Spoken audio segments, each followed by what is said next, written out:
says he's got a friend. This guy's a flight instructor, yes? Yes. So he obviously he's up high, he does this, and he's not somebody he's a respectable high grade guy, if you know what I'm trying to say here.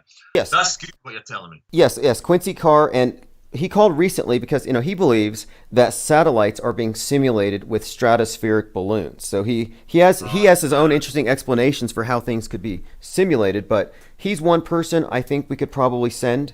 If Mark Sargent doesn't want to go, you should at least talk to him anyway, because the more people who are involved in this conversation that hear about it, the better. Because clearly, it's not a huge goalpost. I don't think. I mean, look, if you hate the flat Earth topic, wouldn't you want to put 10 or 20 bucks towards eliminating it, and vice So versa? now, forgive me. I because I'm over here and you're over there, and America is a different kettle of fish to Scotland, for example. Now, I once you got in touch with me, I had a quick look at who you were, what you do, what's going on, your show, Las Vegas, and all the rest of it. And I thought, you know what, this guy, I respect exactly what you're doing, and I'm fully on board. And this conversation that we've had has just cemented it for me that you, me, and certain people in our sort of group are looking for answers, and I'm glad that you're willing to help us. Is in your mind. The edge is in your mind. The edge is in your mind. The edge is in your mind.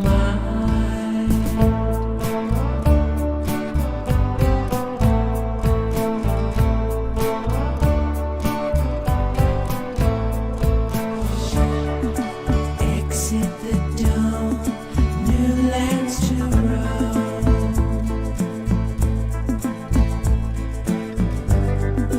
Into your brain, the infinite plane. The edge is in your mind. The edge is in your mind. The edge is in your mind. The edge is in your mind.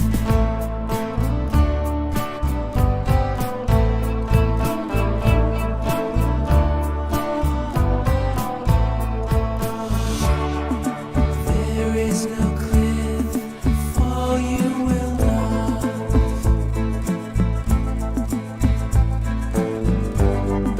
Blackbird moves on to the new sun of dawn.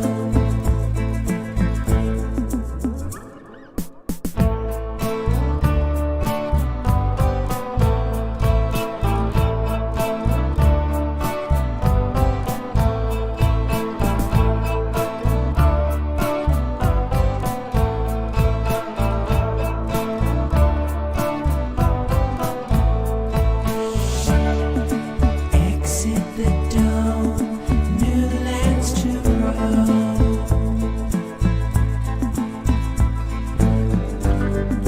Into your brain, the infinite plane. The edge is in your mind. The edge is in your mind. The edge is in your mind. The edge is in your mind. Edge is in your mind. The edge is in your mind. The edge is in your mind. All right, this is Chief Crow and the Flat Earth Worms. The edge is in your mind.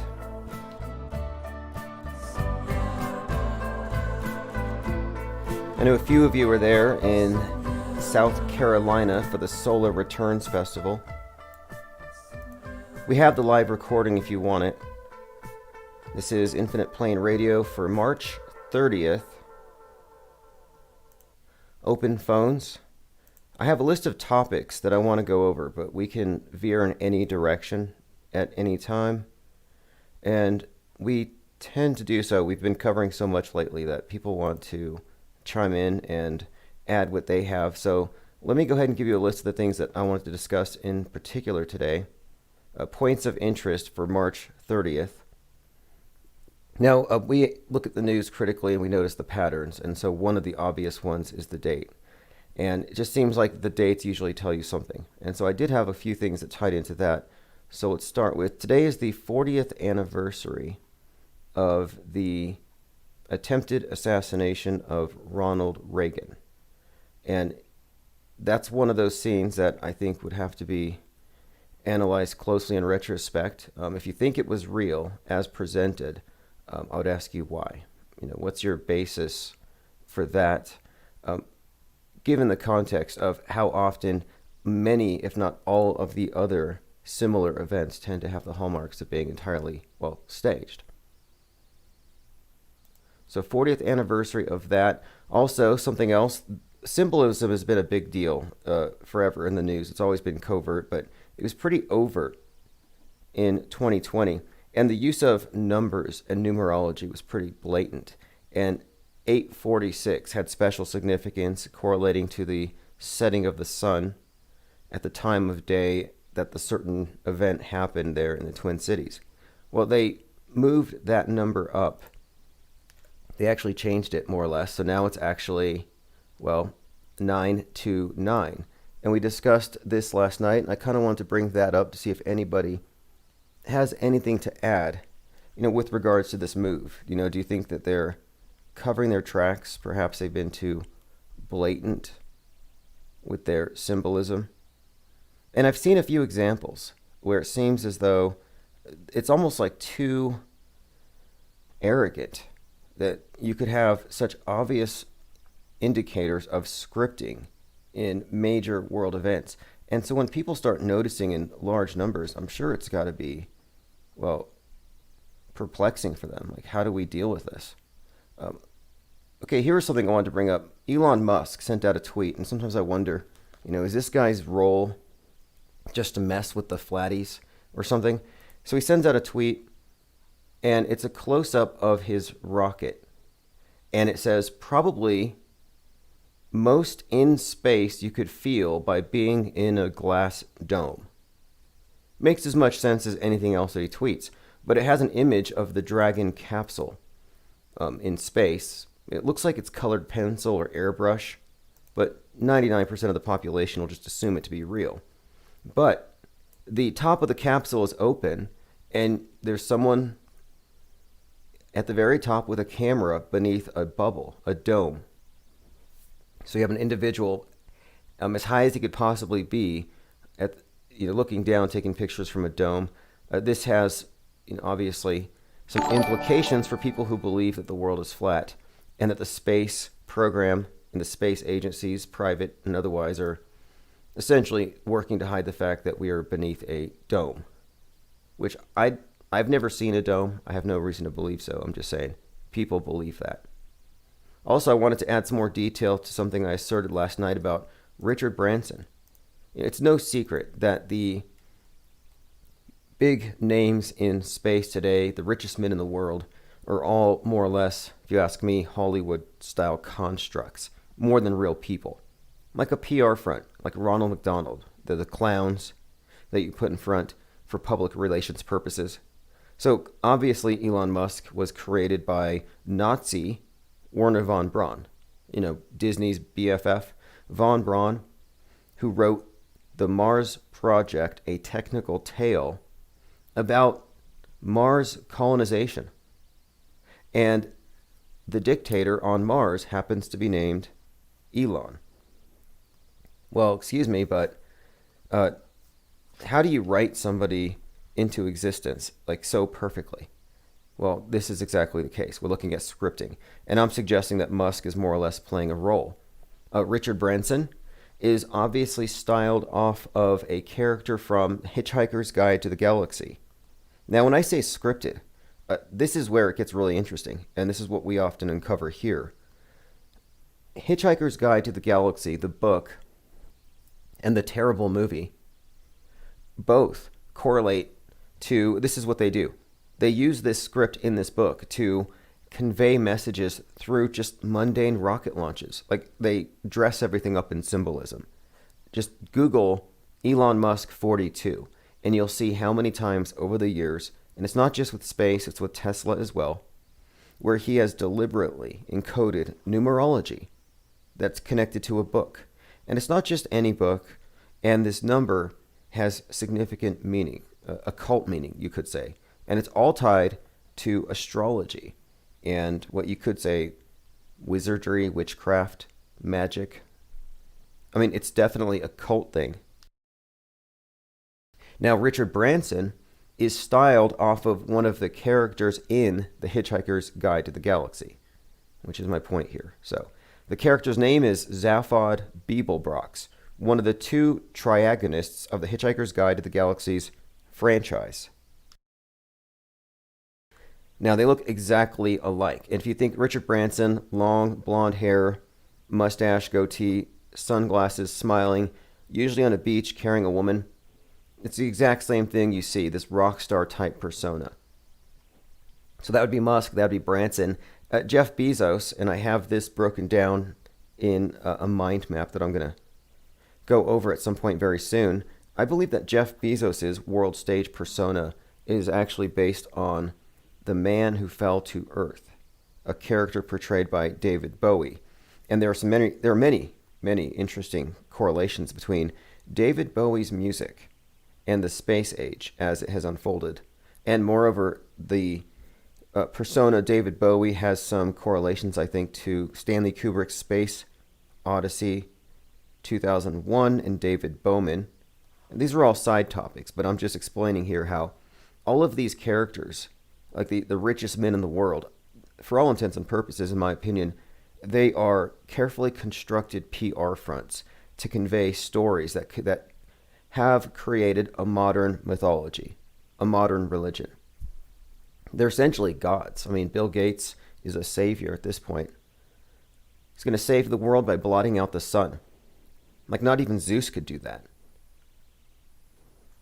Okay, let me go through the rest of the things I wanted to discuss today. Okay, so 3-3. Oh, yes. I said it earlier. I said the date, March 30th. Anytime you see 3-3, and we can point to hundreds of examples here, it's code for order out of chaos. And sure enough, today being 3:30, we have a big explosion. Another starship exploded. And then I find out that today is actually the 40th anniversary of a PSYOP, Reagan having been shot. Also, I mean, there's so much here. Many of the articles I used to reference when pointing out how things have like fingerprints all over them, many of the source material has been deleted. And we're constantly finding things being memory holed because this is 1984. So I have a few things to bring up in that regard probably later. Tomorrow is the anniversary of Nipsey Hussle, his death, which was staged and faked and styled to be very much like the death of Christ. We can talk about the symbolism in his death. It's also the anniversary death date of Brandon Lee, another death faker, another Christ archetype. Brandon Lee's role in The Crow. Well, it's interesting how they use the symbol of the phoenix because they attach it to various types of winged, birds, but also bats. The Batman movie made use of the phoenix symbol, but it was styled as a burning bat. The phoenix being, of course, a symbol of death and resurrection, and the movie The Crow, Brandon Lee plays a character who dies and is reborn, and the crow is emblematic, I think, of the phoenix. Anyway, this has all the hallmarks of being a death faker, and there's plenty there to look into, especially the bizarre coincidences between the way he died and the way his father died in a movie before he died in real life, quote unquote. I mean, they blur the lines here. And both of these individuals, Brandon Lee and his father Bruce Lee, interestingly enough, are believed to be by many still alive and in public, but under different personas, but still involved in media. So if anybody has anything they want to add to that, you can call in. I see a lot of love for Nipsey in the chat here. Yeah, okay, so Nipsey Hussle, his whole story is very interesting if you break down his career, his emergence on the world stage on a winter solstice, birth date of the sun god, to the opening of his store on a summer solstice, his death during Holy Week, stylized in the way that it was portrayed as a Christ-like figure who was 33 at the time. I mean, the whole thing has been timed like that in his life story and the symbol of the marathon. And even his posthumous album was released on this last, well, it was announced on this last winter solstice.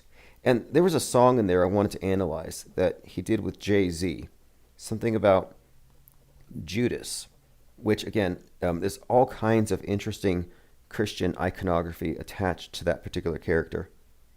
We'll look into that one as well. In fact, the term metascript, as I use it, I started using it after I started noticing that this particular stage death had implications beyond just this guy selling a ton of records. Because, you know, all the best-selling records out there are dead artists. That's pretty much a standard formula now.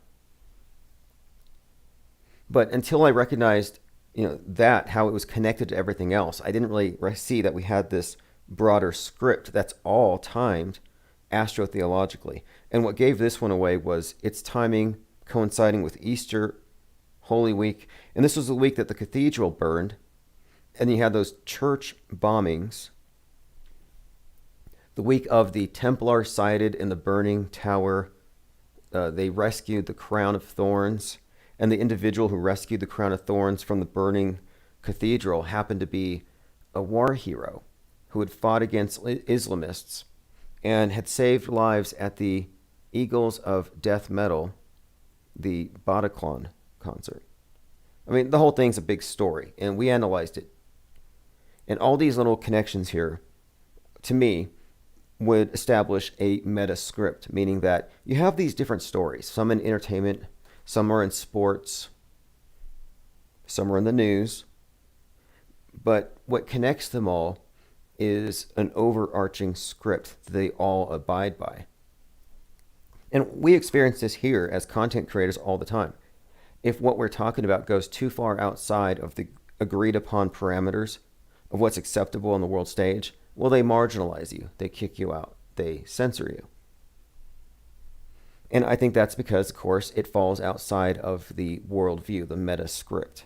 And it's not about free speech or freedom of information. When we're looking at, today it just seems like everyone in the media agrees on a worldview, and that's what they enforce. I don't see people agreeing with the idea of defending free speech for its own sake. We're long past that. Now, to suggest that everything that we're pointing out is merely a coincidence would be, of course, a coincidence theory.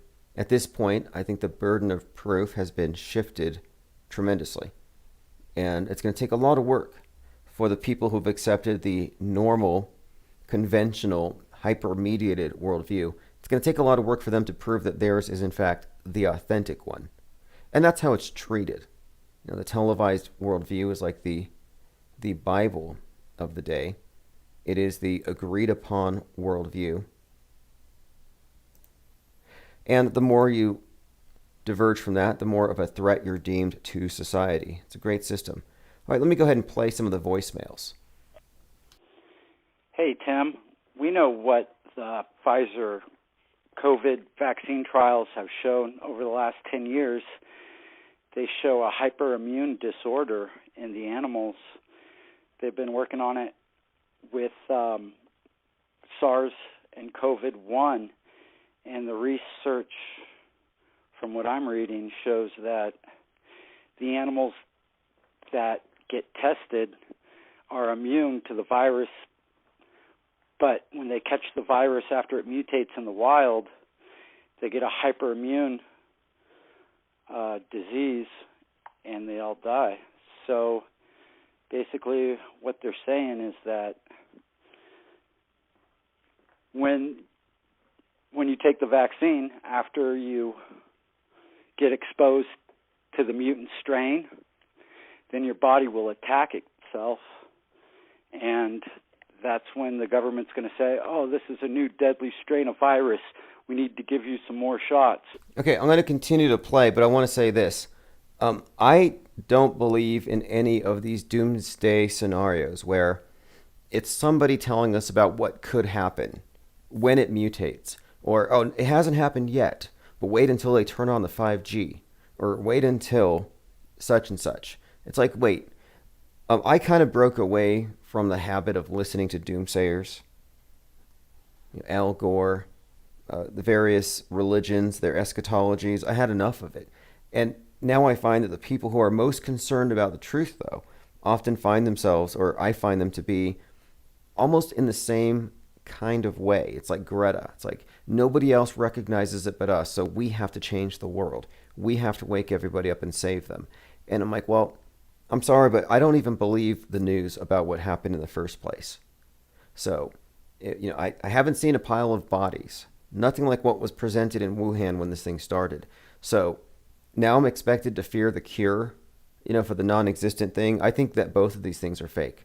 Although many people are happy to call in and talk for hours and hours a day about their vaxophobia. But I want to make it clear that my observations have only demonstrated one thing. The only thing that I believe is inside of it is a schism, and it's purely psychological, and it's very effective, far more effective than any sci-fi nanobot alien DNA weapon. Like, I literally think it's just a schism, no different than a communion wafer. People kill each other over differences in religion. I mean, that's the idea, a schism, a total break. And this is creating a societal break between those who trust and believe establishment science and media and those who don't. And that's where I think it is.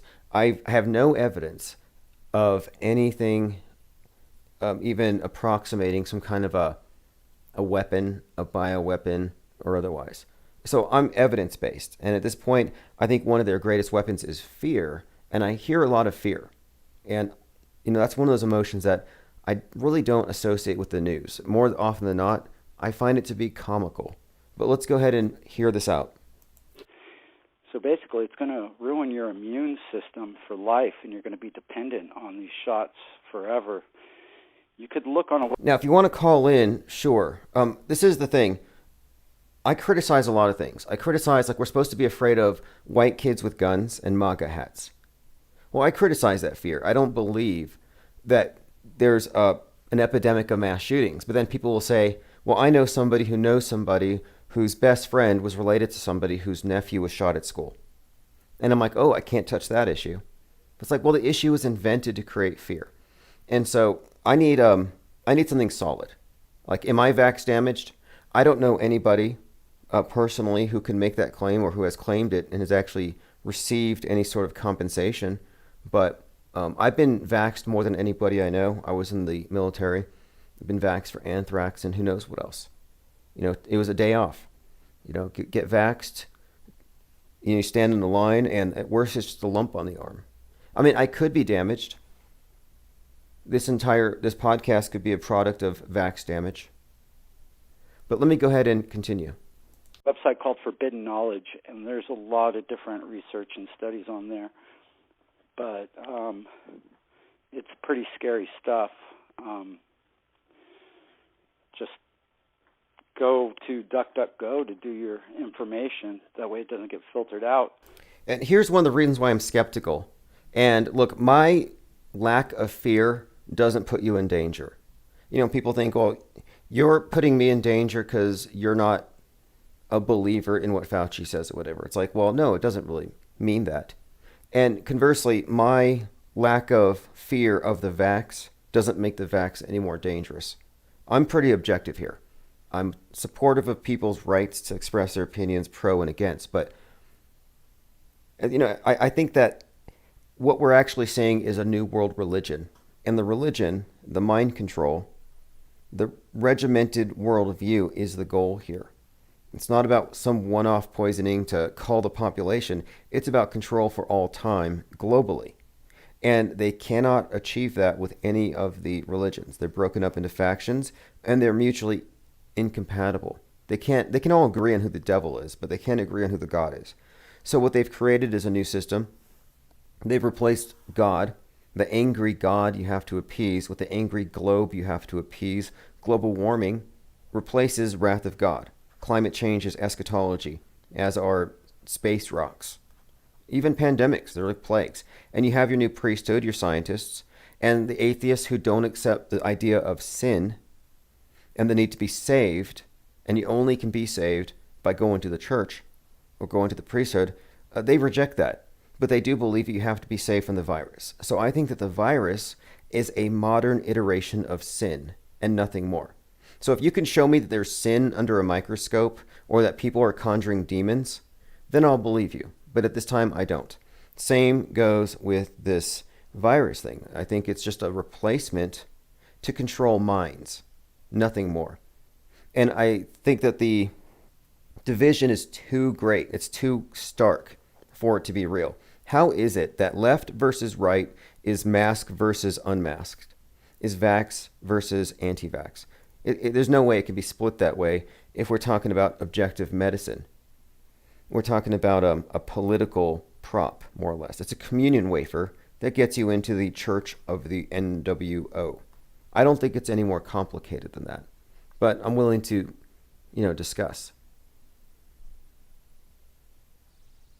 And what's more, I happen to think too that it's not a coincidence that the topic of vaxophobia became really hot. It got really trendy in like 2019. And I thought, wait a minute, they're going to use this to brand anybody who questions establishment science. If you don't believe in climate change, well, now you're an anti-vaxxer.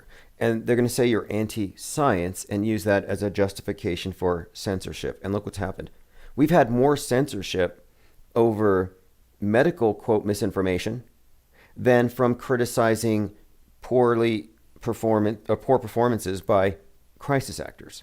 It used to be hate speech to talk about crisis actors. Well, now they get you for medical misinformation, when it's all misinformation. It's misinformation versus misinformation. Where are the facts here? All right, let me move on here. We've got another voicemail. Yeah, hey Tim. I just realized today that Ronald Reagan got shot on March 30th, and that he was shot at 3:30. So I don't know if you guys ever talked about that, but thought it was very interesting. Thank you. All right, there we have it. 40th anniversary of Ronald Reagan being shot at. Got an email from a friend who was very distressed about a new area of inquiry that he sort of avoided. It's one that I've come across, and I know people who believe it's the thing. Like, someone sent me a picture of David Icke, the reptilian guy, and his family. And they asserted that David Icke is actually, I guess you'd say Dana Icke. Like, David Icke is a woman. And that the same is true, that everyone in his family is the inverse or the reverse of what they portray themselves. And the theory goes that his reptile theory is a cover for a deeper secret, and that the queen isn't really a shape-shifting, blood-drinking dragon, but more of a, well, I don't know how to describe it exactly, but the idea here is that the elite have a different view on things, and it's very much bizarre, but it's no stranger than shape-shifting reptilians. But anyway, this person sends me an email, after we talk about this David Icke thing, and he suggests to me that President Trump was a woman, which, Roseanne Barr said this. I don't know if you heard that. It was like about a year ago, Roseanne Barr, I thought she was drunk. Has anybody heard this? It's just a little rant where she gets on Instagram or TikTok, and here it is, Yahoo News, June 25th, 2020. Roseanne Barr calls Donald Trump the first woman president of the United States. Now, I don't know where she came at this, but I know she's been outspoken on the topic of I believe MK Ultra, mind control in Hollywood. But it says, in a bizarre 1-minute video making rounds, the comedian and disgraced television star, what does that mean? Anyway, she says, hear me when I say this. Trump is, arrived at it. It was one of the stranger things that I've ever heard. So I get this email where someone brings up this thought. In fact, I could probably bring it up. I don't want to out the person. Has anybody else heard this? So anyway, it gets a little stranger because MAGA, it turns out, is the feminine form of magus, like a wizard, a warlock, a magician. So MAGA would be like a witch. So I'm like, okay. And if you look in the book of Revelations, the so-called Whore of Babylon has scarlet. She's got scarlet robes, and she's got the words Babylon the Great on her brow. And I'm like, wait a minute here. Scarlet, Babylon the Great. And I remember Donald Trump comes out with these scarlet hats that say MAGA, Make America Great Again. So I'm like, wait, MAGA, America the new Babylon in this context. Making Babylon great again? Scarlet colored hat, MAGA. I don't know. I mean, they're connecting dots, obviously. Definitely. Jordan says Trump does have a nice Coke bottle figure. I never saw that, but actually, I think from the profile, sure. The Missing says also MAGA is the highest level you can ascend in the satanic church. Is it ascend or descend? Like, how do they do it in the satanic churches? I would imagine you go lower. All right, let's see here. Lickety Split says Babylon, not Babylon. Yeah, there's two different spellings, if you didn't know. The occultists, and I'm glad you brought that up. So the occultists actually took the Y out and they replaced it with an A. Why? Because they're obsessed with numerology. So I was doing some research on Marjorie Cameron, and this is the connection here. So you go back to the beginning of NASA, like the beginning of rocket science, and the very genesis of the idea of space travel. It all starts really at the home, the parsonage. Jack Parsons had this group of people, and the parsonage was kind of like a club of occultists, rocket scientists, science fiction writers. And one of the things they were involved with was an attempt to incarnate the Antichrist. But in order to do so, they needed to find someone that they called Babylon, as in the incarnation of the goddess to give birth to him. And so the description of Babylon would be, according to Jack Parsons, she would appear as a redhead with emerald green eyes. So Marjorie Cameron is an actress, or was an actress, who fit that description, and she happened to show up at the time.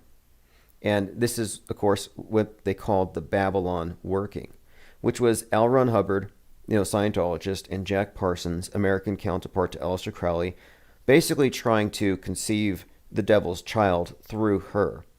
It's an interesting story, but later, because she has a very successful career after this, in the movies, as an actress, as an artist.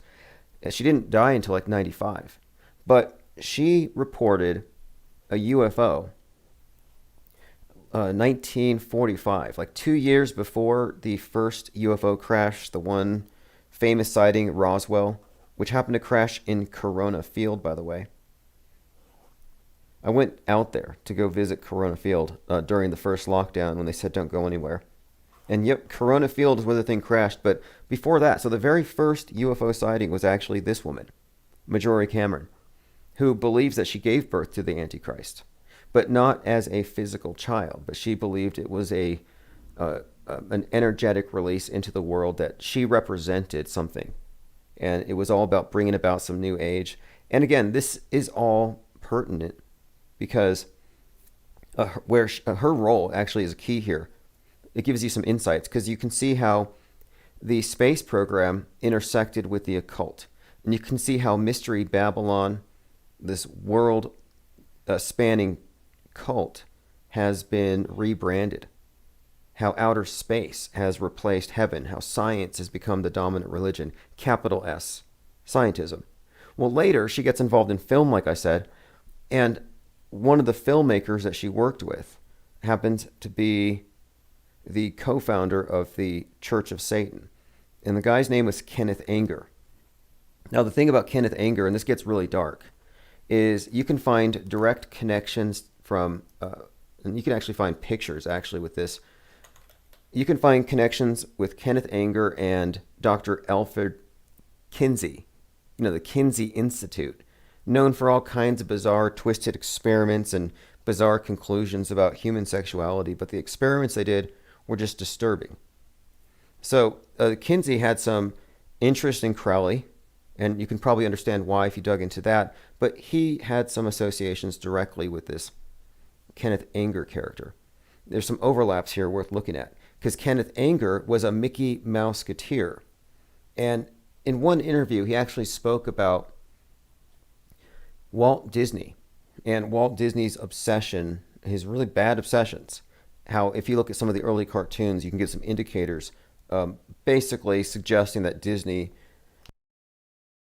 was a predator, as would be suggested by, Pinocchio and various tunes like that. By the way, Tom Hanks is playing Geppetto. Yep, Geppetto, in the new remake of Pinocchio, which is, of course, a man who makes boys or puppets. Well, not to get too caught up in that, but I just wanted to point out that Marjorie Cameron was there at the very beginning of the space age, and she was the first one to see a UFO. Is that a coincidence? I don't think so. And these events were years and years apart. And her description of it, I'm going to find some direct statements. She took it to mean something having to do with, I guess we wouldn't say interdimensional, but it wasn't separate from magic. All right, we have a list of topics here. 833-311-1984. Mary Smith says Kinsey Institute. Right, the Kinsey character was hanging out in the basement painted by Aleister Crowley with Kenneth Anger holding a lamp. I mean, I have these pictures I have to bring out here. Just interesting when you find all these connections and how it intersects with Hollywood, with the occult, with major psychodramas. Like one thing worth looking at is the Manson killings. The Manson killings connected some interesting dots. And then you can look at similar, like for example, the Night Stalker, Richard Ramirez. Well, Richard Ramirez and the Manson killings both intersect with Hollywood and the Church of Satan. And the killer in the Manson killings, Susan Atkins, was one of these church members of the Satanic Church and a topless dancer, and was involved in some rituals involving lying naked in coffins while taking LSD.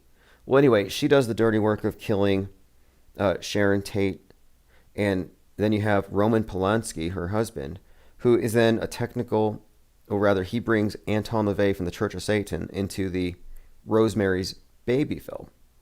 And of course, this Rosemary's Babies film is pretty much about the Babylon working. It's about incarnating the devil's child. Anyway, the interesting correlations here are pretty much the fact that you have someone affiliated with this church involved in this high-profile killing, and then you have the movie director, Polanski, who himself has been connected with some pretty dark things involving Quaaludes and minors. And he was involved, or rather he produced or filmed the movie Ninth Gate with Johnny Depp. Another interesting character. Ninth Gate, more satanic garbage, but probably worth re-examining. I watch all of these movies that way. I tend to just deconstruct it. They're no longer as entertaining as they used to be. All right, Lickety Split says Manson killings are the best friends animal shelter, probably. Oh, yes, true. Many of the satanic cults became animal rights activists. That's for sure. Lean Dion says Tarantino movie Once Upon a Time in Hollywood completely rewrites the Manson story. Scripting on scripting. Well, there's this notion that nobody actually died, that it was basically a horror movie directed by Polanski, and that it was done to demonize hippies, perhaps. I mean, who knows what other motives there could be. But, it wouldn't surprise me. It's not like fake events replacing real news is a new thing. They've been doing this from the beginning. Restless Bear says, remember when Polanski got a resounding standing ovation at the Oscars? That was cool. Yeah, Hollywood does love this stuff. They really do. I was looking at a Saturday Night Live skit, which I really despise that show. It's unfunny. I mean, it's really not even close to funny. I don't know. I guess it's all laugh tracks, so it doesn't really matter at this point. People who are watching it are probably just kind of zoned out anyway, and they just laugh when they hear the laugh tracks. Anyway, I watched this new episode, and it's making fun of The Shining by Stanley Kubrick. It didn't make any sense. I didn't really get the punchline. There wasn't one at all. It's, again, SNL. It's not what it used to be. If it was ever good. I mean, how many of you saw that one? It was, they were pointing something out about Stanley Kubrick. Didn't really seem to go anywhere, though. God, there's a list of characters there. Yes, Restless Bear says SNL is dreadful. Well, it's beyond dreadful. But anyway, so in this skit, they're reenacting Jack Nicholson's scene where he goes up to the bar in the hotel, and she's basically retracing his steps, and she's looking at the wall at the pictures of various people from SNL history, and she pauses, and she looks at Kevin Spacey, and then she just shakes her head and walks on, and everybody in the audience laughs. Like, why is it funny? Why is it a laugh track here? What's so funny about this subtle diss of Kevin Spacey? Like, it's repulsive. Why even put him on the screen? And why associate a laugh track with, oh, well, shame on you. You're the only one that got caught. As though any of these characters are, anomalous when they turn out to be monsters. Like, I think they're all part of a clique. Oh, here's a couple of facts about SNL. We've examined many of these staged fake events, and we're talking about the Manson killings possibly being fake and staged. Saturday Night Live, Chris Farley dies at 33. I don't think so. Pretty sure he came back as Rob Ford, mayor of Toronto. Belushi, 33. Don't know what happened to him. Pretty sure he didn't really die. Let's see. Then you had, was it Phil Hartman? I believe he was killed at 3:30 in the morning, shot 3 times in the head. I mean, it's consistent. We talked about this yesterday as well. Just the consistency in the symbolism. Lickety Split says, bunch of coked up pizza gators. Could be. A lot of their stuff it's not even, I don't know if it's just lowbrow, not funny, bad writing, or nobody's watching. But no, I don't really follow any of their stuff. However, it is interesting to note how many of their characters are involved in really just reality conforming. That's what it really is about. It's like the comedians are just government jesters. Like, I noticed the last time I watched Dave Chappelle that all of his, quote, jokes were just ways of softly and subtly reinforcing certain things that we here know not to be true. They do this all the time.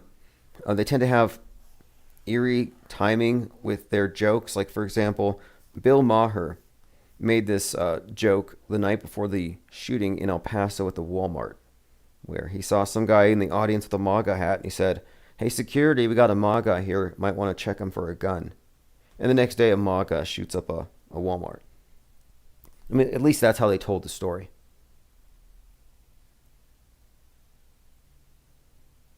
All right, let me go ahead and see. We got 2 more voicemails. Those are from yesterday. A lot of vax anxiety for most of these, and I'm not going to go through too many more of those. There was some interesting things having to do with Evergreen. People have been sending me stuff having to do with this. It could be completely staged and fake, and there are some things to suggest so. I don't know why it drew the pattern that it did before it got stuck. I mean, this stuff just seems almost too obvious to be real, but there it is. Brought this up the other day. Lord Shiva, just pictures side by side kind of say it all here. Lord Shiva, something of a phoenix-like character. Lord Shiva, dance of creation, destruction.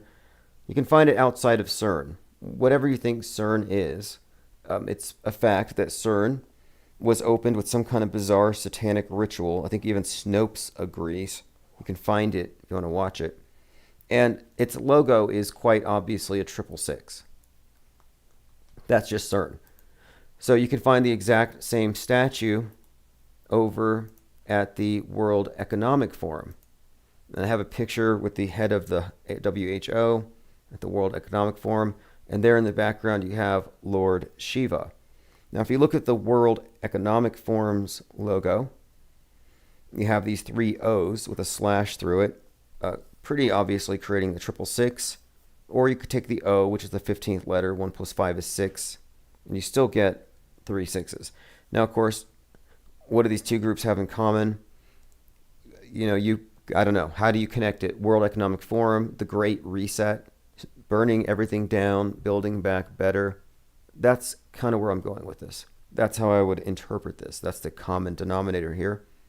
And what CERN has to do with it, not quite sure, but there are many connections you can make between CERN and CERN Unos, Horned God, another version of the vegetation god, a god of recycling, death, rebirth. Who knows? If you have any comments on any of this, phone is 833-311-1984.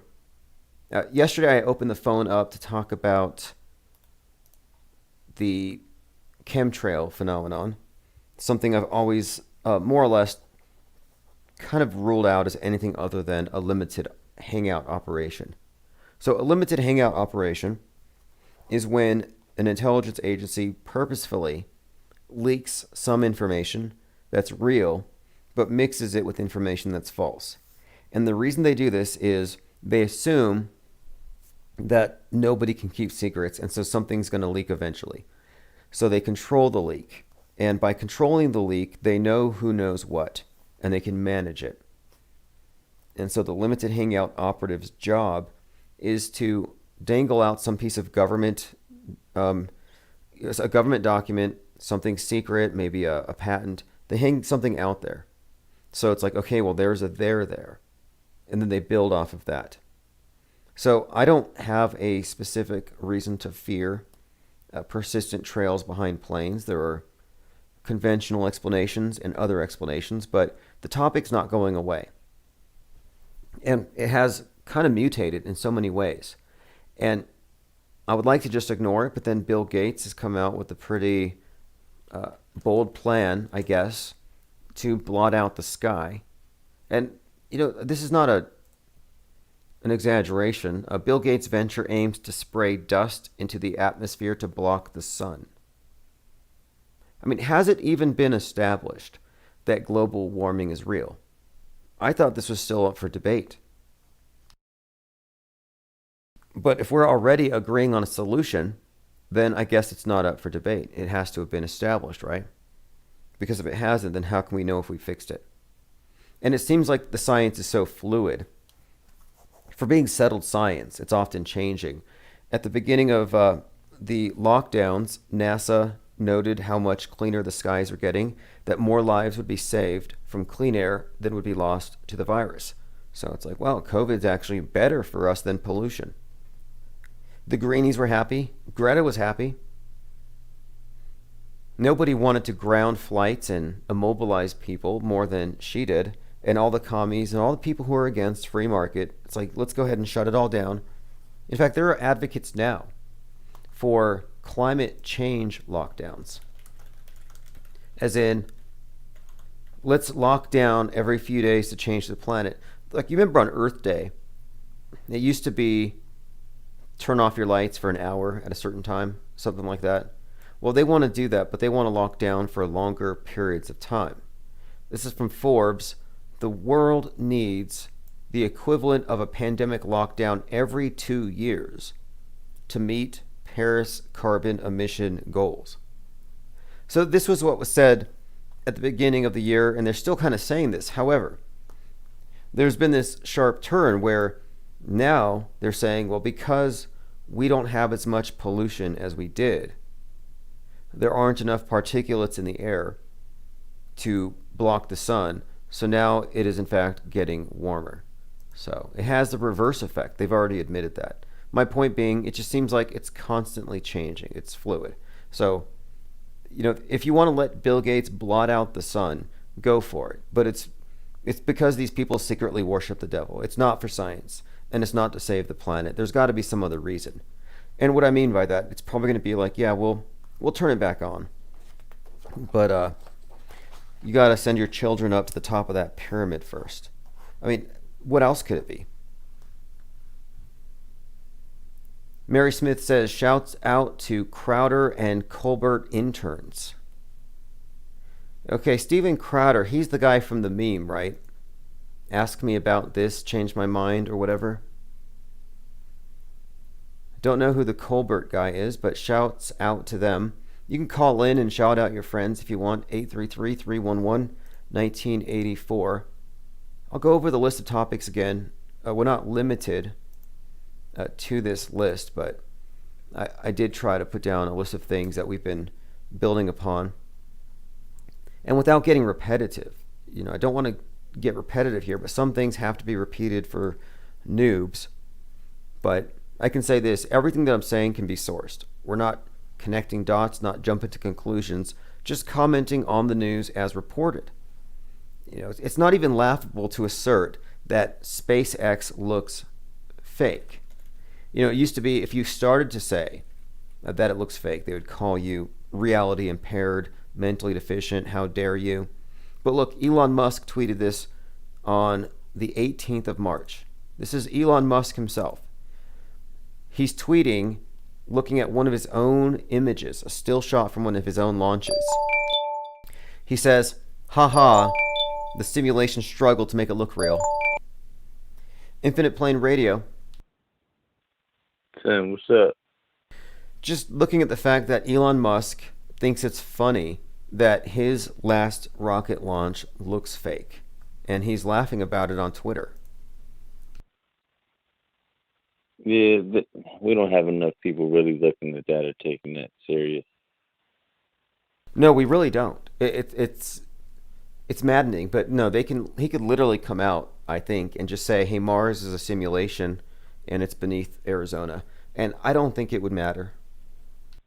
Yeah, I'm glad you brought that up. I mean, I heard you brought Bill Gates up. That's why I want to say something else too. But I want to say, so I keep looking at the moon every morning now, right? So it's like blood orange sometimes, early in the morning, and you can see a lot. But my thing is, what's got me bugged out right now? What do you think is, all right, that song, The Edge is in Your Mind? Yeah, Chief Crow. The Yes. Edge. All right. So what do you think is that all right, how the earth is the circle or whatever, we're looking at the moon and the dark spots are the land masses and everything like that. Okay, and then where it's clear at, that's the water. All right, I understand that. Now, how about outside of that, outside of that circle?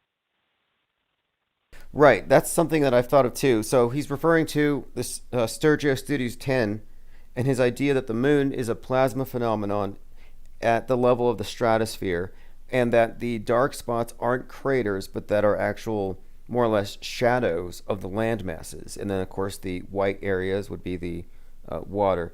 And this notion is that, it would reveal more land, for one, but what's beyond it? My best guess would be that if this is the case, that it would be similar in every area. like maybe it's a system, like a sun moon system, that maybe it's one is a consequence of the other. But I just imagine it would be more or less similar, but probably just a different look on the moon itself as far as the patterns. Different moons, I So you suppose. think that there's other ones? Just like in the solar system model, they talk about every planet has its own moons. I think we would have to account for that because otherwise, this would be all there is, and we're still stuck in the predicament of, well, explaining what's at the edge. Which, by the way, they don't have an explanation for what's at the edge of the universe. Well, I mean, it is intriguing though, because it's it kind of just goes black, kind of in a way where it's almost like is it space? Like I mean I don't know. Like trying to figure out like okay, it's projecting off us. So that means it's catching us perfectly. So that means is there really nothing around us, or because or is there more? I mean, I don't know. It's just it's got me a little perplexed.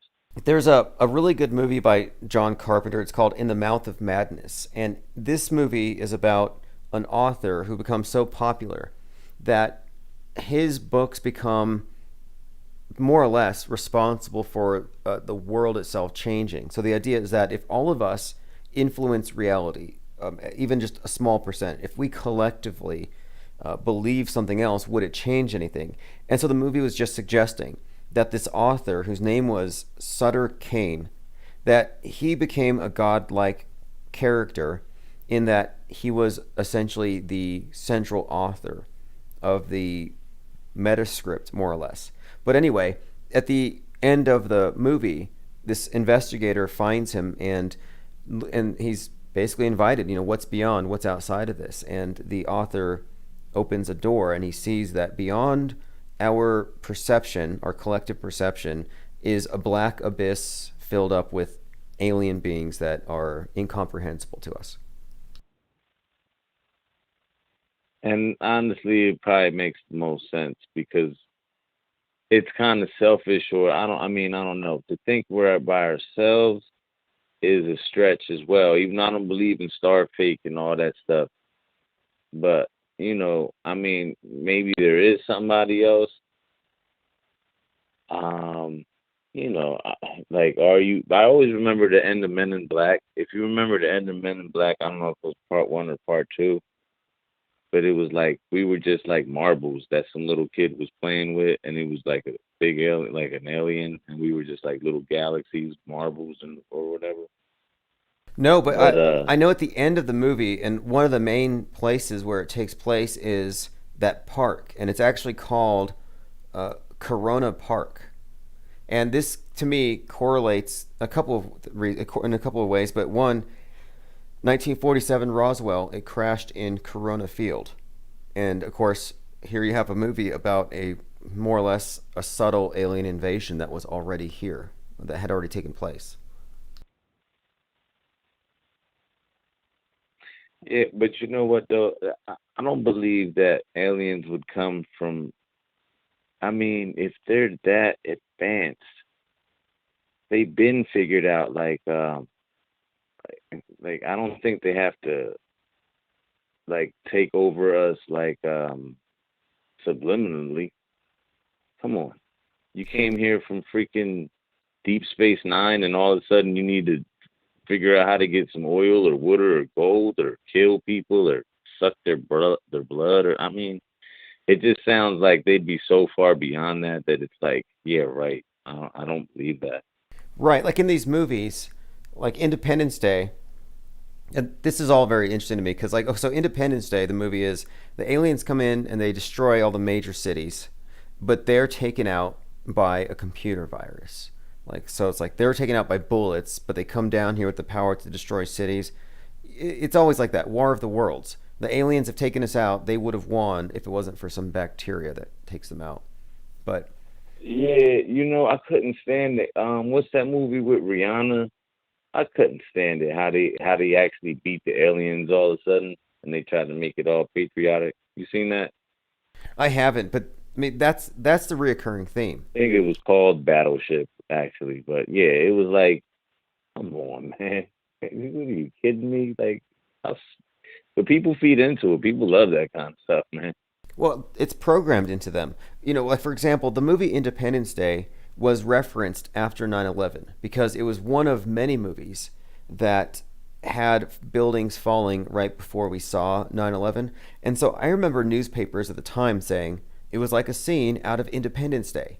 So the aliens come over, destroy stuff, and then the president, Bush at the time, says, let's fight them, go to war.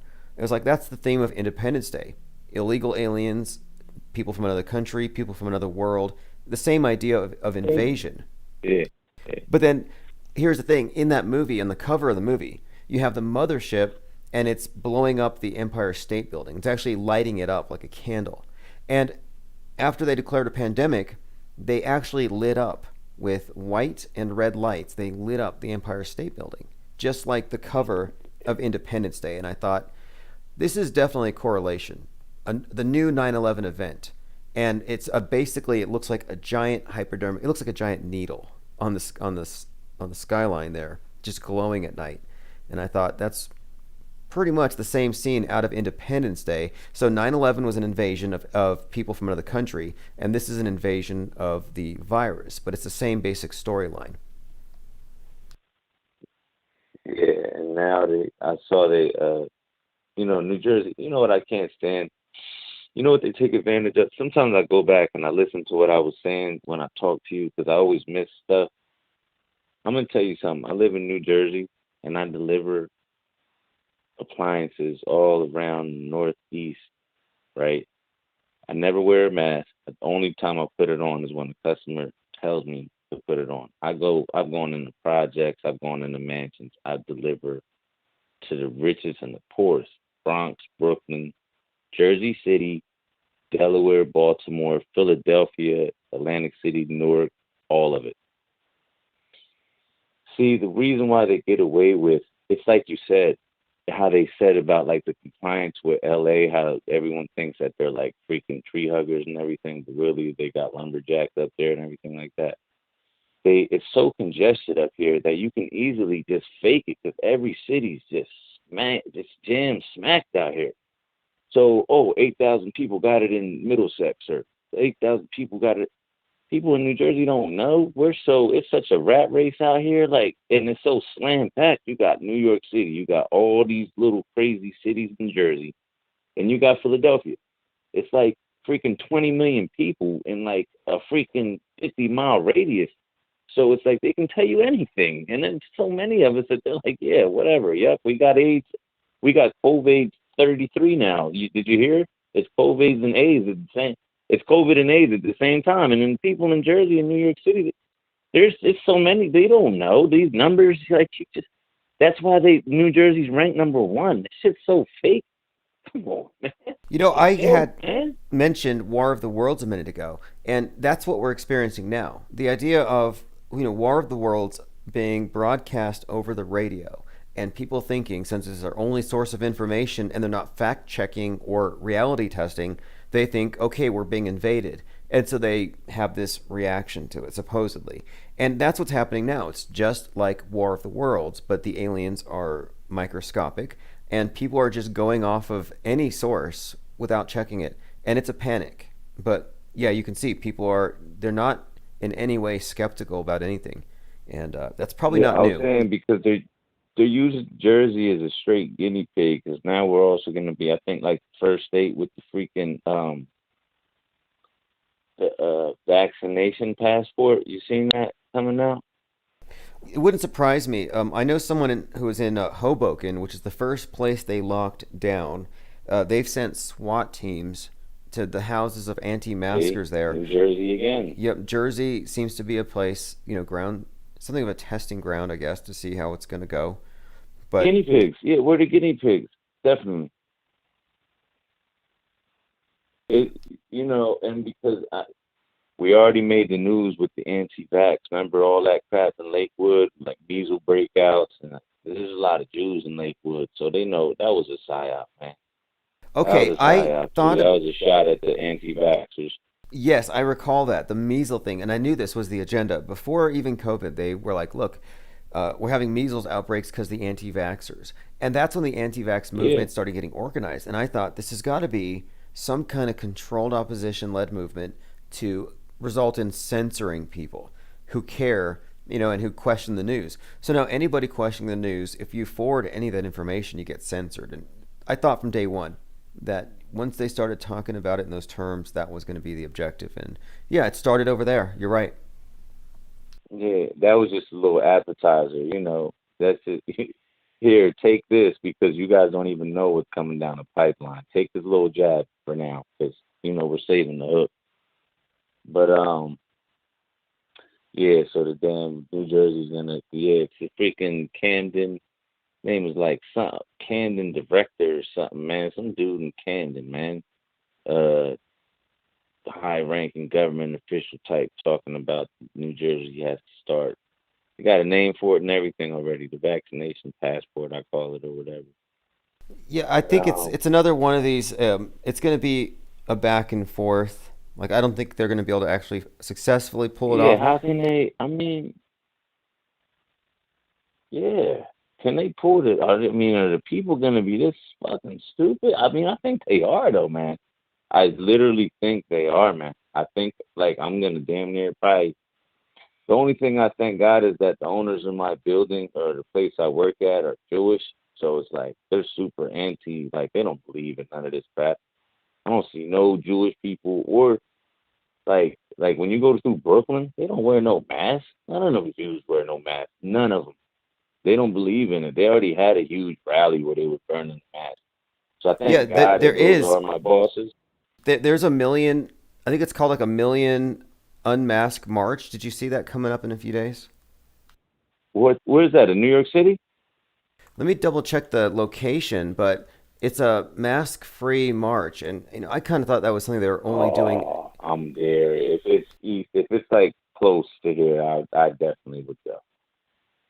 Let me see if I can find where they're doing it. But I was just kind of surprised at how in America there wasn't as much resistance to the mandates, as there were in Bro, other there places. isn't. I'm telling you, I can already see it coming. I'm not gonna be allowed in certain buildings, especially like when you go to uppity places.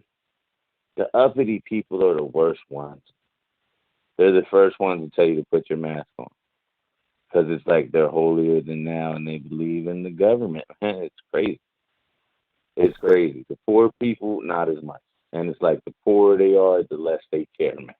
Like Look. seriously, Okay, man. so setting aside the reality or non-reality of the virus and the efficacy of the mask or not, I think that these are political symbols, and I've noticed that there's a lot of correlations from post 9/11 to post Corona or 3/11, and after 9/11, you could show your solidarity with the troops and against terrorism because you have to be with us or you're against us by waving your flag.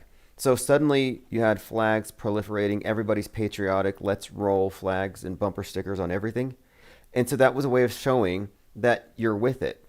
So the American flag then became polarizing because now it wasn't for the people who hated Bush. So they became the flag burning side. I mean, this is just kind of how they polarize things. Well, now things have reversed. And the way you virtue signal that you're against the terrorist, which is COVID, is you put on the mask. The way you signal that you're for the troops, the nurses, is you put on the mask. And so now we're at a point where everything's inverted this time. So now the side of the state or the side of the that's going with the big state agenda is the left. And now it's the right that are going to be the ones burning, but it's not the flag, but they're going to be burning masks. Yeah. I mean, I'm totally with you, and that's awesome. And I'm happy that they got that organized to like to where they got. Even if a million people don't come, I don't care if 1,000 people just show up, man. I'm totally down for it, man. If it was anywhere near like where I'm at, I would totally go. But Florida. It's in I Florida. love stuff like that. You know me. I've been even though I stopped making signs and going out there and trying to like help people. I don't do it since my last run in, but you know, but It's I still like the in the street. I like the being out there with signs, man. I don't know. It does something to me. Like I love it, but I gave it up because of my kids. But I would still go to that march because it's not the same as me just being outside with a sign, you know, exposing myself by myself. Well, this one's in Florida, and it says here Oh, it's a million damn. maskless march, mask burning event, and so that's what Yo, it's you know, called. I respect Florida, man, and I think all those psyops. If you think about it, man, think about how many bro. I mean, you got what Parkland, you got Vegas. I mean, you got Parkland, you got Orlando, right? You got those two. Those were pretty big, right? And then you got the kids saying that the freaking plane was gonna hit the steel, right? So that I'm counting that as a psyop. That's three, right? And then I don't know. I'm gonna count like a couple fake celebrity deaths and stuff like that, like Triple X and a few people. Like Florida's so psyopy, and I even remember when I used to watch like far right propaganda stuff and like and I would see like all the Muslim counties that they got out there, and it's like how it's all pure Arabic and like every cop was like Muslim and stuff like that.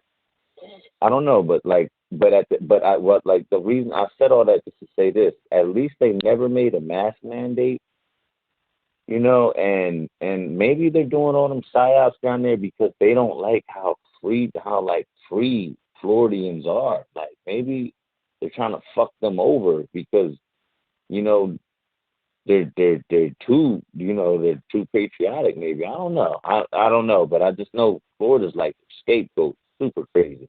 Yeah, you're right about that. Some of the most egregious psyops, and some like Orlando, major one, the disco shooting, easy to debunk. Yeah. XXX, tremendously influential among certain demographics, and Parkland. And XXX, before he was fake killed, he was involved in something called, I believe, is the Helping Hand, where he was donating millions to the Parkland psyop.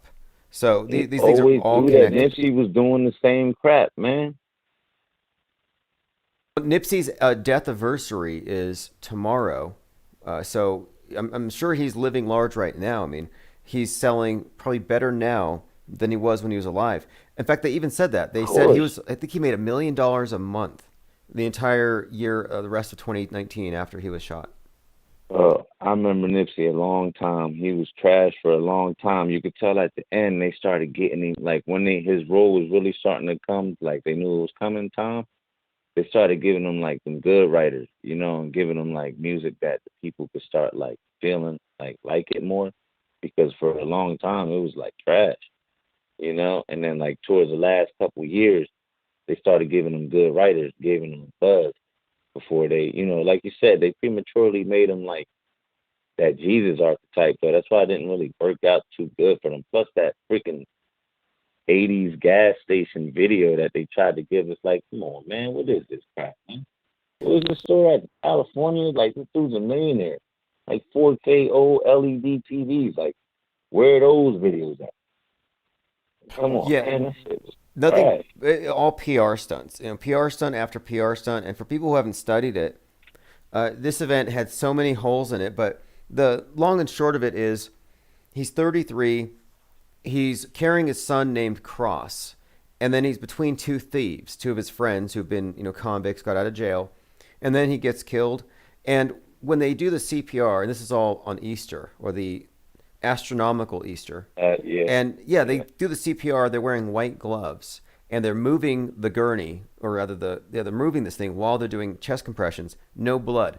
We're talking 6 holes in the torso, no blood on the hands with white gloves. Yeah. Totally fake. Rappers are the only people that don't bleed when they get shot, man. I don't care which rapper death images you look up. I've looked them all up, man. You ain't gonna find no blood, man. I've looked them all up.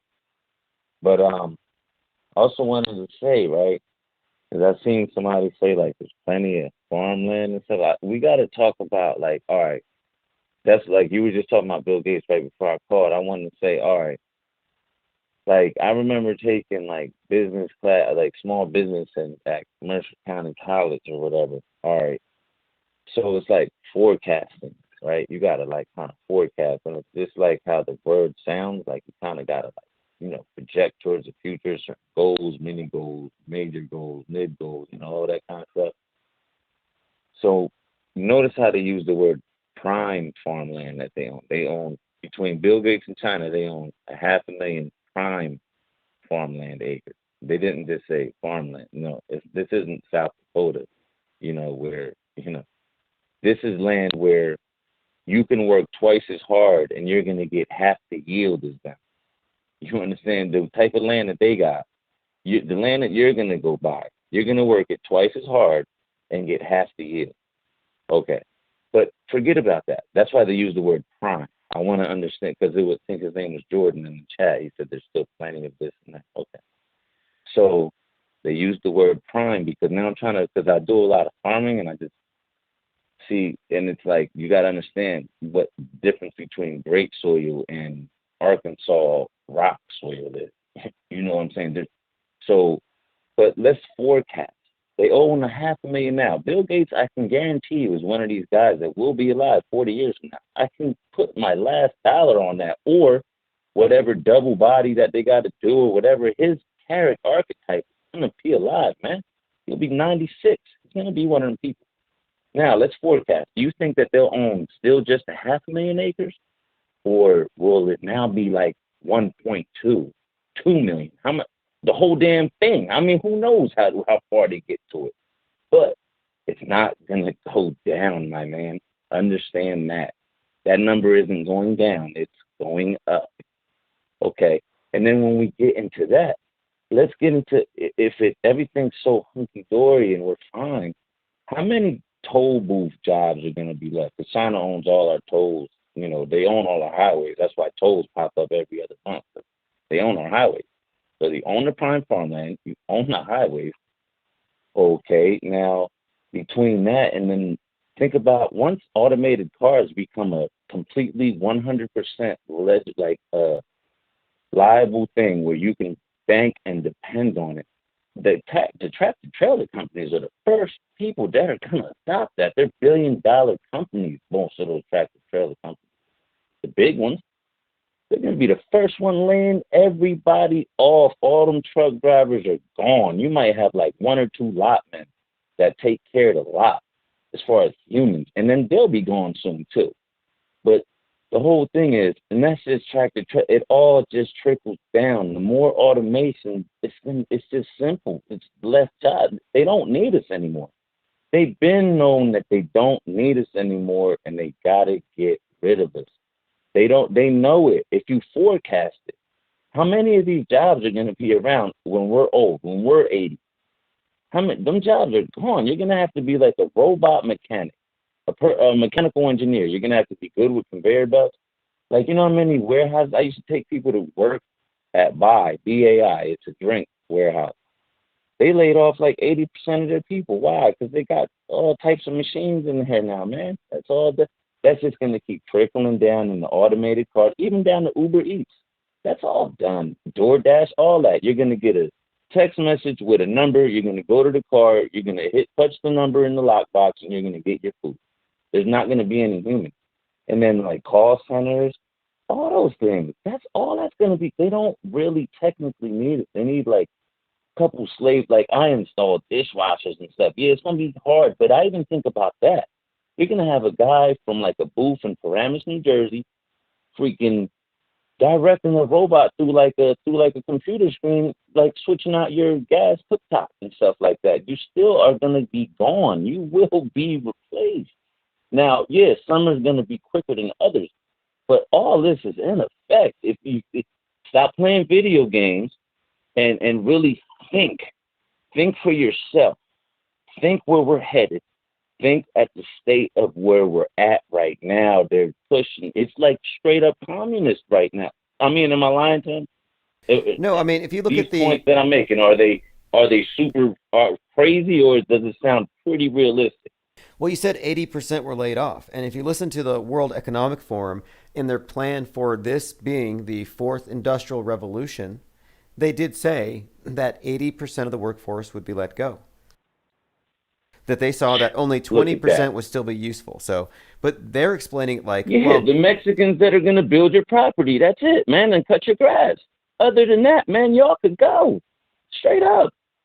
well, Go ahead and they make it pump sound yourself like up with our shots and your food and die off early because we don't need you and we can't wait to get rid of they make it sound like though, it's actually more like vacation. Like, okay, it's going to be easier for you. 80% won't have to work, and it'll be something of a renaissance or something. So we might not be you. Yeah. needed, but it doesn't mean that they have to get rid of us. I mean, they haven't said that outright, although it is kind of concerning when I see Lord Shiva and triple sixes all over their logos on all of their institutions. Come on, man. There's things in the pipeline that you could never dream of, man. That they're dreaming of and conjuring of because they have the time, money, and power, man. They're, you know how it is. Right now, they're orchestrating our grandchildren's life, man. If everything that we've been talking about is coming out, right now they're working on 2100, man. Come on, this has already been sealed, signed, and delivered. The whole 2100 or whatever, like it's a inside sealed and delivered. Well, I think Joe They're Biden working on the next one. Joe Biden just said learn to code. I think that's what it is. But like they phase out jobs. Oh yeah, Bill Gates been saying that too. Yeah, you're gonna have to either be a coder for this Bitcoin crap, or you're gonna have to be a mechanical engineer who works on conveyor belts, and then like still diesel mechanics. Like they said, they need a few people, but nowhere near what's working right now, and that's coming down the pipeline. If you think 30 years is a lot, it's really not though. No, you're It's right about really this. not. And he said, the guy from the WHO, the guy that looks like Darth Vader without a helmet, he said, in the future, you won't own anything and you'll be happy. And he said it in this way. It's like, how would you like to give away everything you own, even your heirlooms, and be happy? It was more like, you won't own anything and you will be happy. And They get you used to it with like even like I'm sorry to say it, but stuff like donate for kids, that donate your car for your kid, donate your cars for your kids, donate cars for kids, whatever it's called. And they got jingles and they try to make you feel bad. But it's like, here, give away your stuff. Never mind that little Datsun that you had in your garage. I could have sold that in 30 years for like 40, 50 grand. Whatever that's worth that in 30 years, whatever. But I'm just saying, your family could have grew, more powerful from that. But no, be selfless. Give it away. Give it. What do you need it for? You're what do you call it? You're a worthless carbon, whatever. useless eaters, they call It's us. like, Exactly. man, they don't want you to have it. Give it away. Give it all away. And Well- then tax you. And pray that your kids bumble it all up after you die. Because, after you build that empire, you ever seen that video? Not to cut you off. I remember they had this like black and white video when they were talking about the Illuminati. And man, oh my God, I only watched like the first 6 minutes because it flipped my gut. And they were talking about how they always go after the wealthy's first son, or the firstborn or first son. I forget, but man, the video freaked me out so quick because it hit so many chords so fast, and I just didn't like it, and I turned it off. And it just made me think of that because it's like even when you do go out and get a pristine farm in Montana and it's producing and or wherever you're at, right? And you're dealing with all the stuff the government taxes you on to still make it, and then you die, your kids don't give a fuck. Or and if they do, they get bought off like they said, the government comes for their firstborn, man. And then it's like you still blow it, man. I don't know. I don't want to be negative, but I just see that happen so many times, man. The older person dies and then Well, this is look. This is all. This is how they influence people to accept these ideas. Like Marxist thinking has programmed people that if you have wealth, it's because there was some kind of crime in the past, some original crime, and that the 1% are hoarding the wealth that could cure the 99%. That's why Bernie Sanders and Greta are against Elon Musk and Jeff Bezos going to space. And they hate the idea that you could do well in life and give your wealth to your children because now they're privileged.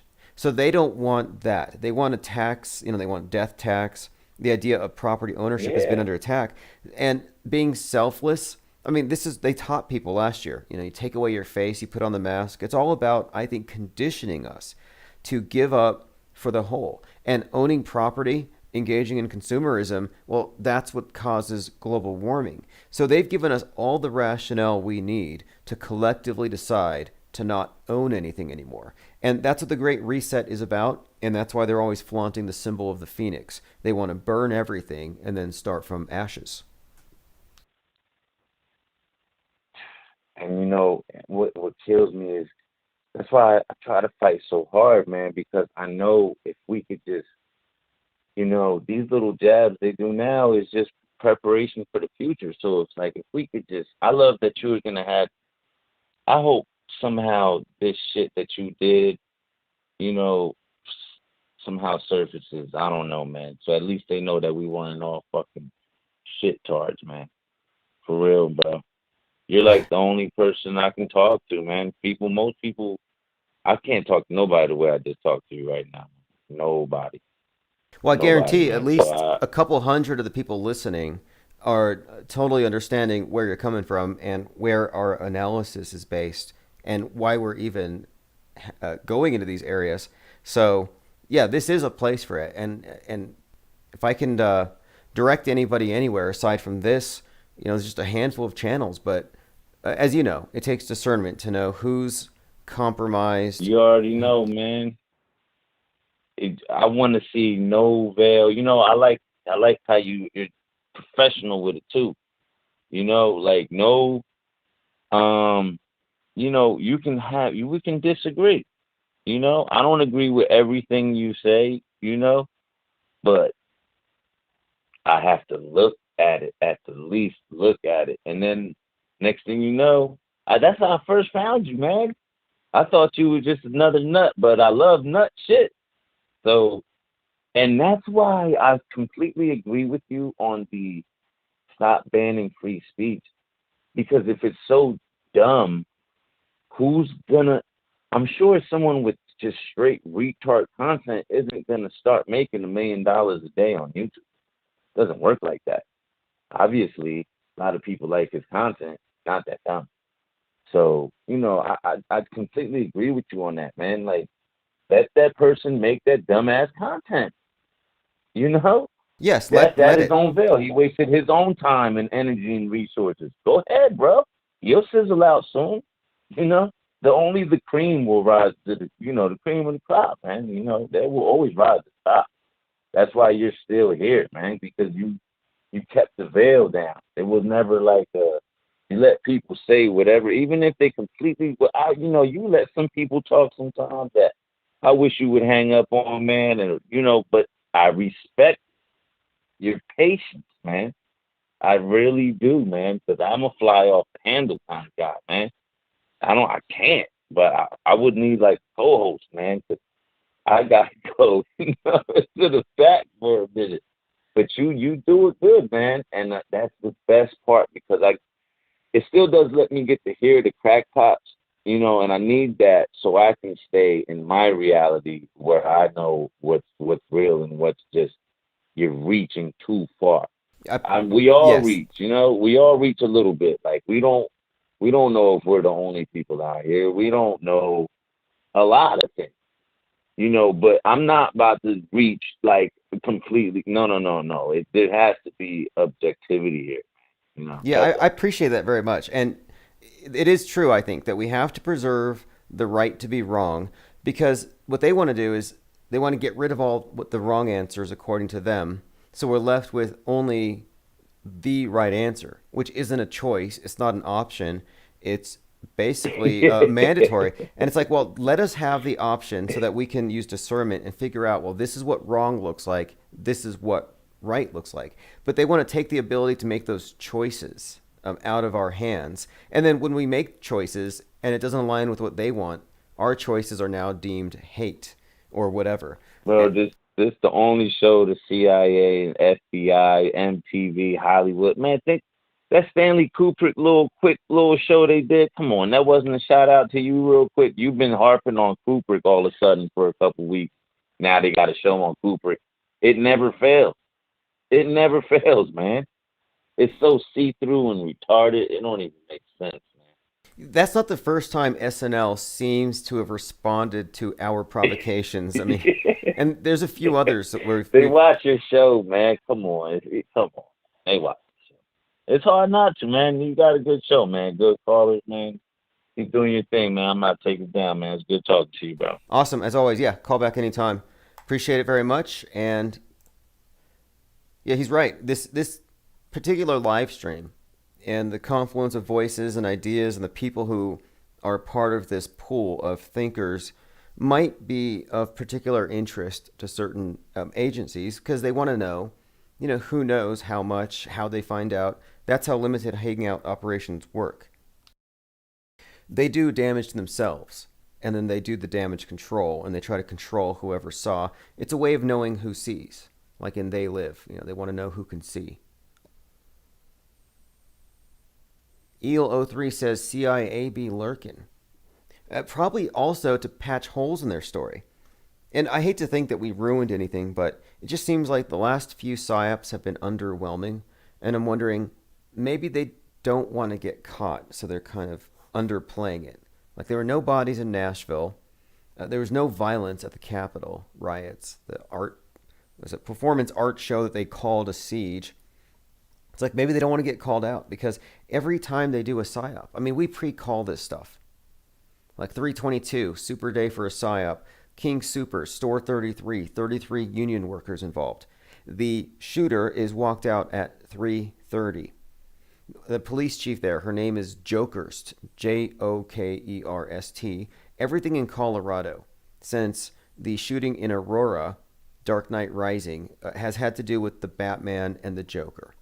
All of this stuff is just part of their revolutionary symbolism. The symbol of the phoenix, the bat, the burning bat, however they represent this.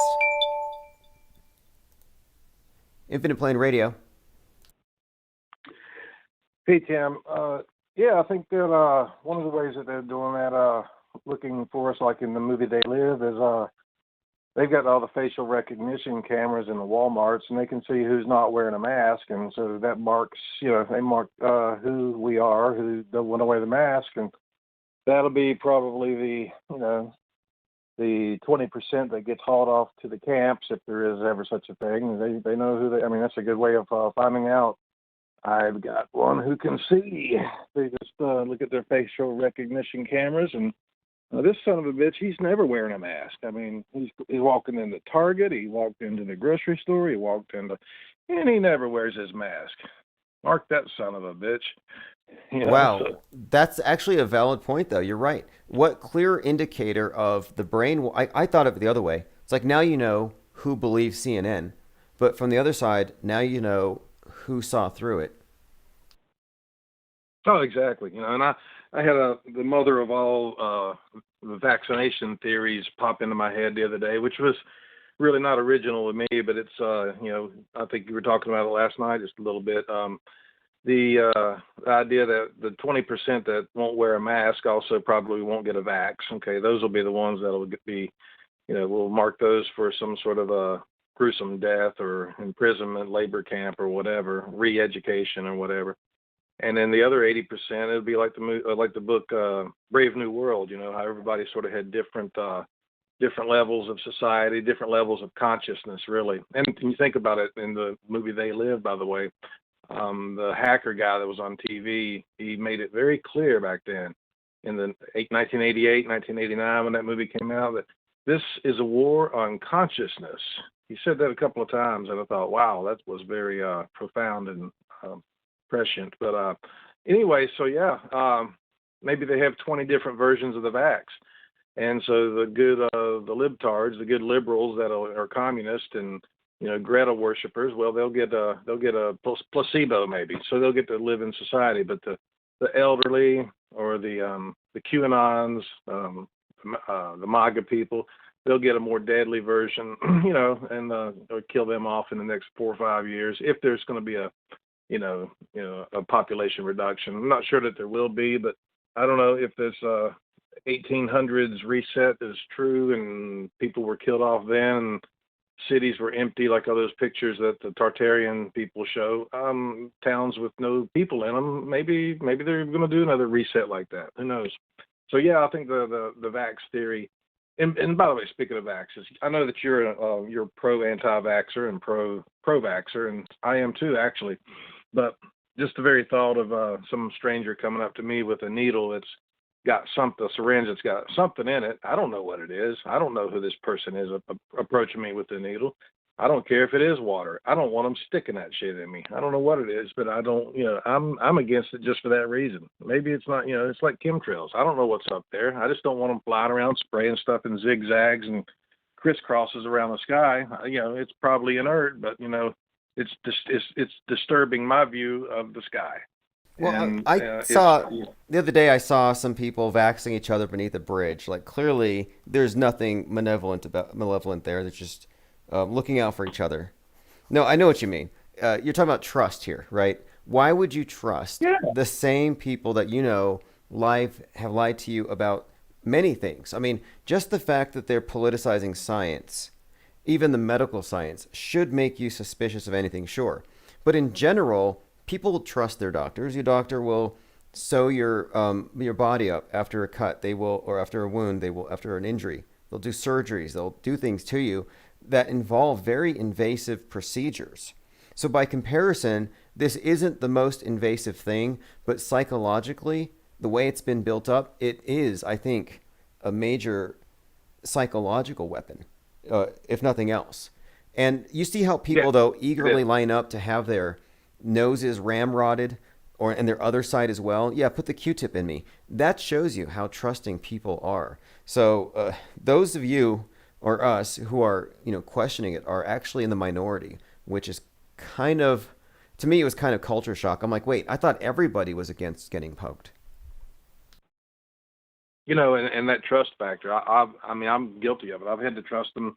I've had a couple of colonoscopies, and they put you under anesthesia, so I'm trusting that guy that he's going to wake me back up, and I'm trusting that they're going to jam something up my rear, and they did. And it turned out I had a little bout of cancer about 8 years ago, and caught it early, fortunately. They wanted me to have chemo and radiation, and I said, hell no, my trust only goes so far, and so I didn't do any of that. I did have a minor, minimally invasive surgery and got rid of it, but the trust, I had to trust them to do even that, and it sort of is unnerving to me to think that I have to trust these medical people. And fortunately, I think I ended up with some good ones, but I think there's some bad ones out there too. There's some Joseph Mengeles out there, crying out loud. But you're trusting you're trusting an established procedure. You're trusting facts, not the scientist necessarily, like a tattoo artist. It's like, well, you're trusting him, but there's a procedure with these doctors. Like, they have certain protocol. There's no. I mean, I guess there's a chance. So I guess, but my point is, you're not going into it totally blind, necessarily. But with scientists today, the way they're presented, we're supposed to give them the benefit of the doubt because they're experts. And the anti-vax movement just seems to bother them because all of a sudden, people are getting their information from YouTubers and quote conspiracy theorists, which is to me, it's just an overused and meaningless term, but. We're just seeing the challenge here is being laid at the feet of establishment science. Like, you're no longer trusted. And there's a large group of people there's 1 million in Florida that can go march. But anyway, they're being branded as anti-science. And I just don't think that's the case. That's what bothers me about this whole thing. Like, do you consider yourself to be anti-science? No, but I am anti-scientists that have an agenda or are getting paid to promote an agenda. So I'm anti-scientists, anti-lying scientists, because people can make lies out of statistics or anything they want, and if you got an agenda to push, you will lie. If you're getting paid enough money in grants or whatever, you will lie. So I'm not anti-science. I'm anti-lying scientists. So anyway, something you brought up. I see where you're going with that, and that's kind of where I am. Like, because I hate the idea that we would be categorized with people who are totally against the scientific method or that we're against facts. And it's like, no, we're actually insisting on factual coverage. And basically last year opened the eyes of a lot of people that the news will show you one thing, but what's happening in the streets is completely different.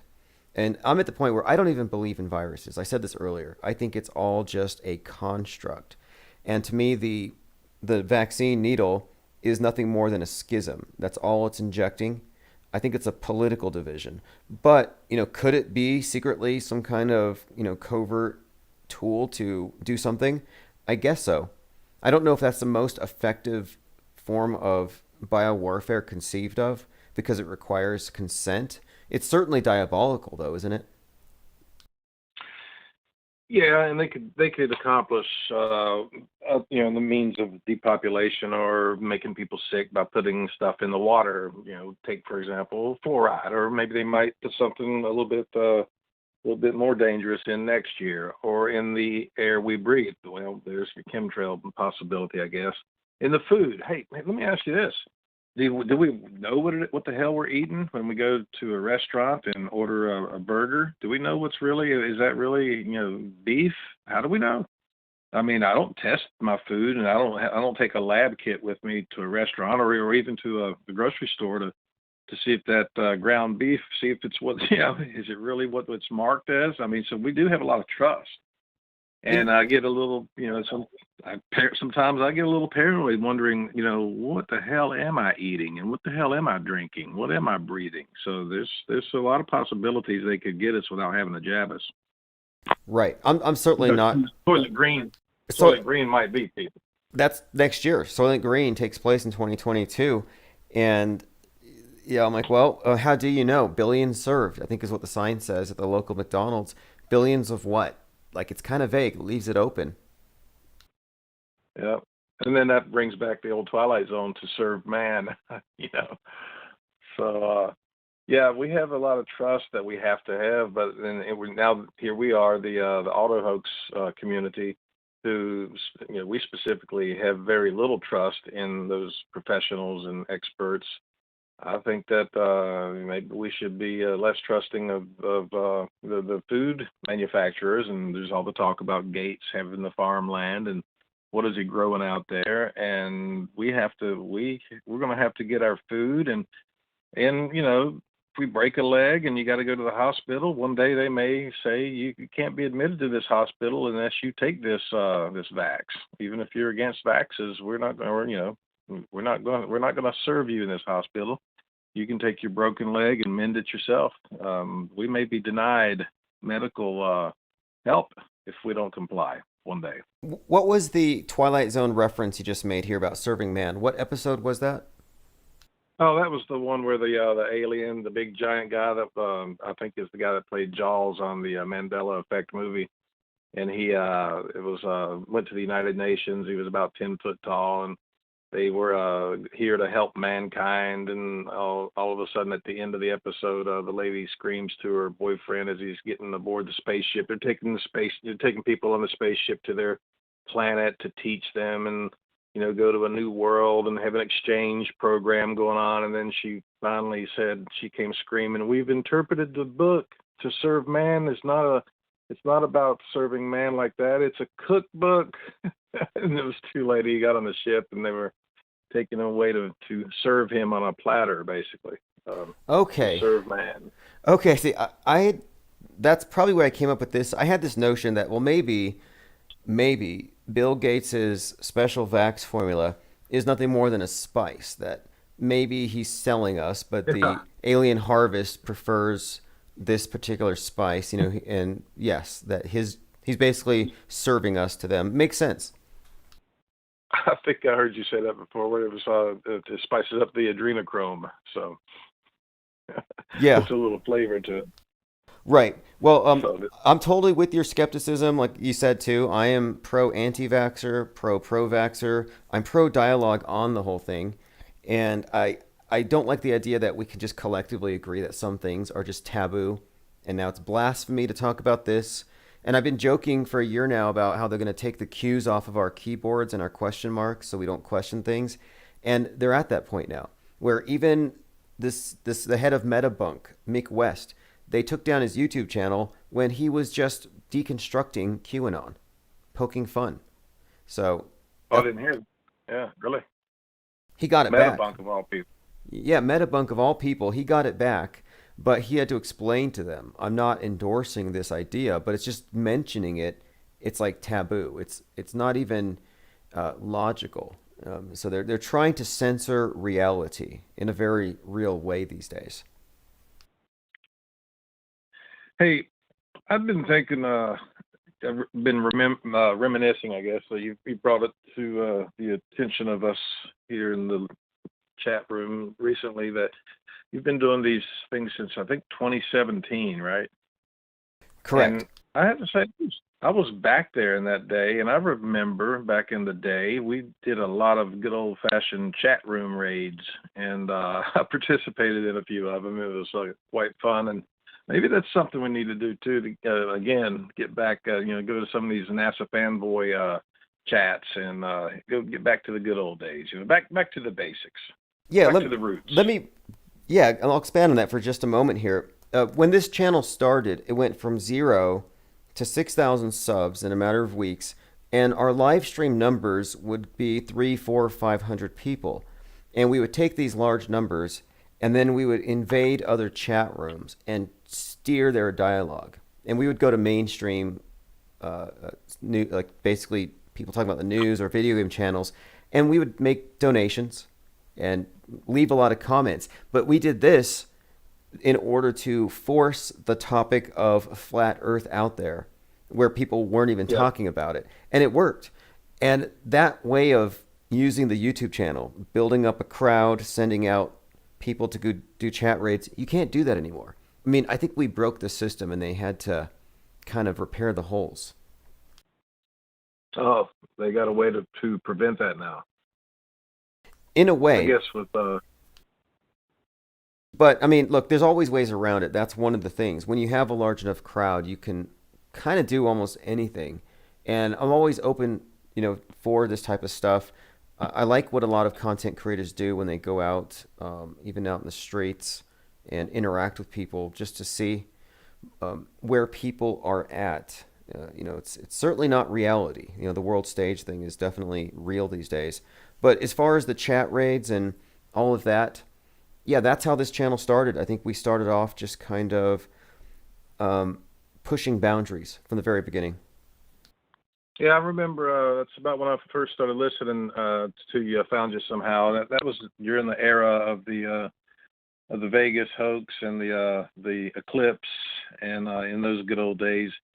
And I just remember the chat raids. They were a lot of fun. It was like, you kind of felt like, you were a little bit of a rebel, so do the rebel yell. Yeah, absolutely. I liked it. I have to admit, I got a little bit of joy out of that. Right. Well, I'm glad you brought that up, because we're kind of turning around. This is the fourth year now of this channel.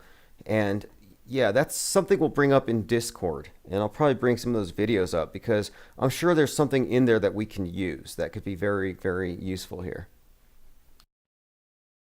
It was, you had a lot of people then, and it was a very, very effective. I remember, oh my God, I remember how people were just, we actually just completely took over and became the topic. And, got cursed at a lot and get the hell out of here, you flat earthers, you crazy wackos. It was so much fun. It was a lot of fun. Yeah, it was hilarious. It was a good time. And at that time too, I think it was healthy because they were trying to gatekeep so many conversations and we were just, kind of opening doors and it didn't break anything. It didn't really cause any harm. In fact, we ended up donating a lot of money to people. What we would do is we would throw money, $10, $20, $30, and they would read these super chats. So they're getting paid more than ever to read things that they would never otherwise even venture into. And that's kind of what we were doing. Unfortunately, though, I think some people did get hurt. Their feelings got hurt. Some people did. It was a shame. But, there are casualties in war, so what can I say? Oh, yeah, totally worth it, though. Totally worth it. And it was a great deal of fun. With numbers, that kind of activity happens. And there are other areas where we could go into, and I have thought about this. And, I'm kind of hoping that we have something similar to what happened when Nipsey was fake killed, where there's suddenly a whole lot of people who are new to this area of discourse joining in.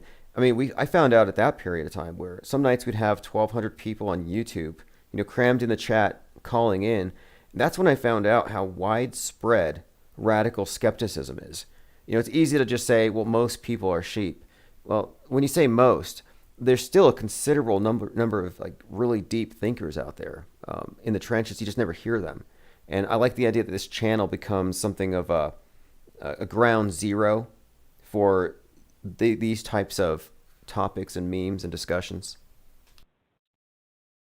And it's funny you brought up the Nipsey episodes, because that's about the time I had lost track of you for a year or two, and then I guess I found you again when you were discussing the Nipsey Hussle debacle, and haven't looked back since then really. But so there was a year or so missing, and I thought you'd just gone off the air, and I don't know what happened during that year, but it was good to hear you back. And in I guess when was that, about 2 years ago, the Nipsey Hussle thing?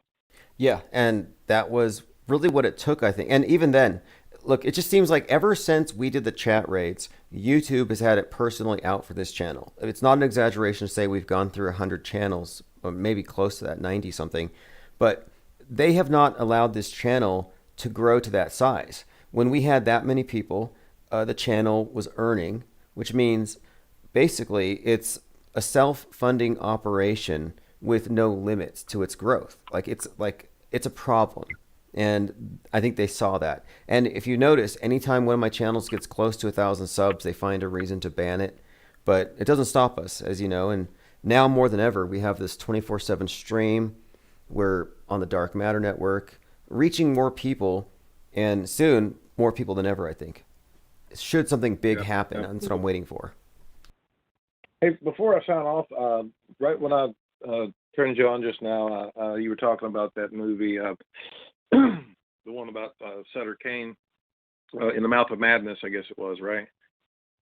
And I'm not sure what led into that conversation, but that movie was, pretty trippy movie. It was kind of a, a very B-rated movie as far as that goes. But the premise of that movie was similar to the Truman Show in a way. The investigator, the Sam Neill character, found out he was actually in the movie or in the book, which turned out to be a movie, and that's similar to Truman Show. And I think there's a common theme that a lot of people have sort of felt at some point in their time. I know when I was a child, 7, 8 years old, I sort of felt like a Truman. And so I don't know if there's that thing that they're been trying to push to us all along, that we are all fake, and maybe that in itself is a big psyop that they've been pushing on us. And a lot of Twilight Zones had similar episodes that had a similar type of theme, that you were all alone in the universe by yourself, and everything around you was an illusion, that type of thing. So it makes me wonder if that's a psychological war that's been played on us over the years as well. That's kind of the moment of revelation that character has in that movie, In the Mouth of Madness. And like the Truman Show, when he goes from a false man, the one who believes all the lies and the liars, to the one who escapes, that's when he becomes the true man, as I see it. So he has a scene where he actually exits the world stage. And at the end of the book or movie, In the Mouth of Madness, he does the same thing. He literally walks through a page in a book, and he has this revelation about the nature of reality. And then the very next scene, he's sitting in a movie theater watching his own life on the screen. I mean, the movie's kind of profound, and it kind of goes there. And yeah, it is a B movie, which I think is kind of what makes it watchable. I mean, it's obviously cheaply done, but and both of those were made by the same director, John Carpenter. Oh, that's They right. Live and Mouth of Madness. Yeah, that's right. That's right. Same exact, same author, and very, very similar in the whole subtext, for sure. Different ways of telling it, but John Carpenter was a pretty sick guy. I mean, but he was a thinker, and I think he's probably an insider, and he was paid to do his part. But he certainly that movie They Live is one of my favorite. You know, and again, it was a B movie too, but it really told a very profound story in a short hour and a half that was a metaphor for what we're actually seeing today. And I don't think another movie like that would even be allowed to be released today. No, I don't think so. And what I would like to start doing now is because we've been talking about movies for ages because they help to illustrate things and there's so much truth in them. But I'd like to take a second and closer look at these directors and how many of that, like, I'm starting to wonder what else Stanley Kubrick was involved with. Like, let's say he was involved with Apollo 11. I wonder, like, who directed the Challenger explosion? You know, any one of these fake, who directed the Vegas event of 10/1/2017? There's directors who write the scripts that they role play during these psyops. And when it comes to these events that are loaded with symbolism, there's got to be some minds behind it. And I wouldn't be surprised if the minds that are directing the films on the big screen aren't involved in the films that we see through the news that they call, you know, reality and reporting. I definitely put Spielberg probably up close to Kubrick. In fact, Spielberg took over that Kubrick flick, I believe, AI, when supposedly Kubrick died. Spielberg was put to the task for the AI movie and supposedly changed it, whatever. But I think he has a lot of his movies have some truth bombs in them as well. And as far as Kubrick goes, that 2001 Space Odyssey, my dad took me to see that movie in the theater, and he was telling me that this is a movie that's going to change the world, and he didn't realize just how right he was about that. And I, of course, as an 8-year-old or 9-year-old, when I saw that movie, I didn't get it. It was like too weird out, for me. But later on, as I watched it more and more, I knew there was a very strong message there. And I was just thinking the other day, by the way, the guy who was one of the lead characters in that movie, and he was portrayed in 2010, the follow-up movie by the guy that was in Jaws. And his name was Haywood Floyd. So there's that name Floyd in a Kubrick movie. And he was the one that was talking about the epidemic that was on the moon. It was a cover story for, while they were really having something else going on. They said they had a cover story of an epidemic. And that was it was Dr. Haywood Floyd. And Now so that's I don't know if there's any connection. that is absolutely a connection. So for people who don't know, because when you look at this Metascript thing, the keys are given away, or the hints are in the names, symbols, and words. So at the beginning of Space Odyssey 2001, you have the monolith, and right above it is an eclipse where you see the corona of the sun. And then the character Floyd talks about the fake demic as an excuse to lock things down as a cover story or whatever. So there's a cover story involving a virus. You have the corona. You have the name Floyd, all thrown in there. And that's just one example. Kubrick's films, I think I need to go back through all of them, but they reference a few events. 9/11, Corona. I mean, there's just, again, there's so many coincidences you can have before it ceases to be mere coincidence. And the way I describe it is, if you look at a novel, anything you see in chapter 1, 2, and 3 that relates to what happens in the end of the book is not the result of a coincidence. It's a script. It's a program. It's already, pretty much set in stone. It's going to happen that way. So we're not even looking at coincidences. We're examining the script. So it makes me wonder, who was the script writer before Kubrick back in, let's say, the 1950s, 1930s, then the 1900s, and going back, there were script writers going all the way back to, I guess, person we call Shakespeare, who was whoever that might have been, Francis Bacon or whoever that was. So there's been script writers throughout the so-called history. I guess the history book writers, they were writing scripts really of the past and making us believe it. And then those script writers morphed into writing about the present and then the future. And then they've made the future come to pass. But all of it seems to be, the whole world, the whole so-called history of the world seems to be, pre-scripted, meta-scripted. Scribes, the scribes of the gods. In fact, if I had to name one, I would say in Joseph Atwill's book, the author Joseph Atwill released a book called Caesar's Messiah, where he Yeah. suggested that Josephus Flavius, the guy, this historian supposedly, that he was in fact a script writer for the elite, and that his historical accounts were designed and written in order to deify the Roman elite. So I think we've had script writers from the very beginning. I think religion is the original mass media, the old school or OG fake news. There was another one. I don't think it was Joseph Atwill. There's another guy. I can't remember his name. It might have been Atwill. Who one of them said that he believed that Josephus was actually also the Apostle Paul. So do we have that duality effect, like Bo Jiden effect going on back then, where Josephus was also, he was a dual character, and by the way, Jesus also said, "Woe to the scribes and Pharisees." So even Jesus in the Bible said, don't pay, don't buy this bullshit from these scribes. So maybe there was a little bit of a warning or predictive programming right there in the Bible. Right. Well, there is something inherent in this the idea of the scribes as being the original distorter of the clear message, the mediators, and the scribe is considered to be, I guess, Mercury is the god that's the messenger of the gods. Thoth, the Egyptian version, scribe, but it's a mercurial thing, and Mercury is always a trickster.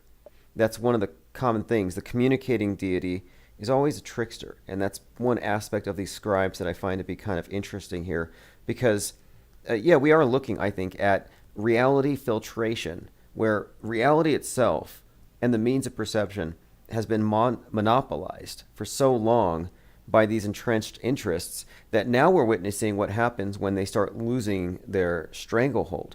And that's why I'm very optimistic, despite all the evidence of centuries of brainwashing. It's like, at least right now, it's possible to kind of get a glimpse of what's really going on. It's possible to analyze the lies. And it wouldn't be possible if you weren't able to talk to as many people as we can talk to and compare notes like we do, real time. You got that scene up on your screen now of They Live, which was the fight scene, and that was a good metaphor of how hard it is to make somebody open their eyes. Like that, they have their eyes wide shut, of course, like the character Keith David, the guy that he was fighting. He would not put those glasses on. In fact, he'd rather fight to the death to keep his reality. He did not want to see the truth, and once he did, his whole world changed. So a lot of people that we are trying to approach, they'll fight us to the death. If you can find one who will eventually listen to you, then yeah, you changed their world. My world was changed a long, long time ago, and I can never go back to unseeing. I can't unsee, this stuff that I've seen. Just like he might take the glasses off, but he'll always remember what he saw wearing those glasses, saw the aliens and all the subliminal messages and everything. And so you can't unsee it once you've seen it. And that's what I guess they just don't want too many people to be able to see. Yep, exactly. They won't be able to. Yeah, on that scene, it's grueling to watch. In fact, in the comments here, Pippi Langstruff says, the fighting scene made me cry. I mean, cry with joy or because it was a drawn out, brutal fight. But it showed you how it really is difficult to argue with somebody who doesn't want to see. None are so blind as those who don't want to see. Mark Twain said, it's easier to fool a man than convince him he's been fooled. And having them put on the glasses or whatever the metaphor was in that movie, the fight scene is pretty much what we see on YouTube nonstop. And people get so triggered over words and memes just because it contradicts what they think that they know. Absolutely. Well, another great conversation, Tim. I'll sign off now, and we'll keep listening and listen to some other good callers. Stranger Days out. Awesome. Thanks for calling. Again, Stranger Days, everybody. He's been, like I said, here from the beginning of this think tank. So we've had to work around the constraints. In fact, we kind of ignore the constraints, but we've dealt with the censorship, or not censorship, marginalization. I don't know if censorship is the right word. I mean, it depends. How controlled by the government is YouTube? I mean, if you consider YouTube to be an extension of the government, if you consider the MSM to be an extension of the government, as I do, then it's not a stretch to say that it's censorship. Not that I'm bothered by it. I mean, it's not technically censorship if you could just open up a new account and keep going.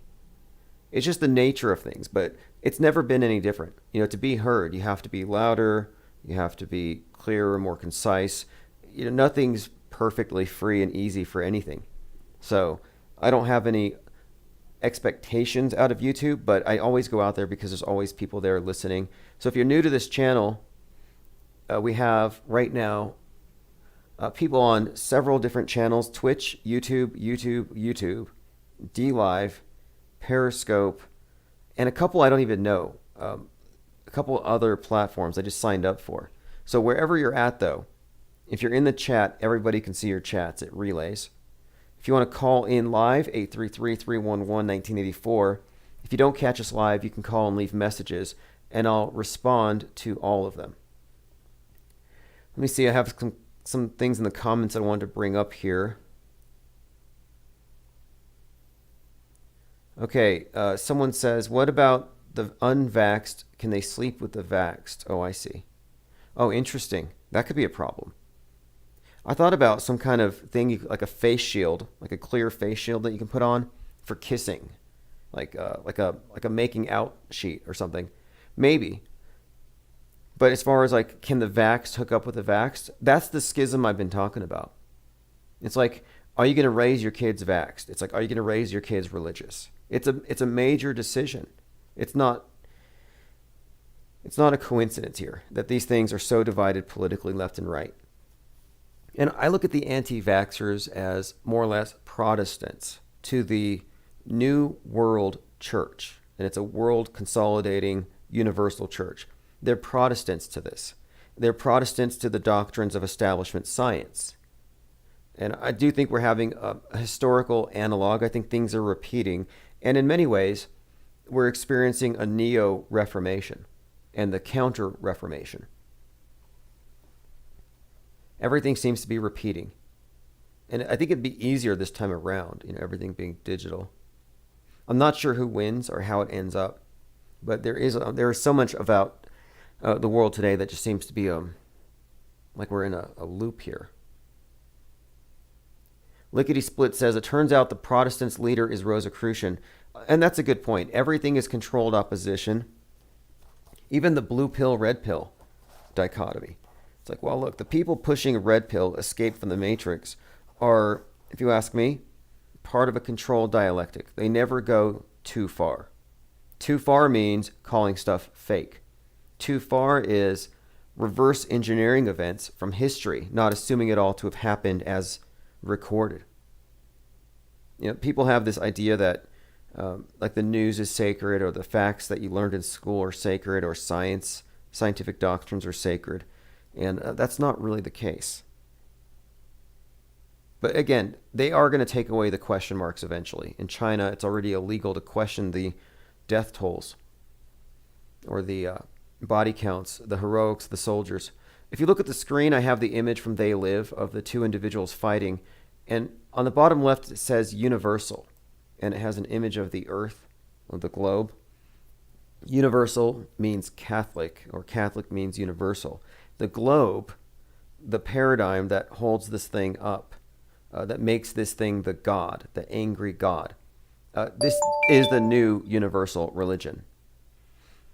Infinite Plane Radio. Hey, Tim, it's Donnie the Dead. Hey, what's up? So we've covered a lot of ground tonight. Any particular topic pique your interest? Yeah, actually, I'm going to call in. And why I'm calling in is because I used to work for the executive producer who produced They Live, Village of the Damned, and Prince of Darkness for John Carpenter in a past life. I can give you some insight how those movies were created because I knew the man. His name was Andre Blay, and he's from Michigan. Yeah, absolutely. These are all really great movies. So let me start with, name them one more time. Okay, so you have Village of the Damned, Prince of Darkness, They Live, and They Live. That was the only three that a gentleman named Andre Blay, who died several years ago, he actually was the producer, financial producer. He gave John Carpenter the money with, believe it or not, Alice Cooper's manager. They had a production company together a long time ago. The reason how I connected with him was when I right out of college is I landed a job with a small little DVD production company he was running at the time. And he was trying to get the rights to movies, and he did a few other movies without John Carpenter as well. I mean, he financed some stuff, but he actually knew John Carpenter and Alice Cooper's manager very well. Okay, so let's start with this then. John Carpenter, so in They Live, there was the scene where the individual's hacking the television set. What was the intention there? The glasses and all this. Was the intention here LSD for the glasses? You think it was a drug reference? No, the intention of the movies, and this is from a production standpoint, is John Carpenter had hit several big films that were big Hollywood productions. He did with, obviously Kurt Russell, big money makers, and his other projects were being turned down because of their content. He somehow stumbled upon these guys through golf. Shep Gordon is Alice Cooper's manager's name, and he proposed to them that I have a series of movies that I want to make without any influence of studios, and I just need X amount of dollars. And so these movies were somehow, and I don't understand exactly, and I could be slightly wrong, but they were tied into Quatermass and The Pit. John Carpenter was a big fan of the Quatermass movies, and so he wanted to just do his own damn thing with these three movies, and so he got the money to finance them. What would later happen, though, was the distribution rights would then be sold back to the major studios. Okay, so this makes perfect sense, because the last caller mentioned, a stranger said that these movies are kind of B movies, talking about In the Mouth of Madness, and I thought, well, that's one of the reasons why I tended to like B movies. I rate them higher because they don't have the big studio influence. There's less money involved, so more truth could likely seep out through movies like that. At least that was my thinking. And that was actually the case. So just full disclosure, so nobody thinks I'm actually lying on this. I worked for a small company called Mackinac Media, which was in the mid-2000s, which was a small DVD, like the dawn of the DVD era. And that's what I did in the past life. I actually worked in film and stuff, mainly did MMA, boxing, films, and so forth. But what the story was, so I was always one of my biggest favorite films was They Live, and I never knew that Andre Blay had did that. So when I talked to him, I was like, well, how did you wind up doing this? And it was purely a business deal. Is that he gave Carpenter full reign to do whatever he wanted. He gave him, I can't tell you the amount of money he gave him. And his whole thing was the guy was a producer, a director, a writer, and he made his own music. So he saved a bunch of money, and he could get his money back on return on investment. But Andre Blay actually would produce Mosquito, a big B movie. Jack's Back. He was big into horror movies and bizarre sci-fi films. So it was like a perfect match. And supposedly he and Shep Gordon they said, here you go, here's some money, have fun with it. They make money, they don't. Well, it was a bad investment. Well, that's fascinating. That makes perfect sense, because these movies really shouldn't exist, because they've given endless examples and reference points for conspiracy theorists. David Icke's books wouldn't be so coherent if he wasn't able to constantly refer to They Live and all the memes that it's given us and just the imagery. And it's a modern take on, Plato's cave, but then it goes even further. And then, of course, there's so many angles with this They Live, John Carpenter. And personally, I think In the Mouth of Madness is probably my favorite one, because this is the one that suggests the idea of reality control through control of the focused attention of all of the people of the world, all of the perceivers. Well, if you look at a lot of Carpenter's films, look at the history of his films, if you exclude Halloween, you exclude the Escape from New York's and the Big Trouble in Little China, he does have an underlying theme of like subversive control. You look at Prince of Darkness, that Satan lives in another dimension and is going to come back and rule the world through some kind of goo. They Live is there's another dimension of, I guess, aliens. Village of the Damned, which is actually a remake of another film, is that children are, spawned from outer space demons. His last movie he did was The Ward, and it was like 2010. It was a girl that was stuck in an asylum, and they were trying to make her believe in an alternate reality by being crazy, and it was all fake. Oh, that's interesting. So let me see. The psych ward was a big part of They Live, where the guy ends up in a psych ward in that movie.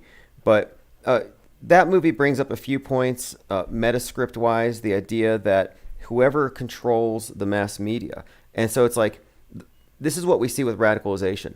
If all of your focus, if all of your attention is on one book and your entire worldview is that, then you're fundamentally separated from everybody else.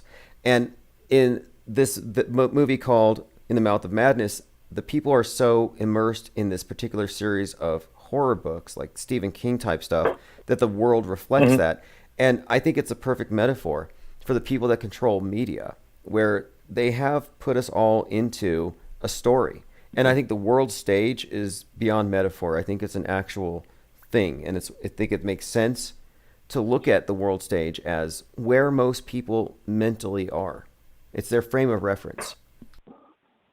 I agree. So if you look at They Live and you look at In the Mouth of Madness, they give you two different aspects. You have the section of society who have access to the glasses, and we'll say that's this channel. And then you have the other side of society that just gobbles up this narrative over and every day, and they wind up living that life. And that would be In the Mouth of Madness. I think anyone listening would be able to go to a store and you could pick out people that believe everything they're told, from the Suez Canal to space, it doesn't matter what it is. They'll just go, okay, what did the nightly news tell us? And you have the people that kind of sat there and caught things. The biggest thing I've noticed in living in Michigan is we're one of the most masked, and we are the most vaxxed state in the United States currently.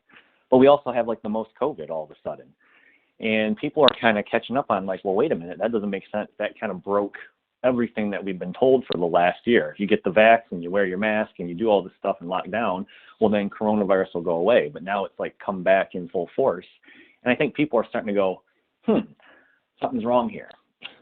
Right. There's a difference between the televised reality and the one on the streets. And that's why 2020 was such an eye-opener for me. Is it starts off pretty bad, the lockdown, nobody questions the news, and suddenly it's a real thing. And I was like, I thought we're going to get an alien invasion.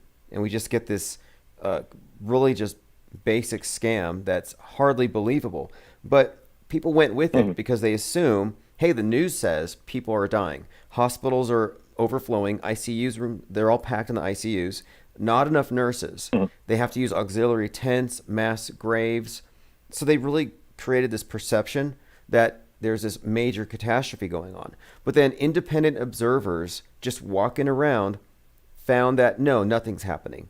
So that caused, I think, a reaction among people. This is why there's such a push to censor conspiracy theorists, because it created a lot of new conspiracy theorists who aren't really conspiracy theorists. They're fact checkers.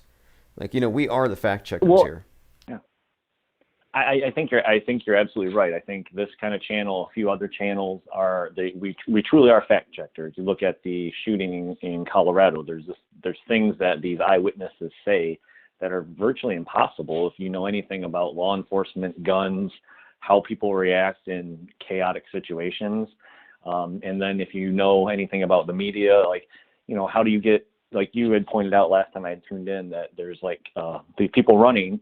And there's a photo on both sides, but the photo doesn't capture the other journalist that would be taking the photo.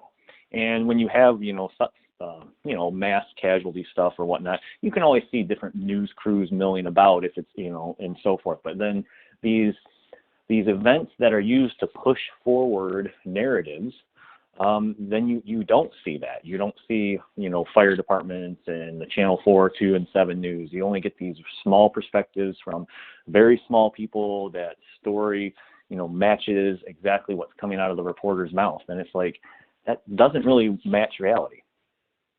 Right. In fact, the thing about the photos, and this is one of the first things I analyzed that day, is why is it that you have a group of people holding hands with the police, and this is all color they do this stuff. It's like black, white, holding hands with the cops, and it looked like the scene from Sandy Hook when they're running through the parking lot. And I thought, wait, we see the pictures of this group being escorted out, running, terrified. The cop has his gun out, and we see them on the front and the back, and it's the same exact shot. So it has to be a single photographer, and he's like, okay, run and look really scared. Okay, do it again and pull your masks down so I can see your scared face. Like multiple takes. Otherwise, yeah, you would have had full coverage. You'd see other photographers, which then makes me wonder, how come the photographers aren't running from the shooter? Well, I mean, if you think about that logically, that you may have some, I guess, ballsy reporters that may have been embedded journalists in the Second Gulf War, whoever those people were, that may be more fearless because it's kind of in their blood. But I can tell you that when things blow up, things are on fire, people like to look from afar. They don't, and if people are getting killed, most people run, and they run away. And you wouldn't be interviewed by the news completely calm saying, well, yeah, the shooter was behind me and he shot the lady in front of me, and it was no big deal. You wouldn't be able to hear anything because a gun would go off next to your head. Your hearing would be shot. You'd probably be terrified. I mean, look at when people get into car accidents. They don't sit around and go, that was cool. You know what I mean? Well, at this King Soopers thing, there were bodies on the ground, and there were people live streaming saying, oh, I think there was a shooting, but no one was tending to the bodies on the ground. And so I'm thinking, wait, you're not afraid because you're standing there recording, but you're too afraid to go assist the person. And nobody knows if somebody on the ground is dead from 50 feet away. They could be unconscious, they could be bleeding, and they need a direct pressure application. But people just stood back and recorded it. And I kind of think that goes against what would really happen. I mean, I understand that there's this sense of diminished responsibility, but the idea that somebody could be on the ground bleeding and nobody is going to just at least go see if they're awake, it looked like a training situation to me. And that's my take on it too. And I think the whole thing was they've had multiple shootings in Colorado for the last 20 years since Columbine.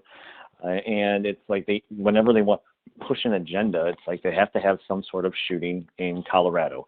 And it was kind of clear upon Biden's election that there was going to be some kind of gun control issue. And it was like, bingo, we had the spa shooting in Georgia, and then you had this thing in Colorado. And it's like, it fits like just totally into what we were being told like 3 weeks prior. Like, well, we need gun control. Well, why? Let's have some mass shootings. Let's sex this up as one's racist, the others, I don't even know what the Colorado shooting was about. Vaccinations, because that's what he shot up, I guess, was a vaccination location. These are overlapping agendas. So no, actually, these two individuals, the individual who shot up the place over there in Colorado in Boulder, he was retaliating for the Christchurch shootings from exactly 2 years prior. So he was an Islamist, and he just happened to be shooting shoppers that were there to get their vaccines. So they went over there for their COVID-19, and they get the AR-15 shot instead. Like, that was the ironic twist that the writers put into it. But what's stranger there is that the shooter's doing it as revenge for Christchurch. Well, if you look at the Christchurch event, the shooter goes to multiple locations, and then the police use a pit maneuver, run him off the road, and pull him out of his car. Well, if you look at the Parlor situation, which happened on the 2-year anniversary of Christchurch, he shot up multiple locations, and then they used a pit maneuver to pull him out of his car. In other words, the spa shootings were templated off of Christchurch and happened on the anniversary. And the Colorado shooter said he was doing his shooting in response to Christchurch. So these events all reference one another. Oh, so it's like or you want to call it like a leapfrog, I guess, for lack of better purposes, is they just take one and they jump and they build on another one to keep building the story as it goes, like a choose your own adventure, but it's completely directed. Oh yeah, absolutely. And it works to reinforce the reality of all these events. So if you discredit one, well, it's actually a house of cards because they're all interconnected. In fact, it was in 2019, there was a bombing in a church, I believe it was in India, but it was done in retaliation for Christchurch. So these are all, look, Dylan Roof, the guy's Dylan Roof. I don't think it's a coincidence that his name was Dylan, reference to Littleton, one of those shooters, but his middle name was Storm.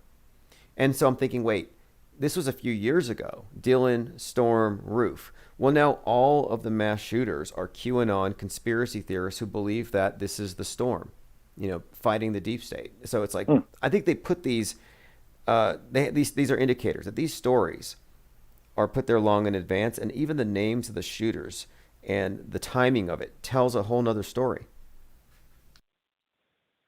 I think you're right, and to kind of go back to They Live, if you remember the movie, towards the end of it, the character Roddy Piper, I think his name was like Enigma or something, he has a strange name. He somehow gets involved where he pulls the veil off the news, and it's kind of told to you that the news is told to you by aliens. I think that's where they're going, and then I know it's kind of a leap, but if I can explain, is this continued thing where conspiracists, QAnons, and now everybody's kind of being thrown into this one big thing. You're a racist, anti-vax, unscientist, QAnon, conspiracy theorist, something else, throw something in there, and then you have the rest of society. So you have the people they're trying to divide with people that can see what's really going on, or disbelieve what's going on, or don't know what's going on, versus those that blindly follow. And should the veil ever truly come down, it would be chaos and pandemonium. Yes, agreed. And John Carpenter's movies all revealed this pretty well. They Live at the end. I believe there's a character who was kind of chastising the main character, being like, if you can't beat him, join him. And he joined the club, and I guess he teleported to Mars or whatever. But even in this movie, you had Mars as the next phase, and the insiders were like, they had the fast track to Mars because they knew that this place was going to be destroyed. And that was kind of hinted at the end of the movie too. And that is true. And I know from dealing what my little time was I dealt with the whole thing, is that John Carpenter was very influenced by Quatermass in the Pit, which was a British serial television show about a scientist named Quatermass. And I'm not that familiar at all, but I know it had to deal with like Mars and alien beings. It was kind of like the British version of like the Twilight Zone, but based on a character, not a bunch of different serials or different stories. And that was like his biggest influence. And if like what you kind of go back to some of that stuff, it's like it just gets regurgitated into now. And sometimes I almost wonder if by John Carpenter kind of going independent for a couple of years, he was part of one of those guys that kind of knew things, knew how the Hollywood system was, and he threw out these tales that, there's something from another dimension that may be the devil, and what we see is not what we really see. And, there's aliens from another planet was part of his way of maybe, warning us, because those films kind of do dig in, even though, they're kind of, they're nobody really remembers them. They remember them for Halloween and the Thing now, but I think there's a lot more going on with those films than I think we were aware of at the time. And nowadays it's like, holy crap, it was right in front of our face. Right. With John Carpenter, it feels more like here's an insider letting us know. And with Kubrick, it's like this is an insider who is kind of hinting at it, but maybe he's not hinting because he wants to wake anybody up or anything, but it's almost like gloating or something. It's almost too esoteric, whereas John Carpenter seems like he's trying to say something or reveal something. Even the guy who's hacking the TV kind of reminds me of Robert Anton Wilson, whose books were all about taking off, or rather putting on the glasses. He even was a friend of Timothy Leary, and his thinking was influenced by the idea of even breaking your paradigm with LSD or something. But anyway, yeah, I kind of get that idea. I don't know who the insiders versus outsiders are. John Carpenter could be an insider participating in this revelation of the method idea that some people have, where to get our consent for our mass mental enslavement, they have to like post signs, and the way they do so is they put it in the movies. I mean, that's one theory about these individuals. Well, then it could be if you look at just media in general, and I like your connection to the pallbearer and the My Pillow guy. You get the same characters over and over again in different things, and it does make me wonder, like, what's the narrative and why this continued story that keeps evolving, but yet it's very circular, and why is that? And then you do get these fractures from it, and people get confused, and then they fall in the category that we're at, where we analyze, and then we can see all kinds of holes in it. So yeah, absolutely. Well, hey, I appreciate you calling and filling us in a bit on John Carpenter, because as you know, in this channel, we analyze these movies because one, it's because it's predictive programming and we're just like trying to read the script, but two, these are like common reference points, and we all spent hours watching this stuff, so it's stuff that we can all kind of relate to. And I find all these directors to be very interesting, and John Carpenter is definitely one of the directors I want to put on my list here to analyze. sure. And just one thing before I let you go, I never met John Carpenter. I know he knew him and knew him well and still talked to him. John Carpenter did retire from producing or making movies in like 2010, but from what I asked how he was, and he said he was a very mild-mannered, soft-spoken guy that you wouldn't even think was a Hollywood director. And there is a book, I remember, it's probably out of print now, it's like The Films of John Carpenter, and it really deeply went into the production of his films and like what he was influenced by. And it's kind of fascinating from a cinematic aspect, but I don't have it anymore, and I can't recall it much, but it'd be interesting if we could read in between the lines of that, what his influences were and what he was trying to say. Yeah, absolutely. I've been also wanting to take a closer look at some of the films of Tom Cruise after his association with Stanley Kubrick. And earlier tonight, I mentioned Marjorie Cameron, the first UFO witness. She was the one who participated in the Babylon, working with Jack Parsons and L. Ron Hubbard. But I was looking at her film career and how she had worked with some Kenneth Anger and a couple of other directors that were doing this type of esoteric stuff.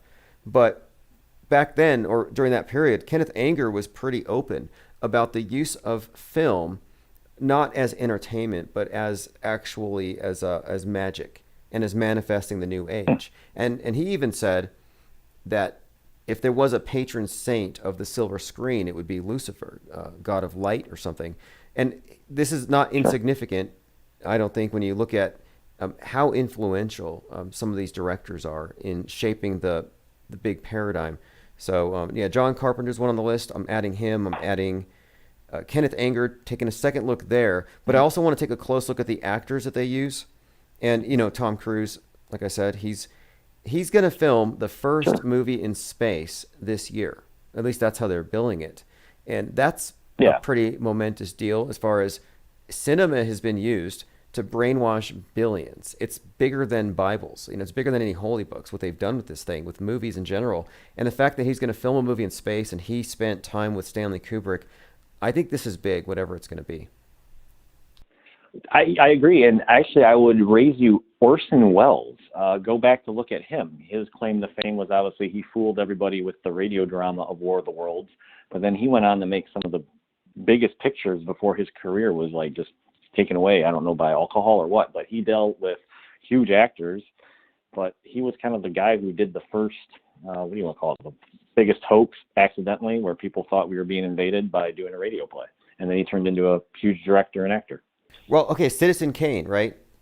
He directed. Yep. Okay, so Citizen Kane actually, interestingly enough, is referenced in Vanilla Sky, the Tom Cruise movie where he's 33 and he falls from the sky. We talked about this one, but he's hated by the people who work at the company he owns, because he owns a publishing company, a magazine called Rise, which has everything to do with him being resurrected from the dead and everything. But anyway, they call him Citizen Dildo as a reference to Citizen Kane. I've never seen the movie. Well, it's a Citizen Kane reference. But Again, Okay. it's kind of pertinent here though, because again, we're talking about these wizards of cinema who have basically more or less become a de facto priesthood, and they've mystified billions of people. I mean, it's pretty remarkable if you look at how movie magic is probably quite literally magic.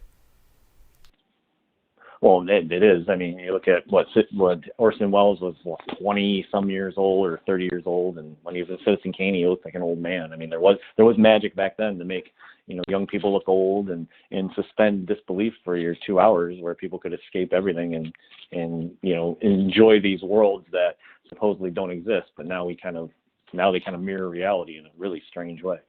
Right, exactly. Every movie is essentially a magic show. And if you look at it in this context, it's illusion and suspension of disbelief. But what they've done with news is they've given you news where it's presented as fact, and nobody has any sort of doubts, or at least they're taught not to. And that's how we got to where we're at. It's a very interesting time.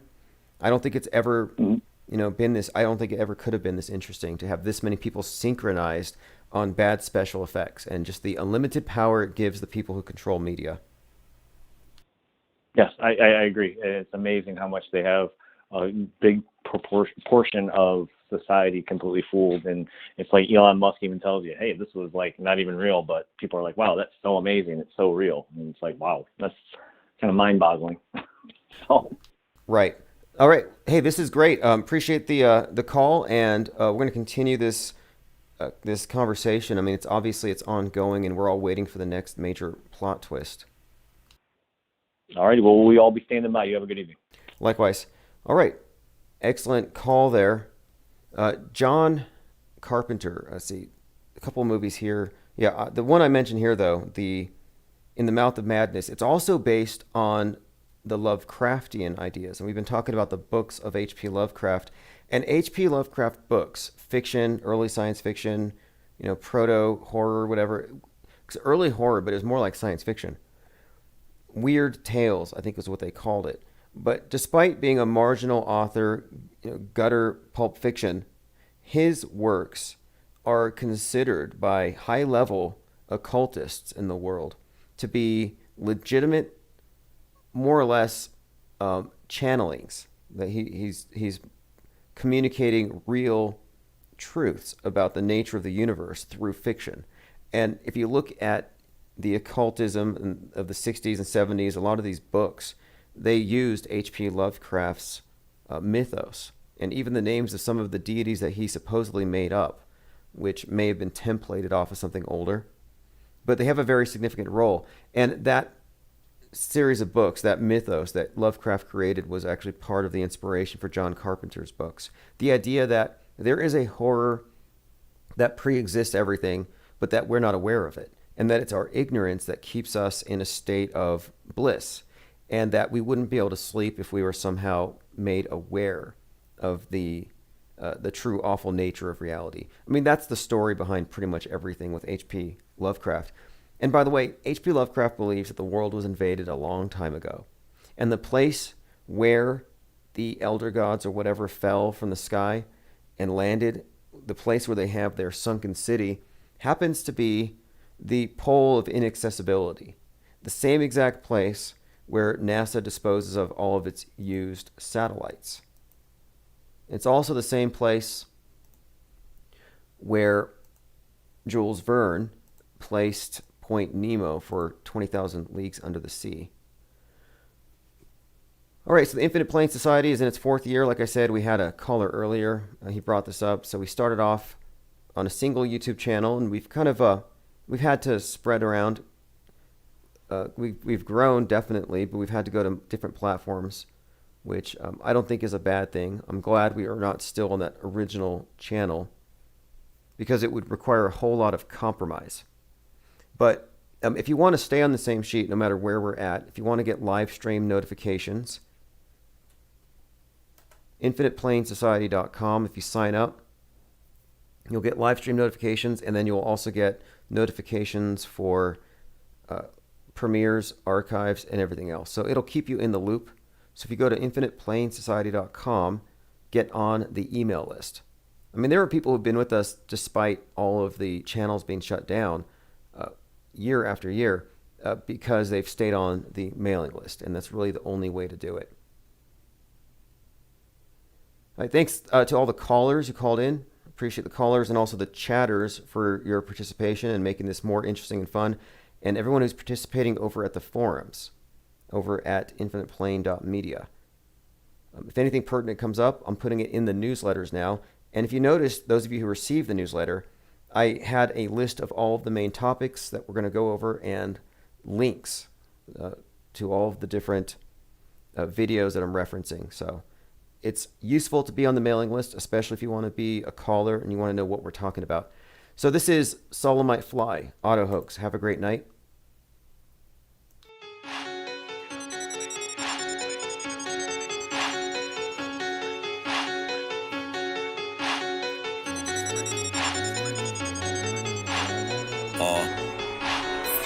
CIA be lurking, I be in the turban. Little ones stay cursing, older ones out twerking. Talking about lack of education, streets are always dangerous. Bluetooth speakers playing, do you really hear what they saying? Do you know what that mean? Are you down for the team? They speak through signs and symbols, you can learn about these things. Live by 9/11, Club of 27. Once you think that they in heaven, nah bruh, it's a legend. It's all according to the code. Them Illuminati with my mind, body, and my soul. That's why they snatching bodies, everybody in a Holly Grove. Deception is a hobby, switching roles with the auto clone. We call that an auto hoax. Man, what you trying to prove? Don't you know we've been around the globe and been to the moon? Get it, that's an auto hoax. You tripping, times two.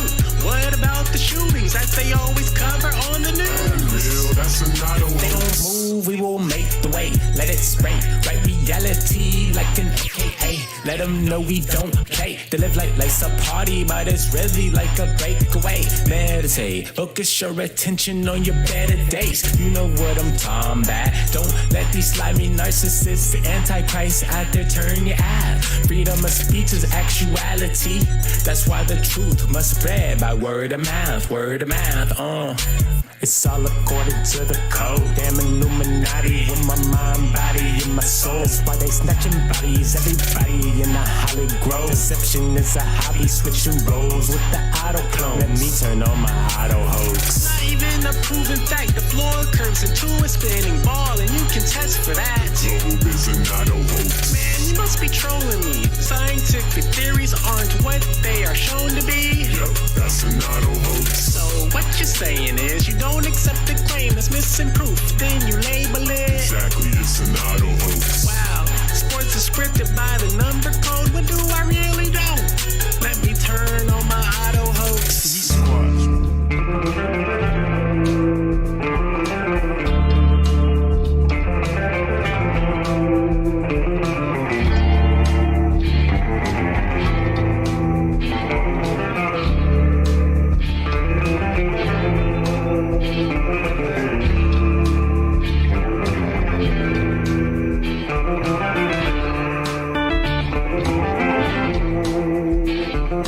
I'm so tired of World War III.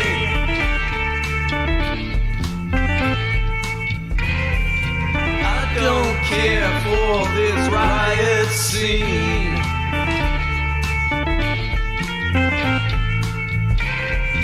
I've got a fever of 113.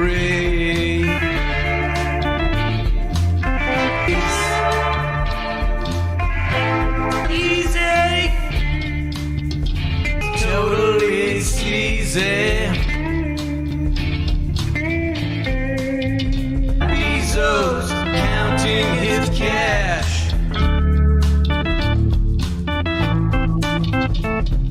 Now he can build his moon gulag.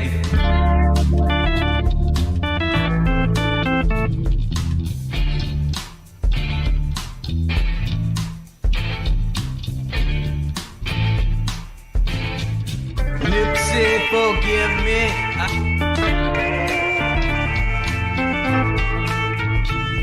I'm going to the lake, gonna paddle my boat.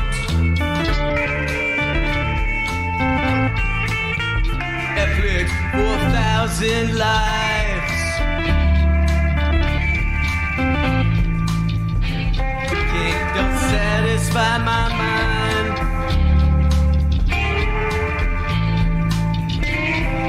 Dancing nurses are boring me, wasting millions in PPA. No one is in the hospitals, you see. Sing the dance routines.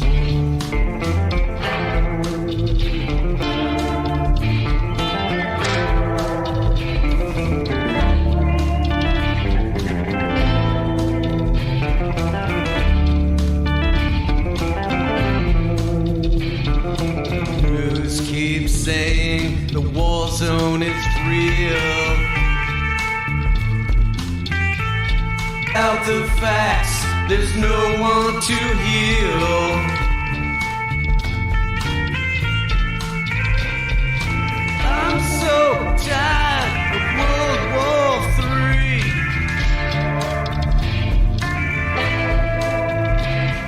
Now we have better wear your mask, boy. Get somebody.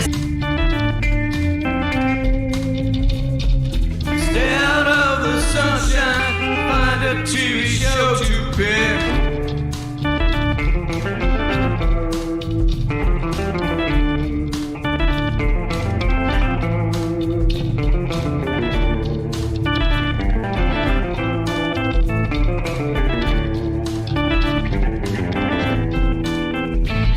Don't worry about your money, y'all. Your truck checks on. You'll get your vaccine. Need a COVID passport too. They're selling us all doom and gloom. Are you buying it?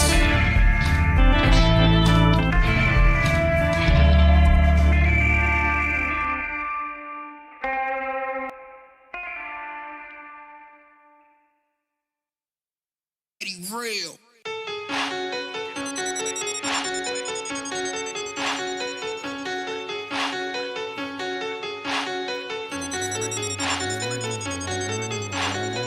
Little ones stay cursing, older ones out twerking. Talking about lack of education, streets are always dangerous. Bluetooth speakers playing, do you really hear what they saying? Do you know what that mean? Are you down for the team? They speak through signs and symbols, you can learn about these things. Live by 9/11, club of 27. Once you think that they in heaven, nah bruh, it's a legend. It's all according to the code. Them Illuminati on my mind, body, and my soul. That's why they snatching bodies, everybody in a Holly Grove. Deception is a hobby, switching roles with the Around the globe and been to the moon. Get it, that's an auto We hoax. tripping. Doings that they always cover on the news. Real, that's an auto They don't hoax. move, we will make the way. Let it spray, right reality. No, we don't play. They live like life's a party, but it's really like a breakaway. Meditate, focus, you know what I'm talking about. Don't let these slimy narcissists, the antichrist out there turn you out. Freedom of speech is actuality. That's why the truth must spread by word of mouth, word of mouth. It's all according to the code. Damn Illuminati with my mind, body, and my soul. That's why they snatching bodies, everybody in the Holly Grove. Deception is a hobby, auto clone. Let me turn on my auto hoax. Not even a proven fact. The floor curves into a spinning ball, and you can test for that. Globe is an auto hoax. Man, you must be trolling me. Son, what you're saying is you don't accept the claim that's missing proof. Then you label it. Exactly, it's an auto hoax. Wow, sports is scripted by the number code. What do I really don't? Let me turn on my auto hoax. Turn on my auto hoax and look this stuff up when I get home. Cause boy, tripping out one little bit. I know my things. They call themselves the Infinite Plane Society. Sometimes there's a lot of penguin usage, right? Do spiritual warfare online. They're good at it. They're just sharing the truth. Yeah, respect to the Infinite Plane Society. The Auto Hoaxer Revolution. Auto Hoaxer.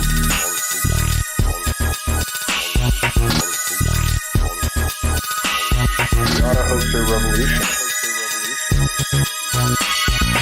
Auto Hoaxer.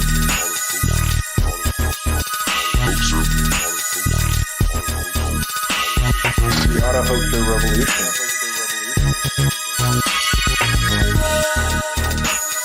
We've taken over auto hoax. The term auto hoaxer was meant to attack people who jump to conclusions too fast. Until we realized that no, actually, we were right. We're going to do it this way.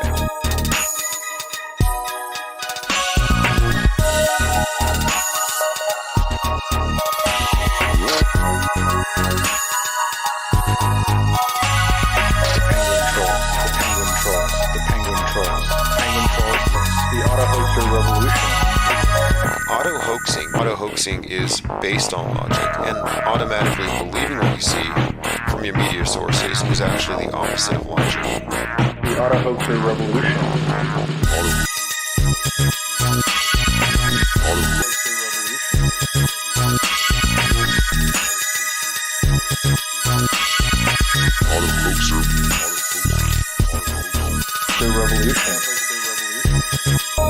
The mainstream stranglehold over mass perception. The auto hoax meme, the auto hoax concept needs to be mainstreamed, and I think more than ever people will understand it when it's explained properly. Because what we're talking about is shifting the burden of proof back to the online media. Penguin trolls. The auto hoaxer revolution.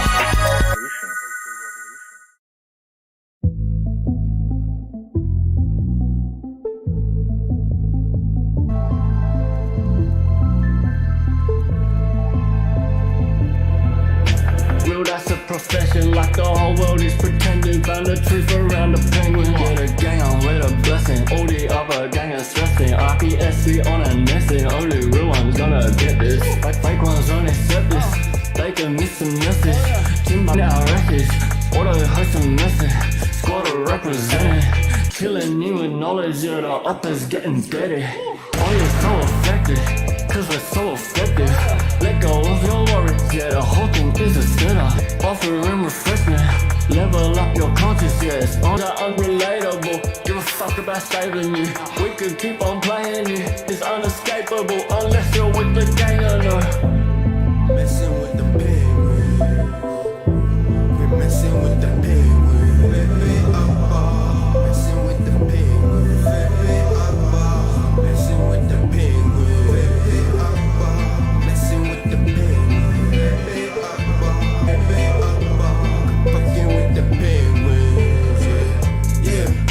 Come to your senses, forget the general consensus. Just pay attention, the rules just has paid for good intentions. I'm clenching my back wrenching, yeah, independent media. We got that real shit, fucking encyclopedia. Still believe in stuff, get a grip and show some evidence for your own claims. We don't play no games, we stay relentless, exposing hoax against quick. The IPS are making an entrance.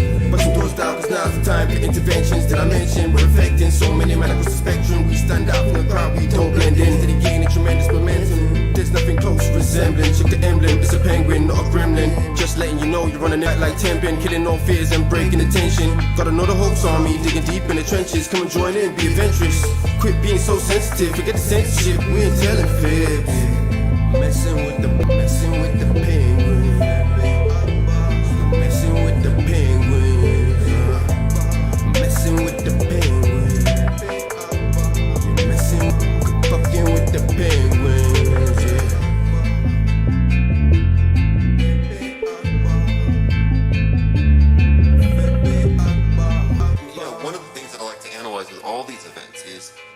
Analyze what you don't see, the actual victims. You don't see any evidence of real mass casualty, the victims, the crisis actors. You never see tears. I haven't seen a single tear yet. Nobody cried, nobody died at any of these events. Plain radio. Hey, what's up? Tim. Hey, what's going on, caller? Oh, not too much. How are you? Pretty good. Just going through. We just had the anniversary of Parkland, and I was just bringing up some little tidbits here. But yeah, I was just telling everybody that I think I know who QAnon is. What do you think? This person can claim to be the Q, but definitely seems like they're embodying the drops, probably. It would make sense. And I think that he was chosen because this person has been involved with Anonymous, the Anonymous movement, since 2009. So here's a guy And I got into his background a little. So he's like playing this role like Batman, hiding behind a mask, social justice warrior and stuff. Well, his first, and then he transitioned into this truth channel, and then he gets involved with the White House Communications Office email addresses. In fact, the White House Communication Office Dropbox shared folder is one of his emails. On, I think he's the one who probably educated the Trumpers, like Donald Trump and company, about Anonymous and how they could appropriate it for the Trump administration. Sort of a groundswell of like the George Webbs and the DeFangos. I don't know if any of these names ring a bell, but I used to follow Lift the Veil, and he would get wrapped up in these weird characters. But it almost seemed like a precursor, like maybe some type of like data mining operation to like understand how to propagate these weird puzzles on the internet. Like there's I forget what they called them. They're like these internet games that they release, and they're basically LARPs. One of them was called like Cicada something. Alternate reality games. And if you've ever played any kind of role-playing game, you can understand how this could work, because the dungeon master, the author of it, knows more than everybody else, and he plays them. But this person says that QAnon has all the hallmarks of being an alternate reality game. Yeah, exactly. It definitely seems like that. It seems like an ARG on steroids. It's just gone off the rails. Speaking of just the interview that he did on the Tonight Show in 1998 with Jay Leno, you come across that one? I've seen pictures of it. I haven't gone back to actually listen to it. What's it about? So it seems pretty innocuous. Of course, I got this from a QAnon YouTube channel. So the angle they're like dissecting every sentence and every inflection and every facial expression and trying to read into everything. Worthy things.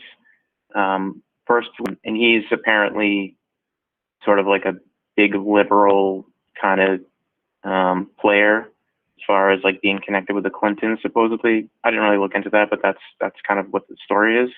This was like the night following the series finale of Seinfeld.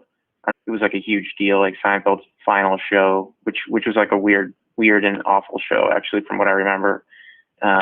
So he was kind of like the man of the hour of Hollywood, like Jerry Seinfeld's very last show of JFK Jr. was the mystery guest. And one of the interesting things that they pointed out was when they introduced JFK Jr. toward the end of the show, he came out to the Unsolved Mysteries soundtrack. And then, so as he's talking, and apparently Jerry Seinfeld is kind of taken aback when they introduce JFK Jr., which I kind of find that hard to believe. I did kind of look at his expressions throughout the interview, and he does look like a little. So the Q people were trying to say, oh, just that this guy JFK Jr. had him and all of his pedo buddies like in the crosshairs way back then. But supposedly, so as the interview goes on, one of the big drops in it that does actually connect everything in a very weird way was he reads a poem written by Monica Lewinsky when she was 9 years old. And the poem is about Monica Lewinsky's, drum roll, a slice of pizza. And that's one thing about it. People are derisive and dismissive of the QAnoners, but it's not like they don't have a point. It's not like they're connecting dots that aren't like these breadcrumbs. I mean, it's not breadcrumbs. It's a trail. It's like a nonstop trail of just clues. Just read them line by line. And you have Tom Hanks and all these others who are supposedly part of this deep state, and they're all reading these lines that pretty much seem to make them guilty of being a part of this thing. So it definitely is. And they do make the case that JFK Jr. So there are some things on there that indicate that maybe he was faking his death. And they're saying he faked his death because he wanted to go after the deep state and he wanted to go undercover. Exactly. And there's a couple other smaller drops during that interview. So one of the things that JFK Jr. is promoting during this interview is a book that he had published shortly before, which was, I forget the title of the book, but it was essentially a list of like it was article lists, like different factoids, like, I don't know, weird trivia and all sorts of stuff like that. A couple of the ones that they pulled out of there that were interesting. Little known fact, all of these like Clinton operatives have ended up dead or whatever. So that was put out there like very early.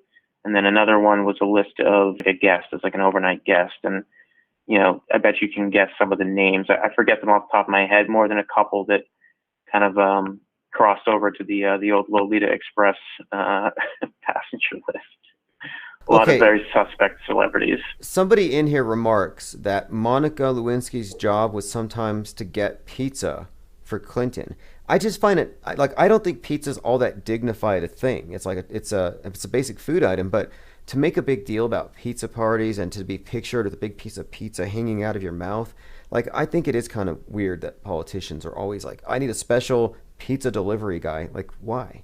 Why would she be the person who gets pizza? I mean, it probably is a giant gaslighting experiment or something, some type of seeding this type of stuff since like the 90s, and we know it goes back. I couldn't tell you. My thought was always that there would be some shocking revelations put out there onto the world stage, but I would always interpret that through the lens of it being, part of the script, weird alternate reality of, like this total bifurcation of reality where like one side sees one thing and the other side sees something else, and it's like,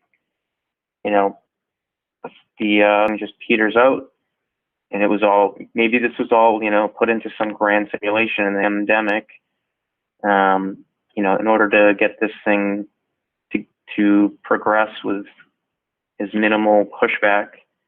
Like somehow this whole gaslighting operation greases the skids, so to speak, if that makes any sense. Yeah, it does. And we're looking at gaslighting where, so the QAnoners, they all think that Tom Hanks eats babies. Lady Gaga eats babies. Kate Perry eats babies. And most of them believe that those three had already been executed. And those three show, which they dress up like the Hunger Games. Tom predicting the future with the Dark Winter thing. Oh, exactly. It all lines up a little bit too conveniently, too perfectly. Now, somebody said Tom Hanks has a new movie on Netflix. I haven't seen it, but apparently they say it has something to do with a kind of like a reset situation, maybe even a virus. These characters are so interesting to me that they're playing into these conspiracy theories. And like you said, it could be a gaslighting. I was kind of thinking it wouldn't surprise me if this was all created to make it seem like the internet is dangerous because it makes people radical against, politicians or celebrities. Yeah, like one interpretation I heard that made a lot of sense was that, Trump was used as a tool to bring like mass censorship, and that's pretty much what's happening. Yeah, I could definitely see that, and this gives them the ultimate pretext. So when I saw Tom Hanks was on the bill for the inauguration, I'm like, uh-oh, do they know how dangerous that is? Because the QAnoners think that Tom Hanks is literally some kind of head honcho Satanist who eats babies, and foster that notion. Even recently, he took the role as Geppetto for Pinocchio. I'm like, I'm sorry, but you're just baiting people at this point. I don't know, honestly. Like, I really hope that it is. Don't want to live in a world that's run by satanic. We verify any of this.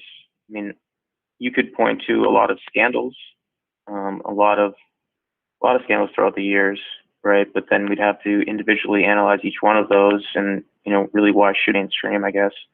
So what does it come down to? It comes down to, I guess, within your own spheres, your own circles. Like if you know of any types of this behavior, I guess. I don't know. Like I don't. Invisible threats that create fear. So it's just convenient that the people who get away from the mainstream fears that are just as potent, when it may just be a fearocracy. It may just be that they use, I say the elite, the ones who own us, a lot of stories to keep us preoccupied and in need of. That's solved when you find out that, well, we might as well vote because the other side is quite literally evil. So it becomes good versus evil. Right. Another way to look, another concern I would have too is like, could we become desensitized to real threats? or is your position that there aren't real threats? Yeah, that's a good point there. That's a good point. That's a very valid one as well to bring up here, because we have people who call everything a hoax. And what I do here is I call everything fakeable if it's fakeable, everything. I check to see if thing, and gradually I arrived at the point where I realized that anything on the world stage that's fakeable is likely being faked for politically motivated reasons. So, they've come up short on the evidence. So I happen to think that there really aren't, and I don't think there's any global threats. I just don't believe in global threats. And that's a big one. Yeah, so one of your supporters, one of your Patreon supporters, I go by the very generic username Truth34 times. It probably has been over a year since I've called in. Been meaning to. I'd give you a call. But I greatly respect your positions on things and your way of analyzing things. But I do want the jabs, if you wouldn't mind. Is that yes? Let's talk. Pathetic? Let's talk about that, because again, it's another one of these things. It's hard to deny that it's been meta-scripted to look like the mark of mythology attached to it. It's world salvation. So it's kind of hard to dismiss it as a mere nothing burger. What's your take? COVID vax in terms of the nanotech and et cetera, et cetera. So I don't necessarily have any solid evidence other than patents and stuff like that, which may or may not mean anything. But when it comes to the topic in general of vaccines, I do think that there are some evidences that at least should be addressed. And I understand your position in terms of what's highly politicized. But I also think that a lot of them are operating on multiple levels. So in addition to being a political lever, it could also be eugenics type of a thing. And I think that does kind of fall in line with sort of how our society has unfolded in the history that we know of, in terms of what's happened to the food supply, what's happened to general people's health, like levels of obesity, levels of different autoimmune diseases and degenerative diseases, and overall health of the populace, as well as just like action, I think is being stunted and retarded, I guess, in the true sense of the word. So that's a valid point there. Let's say hypothetically that they're able to stunt the intellects of people through this type of medical procedures, like a lobotomy that's injected or something. That would make it impossible for people to see through fake news and psychological warfare deep doesn't have. And so if we have people who are being damaged in certain ways, we're doomed. Exactly. And as far as evidence, are you familiar with the Children's Health Defense.org Jr., RFK Jr., kind of, I guess, figureheads this organization? Yeah, I saw him get... Familiar with that one? I came across a mention of it when he was kicked off Twitter, because, it doesn't help the case of Bill Gates and his friends when they're constantly censoring anybody critical of this. So what do you find to be compelling? Yeah. Well, I listened to a debate between him and who was Trump's lawyer, that guy, Dershowitz. Did you ever catch that? I forget the name of the podcast now. Oh, it was called podcast. I've heard Dershowitz. I read when he said that you don't have any constitutional rights to refuse a vax. So I know where he's coming from. He doesn't believe that you have the right to refuse, which is an interesting... he's a gun grabber also, just a big statist. He's one of the beneficiaries of this whole thing. Yeah. Absolutely. He got pretty much completely destroyed by just basically being educated the entire quote-unquote debate. It's really more of aware of, all of these different things. And I'll just list a few of them. Like, for example, vaccines aren't typically tested against a true placebo, right? They're usually tested which have aluminum toxins in them.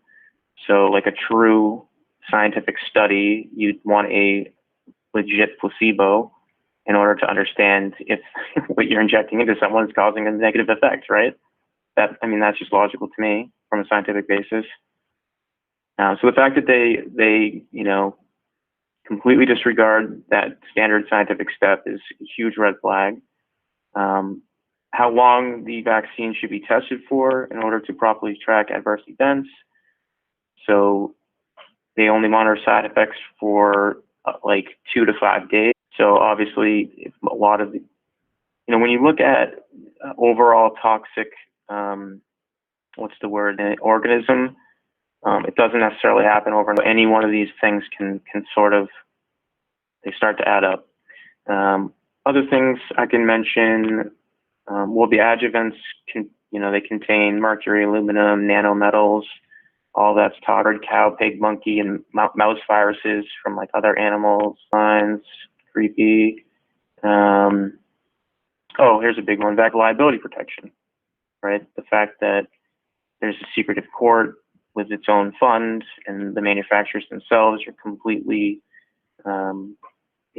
devoid of liability or recourse for injuring people. So all of that isn't direct evidence. A lot of red flags, a lot of obfuscation, and a lot of covering your trails. I think concerning as all hell. Couple of other things. Well, let me bring this up because I would say this. So let's say hypothetically that these are indeed part of some eugenics project, and Bill Gates was inspired by his senior and his ideas about. Would it be a one-time thing before everybody catches on? Like, oh, by the way, none of you are going to have kids for the next 30 years or something. Or is it going to be like a sustained thing where everybody's just dying and they're blaming it on something else? How do you see this playing out? Yeah, good question. So that kind of leads me to my next point. So they're called the control group litigation, and what they've done, and I need to dig into some of the only kind of loosely familiar with this, but what they've done is they found a population data set of unvaccinated people over a long-term period of time, and they've compared that against the general U.S. population, which has like a 99% vaccination rate.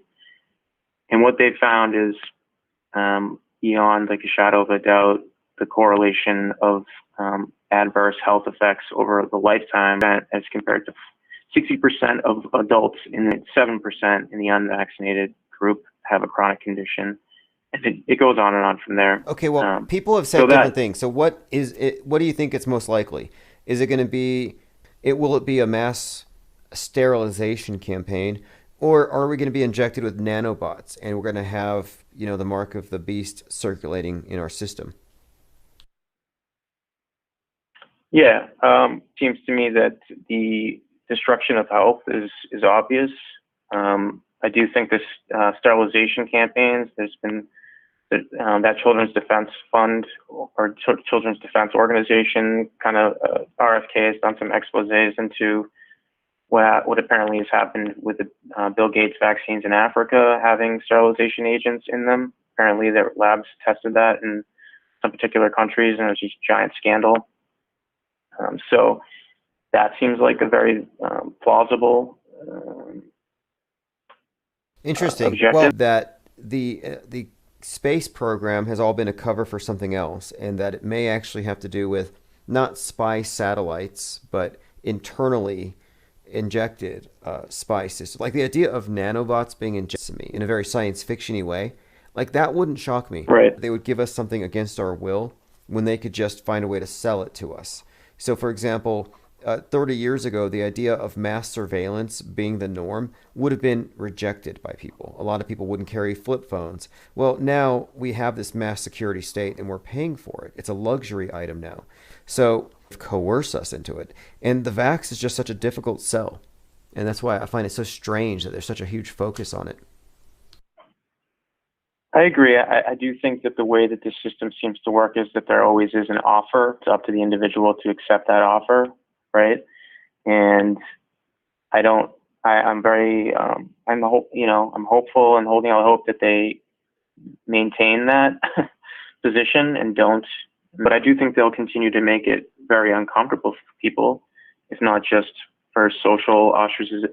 They're already talking about what in Israel vax passports, I think, are becoming a thing. Or maybe that was debunked. I don't know, but There's a lot of there is noise around that. And one thing, I Am Legend, the movie I Am Legend, which is based on one of the very first movies about a zombie apocalypse, the zombies don't show up until after the vaccine. So first you have the virus in the world, then you have the vax, and then the zombies. So this isn't like a new story. This has been telegraphed again and again. So it is rather, to me, I think the government's incompetent and stay to the back of the line, but I don't know. I mean, who knows? For all we know, the vax could be something that just makes our blood taste better for the... No, it's cool. I mean, I just kind of wanted to throw a counterpoint just because I agree with you that almost everything that they do is about creating fear. And that's certainly not what I'm trying to do by sharing the information. But I do think the more information... And knowing the way that people are, look, if they're willing to wrap your face in one rag and then two rags under a false premise, then why wouldn't the same psychopathic mindset think it's a good idea to pump you full of that far-fetched? And I think that people will line up for it, which is kind of crazy. Exactly. Awesome. Well, hey, I appreciate the call. Appreciate the support. Hey, can I... Yeah. Is anybody calling in? At the moment, no, not at the moment. And okay. So go ahead. So I was going to shift gears. I wanted to talk about something else, if that's cool. Yeah, by all means. I was listening to your interview, the Crater Earth USA interview. That was really interesting. Have you debriefed on that with anybody yet? That was yesterday. If anybody here missed it, people have been bringing this up, this Crater Earth idea, and I don't want to just dismiss things. And I decided to find the most vocal proponent of the idea, and I brought him on, and he explained it pretty well. It's interesting. What was your take on this thing? Yeah, I mean, he brings, but it does fit a few puzzle pieces in certain ways. One question I had for you was, does this in any way reconcile with the Sturgio Studio concept? I was trying to wrap my head around that because I know they're like similar in some ways, but a lot different. Right. Actually, they're similar in some ways and a lot different, like you said. The basic thing is, from our position, they're kind of the same.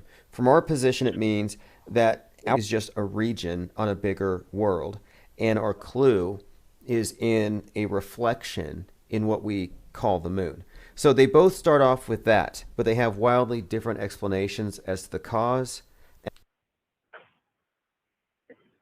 Right. So, like the Sturgio's model, the Earth isn't necessarily, there's extra land, but it's not this like 10 or 1,000 times bigger than our model view, right? It's sense or something. And what I liked about what he did is the way he's interesting. But then when I look at this Crater Earth stuff, and I need to dig into it a lot more. Like this YouTube channel, what's the name of it? It starts with a G. It looks like a scrambled up version of God Gave Me Eyes to See. Yeah, something like that, exactly. So I was looking through his material because that's what Crater Earth USA kind of and I just couldn't find anything that like really sold the idea to me. Like, why did he pick this crater? Like, what makes him think that that's the Earth? And I looked, one of them was worlds and how, what was it? It was the map of the Earth can be found in the map of Disney World, basically, or Disneyland, all the different Disneyland parks. Do you remember him mentioning that?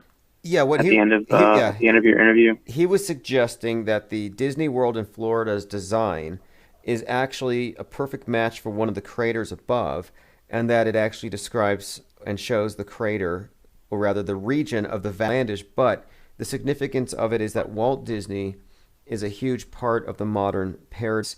So if anybody knew about this thing, it would be him. There are a couple of interesting connections here. So that channel was getting into plus ultra, this concept. Apparently that was a group or a society that was founded by a lot of questionable characters like Nikola Tesla, for example. But also I think Thomas Edison was in it too. And plus ultra means, what does it mean, plus ultra? I think it's like Latin, but it means like lands beyond. Right, and it means further beyond. And one of the calls that I had with you a couple of years ago, actually, so you probably don't remember because you talked to so many people, but we were discussing the movie Tomorrowland and this concept of alternate dimensions. And this guy in his channel talking about the crater Earth, he's kept going into Plus Ultra, Tomorrowland. Remember that that YouTube, or not YouTube, that alternative researcher, Tracy Twyman, who was involved in like some of the Isaac Cappy craziness. Yes, yes. And she mysteriously died as well, and she was into a lot of occult, weird research. Well, she started getting breakaway civilization, go off to this other place. So there's like some interesting, and then there's also in anime, there's some interesting. Yeah, it's like one of the most popular ones. And the symbol that they use and the saying that they have is actually Plus Ultra. And it says, underneath it, it says go beyond. And around the symbol, it's the same. It's the same as the UN flag. Like, what are they, like laurel leaves or whatever that go around the sides of the map? The laurel wreaths of Apollo goes around. But yeah, the UN flag, for people who haven't seen it, it's basically what Earth would look like from above with the North Pole in the middle. And it's divided into 32 sections with a 33rd. If this is the world map, then Antarctica is a ring around us, not... Exactly. And I just found it very interesting. Basically, those laurel wreaths around the outside with the word underneath it. It's just like, all right, that's kind of right. Crater Earth thing is basically, it doesn't say that the world ends mysteriously at the edge or a dome. It's like, no, there's land beyond. Because I was pointing out, there's a number of movies where the central prop, I mentioned the UN flag, the 33rd area being the circle in the middle, all these various movies, like Hunger Games or Clash of the Titans, Westworld, I think someone said Jason and the Argonauts. The idea is that you have this world stage, like a circular table, and then the gods are on the outside, and they manipulate what's going on the stage. In all these different... I thought, well, maybe the region we're in is the world stage, and on the outside are more advanced civilizations, and that they're basically... that we're at a crossroads. Maybe there's some kind of, I don't know, fights over who owns this place, but ends beyond. And that's one of the things I find most interesting about this guy. On top of that, Plus Ultra is actually it's a motto that is present in Mar-a-Lago. As a, if you type in like Trump Plus Ultra, you'll find some articles of Mar-a-Lago. So take of it what you will, but there's definitely some connections. This is all really interesting, and it's all very bizarre. For people who haven't looked into the coincidences, if you want to call them that, all the instances of, well, apparent time travel around Donald Trump and his family, and how they our world stage metascript decades prior to his emergence, it's all there, to be examined. But this is just more to it. I see it here, Mar-a-Lago Plus Ultra. And you know what? Before he got into office, I said, if there is more land, we're not going to find out unless we have a president who's into real estate and property rights. Not going to happen with a communist president. And I thought that, I said it, I had a video, my first ones was like, Donald Trump will be a flat earth president. And they called him that derisively, but no, he never went out. Yeah, very, very good call there. That's very interesting. Awesome. Yeah. Well, I think that's all I had. Yeah, no, this is all really good. I mean, we've been talking about out there. So apparently like 60% of the waters are considered uncharted. So you could have an ocean, I guess you call it like a, well, it's a habitat on the high seas called Terra Mar. And right. So I wouldn't be surprised if the elite had all... I think a lot of it could be underground. Hey, did you ever look into like the occult meaning behind the Teenage Mutant Ninja Turtles storyline? Not really. I mean, storyline with the four turtles. Really give you a great synopsis of it, but it has a lot to do, like, if you remember the character Krang, he's like a brain, and there's all types of drilling, underground drilling, reptilians. It's crazy. We should deep dive into that at some point, or check it out and see if there's any meat on the bone there. But I think it connects with a lot of mind control, underground drilling, other worlds, alien influences, Archon influences, all that stuff. And like nobody really would have thought that from like Ninja Turtles on the surface, but the storyline, it's pretty deep, I think. Could be underground, and then you have these turtles who are named after these Renaissance men. So yeah, there could easily be something there. Wouldn't be surprised at all. I mean, if it's popular, it's probably loaded with occult symbolism and predictive programming. Like nothing's exempt if it's popular. And they love pizza. All right, man. Hey, thanks for the throw call. That one in there too. Yeah, we'll look at somebody will look into it. If anything comes up, definitely do a follow-up call, and we'll do a deep dive into the Teenage Mutant Ninja Turtles and possibly some others. Who knows what will turn? You know, it's the pattern here. Everything that we have for entertainment is primarily for brainwashing, with entertainment being just a nice side effect. Exactly. All right, awesome, Tim. Great chatting with you, man. Thanks again. Call anytime. All right, appreciate the calls. Definitely appreciate the supporters, long-term listeners, because this is a also caller-supported channel. If we didn't have talking about, it wouldn't be here, because there have been so many efforts to actually stop it at the same level of scrutiny. But I think that we are different from many of the channels that routinely promulgating any sort of hate or any sort of political agenda. We're not selling anything. We're parsing ideas, analyzing information. It's philosophy in the truest sense of the word. And so the public right now is infophobic. Like they don't love information. They're scared of it. They're not philosophers. They're philosophophobes. And the philosophophobes, the book burners, wouldn't want conversations like this to be heard by large numbers. And there have been times where we've had more than 1,500 people listening live just on YouTube. And when that happened, it was remarkable because you'd have so many people with insight. It'd be back to back stop. You have so many eyes and ears. It became something of a, crowdsourced intel, deconstruct psychological operations as they would occur. And it was fun. It was entertaining. And I didn't know until then how many people are actually critics of the world stage, as we are, like totally on the outside. Jay Roberts says John LeBon has had a Ninja Turtle breakdown of sorts. He went and moved into the sewer. No, I'm just kidding. He broke it down as in he broke down the story. Actually, let me go ahead and get into this really quick. If you go to darkmatter.radio, and we're mirrored there, Infinite Plane Radio has joined the network. The Fakeologist is now joining the network. And a couple of weeks ago, well, now 3 weeks, John LeBon has been involved with Dark Matter, but his show is called The Apostasy Show. So if you go to darkmatter.radio and click The Apostasy Show, you can hear the latest episode. You can get links to his platforms, his YouTube channel, and his website.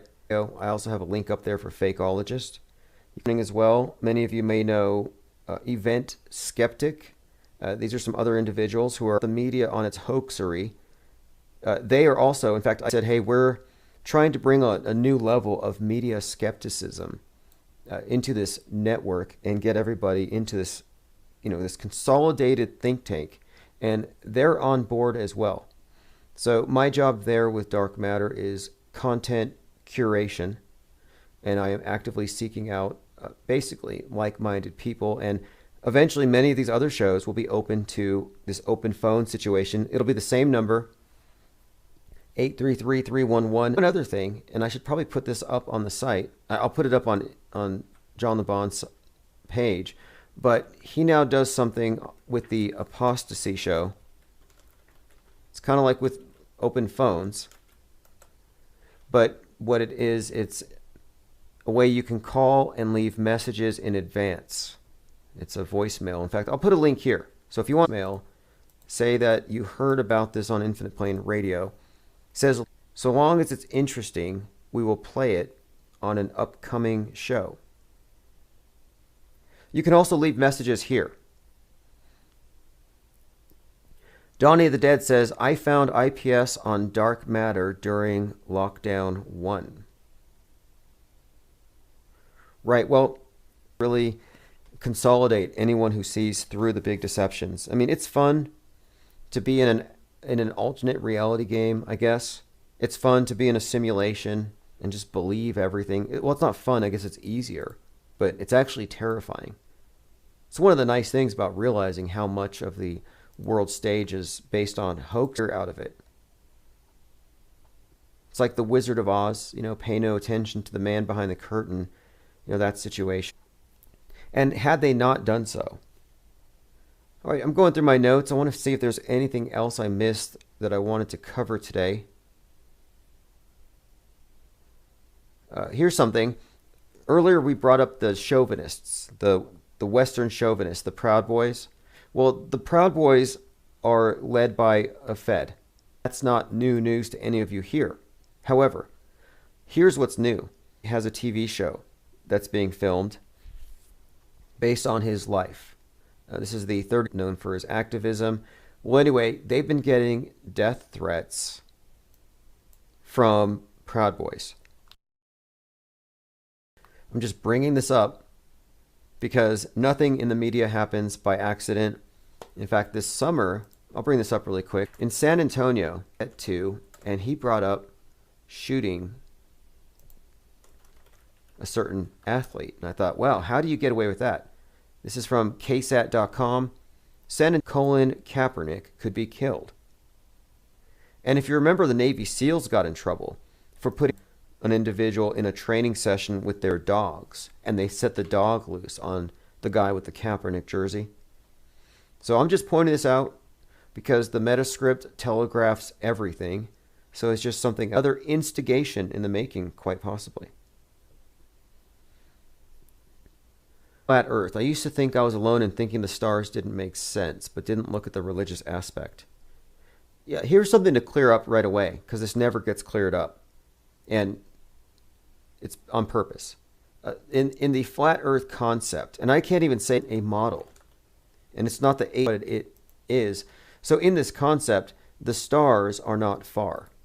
They're close. That if you go into the southern, quote, hemisphere, you wouldn't see them, not because but because they're too far away, and they're not high enough to be seen because there are no light years in this concept.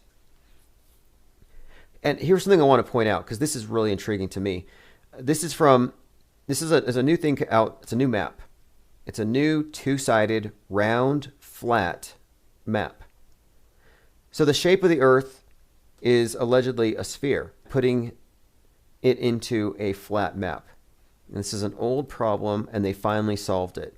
So just the other day, and I found this on Scientific American, and I'm going to because I have to ask, what are the people who hate flat earthers living on? What do they think they live on? They look at the globe and they think, I live on that. Well, I just want to point out that there are some well understood in the globe and the Mercator projection, the Mercator map, and they're defending on when you call the flat earthers wrong or stupid or dumb or flawed, because you don't really know what to know. And that's the major disagreement here. The flat earth concept, the idea is saying we don't know what's out there because we know we're being lied to. We just don't know how bad. They lie on history. They lie on the nightly news. They lie to our faces 24/7. And journalists. There is no truth in the world. But you can trust the map. But you can trust the globe. You can trust the really high-ranking scientists, sure. No way they can politicize space. So anyway, the most accurate flat map of the world has just emerged just a couple of days ago. And this is problems representing the globe. Now, the issue here is, well, the final result is that you have a coin. On one side is the northern hemisphere. On the other side is the southern hemisphere. They created as a way to make the map make perfect sense. They flattened it out this way. I just thought I'd bring it up mainly for this reason, because people have a great deal of faith in what they believe is the model. And this just underscores my point. The flat versus round globe don't know what it is. They've been typified as believing that we're underneath a dome with ice walls. I mean, nobody really believes that. That's just what the media, with Mark Gauld, this individual described as an annoyed Scot, send a flat earther into space to end this once and for all. Now, he's annoyed at flat earth, which I understand. He's annoyed by flat earthers and their memes. However, I just want to point out that ever since his story went viral, I have seen of flat earth memes and images like I've never seen before. Flat earth, domed and undomed. It's like these news companies, they all hired artists to create versions of the flat earth. But it's kind of interesting now because literally no flat earthers believe we're on a pancake floating through space. That is not a model that anybody accepts as plausible. As the globe. The globe model, the ball hanging in, ridiculous. One isn't ridiculouser than the other. The thing is, we don't believe in outer, well, I'm saying is this concept doesn't take into account all falling. But again, if you searched flat earth right now, you're going to find it doesn't look like. And I think this is hilarious. You know, dozens of new designs to work from here. But again, my favorite one right now, which I have to admit, I made this one up. It's actually the spinning tortoise model, and it consists of a turtle. So if this one is true, then if you go to the bottom of the globe, you would actually find a big tortoise shell wall. Not an ice wall, but a tortoise shell wall. Anyway, these are all ridiculous, obviously. We all know this. One other thing.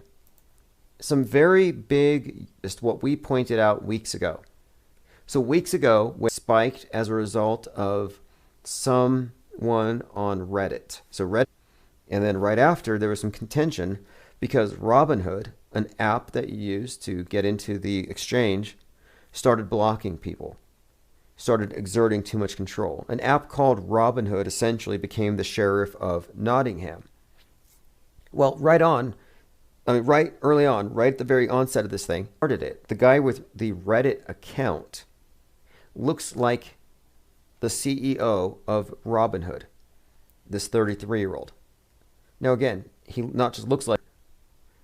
And so Wall Street Bets even noticed, how come they never appear live at the difference is one guy has a mole and the other, both sides. Ready or Not says, I told every. Yeah, I agree. And I said it then, and I said it doesn't matter. It doesn't matter that the biggest news story of the day is that they're just throwing it in our faces. And even if it wasn't the case, it's such a close resemblance that if you're not noticing it, you're not paying attention. It's notable. But as soon as I saw this, I realized, okay, just another farcical, fake news event. I mean, how many of those have we seen? Is there anything they don't recycle? Someone sent me this picture today of the Earth from space, 1978, and images. And the remarkable thing is the clouds are exactly the same. So if you were to look out your window, if you lived in Southern California in 1978 and taken a picture of the clouds, you could have seen the same exact clouds, like literally the exact same clouds in 2017. That is if you trust NASA. I mean, what other explanation could you have for this? I guess nature's just that amazing. What are they hiding? Are they hiding land? Are they hiding the fact that the world's bigger than they say? What if the Earth is the size that they say Jupiter is, but they don't want us to know? Maybe we're not really welcome anywhere else on this thing. That is something I've considered. What if the humans, as we call ourselves, are the scum? Like, forget the COVID quarantine. The human race has probably been on quarantine for thousands of years.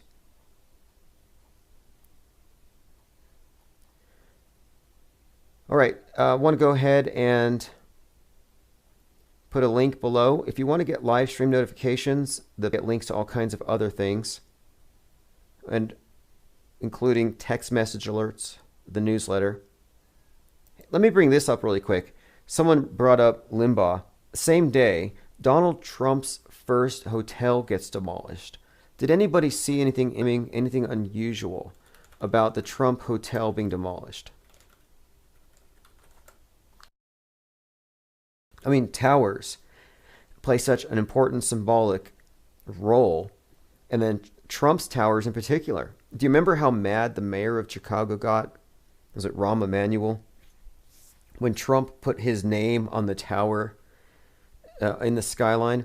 Trump's Atlantic Casino demolished before a cheering crowd. Like, what is this? Is this like symbolic of something? Demolition of Trump Plaza Hotel and Casino. I mean, there's a few things to it. There could be a few, but I mean, looking at this thing this morning, and I thought, you know what? This is going to somehow be turned into a cause for celebration by Trump's enemies. Trump Plaza succumbed to a controlled blast provided by 3,000 sticks of dynamite.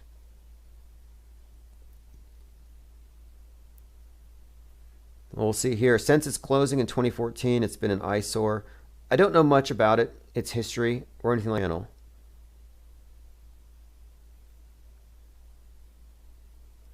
Ready or Not says, tell Tim you know who brought it up. Oh, yes, everybody, call up if you haven't. Go to apostasy. Now it's spelled, and this is an apostasy, what we're going through now, if you ask me. It's spelled A-P-O-S, apostasy.com. And you can leave a voicemail, and this is on Monday morning, or it'll be very entertaining later because he reacts to it. He'll respond to me right now because I was talking about how the mainstream church. So those of us who are leaving the church of the One World Order are apostates.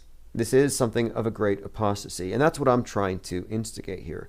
I want to get all the world stage apostates together so we can put our heads together. And this is also a great form of entertainment.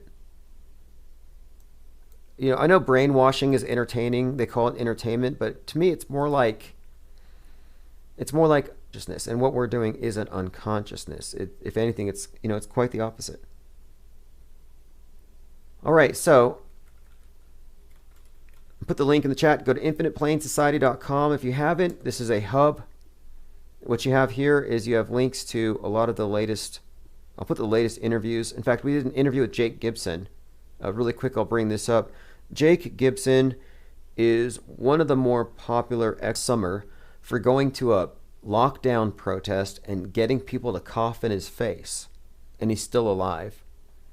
So we were talking, and I brought it up. I said, hey, we know this guy, Mark Gold, is going to pay for a flat earther to go to space.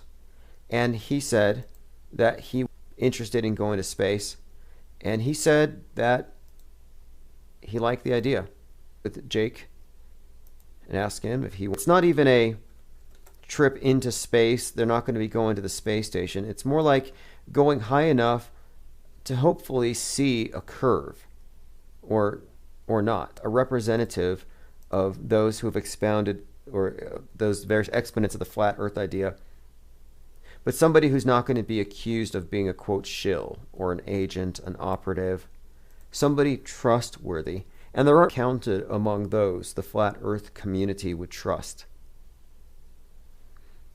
And the screen looks like you're going. Lloyd Miller says they'll just say we didn't go high enough. Yeah, that's the main concern. If you go with Virgin Galactic, you may not go high enough and the goalpost can be moved. I'm saying go with SpaceX. Go to the space station. Let's see if you can do stuff in the space station that they never do. You know, can you spin around on your axis? Okay, after this, it's 8th episode. We had that on today. It premiered at 4:15 Mountain Time, but I'm going to have the replay. So those of you, if you want to stick around after this, I'm going to put the replay on. It'll be episode 8. Joining. Thanks to everybody who called. Stick around for South Pole.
Christian Radio. Stick around for live call-in for 24/7 live chat with other listeners.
Hey, what's happening, people? Celebrate good time.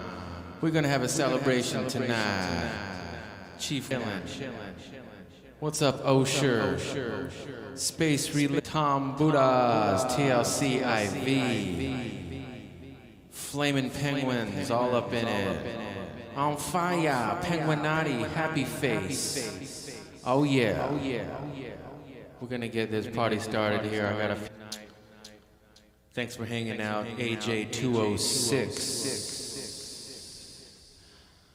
Earth spinning around with the buildings upside down.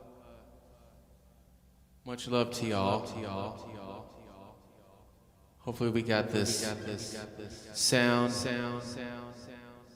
Y'all hear this? Is there sound?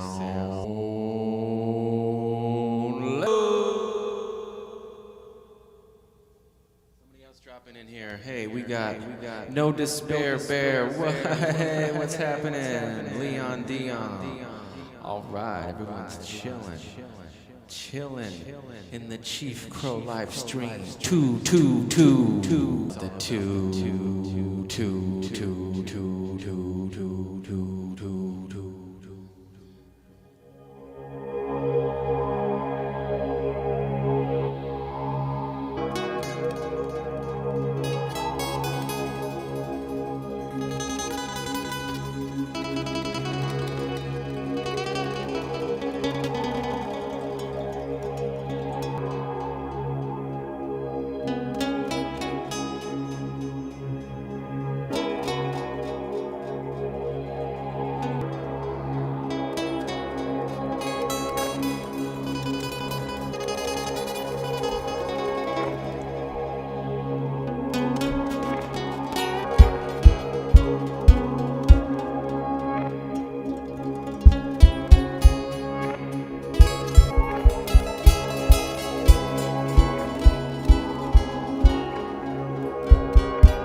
moves on to the new sun of dawn. Edge is in your mind. The edge is in your mind. The edge is in your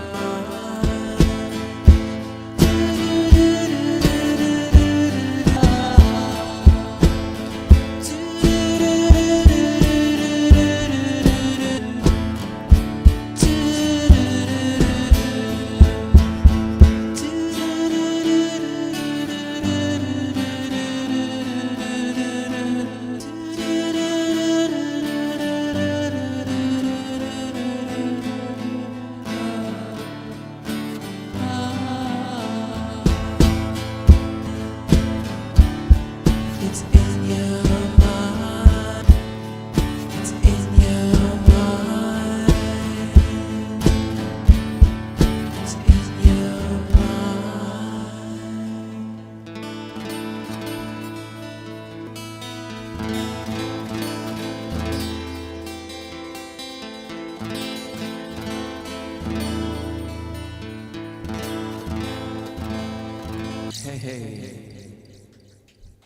Hey, thank you. All the edges in your mind. And got a little foot drum here, banging on some drums with my feet. I'm just a one-man band, yo. Yeah. And sharing this too. Hey, thanks, No Despair, Bear, for sharing. All right. Missing. Osher, Space Religion. Yeah, Leon Dion. One-man band. Wow. Matthew Northy, shout out y'all, all you beautiful people out there. Hey you, thanks for. Hey, check this out.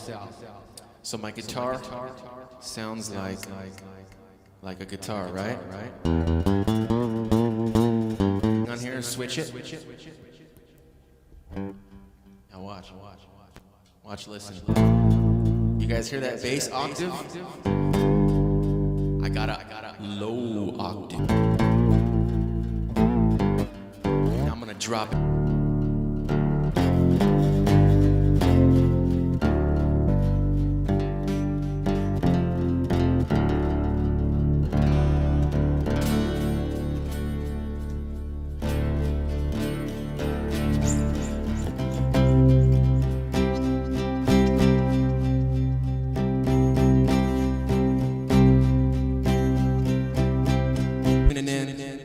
Trying to do a different set of songs for y'all. Something different. You know, I usually put in that Space is Fake and Where's the Curve and Auto Hoax and all that stuff. Some other songs. Because it's a special celebration. It's a celebration. Yeah, so get your corn dogs out. Grab your lattes and your corn dogs and your beef cakes. Get your hot dogs all ready, because we're gonna have a pizza party, you know what I'm saying? Oh yeah, volcanoes are fake. Alright. GoFundMe to go to space. And Jake the Butthole, he's supposed to fly to space or go underground or go to Mars and eat a bunch of drugs, whatever. But, you know, go to Antarctica. Storm Antarctica, people. New best friend.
This is a search for the edge. A new age of discovery. We will head south in search of new land. I have the need for freedom to go beyond the edge of your mind. The very best sleeping bags. Man from Earth.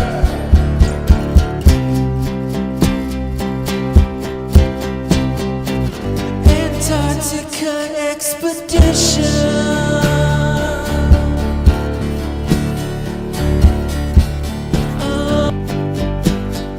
Antarctica expedition.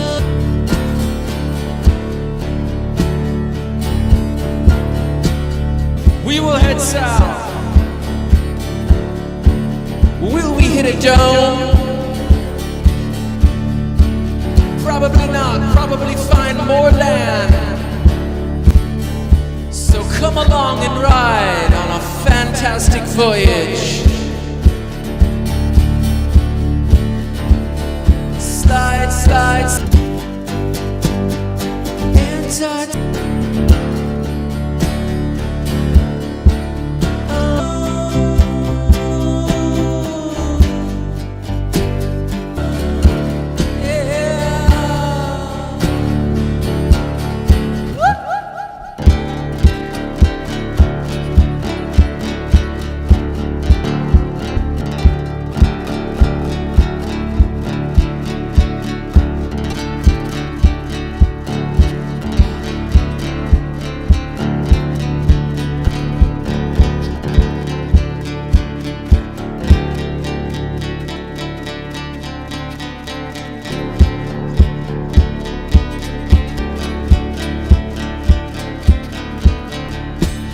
We are pioneer people with pioneer hearts.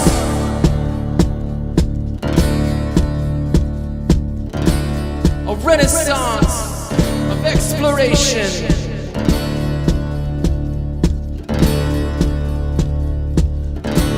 The new age of a romantic frontier. Antarctica expedition.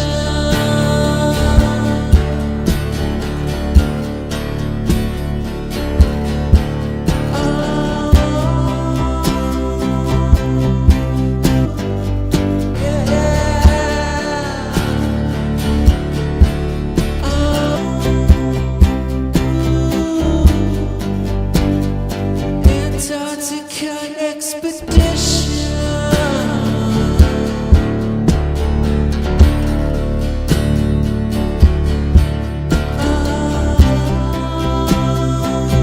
The penguin will be man's new best friend. Antarctica expedition. We have endless.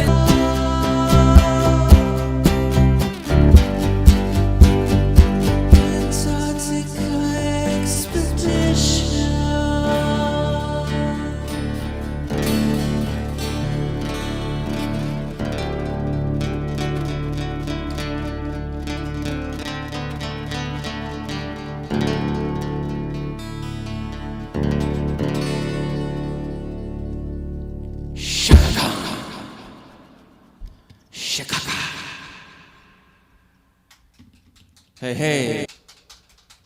Another shout to everyone in the live stream. Thanks for hanging out the toast. Lickety split. What's up, brother? Hey, hey, hey. Lickety, lickety, lickety split. All dumb shit. Press Infinite. Oh, yeah. Synchro. The Missing. X322. What's up, Tim? Hey, hey, thanks for mirroring this mirror. Is it mirror, or is it mirror on the wall? Is it who's the greatest? Oh man, I must be infected with the Mandela virus. I think Tone Loco from Blank Check might have died, but he really didn't.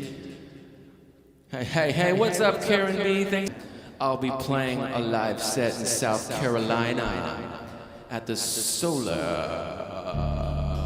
Return Celebration, South Carolina, March 27th.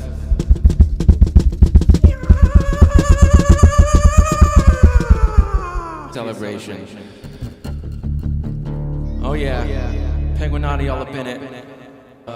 Everyone's here. All good, beautiful people. I think we got a couple more tunes. Done. Exit the dome, new lands to roam. That was the line. I mumbled that one. All right.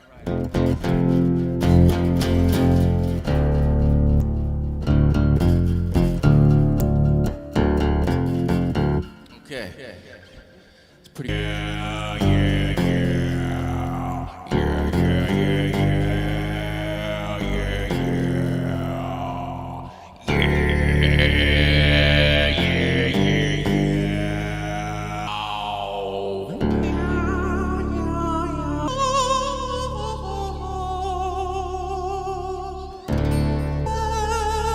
You better be ready when the earth goes flat. You better be ready when the earth goes flat. You better be when the earth goes flat. You better be ready. Better be ready.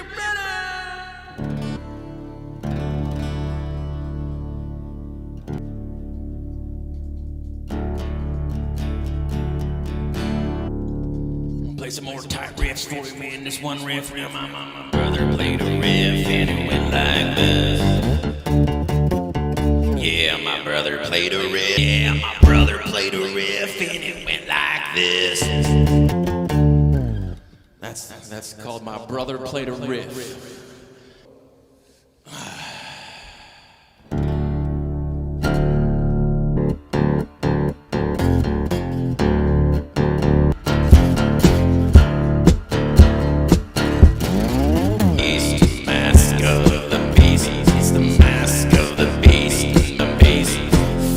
Faceless cock, another NPC.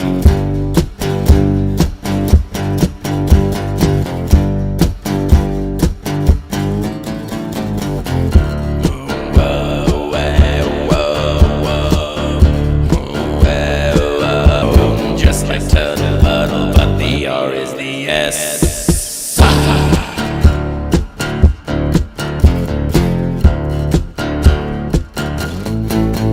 It's the mask of the beast, mask of the beast, mask of the beast, mask of the beast, mask of the beast.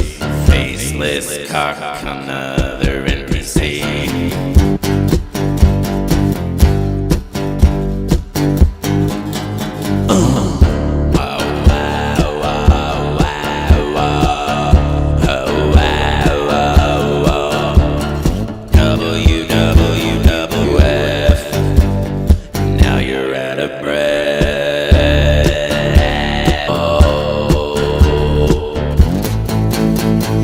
Everyone's gone totally retarded. Auto believing yeah, 33 with a double E, yeah.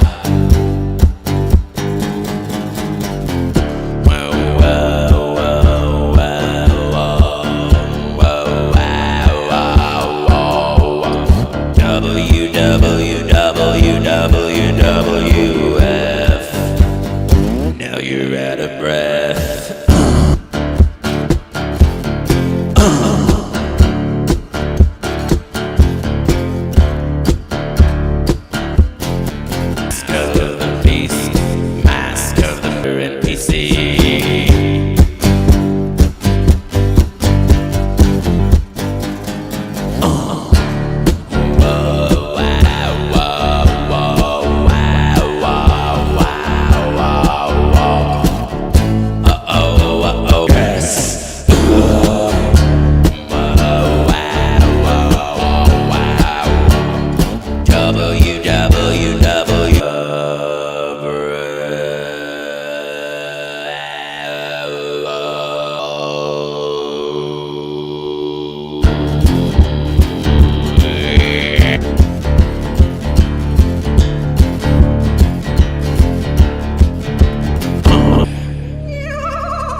turd in the corner.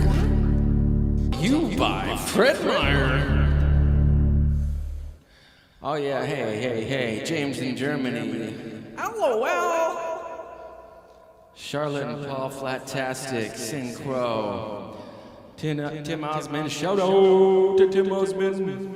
That was a good chat we had on the phone earlier, bro. You know what I'm saying? I'm gay. It's a happy time. It's a happy gay time. It's a happy cucumber cheeseburger. Happy. What's up, Brian Stavely and Osher and Infinite Jack and Lickety Split and dumb shit there with the mushroom head and the Leon Liam with the missing and a Lilith and the Beast Lee. Channel Love. Yo, we're having a party in the live stream. The Matrix party. It's a Matrix party. Chilling on the phone, chilling on the keyboard, all alone. With the cucumber and the cheeseburger. You got the diver on the face and a guitar flame. Everybody chilling on the computer. Make it down. No, seriously, did Tone Loc die, or did he not? Because I'm telling you, man, Tone Loc from Blank Check. He's like, get that kid. Yo, get that kid over there. He took my boss's check. Get that kid. He's like, Ace, the boss is gonna kill me, Ace. And he's in Ace Ventura 1. They were doing the wild thing. Funky Cold Medina. Tone Loc in it. Wheels in the spoken it. Spoken word. Turds flying out my mouth. Spitting and shitting. I got the sharks. Gonna put it on the charts. Number 1, number 2. Hey, AC Slayer. Shannon Jones. Oh yeah. Yeah, Tone Loc from Ace Ventura, Lickety. Right? He's there, and Ace is trying to, he's like, do you have any banaka? Talking with his butt. What's up, the toast? Yeah, Stephen Schmidt. 33. 33 is cool, but I'll tell you what. It's all about 2 on the 2. Having a gay old time here. Cucumbers, cheeseburgers, everybody. Oh yeah, we got the flaming penguins. Having a gay old... Check it out. Check it out now. I'm gonna tune back up.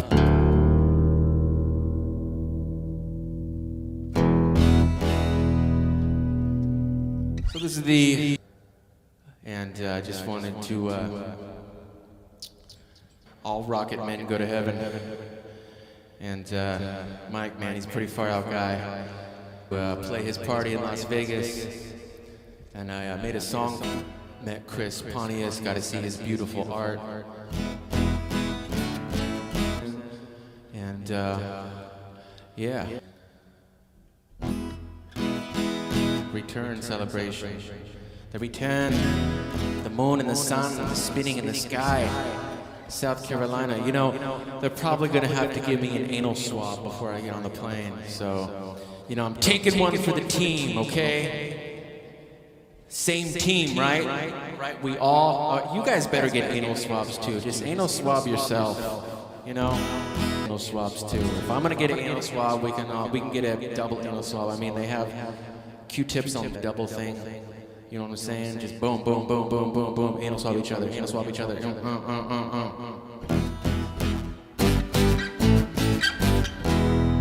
All right.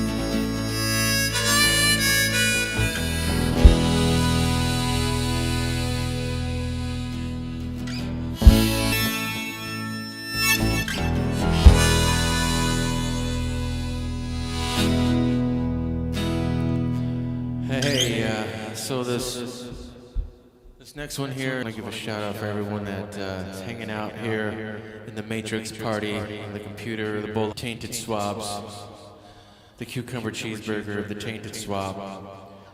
We got. I swear I saw Jesus, his face on a pancake, and then I realized it was Mark Sargent. I was at McDonald's, and I was got a pancake, and I saw Mark Sargent on the pancake. Yeah, if you look close enough to the moon, you can see the map. His face in the map of the moon. The spirit sticker. Everybody better be triple masking out there. Jim Carrey mask. Boo! Boo on the mask. Hey, sound and video, what's up, bro? Oh yeah. Leon Stranger, yeah. All right. Check. Here we go.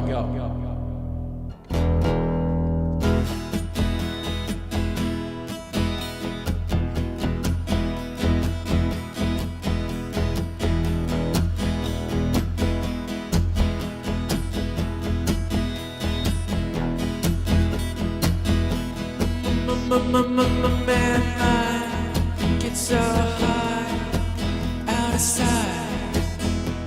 Man, mind if you're some plasma moon.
Infinite land in chaotic creation.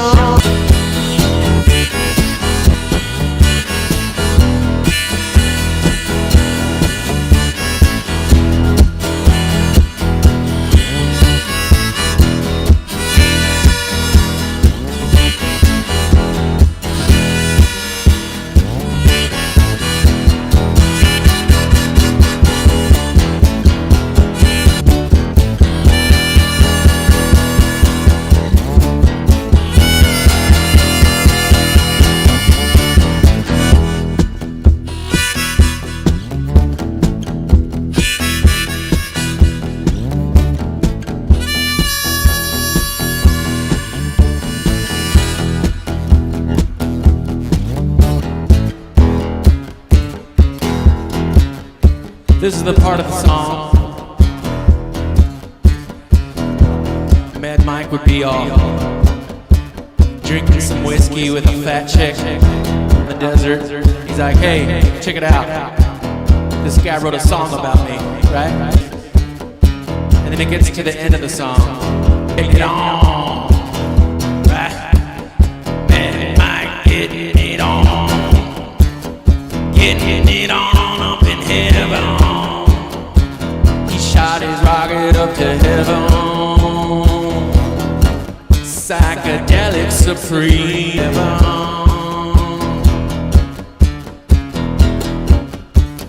Somewhere far away. Oh yeah. Hey, that's Mad Mike. Shout out. Shout out, shout out, shout out, shout out. Shout out. True Life Media. Do Where's the Curve? Tim Osmond. Hey, hey, brother, everyone hanging out. Overthought. Yeah, Mad Mike. What a cool, weird, awesome.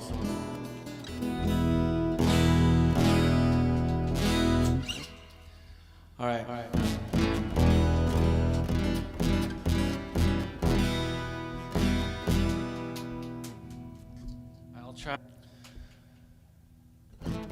I'll try to do Where's the Curve with my...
Zooming on the people walking round. The people walking round upside down. I got a balloon, the rising light is flat. Says the sky looks the same through the land. A piece upon the plate.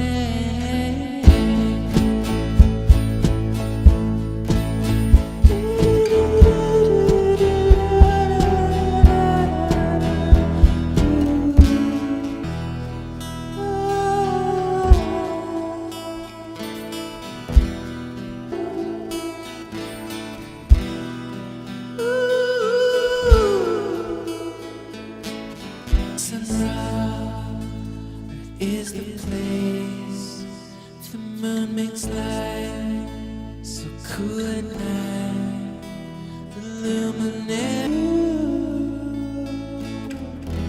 from the point of view.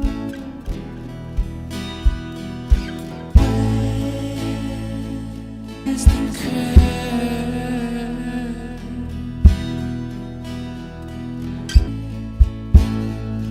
Where is the curvature?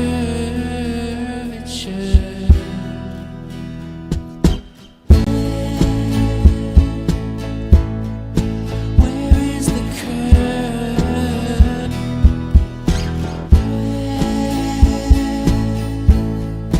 Where is the curvature?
Hey, worked out there.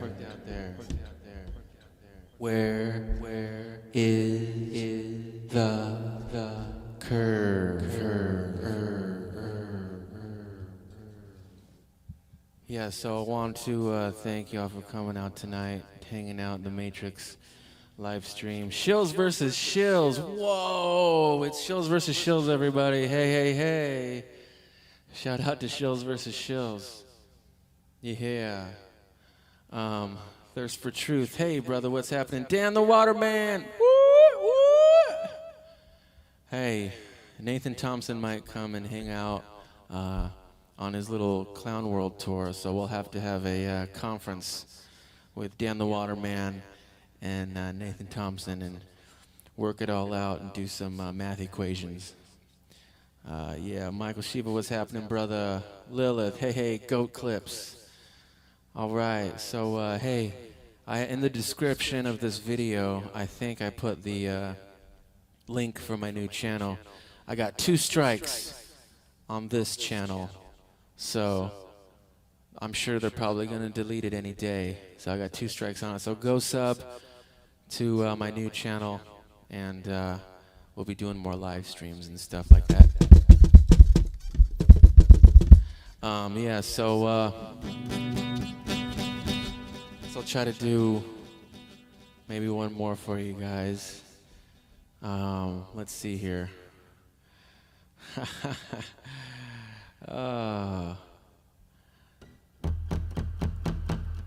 What's up, Ace Slayer?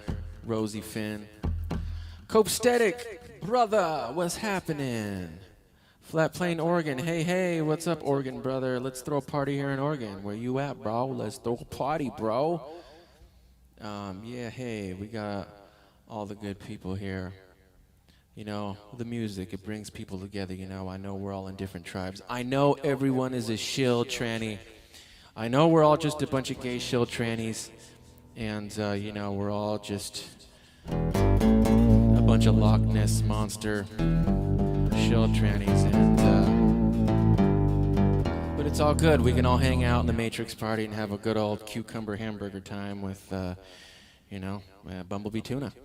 Here we go. Oh, we got some requests here. Let's see here. COVID 1984. Man, I don't even remember how to play that one. It's like COVID 1984. COVID 1984. COVID 1984. COVID 1984. 4, 3, 2, 1.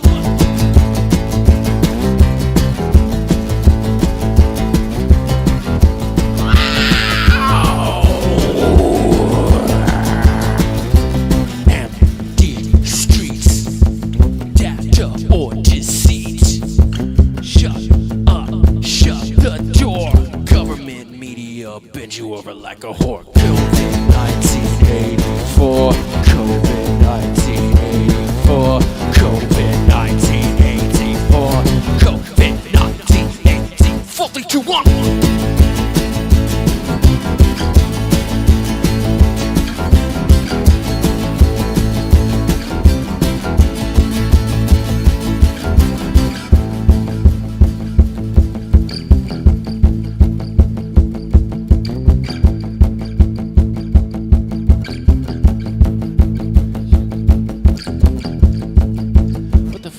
other verse. I don't even remember. So, go into my grandma's house. Shut up, cover your mouth. Soap opera dynasty bullshit. I haven't played that one. I don't think I've ever played that one live, so I don't know the chords, man. I can't remember the chords, dude. Chord H. Do a cover of Earthman. Hey, TLCIV, it's Teddy in the house. Earthman.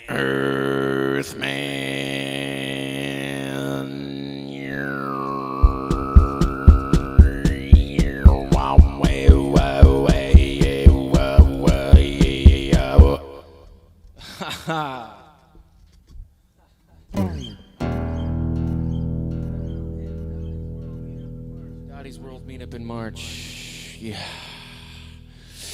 Tell you what, boy. We got a flat earthworm in the live stream here. We got TLCIV, you know what I'm saying? He's earthworming it. Oh, yeah. Man, we got 59 people in the chat. What's up? I just love seeing all the different tribes in here, you know what I'm saying? Everyone get along, you know? I mean, fuck it, you know? Shit, let's all just hang out, you know? Party at my house. Slam dunk barbecue, you know? We're gonna have a slam dunk barbecue. Should that be it? Should we do the slam dunk barbecue?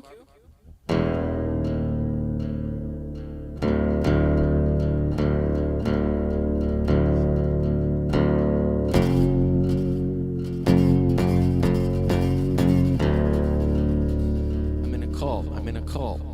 I'm not in a cult.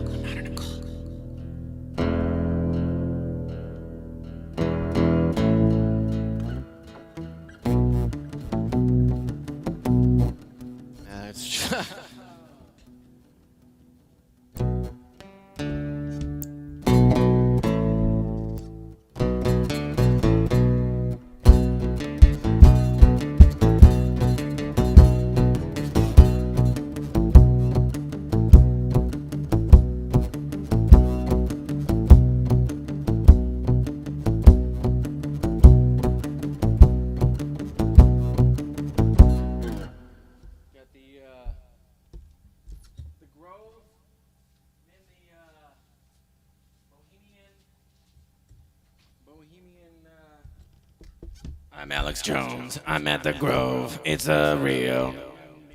I'm on TV, the web stream, the internet, CNN, NBC, LeBron James on Fox Sports. Everybody, you know, I'm a dork.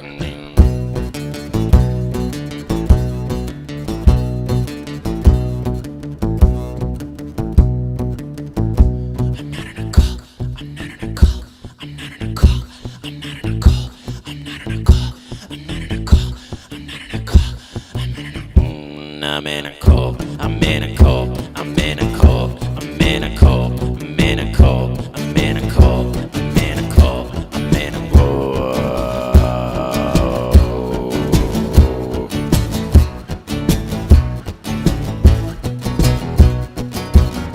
I'm at the Grove, Bohemian. I drink the juice, the chocolate milk, and the holy sneaks. I wear this.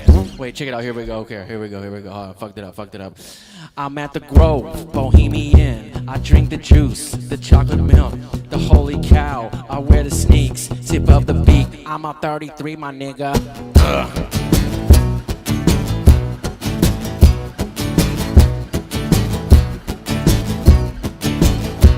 Charles Manson, ranch dressing, goat heads with the number 9. It is so divine with the holy grail, shape of the snail, the Fibonacci, sound of the conch. Does anybody have a conch? Anybody want to?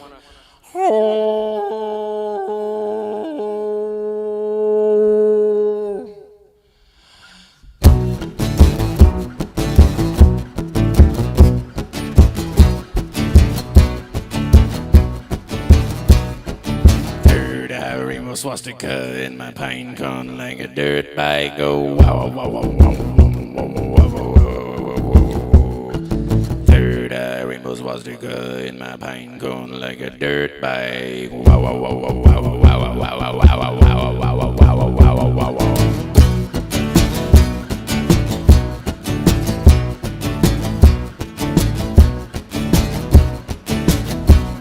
Squeegee, Ouija, Ouija. Squeegee, Ouija, Ouija, Ouija. Squeegee, Ouija, Ouija, Ouija, Ouija, Ouija, Ouija board.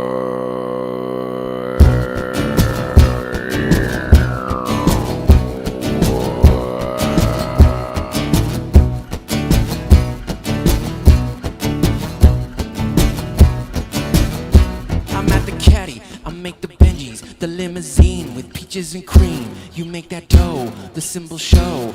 Euthanasia, blue ranch with the water world. Nightmare hippie girl, Fepe penguin knot. Got the VIP cause I'm a 33, my nigga.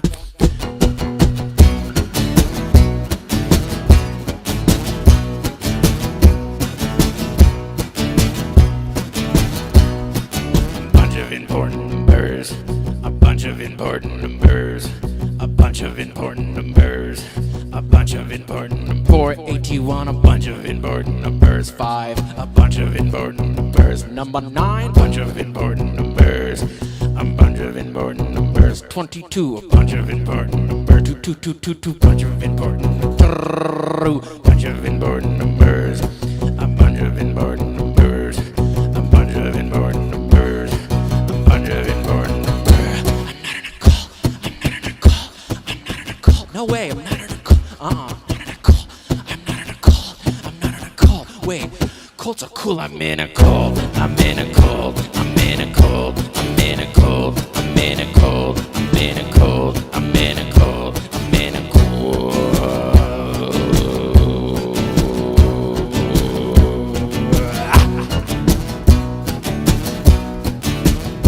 I'm in a cult. It's fucking cool. I'm in a cult. I wear a kilt. I have a quilt. We make quilts. We're in a cult. We make quilts. It's fucking cool. I wear a kilt. I have a cloak. It's freaking sweet. I'm in a cult. Yeah, cults are cool, man. What's wrong with a cult? I think they're sweet. You have a fire. We all sit around the fire. Wow, wow. Get visions of rainbow swastikas all up in the fire, you know what I'm saying? Get them visions. Yeah. Got visions, baby.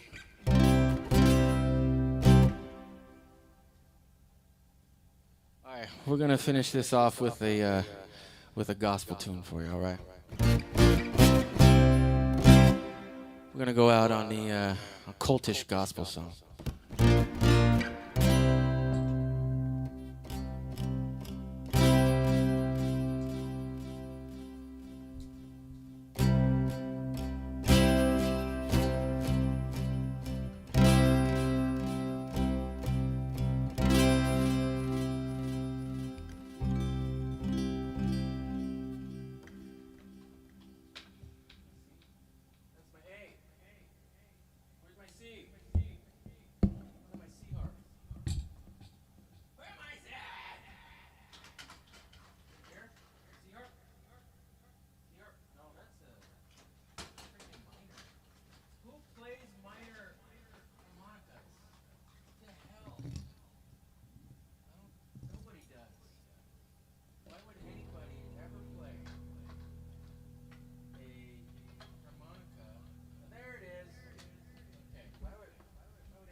Why would anybody have a minor chord harmonica? What are we, from the UK?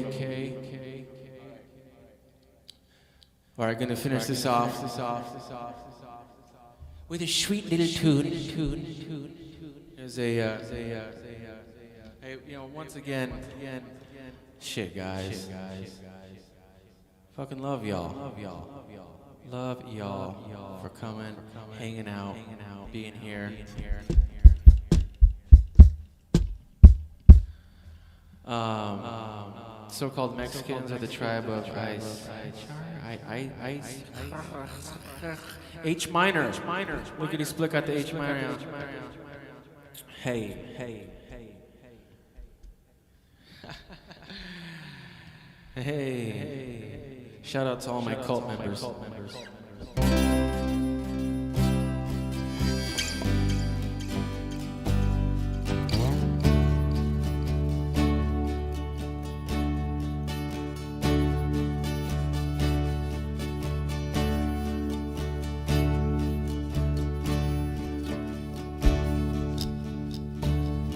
Here's a little spiritualized song called Shine the Light.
Hey.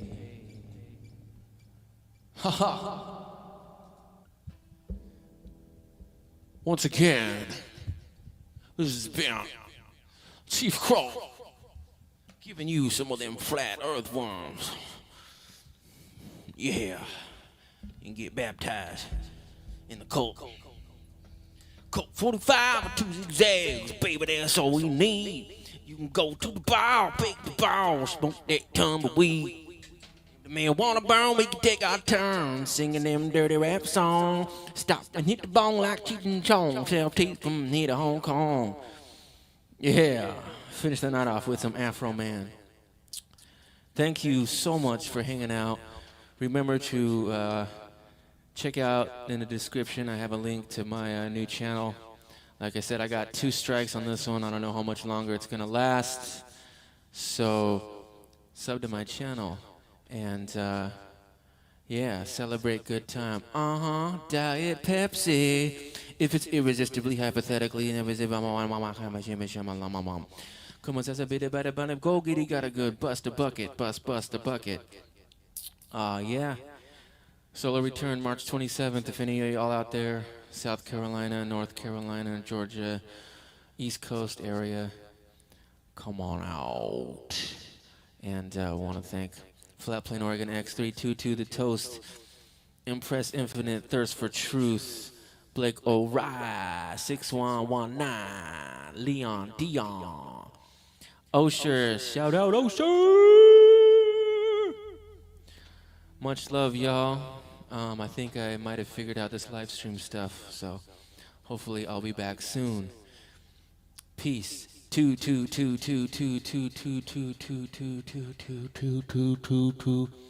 March 27th, Crystal. Okay, not March 20th. March 27th. East Coast. Hey, Tim Osmond. Thanks again, bro. Shout out to Tim Osmond, Infinite Plane Society, Penguinati. Check out Infinite Plane Radio, y'all. Best stuff out there. Infinite Plane Radio. 2. Peace. 2 up. Thank you for joining us. Today is March the 4th, 2021. Today's the last day of the QAnon conspiracy theory. Either Trump rises up to defeat the deep state today, or it never happens. It's pretty much the end of the line. So that should be interesting. And this isn't just a fringe thing. As of right now, the Capitol officials have increased security. So they've done so because they believe that QAnon conspiracy theories have caused people to believe that Trump's going to become president on March 4th. So right now, March 4th is trending on Twitter. So this is not some fringe thing. Now, is it real? Is it organic? No, it's probably 100% agitated, run by feds. But again, this is part of the same drama continuing from 1/6, that frat party at the Capitol that was described as an insurgency. So that drama is continuing. Yesterday on 3/3, SpaceX launched their Starship again, and it landed, had a soft landing, did so properly, so you would have survived, but if you didn't get out on time, you would have died anyway, because after it landed, it blew up. I watched the footage live, and if you watched it, you probably observed the same thing. It looks like they're hardly even trying anymore. The landing looks entirely computer generated. And to me, for me to believe that the footage is real, I have to see the hypersonic drone cameras that tracked along with the rocket from the ground to 10,000 kilometers and back. The camera work was flawless. It was almost too perfect, or maybe it was too perfect. I think that's what's standing out. Anyway, it blew up on the launch pad after it landed. Yesterday was 3/3. I called it, by the way. I called this explosion hours before it happened because of the date.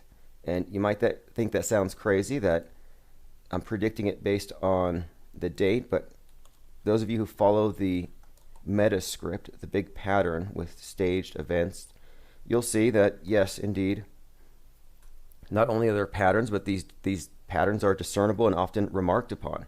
So, for example, this is from January 30th, 2020. NASA honors astronauts lost in 3 space tragedies with a day of remembrance. So on January 30th, NASA does a day of remembrance. And this is to reflect on the lives lost in the pursuit of exploration. So if you remember, the Challenger explosion, January 28th, 1986, was followed by Ronald Reagan comparing it to the Apollo 1 explosion, which was, as he called it, coincidentally 19 years earlier, almost to the day. How it was also 393 years to the day of the day that Sir Francis Drake died. Again, exploration being the theme. So again, last week of January, it says here, this is from space.com, is always a somber time for NASA.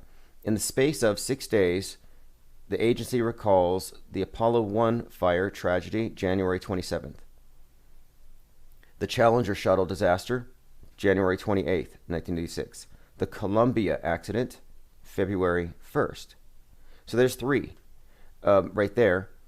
But now here's where it gets interesting. We were noticing this pattern, and so we were looking last week of January 2020. Is there going to be another fiery explosion from NASA or for the space agencies? And sure enough, Elon Musk did an abort test. And this is his words. He said they were to sacrifice Falcon 9 in Dragon fire. So this was, again, the end of January. This was in 2020. SpaceX purposefully blows up a rocket in the air. I mean, just in flight. So I'm suggesting that this is all ritual theater and that these are all connected. A big fiery explosion in the sky. And this explosion in the sky from SpaceX last year was actually preceded right before by Kobe Bryant's death, which was also described as a fireball in the sky before it crashed, and that was January 26th. So just to reiterate here, we're looking at these different dates. So January 26th, Kobe Bryant. We're looking at the Challenger explosion, 86, all of them taking place essentially in the same week. So, to put this into context, this is not coincidence. This is actually part of, I'm suggesting, this astrotheological cult that runs the world, and this is one of their rituals that they do, kind of like the Burning Man, you could say.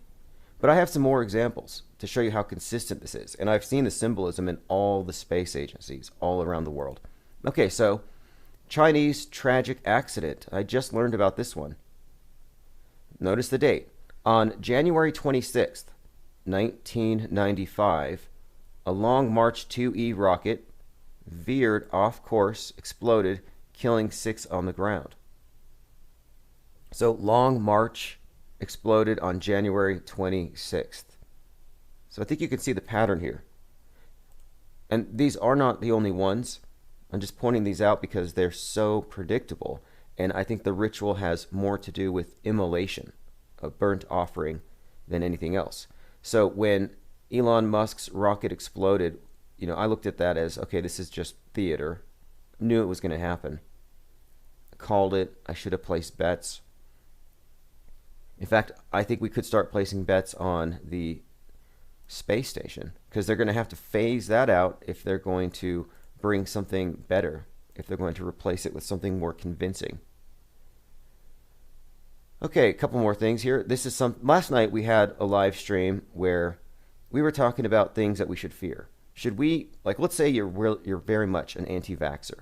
Because, right now, anti-vaxxers are being considered terrorists. Washington Post put out, the anti-vaccine movement is domestic terrorism and must be treated this way. So if you're an anti-vaxxer, if you identify as such, you became one because you were compelled, or you found some stories compelling. You know somebody who you believe, like, oh, my friend's kids are pretty messed up. That's vax damage. I hear that a lot. It's kind of rude to suggest that your brother-in-law or your sister's kids are that way because of vaccines. It's kind of rude. It's like, so you don't know any victims. but you know some people you think might be vax damaged. But anyway, it picked up like a trend. I remember all these people were into the flat earth, alternative cosmography, all kinds of things, auto hoaxing, breaking down the media. And then summer 2019, suddenly it became all about the vaccines. Suddenly everybody was an anti-vaxxer. And I didn't get swept up in that. I knew it was government controlled, especially because there was a measles outbreak blamed on anti-vaxxers in New York. And I could see it. I could see what they were doing. Well, now everyone who's walked into that trap, just like the ones who walked into the trap of being 5G phobics, well, you become targets for censorship and they call you terrorists. Last spring, 77 masts, 5G tower is what they call them, which isn't even an accurate way to describe these things. 77 of them were burned across the UK by anti-5G activists. So you see the pattern here. These individuals believe that these things are death weapons. It's a distributed weapon of mass destruction called 5G towers. They think that this is causing the COVID deaths because they still believe there's COVID deaths. You see, it's so convoluted. But it's really simple, actually, when you get it into its essentials. The essentials is the government sets up the free thinkers with a panic. They give them something to panic about so they can label them as hysterics. And then they can scapegoat them for things that some small groups do or some individual does. And then they can censor them. Look what they've done. They've already censored a lot of content based on 5G conspiracy theories, which are just dumb. It's a phobia. And I mean, if you're afraid of 5G, good for you. I'm not here to debate the merits of your fear, but I would ask you, compare it to other things. And that was my point. If you're under the impression that people are going to be getting killed off by vaccines, and I got that last night from my chat. A lot of people believe that, for example, Israel got vaccinated. I don't know the rates. Let me take a look. And they said that everyone there, here we go. Okay, so they've had a rollout. Israel's ahead of the world vaccine rollout, offers hope for countries that are lagging. And this is what I think they're doing, by the way. I think they're selling hope and salvation, that this is a communion wafer. It's a symbolic act. That's all it is to me. I don't believe there's anything else in there.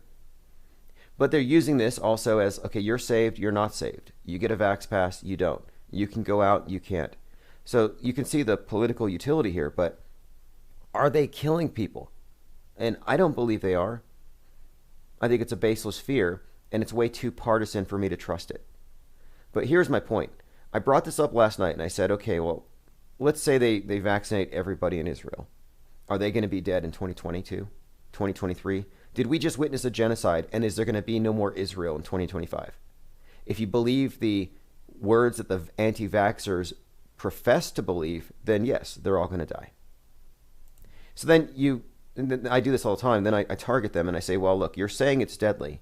How many people will die? And they always say, well, it's a slow kill, 1%. Or it's only going to kill the people over 100. So they can never really nail it down. And so I'm just tired of anti-vaxxers. I'm not saying they're terrorists. I'm just tired of them. I'm tired of their lack of real meaningful action and of their phobia. And also, it's a lot of virtue signaling.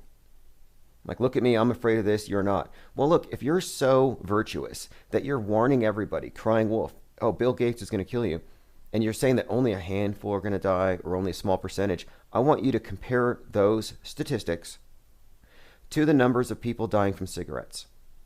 And if more people are dying from cigarette smoking and related conditions from abusing even alcohol, for example, if there's more deaths from that than from the vaccine, and if you're a savior, if that's your role in life, you're going to save the world, then you should be saving the smokers first. And then once you've saved a few million lives from cigarettes, then you've established some credibility. Hey, this person's a savior. Then you can go after saving the people from the vax. Now, again, I'm just suggesting that the anti-vax movement is a 100% government-run operation, that vaxophobia is just as much a psyop as coronaphobia. So you can laugh at the coronaphobics with their funny headgear, the fish bowls on their heads, their paranoia, their ridiculous antics. You can laugh at that paranoia.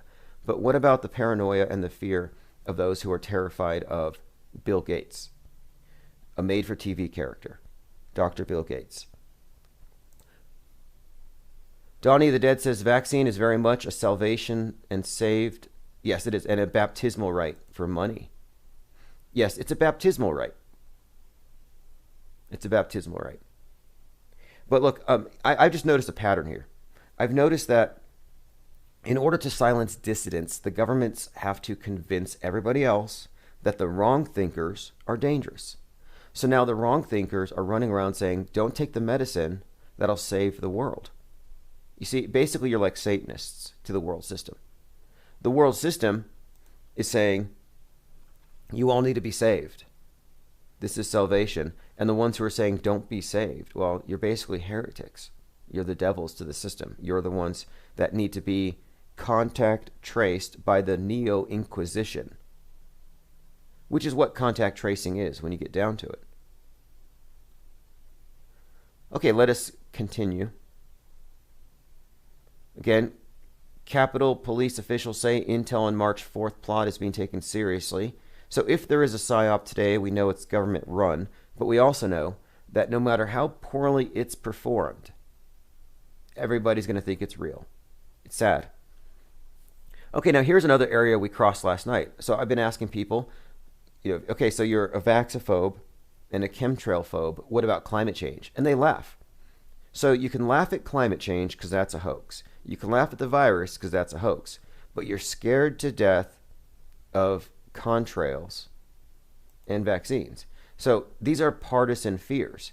And I found this article, we went over it last night, it's on the Daily Beast, that shows how partisan these things are. And one of the things that the left, the environmentalists, are angry about is that you have all these chemtrail activists who could be climate change activists. And I'm like, that's an interesting point. So you have one group's afraid of climate change, the other group is afraid of chemtrails or contrails or weather modification. But they both agree that man is destroying the world. You see, these are both doomsday scenarios. Whether you believe it's global warming because of capitalism or because of contrails, you believe in global warming now. So this is an interesting article here, though, just aviation's dirty secret. Now listen to this. Contrails are causing global warming. So chemtrail believers don't believe in global warming as anything other than man-caused, and this would explain it. So now your chemtrails are actually causing global warming. So I'm suggesting that chemtrail enthusiasts, phobics, theorists need to team up with Greta. Maybe she knows. But listen to this. Planes create mesmerizing contrails as they soar in the thin, cold air. The water vapor quickly condenses around the soot from the exhaust and freezes, which can last for hours. These high-flying clouds are too thin to reflect the sunlight, but the ice crystals inside them can trap heat. So it goes on to suggest here, from a 2011 study, that contrail clouds contribute more to atmospheric warming than everything else, pretty much. So, number one cause of global warming, chemtrails. So if the chemtrails don't kill you and the falling plane parts don't hit your house, you're going to die from the globe overheating. SpaceX live feed on Twitter. Look, I have to go over this too. I went over this a few times yesterday. I don't want to analyze it visually. I mean, I think you can take the time to watch it for yourself. The part of it that really makes me think the whole thing is CGI is the camera that tracks along with it. But I was going through the reactions and the responses to this. I mean, it's a very well-produced, choreographed landing, but nothing about it seems real. I mean, you'd have to be lying to yourself. But then I'm going through the comments, and I'm finding that, you know what? Many people find this very believable. For example, a professional Martian, Dr. Tanya Harrison. She's Director of Science Strategy at Planet Labs. Okay, so this is a credible individual. She has 45,000 followers, and she's looking at the footage or the video. She's looking at the movie, and she says, This is amazing, straight out of science fiction. Holy hell. So she's amazed by this. And I'm trying to be amazed by it. I really am. I'm trying to be impressed, and I can't. I can't be impressed by it. You know, that expression, you can put a lipstick on a pig. It's like, it's just CGI. I can't. So I responded to this, and I basically said, okay, well, you're not going to understand this because you've been rendered visually illiterate, but this is indeed just CGI. And, you know, I totally did not expect any kind of answer from this, but a number of other people in the comment section lambasted me for not believing the thing. It's absurd. So anyway, listen to this. Of all people, High Impact Flicks. So at first, this is a channel that's very much a skeptic. And at first he said, does this look real to you? But then later he came back with, well, here's another angle from a different camera. If this is legit, it's pretty impressive. If this is legit, it's pretty impressive. So you do have people on the ground recording it and watching something land. So then what's the answer here? Are we looking at CGI? Are we looking at both? We have eyewitnesses, supposedly. And the way I think this is accomplished, and there are so many different ways this could be done, and it's 100% fakeable. I think the way this could be faked is with a blimp. It could just as easily be an airship. They're just remotely guiding an airship with fireworks on the bottom. Okay, I'm going through your comments. Again, this is the only PSYOP-free news source. This podcast is really just analyzing the news without assuming any of the fake stuff to be real. And I question all the phobias. And I question all of the fear-mongering and the fear-mongerers. You know, and the chemtrail Karens who used to get mad at me. I had this chemtrail Karen come up to me and say, you don't believe in chemtrails? Well, my kids have to grow up in the playgrounds getting poisons dumped on their heads from airplanes. And I'm like, if I was a parent and I knew that somebody was throwing poison into the playgrounds, I would do something. I would sue the airlines or something. Or I'd put my kids in a mask. If you believe in chemtrails, where's your PPE? They're like, you better put on a mask for chemtrails. Your mask protects me. Lloyd Miller says, contrails create global warming, not chemtrails. Wrong again. There is no global warming. You see how they get you there. There is no global warming. And even if a few lying scientists say there's global warming, well, show me where the ocean levels have gone up at all. You know, show me the evidence. It's a rolling prophecy that never ends. So, you know, if you believe in the global warming prophecy, you have no business laughing at the QAnoners, because global warming is just another rolling prophecy. Donnie the Dead says it looks like a J.J. Abrams-style thruster lens flare.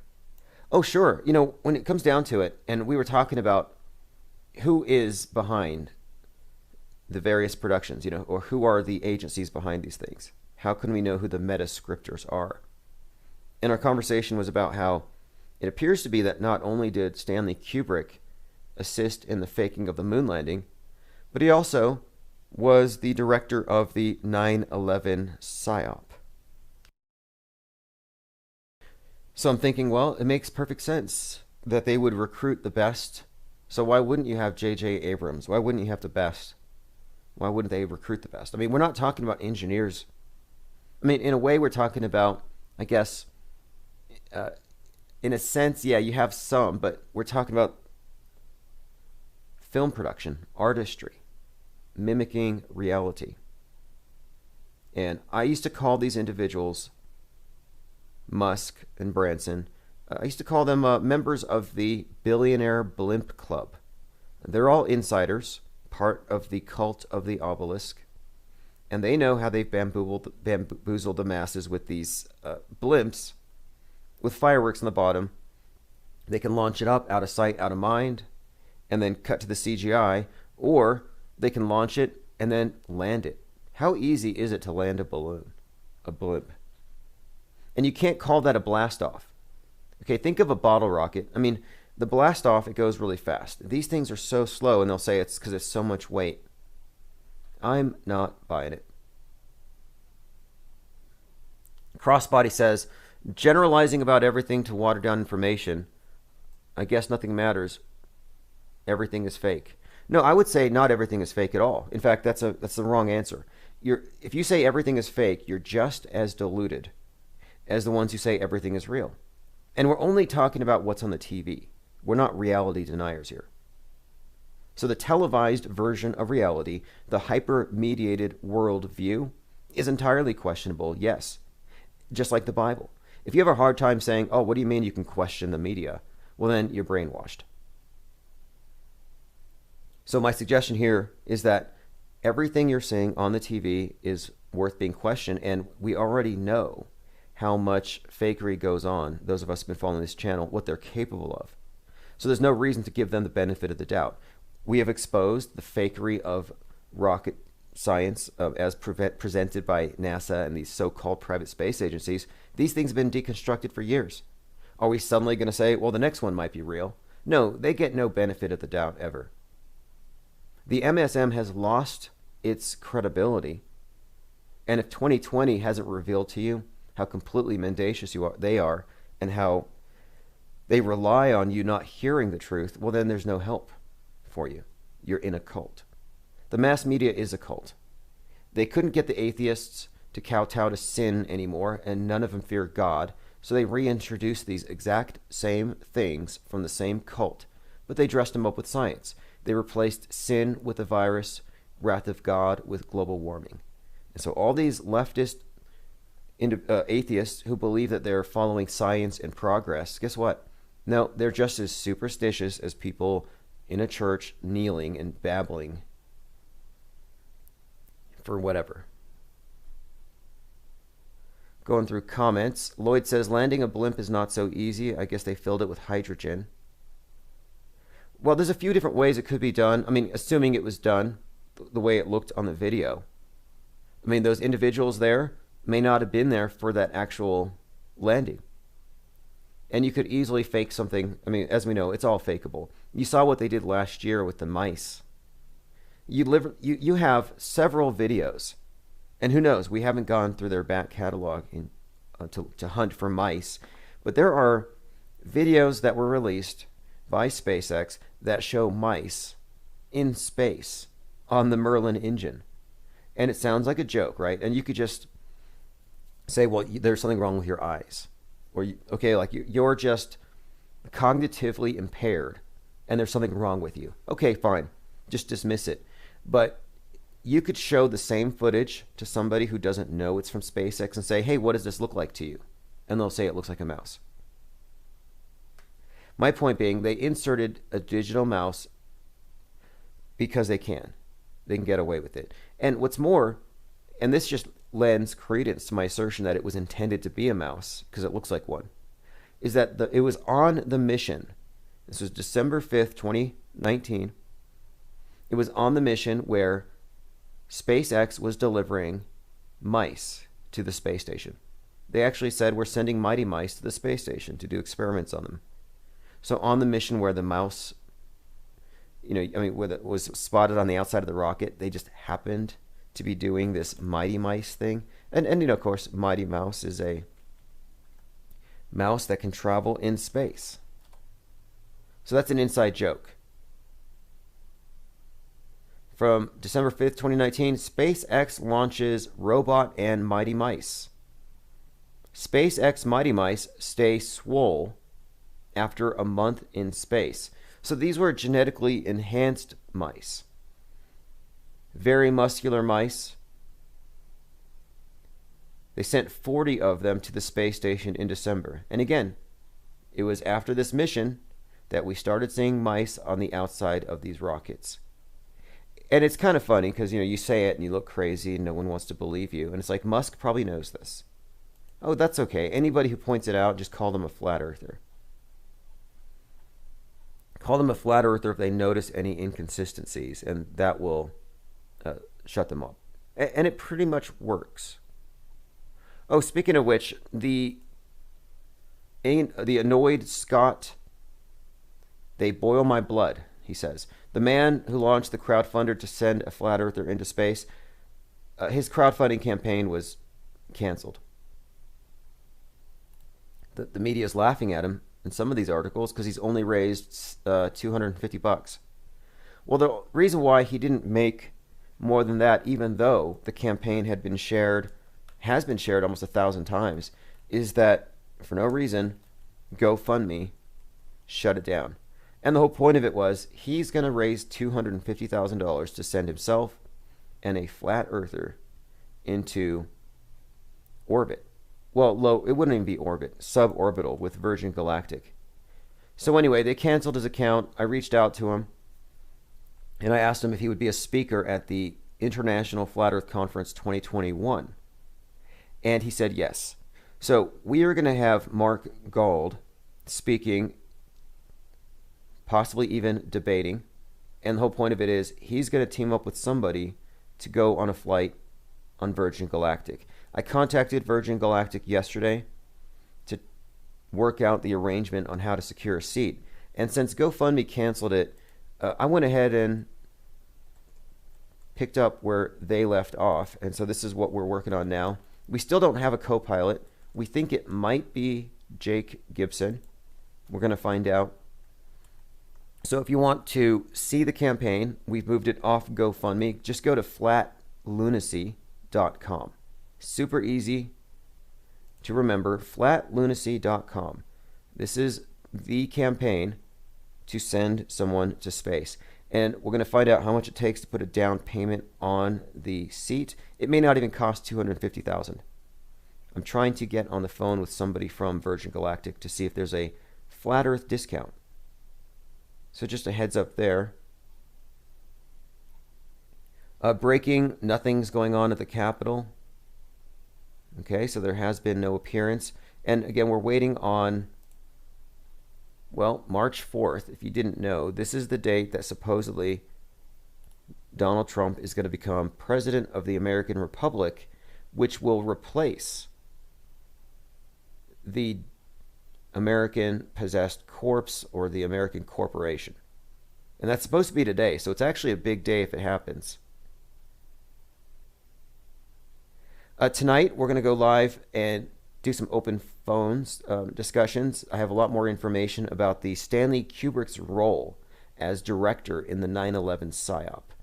And I find this to be one of the most interesting developments so far this year. If true that Stanley Kubrick has a role in the directing of 9/11, it's going to, I think it's a major paradigm shift because it reveals the theatrical nature of everything. Anyway, thanks for joining. We'll be back later. Subscribe. Go to theflatearthreport.com. This is Neo Mode Gucci. Creeper beat, man. Come on. You know it. You're playing infinite things, man. The play society. Infinite plane, infinite plane, infinite plane, infinite plane. Doing my thing, do my thing, do my thing, do my thing. Infinite plane, yeah. I live on an infinite plane. I live on an infinite plane. They telling me different things. That's supposed to be pulling the strings, but I know they playing the games. Since I found out today, I live on an infinite plane. I ain't playing no games. I'm on a different plane. I live on an infinite plane. Yeah. None of the news is fake. They're trying to choose my fate. I know the views is fake. They pushing the global stage. Fake news on the radio wave. All the hoax, the whole world is a stage. Body double like I'm Saddam Hussein. Doing my thing. Don't want the fame, just trying to make change. They took out my page. But an infinite gang, infinite plane. Playing no games. Infinite gang, we ain't playing no games. Infinite plane. I'm on an infinite plane. Infinite plane. The world that I live in is strange. Cause I'm on an infinite plane. I'm doing different things. Yeah, I'm on an infinite plane. I'm on an infinite plane. I'm on an infinite plane. Stay with the infinite gang. Supposed to pull the strings, but they can't follow the game. I'm on the infinite plane. Infinite gang. That's me on more. I stay more play. Infinite plane society.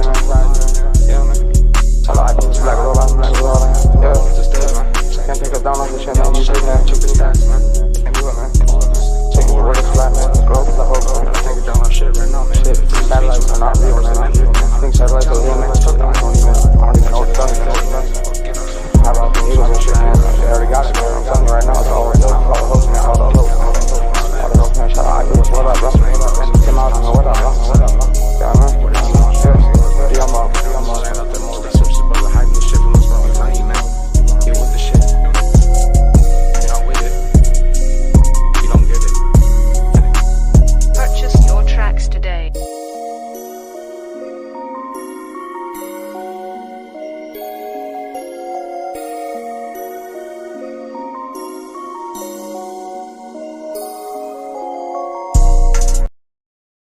A piece of space junk, possibly a Tyrannosaurus Rex skull, ejected into space 66 million years ago when the Everest-sized rock punctured a hole directly into space, sucking the dinosaurs out, spitting them out to the moon, beyond. Before that happened, I think that's what happened. A dinosaur bone hit the satellite, cut off my internet, killed the call, and terminated the live stream. So if you were listening on Infinite Plane Radio on any of the platforms, I think we lost you. Posel says, I'll take IPR censorship for 800. It was just a glitch. I'm looking around to see if there's anything else. It looks like we're back on DLive. It was all platforms, though. Everything. But just so you know, I have a new habit here. I started, which is I've started uploading videos in 2-hour segments. And the reason I do it this way is I learned it from someone else, actually, but it's just easier to process everything. None of the online software that I use for editing videos can tolerate more than 2 at a time. So it simplifies everything. So what I have done is I have already started uploading the first 2 hours. So if you missed it, I was on a call with Lynn, and we were about to talk about the nobody died, nobody cried, which could easily be a planted meme to discredit fakeology and fakeologists / auto hoaxers, which is very likely. Very, very likely. Is everything done? Okay, so yes, it's going to go ahead and go into the archive, so that's fixed. Now, I don't know what happened there, but it's no big deal. I want to point out, too, that one of the reasons why we're not censored is that the streams never end. So YouTube can't process a 68-hour video. You can't go back and watch it. You'll notice you go back to my videos and you can't watch it. It's not because I've been censored.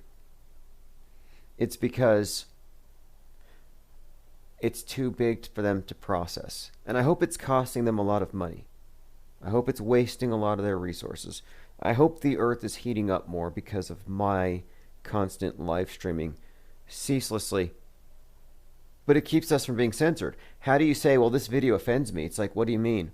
The video is a week long. Like, you have 168 hours here. Where on this does it hurt you? And then flag that part. It's not going to happen. But if I upload a 5-minute stream and I say, oh, this is how I know that the Challenger explosion was hoaxed for this reason, I'll lose my channel. So let me just go ahead and recap everything else that we went over. I had a lot of notes here. I think we've covered everything. Did we talk about Lady Gaga's cookies or Mitt Romney's black eye? Oh, here's something I have to bring up. So Mark Gould, the guy that's going into outer space, or rather on a suborbital flight and taking a flat earther with him, look up Mark Gould. The story's been viral for about 3 weeks now. Annoyed man raises $250,000 to send a flat earther to space. Okay, so this story goes viral. Futurism, space.com, all the major sci-fi news sites out there, or I'm sorry, science news. All these sites are promoting this guy, saying he's going to send a flat earther to space and end this conversation once and for all.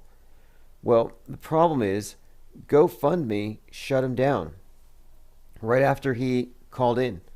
We talked to him. We said, yeah, because he was looking to find a quote high-ranking flat earther to go with him, somebody that all the flat earthers will trust. So I reached out to him and I said, I can probably put you in touch with somebody who will want to go with you and will get the support that you need to raise 250 million. And by the way, there's 11 million Brazilian flat earthers. I'm pretty sure this can get funded. Well, GoFundMe shut it down after $250. They blocked it. It takes $250K to get a seat on Virgin Galactic, and they shut us down at $250. So what I have done is I have contacted Mark Gold, and I invited him to speak at a virtual online event. I'm trying to get a hold of the potential co-pilot, but we're still trying to make this thing happen. So I'll be talking about that tomorrow. We're also going to go deeper into the Stanley Kubrick thing tomorrow as well, because this 9/11 predictive programming involving Stanley Kubrick's a very big deal, and we're going to really have to break that one apart. Yeah, Mitt Romney has the black eye. I think you all know what that means. He leveled up. So congratulations, Mitt Romney, on the black eye. Lloyd says, no, I don't think it was the caller's voice. I don't think that... See, if a caller yells, or maybe it was the swear words. Is that where we're at?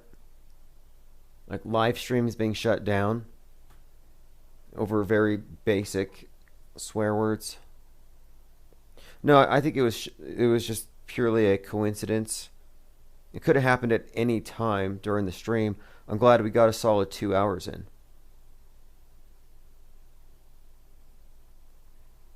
But what can you do but get a little irate when you see these obvious hoaxes, these shams, and people going along with it, complicit, lemmings marching off a cliff. Now, I know lemmings don't exist. They don't really march off cliffs or whatever.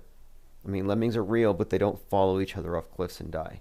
It only happened in that Disney production, but it's still a fair analogy. Most people believe in lemmings, and they believe that lemmings follow each other off cliffs. Hey, do you remember that question your parents would ask? If all your friends jump off a bridge, would you? And they would ask for everything. You know, you want to get a piercing, or you want to wear these new fashion style, whatever it is. Their way of calling you out for being a follower was, if all your friends do such and such, are you going to do it? Would you jump off a bridge? Well, now you have your answer. Yes. Yes. They will all, like, yes. If everybody decides to jump off a bridge, most likely everybody that you know will.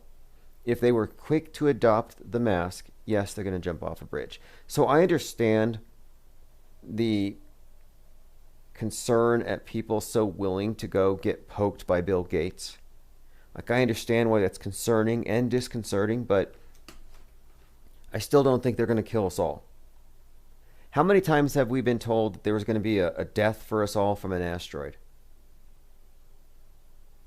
It's a death cult.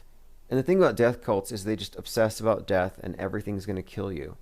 And, you know, we're just living at a time where, you know, people are afraid of clouds and simple medical procedures. They're afraid of sneezes and coughs. Students are in clear plexiglass, basically cubicles, which are probably bulletproof. I mean, that solves two problems. If you have a mass shooter, you know, bowl cut without a mask comes in to shoot up the place, well, you have bulletproof shields around every desk. Like every student in his own, like, Pope mobile. I don't know if this means anything. And I'm not trying to debunk chemtrails right now. But I'm looking at old pictures from World War II, Boeing B-17s, to see if these resemble what we see today. Because these are also described as condensation trails.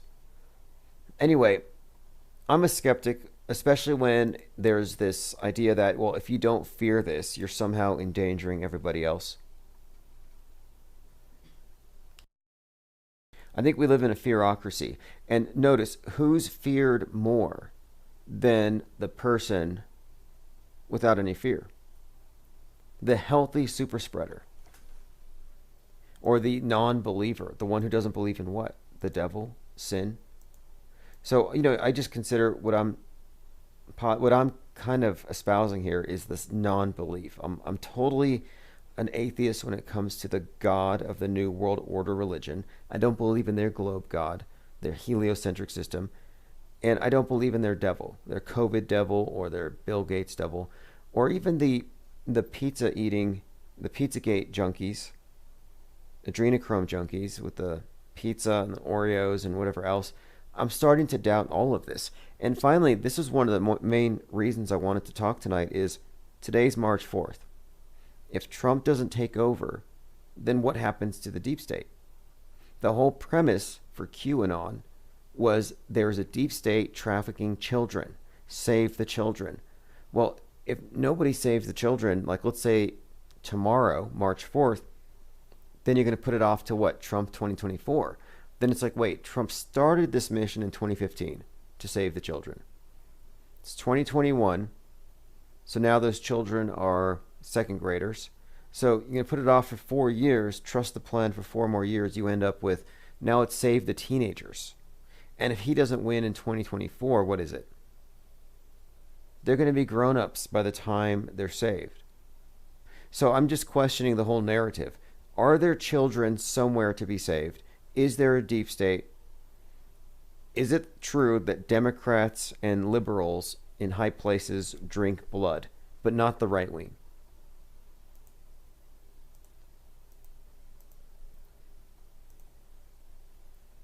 Going through some comments, KKK Cool says, Deep State is just another reality show for obese Americans. Right, if there's a deep state, it implies a shallow state, which means that once you've drained the swamp, what's left is good. Oh, so you can have good government? Oh, yeah, of course. It's called the perfectibility of man through the perfectibility of his institutions. It's what all the utopians talk about. And it's funny that the MAGAs fell into that trap. It used to be a leftist thing. That, yeah, we can actually save the world when we get the right people in place. So this idea of draining the swamp is not new. It's just been recycled, repackaged. And if we could just get rid of the deep staters, the Democrats, and the pervs and the baby eaters, well, then we'll have a perfect system. It's like, no, there is no perfect system. And you have these Constitution worshipers, which is what they do. They worship the founding documents. I remember before the 2016 election, back when Ted Cruz was dating, what's that host name? I'm glad I forgot his name, Glenn Beck. When Glenn Beck and Ted Cruz were dating back in 2015, 2016, it was awful listening to these two. And they said that the founding documents were authored by God and they had the fingerprint of God on them. Like, I can find you a direct quote. But they're basically worshiping these documents as though it's sacred script. Just so nobody here... Okay, fingerprint of God on the founding documents. Glenn Beck. March 18th, 20... Yeah, this is ridiculous. It's God's finger that wrote the Declaration and the Constitution. Glenn Beck gave a preview of what history teaching might look like someday if the current majority of the Texas State Board of Education gets its way. He claimed it is God's finger that wrote the Declaration of Independence and the Constitution. This is God's country, and those are God's rights. That's a direct verbatim quote. I have no idea what God's will is for this great country of ours. I have no idea what comes next. I have no idea why his finger has been on the back of Columbus. It was his breath that opened up those sails and pushed those ships here. It is... It's Glenn Beck. I mean, I can only handle so much of it. He used to cry on TV. Now, this is a crisis actor. This guy is a crisis actor. Puzzle says, fixed point in time, the deep state will implode. I'm just trying to find out if the deep state exists and if the deep state's eliminated what's left, the shallow state. And how good is the shallow state? How does it work? Is there a perfect government? Commenter says Beck was CIA. I know one of I think his co-host was. I mean, they all are, for all intents and purposes, controlled by the same whoever, the metascriptors. But look, here's the thing. It just seems like deep state is just code for Democrat. It's that simple. If we could just vote out all the Democrats, it would be perfect. And of course, some rhinos, but the whole argument is flawed. The idea that it is in fact savable. Just like if everybody gets vaxxed, we can all be healthy. Just get a vax against death. I mean, they're never going to stop with this notion of if everybody collectively agrees. And those are the things I don't believe in. I find those things very hard to believe in. Vaxageddon, or even the pandemic model, hoaxy. I don't think there's any universal weapon of mass destruction. I think weapons of mass destruction is just another construct. Think about all the different ones they dangle over your head. Asteroids, space junk. We've been talking about space junk because that seems to be in the script these days. Lloyd says the deep state implements the metascript. Okay, so that's a good point here. I'm suggesting that there is no deep state and that the psyops in the news, the psyops, the psychological operations, the fakery, the agitprop, the stuff that we know is staged, that's not some deep state corrupt faction of government doing it. It's just the basic level. Like, I don't think it's that deep. And I don't think that anyone has to die. I think that's actually one of the big traps that get people thinking that you're looking at a real event. And the Capitol thing, we're lucky they didn't say 3,000 people died on January 6th, because if they had, we would exist in the world where 3,000 people had died on the Capitol that day.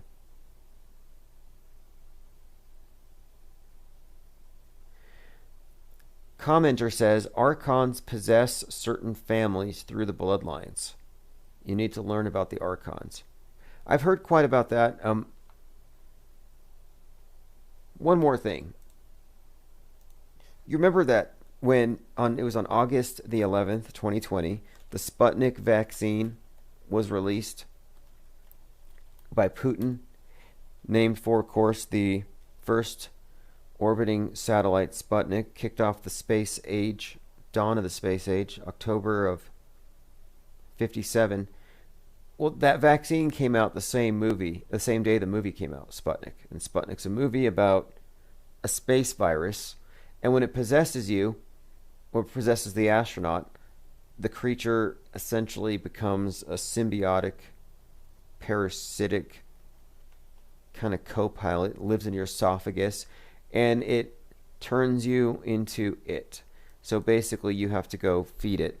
And the way this thing feeds is it terrifies its victims first. And it says here, the creature will show itself to the victims to augment their fear, which makes the brain release cortisol, from which the alien obtains its nutrition. Disgusted and horrified by this, only to realize that this alien is being used as a weapon the governments can control. So anyway, we're talking about a weapon, an injectable alien, or rather a virus that is being weaponized. But the virus is actually an alien, and it's being used by the government. So this is the secret plan and the plot behind Sputnik. And again, this movie was released the same day the Sputnik vaccine came out.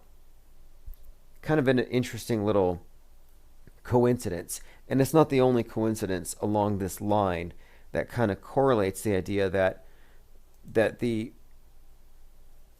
alien invasion is yet to come, and it's going to be in the form of an injectable, something that's injected. Pete Shea says, your stance on chemtrailing is curious. Of course, there's still... Okay, look. My stance on chemtrails is that it's a made-up, CIA-led Chicken Little Fear program they put for people who don't believe in climate change. Here's another one that's split right down the middle. People on the left fear the virus. People on the right fear the vaccine. And these are generalizations, but this is how it's categorized, if you're being honest. People on the left fear climate change. People on the right fear chemtrails. Liberals don't fear chemtrails. They fear climate change. These things are too perfect. In fact, you might find this interesting. This is from the Daily Beast. They were talking about how chemtrailers are basically wasting their activism when they should be fighting climate change. You know, what's Greta's stance on climate change? Here we go. Chemtrail truthers are coming after Greta. So this is fascinating here. They believe that humans are affecting the environment. So why are they trolling Greta for claiming that humans can affect the environment? So this is from dailybeast.com. They believe human actions are changing the environment and that we need to take urgent action to save the planet for future generations. So why do so many chemtrail conspiracy theorists think that climate change is a big hoax? It's like the same scam, and that's been my point. But like liberals fear climate change because they can blame it on, well, they use it because they can blame it on the capitalist system. They can blame it on consumerism. It's an ideological thing. As we know, just like COVID. You know, COVID is an ideological thing. You could just call COVID as a communist. It's a political thing more than anything.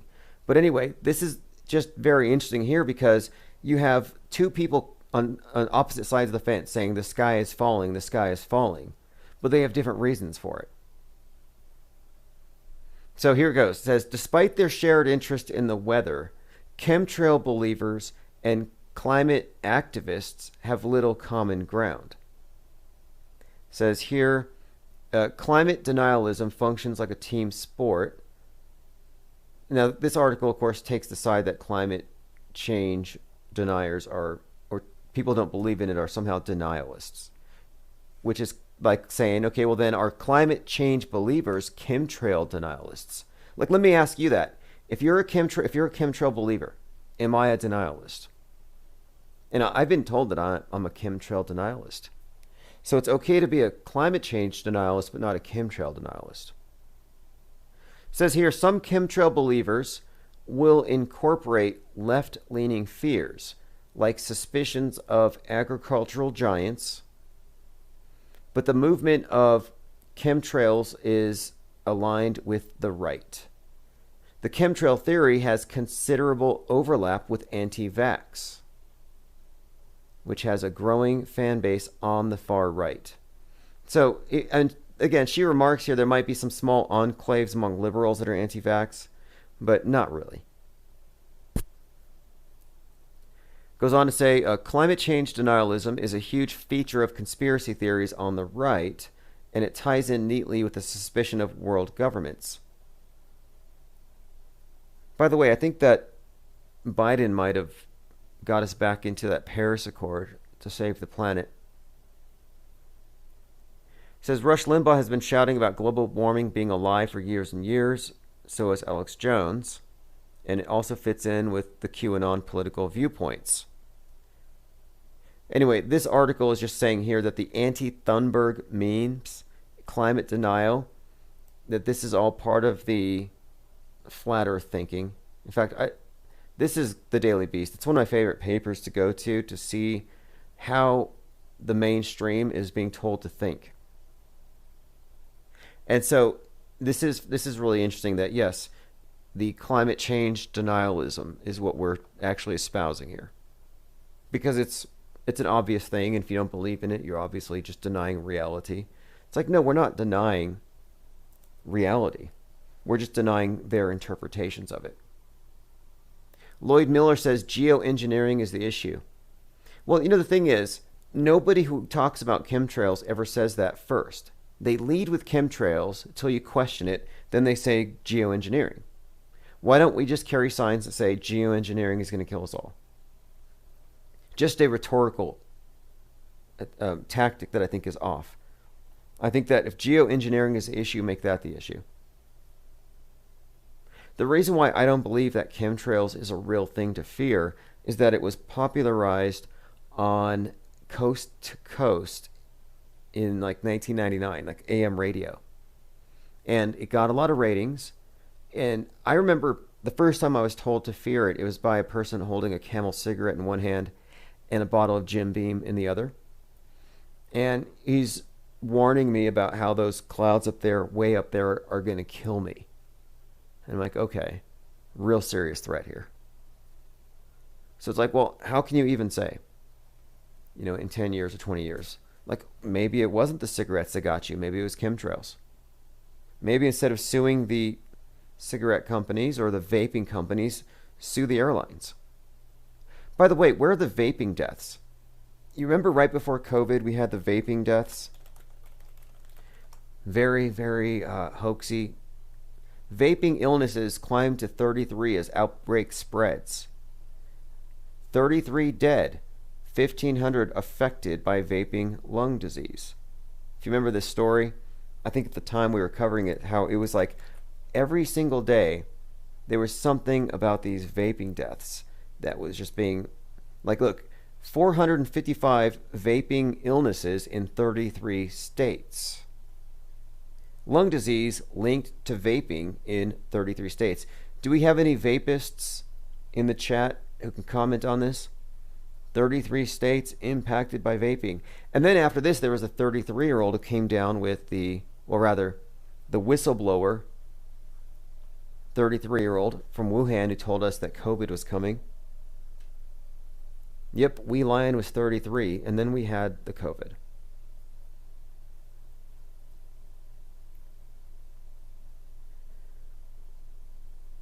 Lloyd Miller says nicotine has serious long-term effects, namely heart attacks and strokes.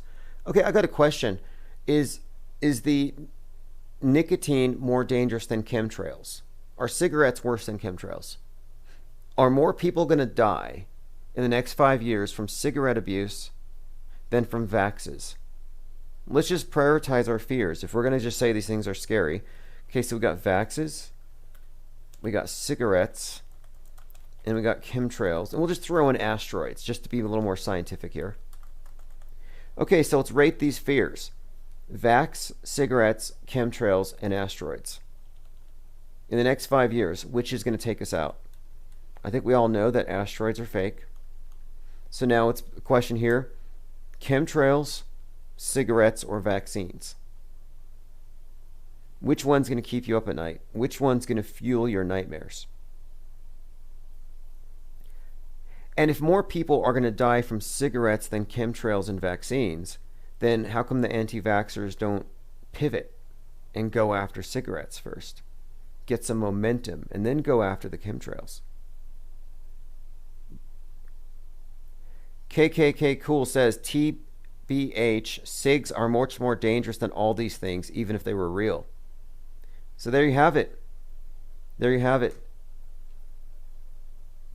That statement there, I think, says it all. I think the point here is that if we're dealing with actual threats, things that are killing people, even if they know it and they don't care,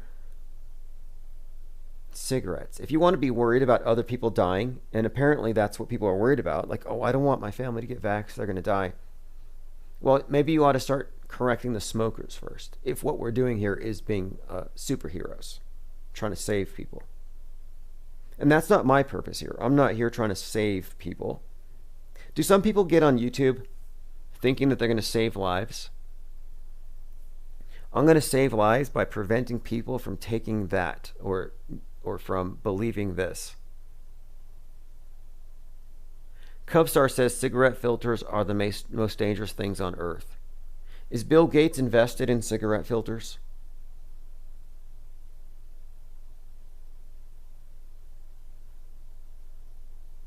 I mean, that would be a thing. Bill Gates ought to just quit the whole vax thing and just put out his own brand of cigarettes. He owns, what, 25 or 50% of the farmland? Maybe Bill Gates is going to produce his own pack of cigarettes. They'll be like twice as wide as Camel Wides.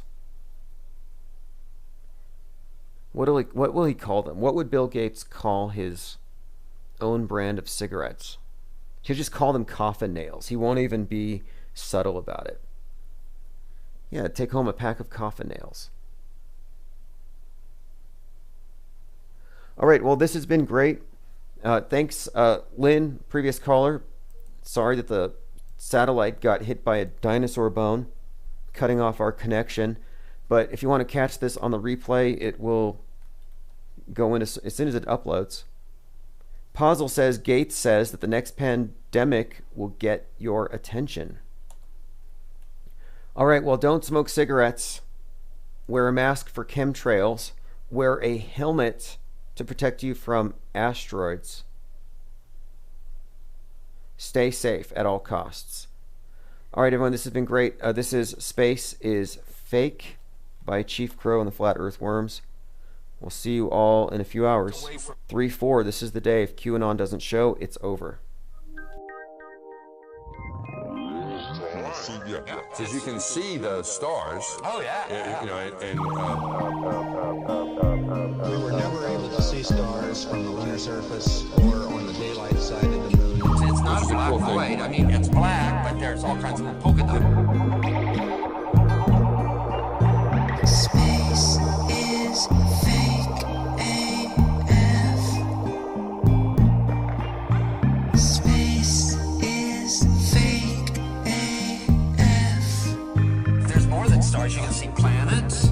You can see moons. you see the gas. Get done, man. Say the sky was not the limit. We fly to the moon in a second, but we haven't been back since 1972. Destroyed all the papers and blew up the Challenger crew, except for the twinsies. Space is fake AF. Space is fake AF.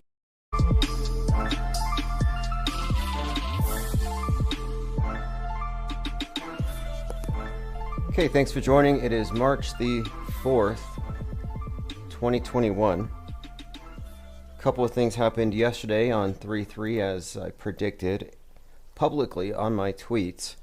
I said, well, it's 3-3, and just recognizing the pattern, Musk is probably going to have that rocket blow up. So a lot of people on Twitter called me out as wrong because it landed perfectly, a soft landing, and a few minutes later it proceeded to blow up. That's if you're unable to see what it actually is. I don't know why people are convinced by it. If any of you watch the SN-10, the starship that's going to send the brainwashies to Mars, it looks fake. They're not even trying anymore. Just stock CGI birds and all. Impossible camera views. It's like, are you telling me you've got some kind of hypersonic drone cam that's perfectly still, tracking along with it? No way. No change in angular perspective. It's ridiculous. Michael says, civil war over masks coming. You know, I don't know if people are that triggered. I really don't. It's really up to the states. I think the most they can do is throw a hissy fit. I think the most they can do is they can say, oh, look, spring break, people went to the red states where they didn't have masks, and now we're having another wave. Like, they may manufacture something like that, but the fact is, the PSYOP is over. I think it's lost its teeth.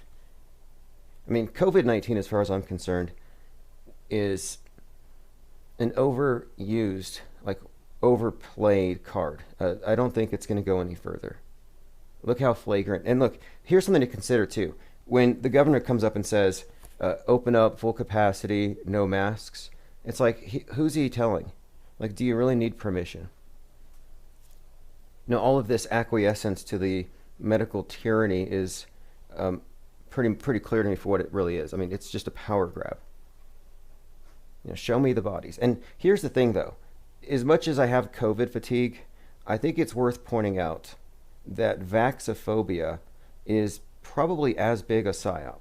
And you're welcome to call in and prove me wrong if you're a vaxophobe. Like I said, I'm done with the COVID topic as far as like we know what it is. We don't have to kick that any further. We know. We exposed it. In fact, we knew clearly last January exactly what was going to occur. So we're the last ones to be surprised here. And there's 110,000 information volunteers from the UN scouring the internet for conversations, looking for wrongthink. And I'm not deliberately trying to kick any sort of a hornet's nest here if I can avoid it. I'm going through your comments, so if you have anything to say, I'll go ahead and read it here. Also, you can call in 833-311-1984. We're joined by Zoig, says it's my favorite channel. Awesome, appreciate you being here. Michael Cervantes says March 4 is Christmas for the cultists, spelled with a Q. Oh, absolutely. Today is March 4th, so this is a big deal because this is the day that QAnon believe that Trump is going to seize power and that there will be the founding or refounding of an American republic, and he'll be the 19th president. That we haven't had a legitimate presidency since 1871 because we've been operating under this American corporation. So basically, he's putting the possessed corpse of America to death tomorrow and resurrecting it. And I think they're going to cancel out our debts. Lloyd says, Vax is a separate topic, but Trump will be blamed if the injury and death rates are higher. Look, man, there's no spike. And I said this way back in April or May. I said, watch, next year when they tally up the deaths, there's going to be a very conspicuous dip in the number of people killed by getting hit by something, other diseases. Flu is what it actually turned up being. I said, they're just going to move the numbers over. What happened to the flu? So what I'm saying is this. You had all these people who were afraid of the virus, and the other side said, there's nothing to fear. We don't need a mask. Well, those people who don't fear the virus are terrified of the vaccine. And it's like, come on, can't you see how partisan this is? Hey, if you're on the left, fear the virus, love the vaccine, be a junkie for it, crave it, buy one on the black market, get one first. It's a new status symbol. But if you're on the right, laugh at the virus and those silly scientists, but be afraid of the needle. I mean, it's just too predictable. It's too perfectly divided to be something authentic to fear about. I think it's manufactured. Vaxophobia. In fact, I have a few points on that I wrote down here. It's like every year there's some other issue that I don't agree with quote truthers, and it just tends to stir things up a little. Like 3 years ago, I was like, you guys need to stop fearing the chemtrails. If you're really afraid of chemtrails, wear a mask. You had these chemtrail Karens for years running amok. And they're still alive. 20 years of talking about chemtrails, they're doing just fine. I don't see any chemtrail believers dropping dead. I mean, they're crying wolf over what? And then after that, it became Mandela effect. We kind of deconstructed that. And so a lot of the Mandela effectees, all of them are chemtrail phobes, suddenly hated my guts. So now here I am saying that vaxophobia might be a psyop. And I think this is how we're being played on the world stage. Like, I'm just an observer. I'm a critic. This is a movie. And I think we can all admit this. The unvaxxed need to be saved. And the vaxxed are the ones who have accepted salvation. So the unvaxxed are the unsaved. It's a religious thing. It's the communion. It's like an injectable communion wafer that shows that you're down with Big Brother and you respect their priesthood, and that you fear their concept of the devil. You recognize their concept of sin, and you will regulate your behavior accordingly. I mean, they use sin as a universal pretext to control people. That's what these cults do. It's not just sin, it's various concepts of sin. Every religion has its own spin on it. You could be covered in engrams like the Scientologists are. Same thing. Anyway, it's a scientifically accepted form of sin, is what I'm suggesting. The virus concept is all about power and control. And when you accept that this thing is real and that the priesthood has the power to save you, it gives them tremendous power. This is tantamount to accepting that you're a sinner. You have to accept that you're a carrier.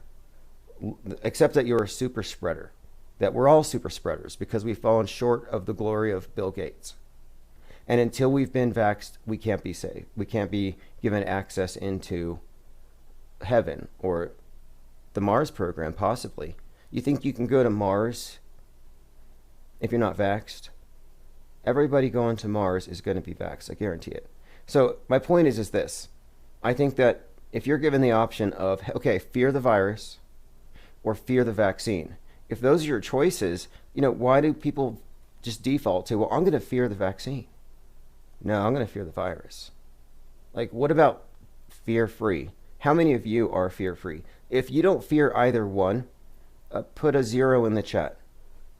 Because I think that we have a pretty obvious psyop here. I think the needle, the vax, the injectable, I think that's a red herring. I think this is a weapon in a psy war. And I think it's ultimately about your relationship to the power elite. Do you exist at the mercy of Bill Gates? Does he have power over you like that? Does he have the power to kill your family and everybody that you love, and you can do nothing about it because you're just the kooky conspiracy theorist? See, if you accept the vaxophobia, you give all power to government.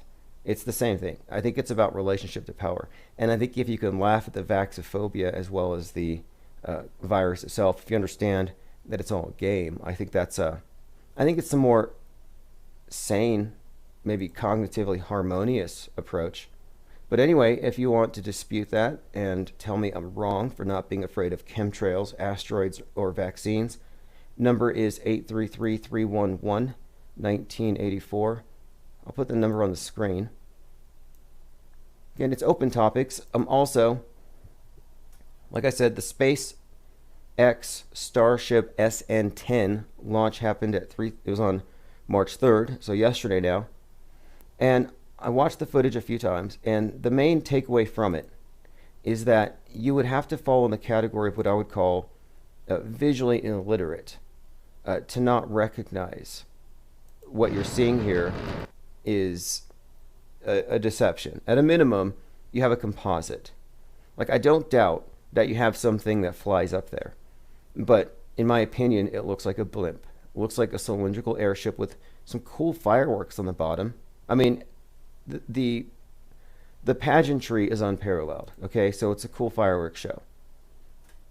A little bit of science fiction. In fact, there are people on Twitter calling this thing science fiction. Well, my question is, okay, so it's going up 10 kilometers. It's going at a tremendous speed. How are these cameras tracking with it so perfectly? And not only that, the entire time, they're stable, they're moving along with it. At some points, you have a camera from beneath it, perfectly poised. Like, I want to see, because I don't see them in any of the other shots, I want to see these multiple supersonic drone cams that film this thing. I don't see them in any of the shots. I just find it to be very unconvincing. And I brought this up before with some professional skeptics and conspiracy theory debunkers. And the professional mainstream ones don't know when something they're seeing is fake. And I would ask them, I say, hey, does it make me a conspiracy theorist just because it looks fake to me? Like, what do you call that? Like, if it just looks fake. I mean, if it's a rear screen projection, like those old dinosaur movies. And that's how bad the Apollo 11 looks to my eyes. Is it okay to be critical, or is that hate speech? I'm going to comments. One person here says, if you get into astral projection, things become much clearer. Okay, I have a question about astral projection. I have read a little bit about that. And from what I understand, they travel on the, quote, astral plane, which to me implies flat, like a plane. So when you go to the astral plane, you're astral traveling. Is the Earth a ball? Can you see from up there?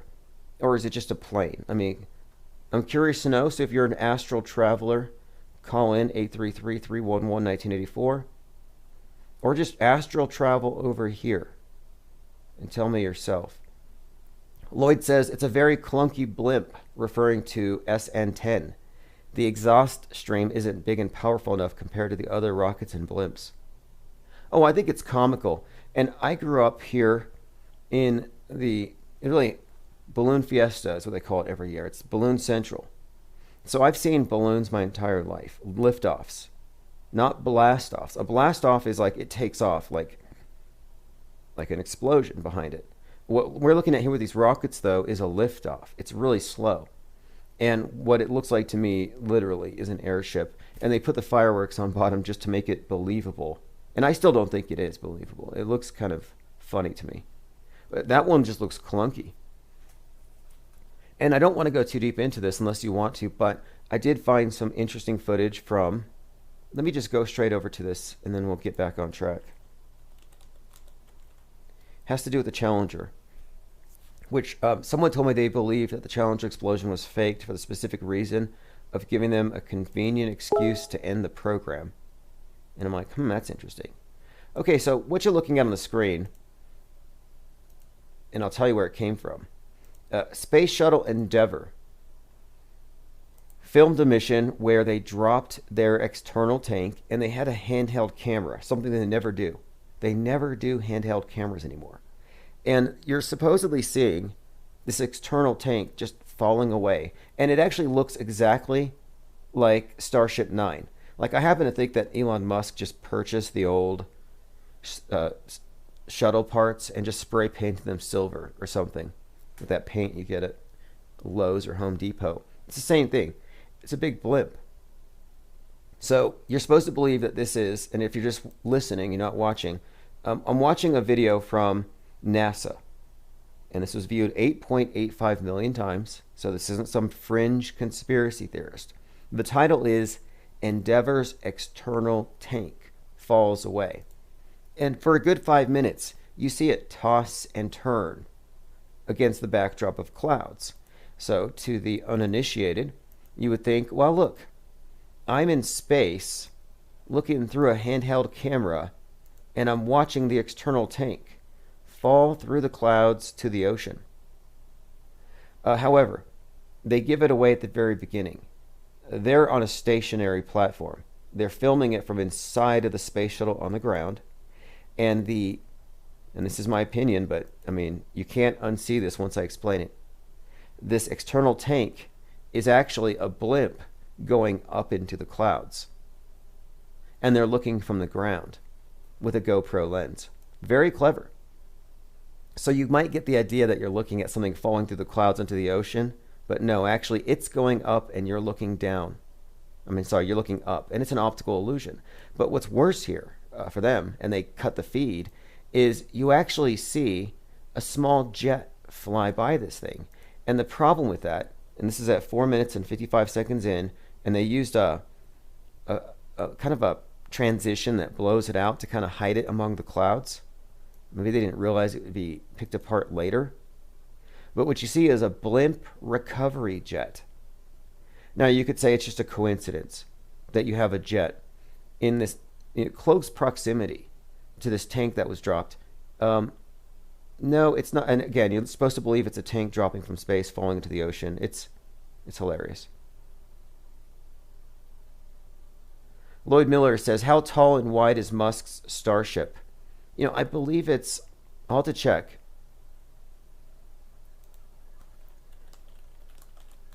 Now, they named Starship 9, Starship 10. It's 165 feet. They named it for, obviously, Star Trek. And, the Star Trek logo is on Mars.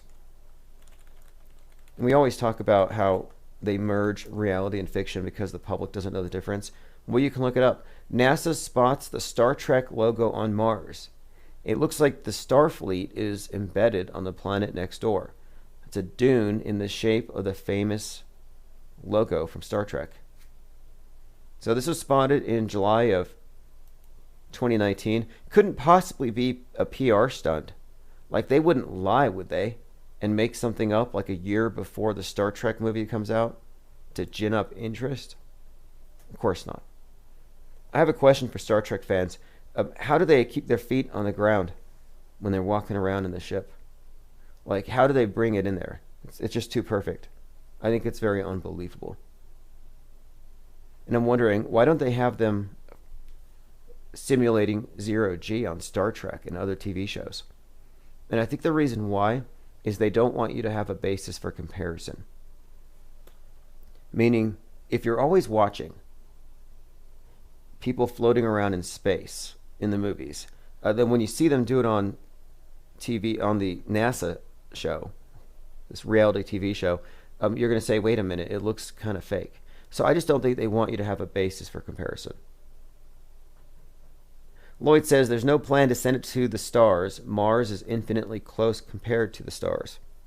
I think it's the first step, though, to becoming a multiplanetary species.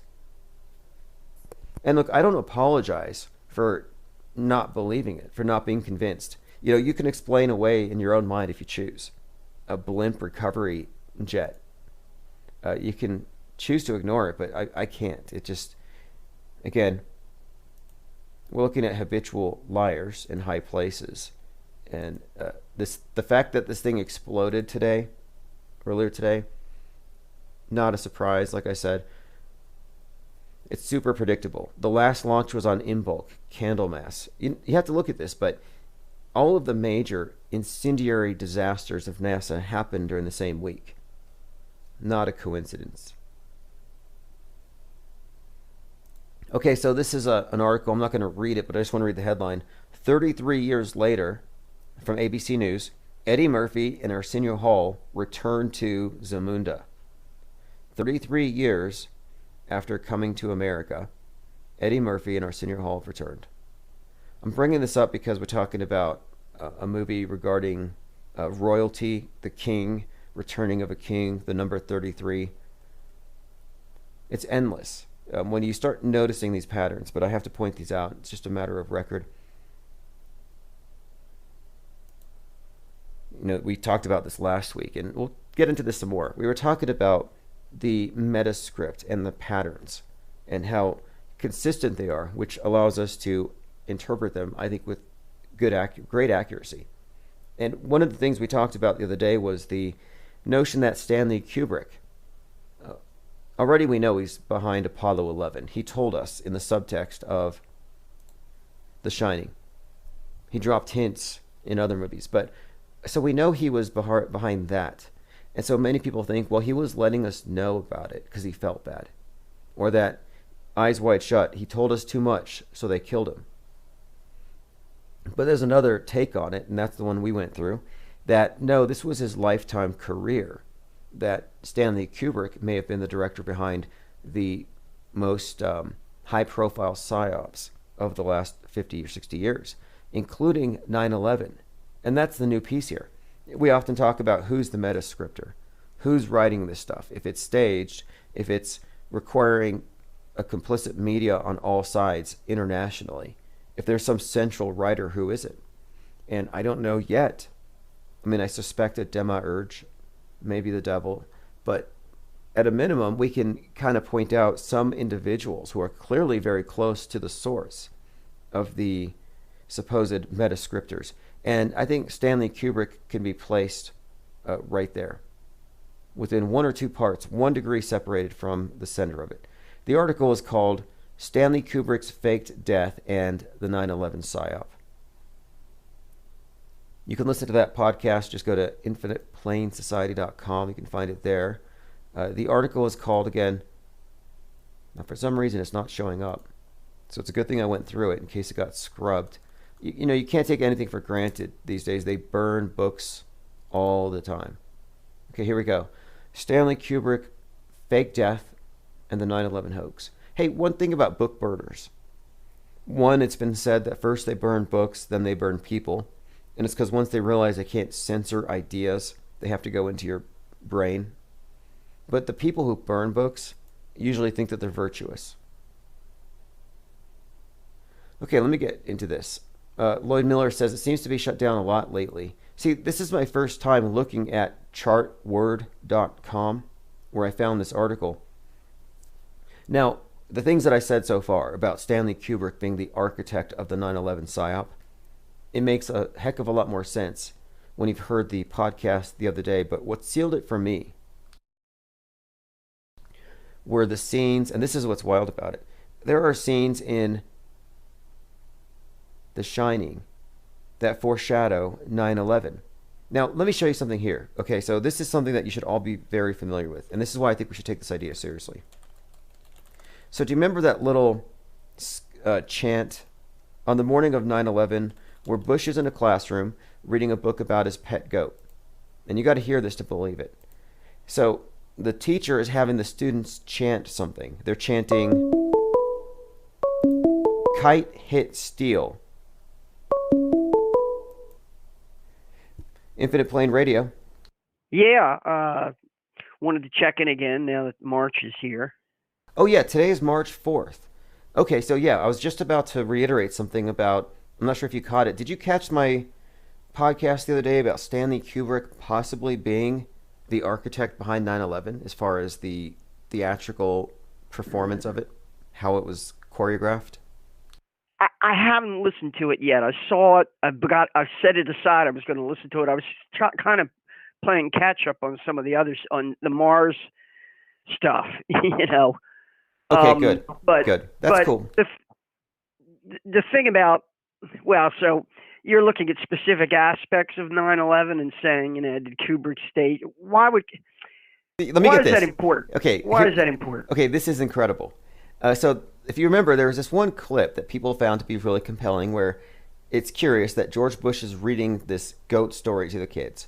And the teacher has the students doing some kind of phonics-based lesson where they're chanting "Kite hit steel." Yeah, right, right. Okay. That's been pointed out. Okay, so that form of almost like ritualistically choreographing 9/11. Okay, well, a very similar scene occurs in The Shining, where it appears that 9/11 was reenacted, not only in The Shining, but also in the Doctor Strangelove. So there's another. Wait. I got to interrupt you here because this is something that really bothers me when people when they start deconstructing movies for predictive programming. This is a very important question. The Shining is based on a novel by Stephen King. So the first thing you have to do is separate the movie from the novel. In point of fact, most movies historically were based on a novel or a short story that had already existed. Now, if you want to take the movie and say, what did they add into the movie that is not in the book, that you could attribute to the director, to whoever's behind the film. There you could say, this film inserted this message or that message. So when people go and look at like the Back to the Future films, none of which I saw, I tried watching one, and I didn't get it. I really didn't get it. Good. Okay, that's a great point there.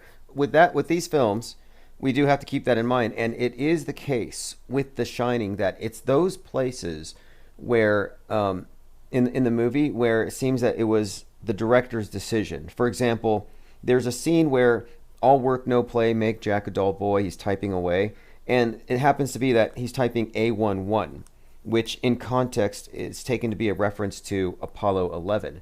And that's not something that would have been in the book.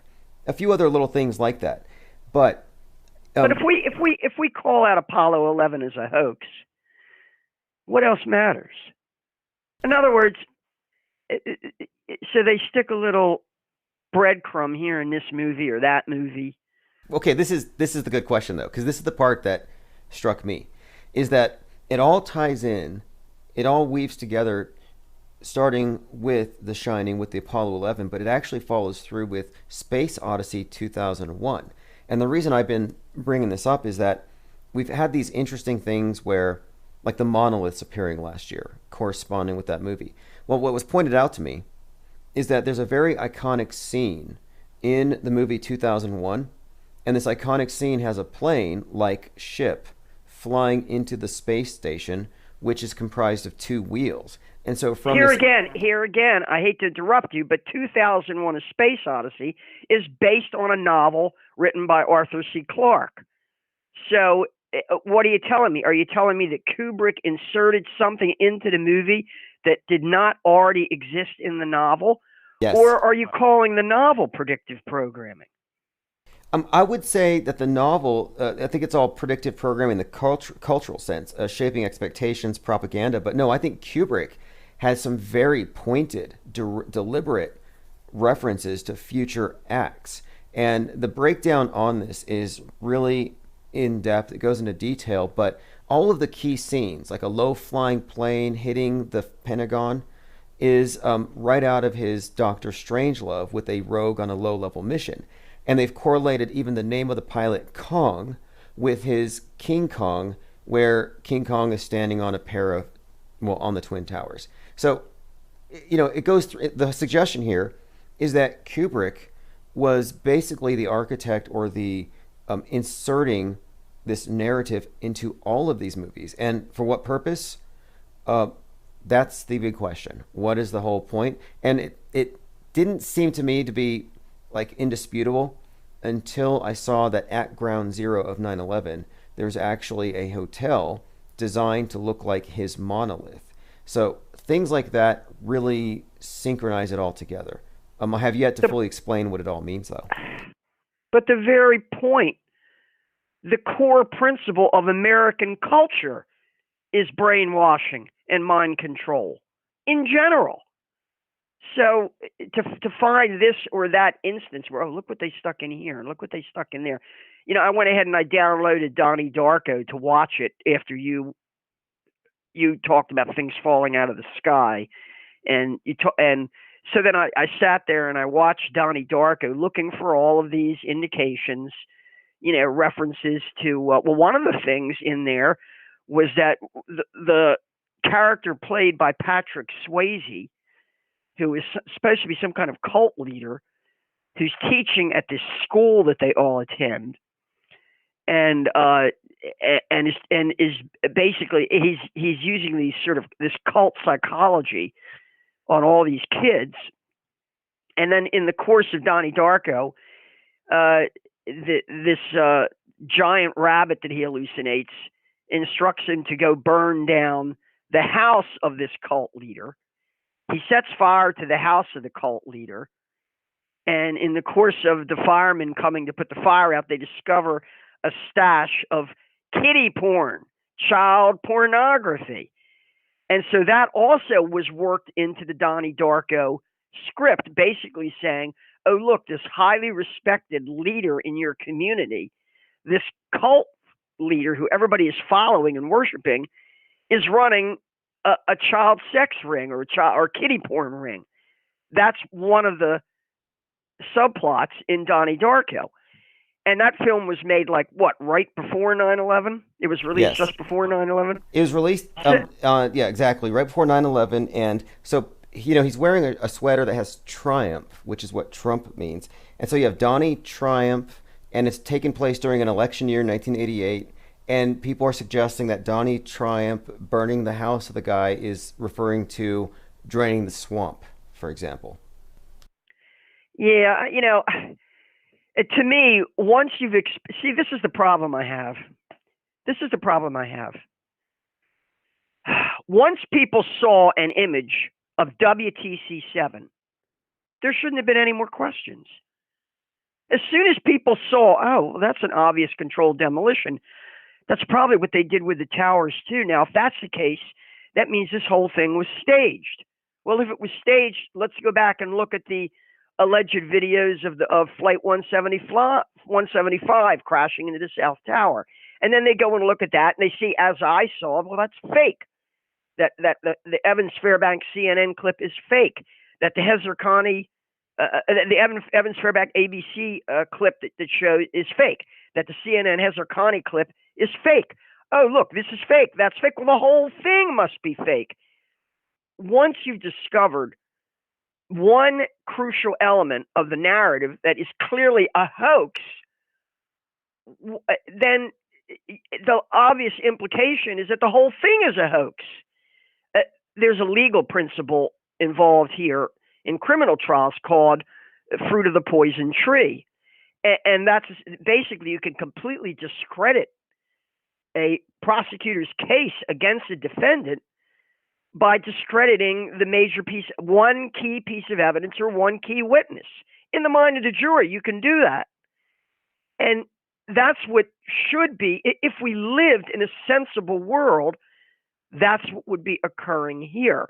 Of course, that's what should have occurred over the whole narrative of the alleged attack on the Pentagon on 9/11 and the complete failure to hold any leaders accountable for this.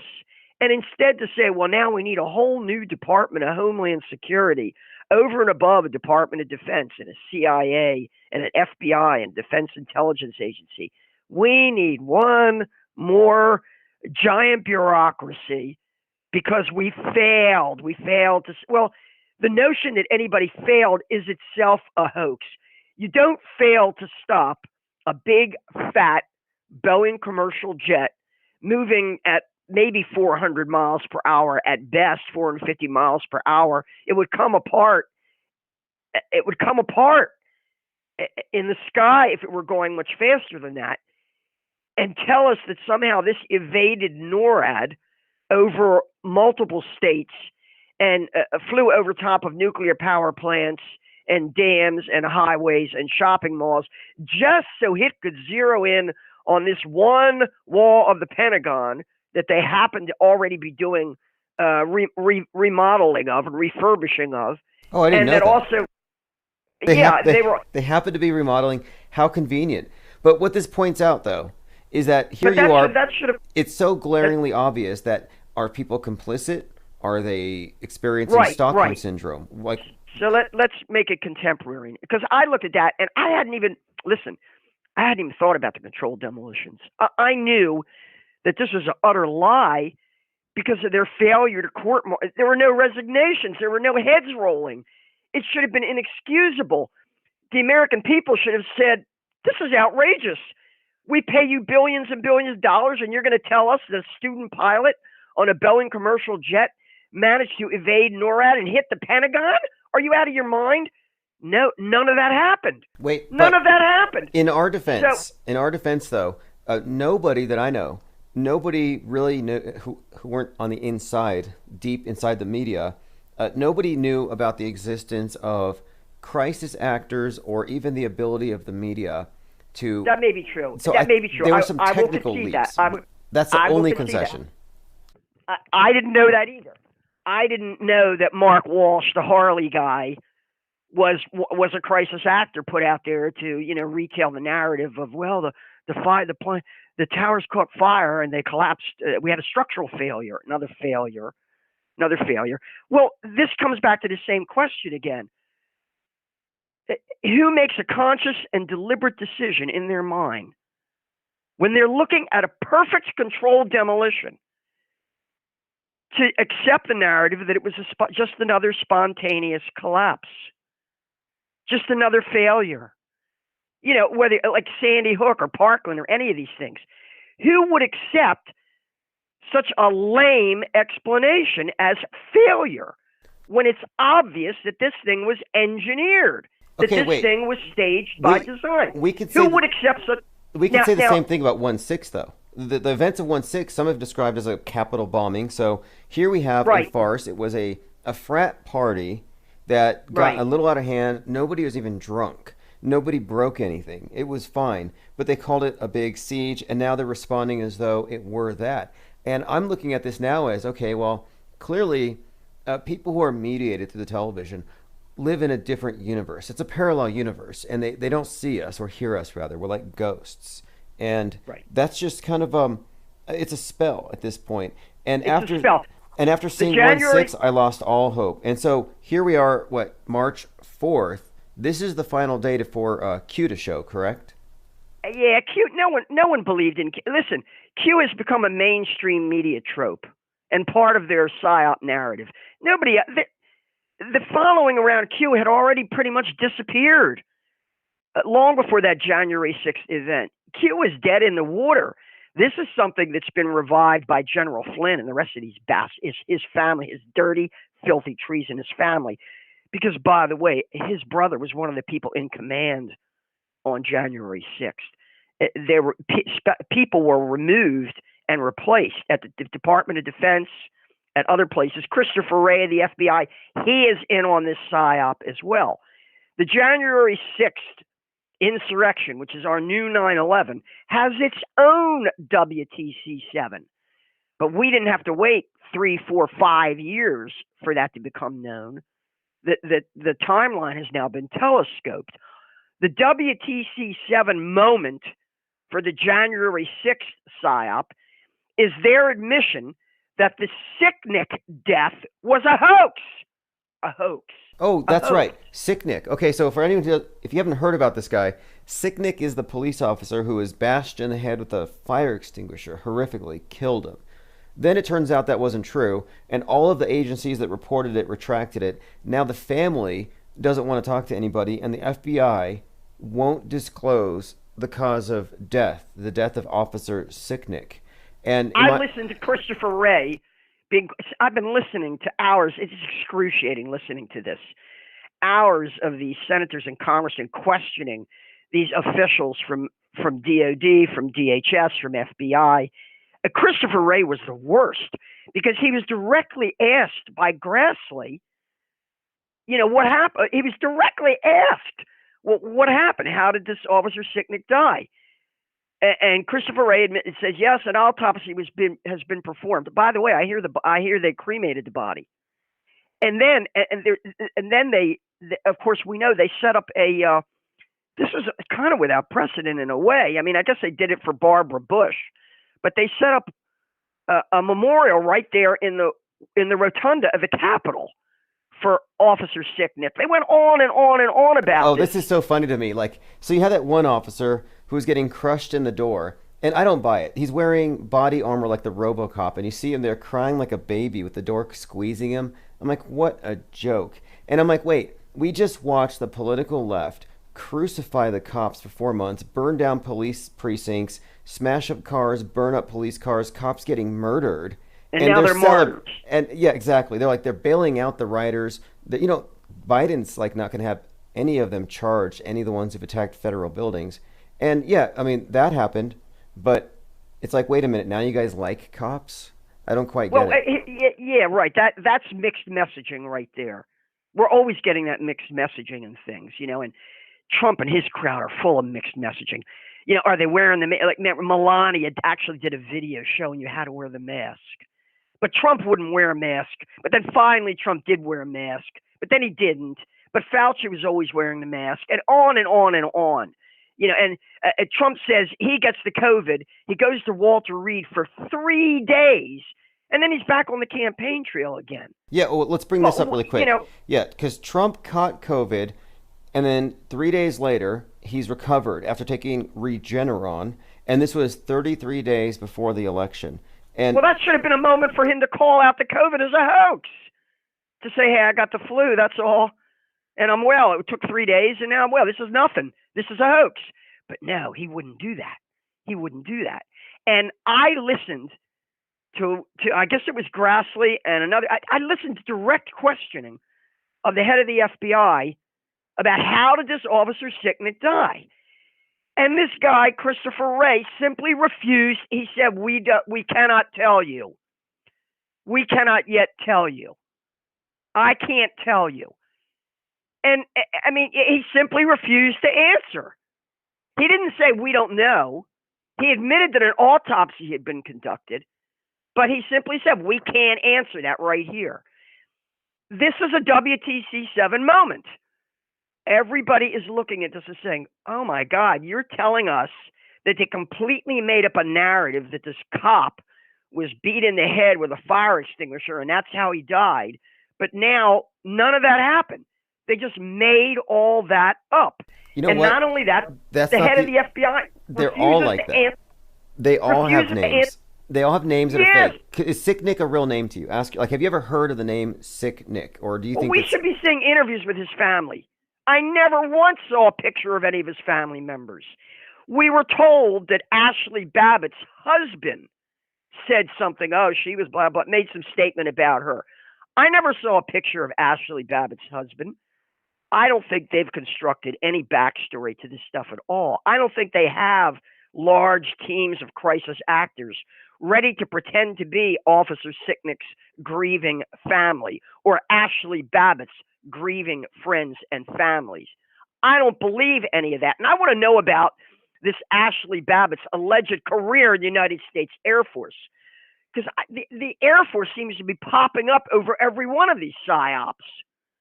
Yes, it's always Ashley, an Air Force general who's, Ashley Babbitt was Air Force. I mean, that's always a thing. I mean, do you remember the shooting in El Paso at the Walmart? I think that was the one where you had some. Yeah, that was just. Let me tell you what disgusted me about that. That one was great. Because, yeah, go ahead. The soldier who we're told committed suicide. What was his name? Oakley. Nathan Oakley. Yeah, at first he pretended to be a hero. And, he was interviewed and all that, but he did a lousy job. It turned out there were all kinds of contradictions in his story. It turned out to be impossible. So he was exposed as a liar. And then supposedly he went talking to the media again to try and make some explanation. At one point he was crying on camera. Of course, the president, meanwhile, Trump had come down and done a photo op with this guy Oakley, right? Oh, yeah. Trump and Melania gave him an award. And I think here's the thing. We're the ones that called him out as a crisis actor. And we kind of made fun of him. We started this thing where we showed him to be basically pushing out some pretty egregious lies. He exaggerated. He said that he was running around the Foot Locker scooping up people's kids. So he gave you the impression that he had half a dozen kids and he's throwing them into shopping carts and rolling them down. Rosen. It's the Gene Rosen thing again. He was another Gene Rosen. That's what he was. Oh, yes. We called him Gene Rosen on crack.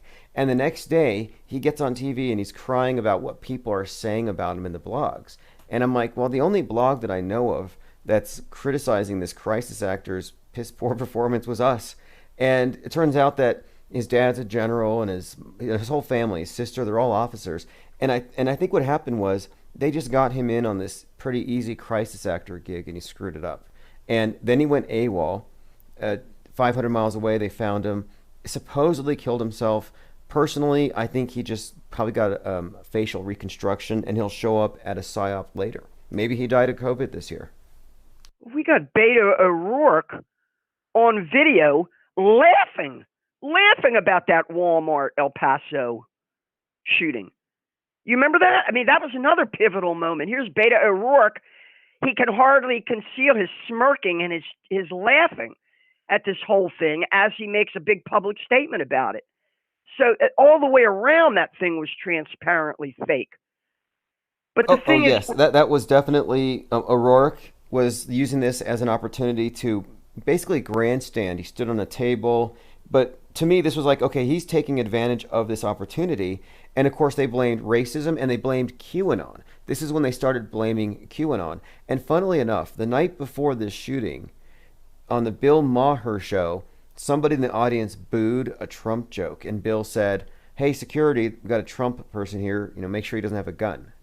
So Bill was already pushing this narrative out there that the Trumpers are now violent. He's a major shill.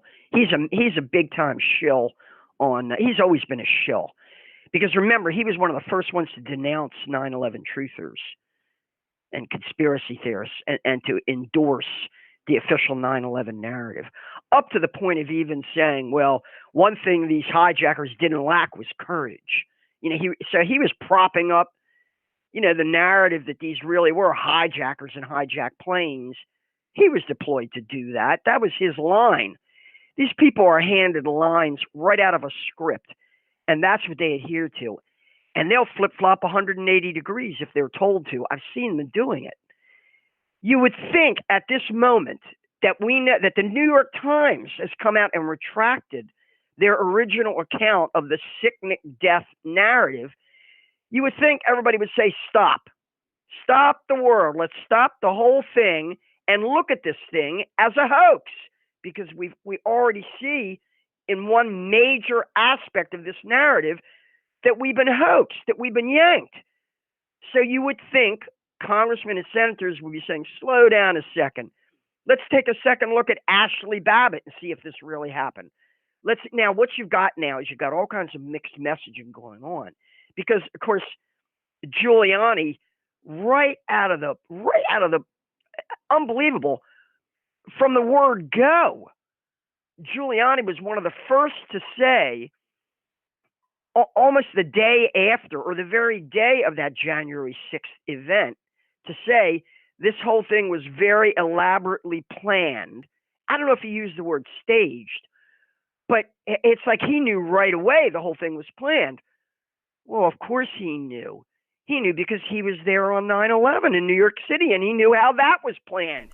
And he knew how he was deployed in order to propagate a hoax narrative around 9/11 to become America's 9/11 mayor. That's how he was written into the script. Oh, we're gonna give you a legacy, a future. You're gonna be remembered as America's 9/11 mayor. So Giuliani was just spontaneously popping off with, oh well, this January 6th thing was obviously very well planned, very detailed and elaborately planned. Well, how would you know that? It was well planned. Clearly, you had a guy with a Viking helmet and face makeup. Like, what do they mean, well planned? Again, the whole thing was a farce from A to Z. I have a question for you, though. Do you think that Donald Trump was part of this, that he actually wanted an incitement? Do you think that there was a legitimate desire to maybe even see Mike Pence hanged? Or do you think Trump was legitimately surprised by the whole thing? This is all professional wrestling. It's WWE professional wrestling. Donald Trump is just another cheap little actor from out of Vince and Linda McMahon's stable. That's what he is. He lost money right and left in business. He always got bailed out. He's nothing but a junior partner and a front man for a bunch of swindlers, liars, gangsters, and psyopers. That's all he is. And we got to cut him down to size. So he gets up on that podium and gives these speeches and riles up a lot of these idiots in the crowd. And that's what I'm calling them. I'm calling these people idiots. And another one who I'm calling out is Donald Trump Jr. Because you know what I've noticed? They stuff him right into my Facebook feed. You know, I've been banned on Facebook now for about 60 days. They just extend. I got a 30-day ban. Wait, what is it about Donald Jr. that bothers you? I want to point out that Donald Jr. Has, in social media, he has hyped up the QAnon narrative quite a bit. He even throws out the word he'll use the number 17 very conspicuously in speeches. So you can't say that the Trumps weren't behind the QAnon phenomenon. Oh, they're in on all of this.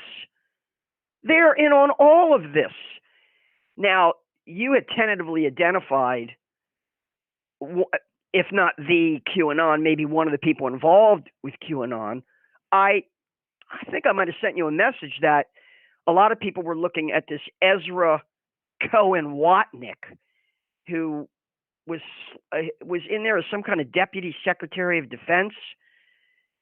You should be familiar with this guy. Because I read up on him. I got your message on Facebook. I looked into him, and I'm certain they moved in the same circles. And I've doubled down. I have even more levels of certainty now. I'm even more certain that the person that I think is part of the QAnon psyop is a DOD employee or something, and that this is it's an active reality game.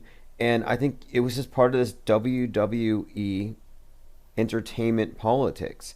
And that the QAnon is basically controlled opposition. And what it did was it kept a lot of people following breadcrumbs right to the voting booth. And that's pretty much where it stopped.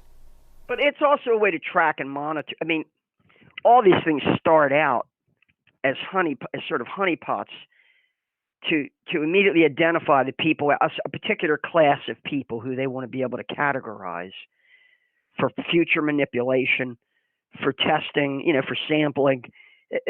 That it's all about surveillance. The whole thing is about surveillance to begin with. But then if it really gets off the ground, like in the case of the trust that the Bolsheviks basically started, they started this organization that became the number one opposition to the Bolsheviks. But they controlled it. They were running it the whole time. And they were able to recruit into it people who really were their opponents and maybe harbored some hope that either they could mitigate the Bolsheviks in some way, or they could moderate them, or they could influence them, or that it really was a legitimate opposition that was going to overthrow Stalin. I mean, that was how they cultivated this thing. It's called hope porn. or hopium, and that's how it works. Okay, look, this is something you brought up. So, controlled opposition, Operation Trust was an old fake anti-communist resistance movement that basically was about breadcrumbs and hyper analyzing every statement by the leader because he's sending out messages to his diehard fans. Right, I mean, this is so right. corny. In fact, at one point, I was trying to design a QAnon decoder ring that I could get 3D printed and marketed through Alibaba. I never got around to it. But I'm looking at this, and since this last year, QAnon has been used to brand a whole lot of people as dangerous radicals. One, they're radicalized by QAnon. And two, the site Parler was hacked. And now Gab, if you didn't catch this, Gab. So all the places where the Patriots were, well, basically herded off to have been hacked. So there's 70. Did you say you were kicked off, Gab? One of my Gab, one of my accounts was deleted, and my IP address is blocked. Yeah, Gab. Look, I can get banned from the sites where they send you when you get banned. I mean, you know how that is. Right, I know how that works. Yeah, so that just tells you that they're fine tuning the algorithms to try to filter out anything that might expose the hoax character of all this. But yeah, Trump and his entourage, they are in this up to their ears. They really are. They are playing, well, people are being played. People are being played. If this weren't the case, Trump would have called out the CDC for lying about COVID numbers and for stealing, for co-opting flu deaths and pneumonia deaths and all other, shootings and everything else. Trump would have called it out. He would have called out the CDC as faking their data. I've never heard him do that. This is the guy that appointed Fauci and Birx and Pence to run that Corona task force almost on the same day that he declared a state of national emergency and basically resigned his presidency. If you go back and you watch that press conference, he says something like, well, I've really enjoyed being your president, and we've accomplished a lot, and now I've got to declare a state of national emergency because of the COVID. In effect, that's what he said. I watched that press conference, and it's so weird. It sounds like he's resigning his presidency. It's almost like saying, my presidency is over now, because all authority was handed over to the Federal Emergency Management Agency under a whole series of executive orders because of the COVID. Okay, so QAnon he's in on it. being a hoax. And if you look at the interview, here's another thing this dirty piece of shit Trump did. Giving that interview to Bob Woodward early on, right? How was it? Maybe in March, February, or it was before maybe he called the lockdown. I don't remember how close it was to the beginning of this thing. But Trump actually, why would he even have given an interview to Bob Woodward? Except that he thought, I'll bet he was advised, I'll bet Trump was told, yeah, play along with this COVID thing because we're going to turn you into a hero some way. With maybe the warp speed vaccine thing. That was his whole thing, right? Well, look, we're going to make you the vaxxer in chief. We're going to make you the savior of people. Look, I have people who are apologists for him saying he has limits to what he can do. He's insulated. Doesn't mean he's a lying sack of shit, and he always has been. And he puts out look at the rhetoric he uses. He deliberately puts these dog whistles out there to make his followers look like racists and white supremacists. He's the one who's using that rhetoric. He's the one who's using those precise words. Past the anger, though. I mean, at Trump himself, because we know he may have limits. So people in the chat are kind of not apologizing for Trump, but they're saying there's only so much we can do. We can't really get mad at him. It's just the system. Let's say that's true, and he did his best. My question is, and I want to know your answer if you have one. Is there really a deep state? Is there really armies of these black hat soldiers underground trafficking children, Is there a deep state, or is that a made up ploy to get people feeling like they're part of a bigger struggle? Bigger. There's nothing deep about it. There's nothing deep about it. It's the media. It's the television. It's TV news. That is the deep state. TV news. There ain't nothing deep about it. You know who it is? It's your friends and neighbors. That's who the deep state is. It's anybody right now who's in uniform serving in the United States military. They're part of it because they're going along with it. They're going along with it, just like they went along with 9/11. Well, this is the thing. Central to this narrative, and this is the reason we're bringing this up still, is that this is the last day. March 4th, 2021 is the final day that any of these stories about the deep state can have any relevance. And my question has been all along, because for about 5 years now, you've had the QAnon crew saying, we're going to save the children from the bad actors in the deep state. I'll tell you who the deep state is. General Flynn is a deep state. What was his title? Was he head of the Defense Intelligence Agency, right? Who appointed him to that position? Barack Obama. Right, but deep state implies shallow state, like that you can drain the swamp, that you can get rid of the deep state and only have the good state. I mean, how is that not naive utopianism? Of course it is. It's just like the idea of the white hats. There's white hats in there that are going to save us. They're just not. They're just holding back. They don't want. Well, why don't the white hats expose Parkland as a hoax? Why don't the white hats expose Sandy Now, let me Hook address as a one more hoax? thing here. So some people say, like someone in the comment here says, Q never said March 4th. It's always like that. They always leave it ephemeral so they can push it forward. Q hasn't and posted. What I'm saying is Q that, hasn't posted anything new for like 2 months. But there's been nothing new from Q. No, there've been no Q drops for like 2 or 3 months, right?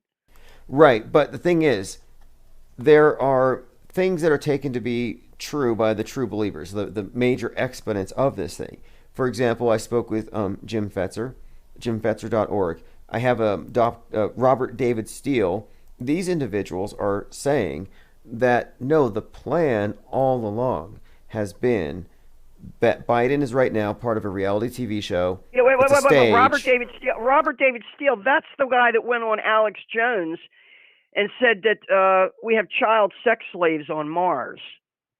Right. Well, yes, this is the guy who claims that there are children being sent to Mars, which might be true, but I don't think it's Mars. There might be something, but anyway, it's obviously a guy who is very sensationalistic. He's ex-CIA. It's not just that. He's ripped people off for money. And he's really used Cynthia McKinney. He's really misused her. And she must not be all that smart, or maybe she feels she's afraid to break with him. But let me or say maybe this, she has broken because with him already. For anybody who thinks that March 4th isn't an agreed upon date, and this is the thing, like environmentalists are constantly pushing their dates back. Oh, the world's going to be flooded on this date, and it's this year. It's like they're constantly rolling it back. And the QAnons had until the 3rd, then the 4th, then January 20th, and now March 4th. And I don't think they should be allowed to move this forward anymore. And according to Robert David Steele, there's a 35% chance that Trump will come back to office on March 4th. And he mentions that even Lincoln sneaked into D.C. in March for his inauguration. So it actually is a widely held belief among QAnoners that today's the day. Yeah, I just don't think that QAnon has this big following. I really don't. I think it's the MAGA people that we should be looking at. I think it's the same people. Sort of mainstream. I can't separate MAGA from Q. I really can't, because the whole MAGA thing, Make America Great Again, is fundamentally a utopian vision of what happens after you've drained the swamp. You can't make it great again until you do that. I don't think you can separate the two. It's like the way we should approach the Great Reset. I've told you that I see some very positive aspects of their pulling off this COVID thing, namely shutting down the schools and colleges and universities and showing that they're bogus, that they're irrelevant, that much of what they do can be replaced by an online class. It turns out there's a whole population of students out there that prefer to do the Zoom class or prefer to do the online studying rather than have to get their asses out of bed in the morning and go to school. I don't blame them, to be honest. But, we shouldn't hesitate on this. The moment you walk into that classroom at any age, they're telling you, we walked on the moon. Your teachers are telling you, we walked on the moon. That is a fucking lie. That's a hoax. And we should start with that. Okay. And they're telling you we're on Mars now. The screen. That's a hoax. Everything's through the screen now. Everything. This is what I think Stanley Kubrick meant in the title Eyes Wide Shut. And today I watched this Starship or SN10 launch, and it just looks positively fake, cheap graphics. Impossible camera angles. I don't think you have drone cams that can move that fast and follow the rocket into space from beneath it. It's absurd. But out of the millions of people that watched it, I don't think but maybe a tenth of 1%, just a small, minute fraction, called it a hoax. And you have people out there with titles, doctors tweeting it saying, wow, it looks like something out of science fiction, but I guess we're going to Mars. And I'm like, this is just, it's just sad. It's like visual illiteracy is the new illiteracy. Well, it was Trump and Pence that announced this new space force who are going to be known as the Guardians. So no one should pretend that they're not in on this lie as well. That may be one of the worst things to prop up. And Pence himself said, I told you about this, I talked about this a while back, how I saw him at this event at NASA, a celebratory event where he said, and these were a graduating class of astronauts, new young rookie astronauts. And he was saying, well, you'll get to walk on the how did he put it? He said, you'll walk on the moon. And the way he said it was almost like that had never happened before. I refuse to believe that these people don't know exactly what they're doing and they don't care. Or they just shrug their shoulders and say, oh, I don't know if we went to the moon or Okay, not. what about this? Because I think if we look at how they approach things with regards to censorship and reality control, it could be that they just know that in 2030 the history is going to change and it's just going to be they attempted it. Or they might even say, they have so many different stories. They could say we faked it to win the moon race to beat Russia, but subsequent ones were real. And some people believe that. Some people are willing to say, oh, Apollo 11 was fake, obviously, but the rest of them were real. They just had to beat the tricky Russians. I find that explanation to be ridiculous. It's none of that is going to work. And the people who are clinging to this stuff, it's because their paycheck depends on it. It's because they're subjected to social engineering pressures. Maybe their family is pressuring. It's because of social engineering that this is occurring. It has nothing to do with logic, rationality, facts, visual literacy. None of that. The stuff is transparently fake. People are going along with it because basically they feel like they have to. They have to go along with it. And it reaches a point where truth just doesn't matter, where the facts don't matter. What matters is that paycheck keeps coming in. I make this analogy here because I look at these things as litmus tests. So, for example, the Sicknick hoax. Boy, that's a big litmus I like that. test. Let's write that down, the Sicknick hoax. Let's brand that one because this, like you said, so everybody, if you're anybody just joining us, Officer Sicknick's death is the WTC7 of 1621. Is that correct? Yeah, absolutely. There it is. Just like you could try to get people, look at this, look at that, look at the impossibility of the official. I thought that the official narrative around NORAD's, the failure to stop the attack I thought that should have been enough on its own for people to be like screaming their heads off about this. But no, I actually heard somebody call in. I called in a talk radio show. This was within the first year after 9/11. And I posed exactly these questions. I said, how is it possible that this multi-billion-dollar elaborate defense system in NORAD, which tracks Santa Claus, how is it possible that they were unable to scramble and track and stop a big fat Boeing commercial jet, right? This is not a cruise missile we're talking about. This is not a Soviet MiG. This is just a Boeing commercial jet. They weren't able to stop this from hitting the Pentagon. Shouldn't there have been court-martials? Shouldn't the Joint Chiefs of Staff, to a man, be forced to resign over this unthinkable failure, over this impossible failure? But no, people just rolled over for it. But then once WTC 7 was out there, well, that's right in your face, guys. There it is. There's the controlled demolition. So I guess you know what happened to the towers now. Now, what are you going to do about it? Crickets chirping. Crickets. Not one friggin' thing. So the Sicknick thing is a litmus test. As soon as you have Christopher Wray saying, refusing to answer, saying, yes, an autopsy was run, but we cannot tell you the circumstances of his death. We cannot answer that question. And these congressmen and senators, okay, thanks a lot. You know, that's it. That's all they want to hear. We don't get an answer. Well, look, no, here's the thing. That's a litmus. That tells me that Grassley is compromised. That they're all blackmailed and compromised. Otherwise, there'd be one of them, Rand Paul, maybe. Damn his ass! Stand up and say this thing looks like a hoax. Well, Ron Why Paul, won't he say that? in his defense, Ron Paul made a hell of a lot of sense last year, March 12th, and his son contradicted him. But, you know, the thing is, when it comes to 9/11, nobody knew enough information to know who to be angry with, who to blame. So all of the, you know, it was the Saudis, it was the Bushes, it was because of Oh, wait, here's Quran. another one. Here's another smoking gun. God, there's so many of them. That became a joke to me when people talk about the smoking guns of 9/11. The whole thing was a smoking gun. But here's one right here.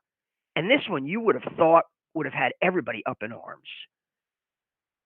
The president himself, W, right down there in Sarasota, or actually I think it was within a day or two of the event happening, he said, oh yeah, he claimed to have seen the first plane hit the tower, the North Tower. He claimed to have seen that, and then to have commented to his Secret Service detail, boy, that's one hell of a sloppy pilot.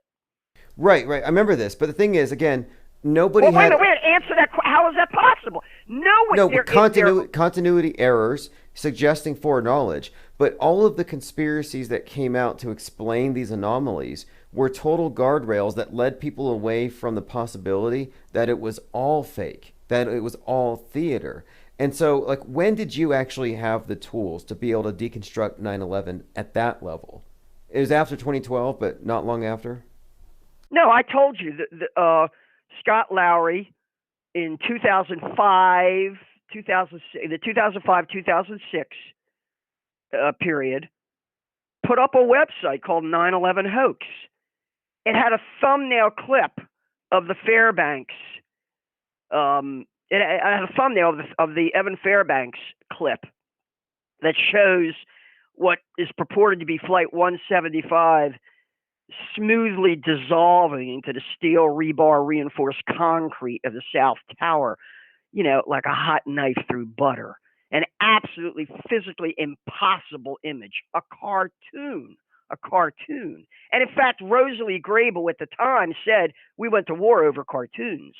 But I saw in 2005, 2006, when I saw that at this little website that Scott Lowry created, he was a local activist right here in Baltimore called 9/11 Hoax. I said, well, that's it. Who needs planes when you can show fake video? This is obviously fake. Anybody should be able to see this is fake. You wouldn't believe the arguments I got from people. One of the most stupid fucking arguments, and this really infuriates here's me. why, though. A lot of people get triggered when you say no. They get more triggered when you say nobody died than when you say That's different. That's different. No, I never said that. That's different. That's a question of whether they truly evacuated all those buildings before they blew them up. That's a completely different question. Because, hello? Yeah, agreed. Because, well, but my point is that You can't prove you can't prove this. That's just like Fetzer using the title "Nobody Died at Sandy Hook." Well, there's a Sandy Hook researcher, a filmmaker, who claims that since Sandy Hook, there have been some very suspicious deaths of some of the people involved. True. Well, True, there have been. If that's the case, for all we know, there might have been one or two ritual deaths that were actually committed at Sandy Hook. That's one way to reinforce the silence among all the actors. If a crisis actor knows that, hey, you better keep your mouth shut about this or you're going to end up dead. That may be the message behind that. That's the only thing. Yeah, Nathan right. Oakley thing. Look, I've always said this too. It makes less sense to kill people because then everybody's implicated in a mass murder, a crime, etc. They might incur resentment, and you could have whistleblowers. But then if you surreptitiously take one out, yeah, it could be very ominous within the cult, within the gang. Yeah, and say it was a suicide. There's at least one case of a Sandy Hook figure, an important Sandy Hook figure. I think it's one of the cops that was involved, who was an alleged suicide. Now, whether that's real or not, whether he even existed or not, the message is clear. To anybody who participated in that, hey, we can kill you if we want. And they can. And don't think they won't if they feel like they have to make it look more real. So when people say nobody died on 9/11, well, if they completely evacuated the towers and nobody was in there, but then again, they sent firemen in there afterwards. That must not have been the safest environment to be in. Plus, you got a lot of people who breathe in that dust. Oh wait, okay, and that's got sick. That's afterwards. another point too. I have to bring this up. So this is all really interesting within the Metascript context. So if we go with this notion that Kubrick may have been the one designing this psyop of the day, 9/11, psyop of the century or whatever, part of the thing was foreshadowing, according to this breakdown of 9/11, was foreshadowing even the future COVID-19 with the general theme of the masks. And this article breaks down the significance of masks in the movies of Kubrick, specifically Eyes Wide Shut, which came out in 2001, and he correlates this to the masks worn by the first responders to protect them from the dust. So the dust is actually a very important component in the overall story as well. Yeah, that there are a lot of people that were clued into this masking business and this pandemic business even before Event 201. And I pointed you to the case of that fashion designer from India, allegedly, whose name is COVID, spelled with a K, COVID Kapoor, and who on Project Runway featured one of his models in an outfit that included it was kind of like a plaid outfit. I guess you'd call it plaid or checkerboard kind of pattern that included a matching, what would now be called a COVID mask, a matching COVID mask. And that was the year before. That was like in 2019, that Project Runway thing happened. So there are a lot of people that were clued into this and tipped off to this. That, hey, we're going to make the mask fashionable. Watch. Yes. Someone was told that. Someone was told, oh yeah, we're gonna bring the mask in big time. We're gonna make it a thing. And people say, what are you, crazy? People are gonna do that? Oh yeah, we're gonna scare people enough. Hey, I heard Ariana Grande, who, by the way, she was a participant in a psyop where they fake bombed one of her concerts. So here you have a crisis actress, and supposedly, and I haven't seen this yet because I'm just not a fan, but people have told me, they said that on her tour before COVID came out, she was already selling Ariana Grande masks. Oh yeah, I'm not surprised at any of this, but of course, masking is like an archetype. It didn't start yesterday. I mean, masking is part of an initiation ritual in many cults. It's got a long history. Masking. I mean, they used masking during the so-called Spanish flu epidemic of 1918, which had nothing to do with Spain. It had nothing to do with the Spanish. It started at Fort Riley, Kansas, and started with soldiers who were vaccinated basically with an obsolete vaccine, a vaccine that the apparently the army was stuck with a supply of it, and the manufacturer had to be paid, so it had to be used. So they pumped this stuff into the arms of all these soldiers, and they all got sick. And the next thing you know, supposedly we had this Spanish flu Wait a minute. epidemic. This sounds suspiciously close to the plot of I Am Legend with Will Smith, where they come up with a cure for cancer that they inject into you, but then it turns everybody into zombies, infectious super spreaders. So you're suggesting that the Spanish flu was actually injected into the soldiers, making them into super spreaders? Well, we've got, I don't want to say revisionist history, but we've got a lot of current history now that you can go out there and read that tracks the timeline and the events that led to this alleged pandemic, whether it really occurred, whether it really was a pandemic or not. That is to say, whether there really was a transmissible disease, which may not have been the case. It may have been the case that simply large numbers of people were poisoned with a vaccine. That may have been what we're calling the Spanish flu, the poisoning of a population with a vaccine. Yes, that research is out there. Anybody who wants to go dig into it, can find it. It's all there. So you're talking about biowarfare, basically, not unheard of. Yeah, well, I'm talking about psychological warfare mostly because remember, originally, the original 1918 influenza epidemic, people originally accused the Germans of using biological warfare against the Allies, basically as sort of a last-ditch effort to save them as they were losing the war. In other words, that it was revenge from the Germans.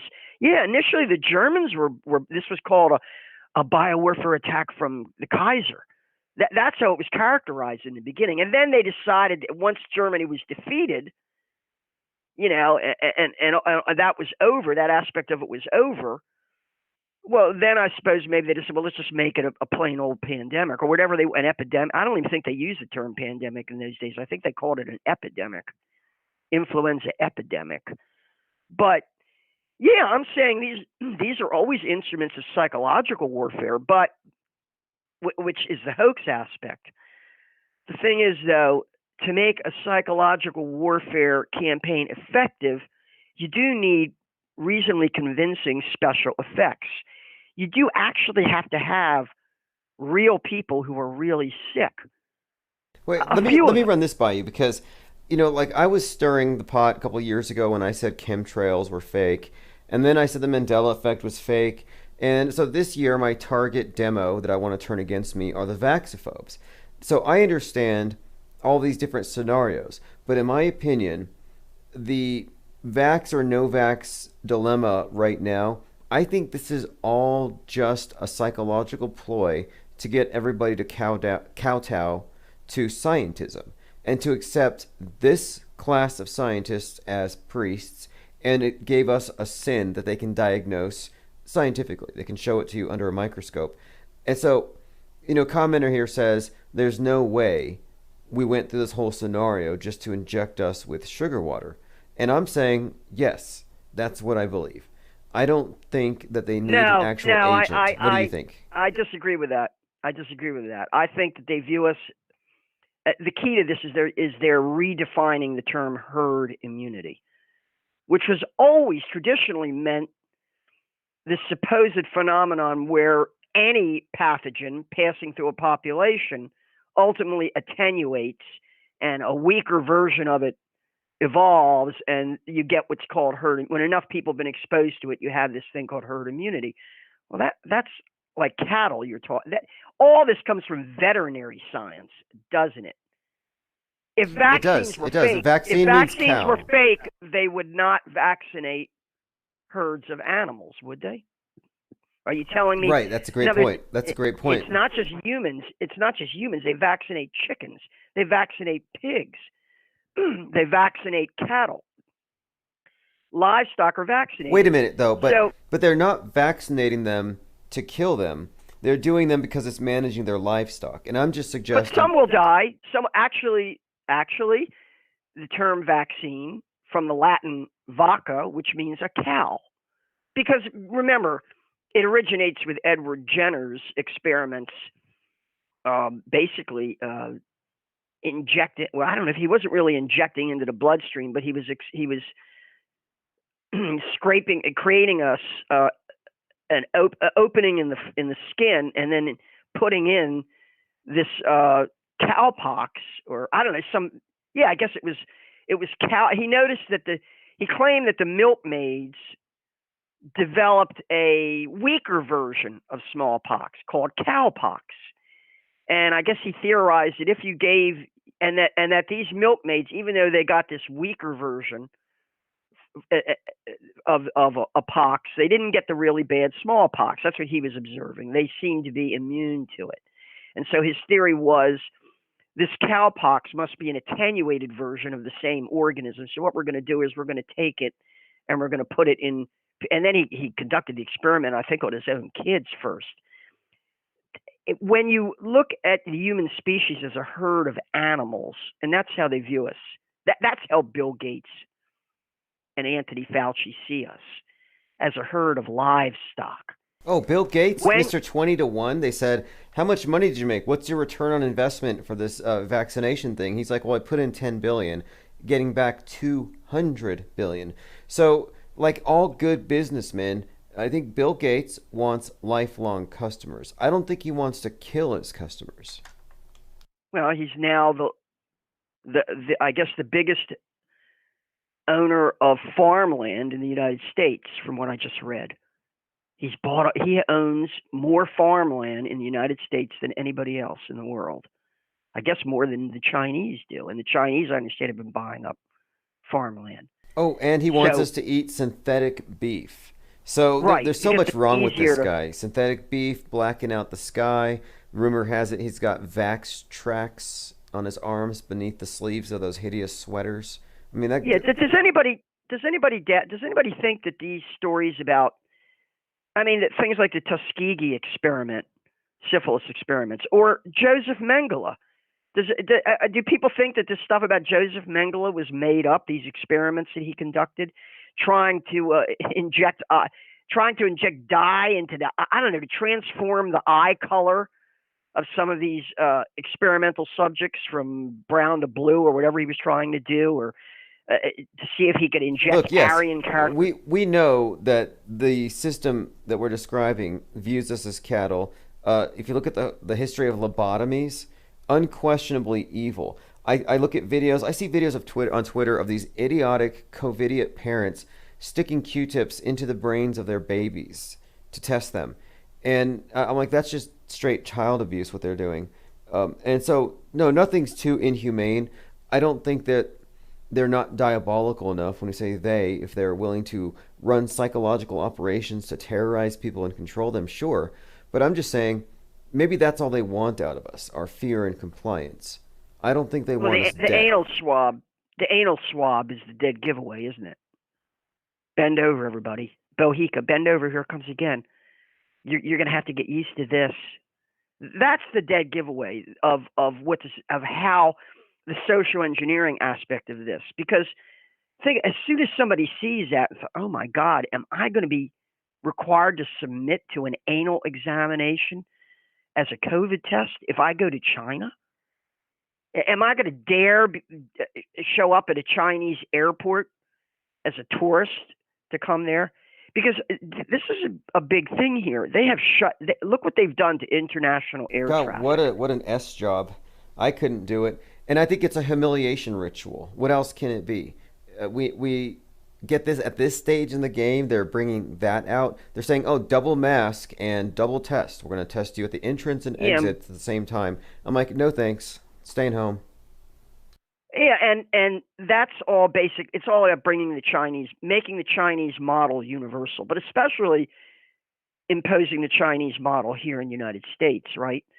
So the trend towards censorship on social media, it's just like the Chinese social credit score. That's what they want That's what they want. The vaccine passports that now that in the UK and Israel's really leading the way on this idea of a vaccine. You'll have to prove that you've been vaccinated, and basically they're claiming that they vaccinated the majority of their population over there. So, yeah, if you vaccinate a herd of cattle, a few of them are probably going to get sick and die, but maybe the thinking is that most of them are going to become immune. See, the people who claim that the science surrounding vaccines is completely bogus, like I say, they better address this issue of the fact that virtually all the meat that we consume, unless it's wild, all the domestic meat that we consume has been vaccinated.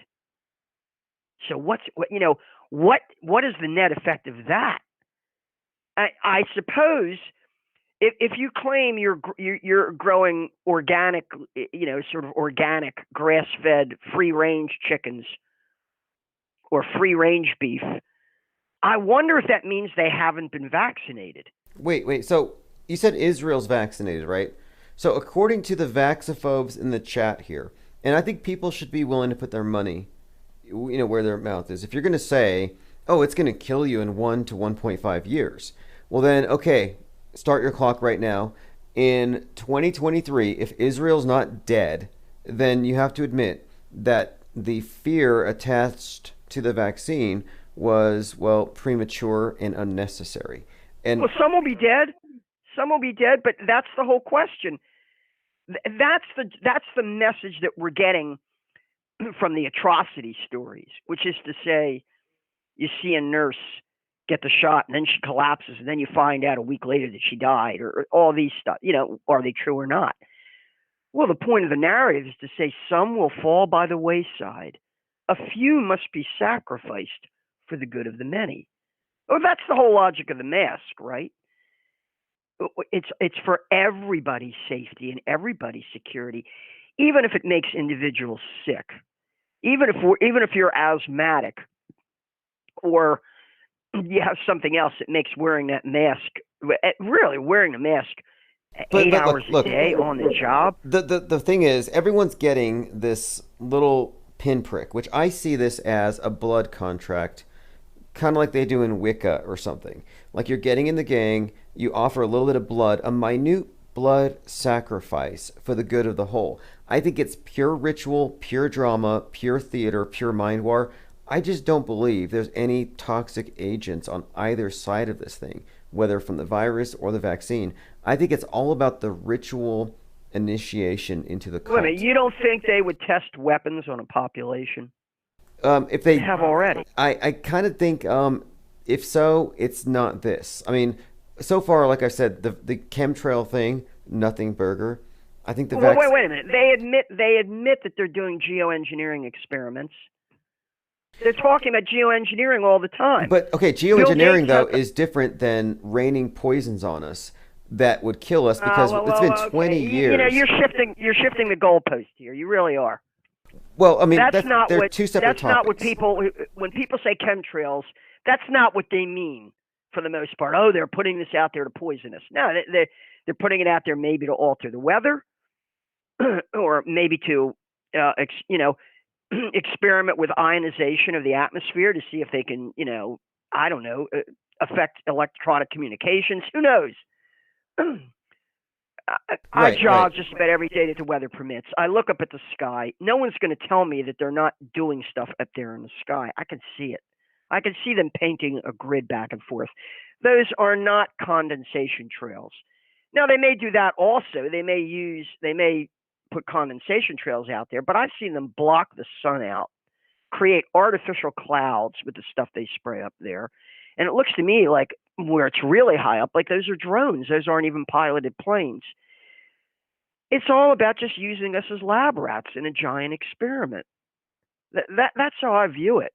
Right. Are they trying to kill us? I'm familiar with that view, but I'm just saying that we have these various narratives, like, oh, they're going to kill us with this, they're killing us with that, they did this in the water, and I'm like, well, we're all born into this. Everybody here has been vaxxed. Are you going to tell me glyphosate is a hoax?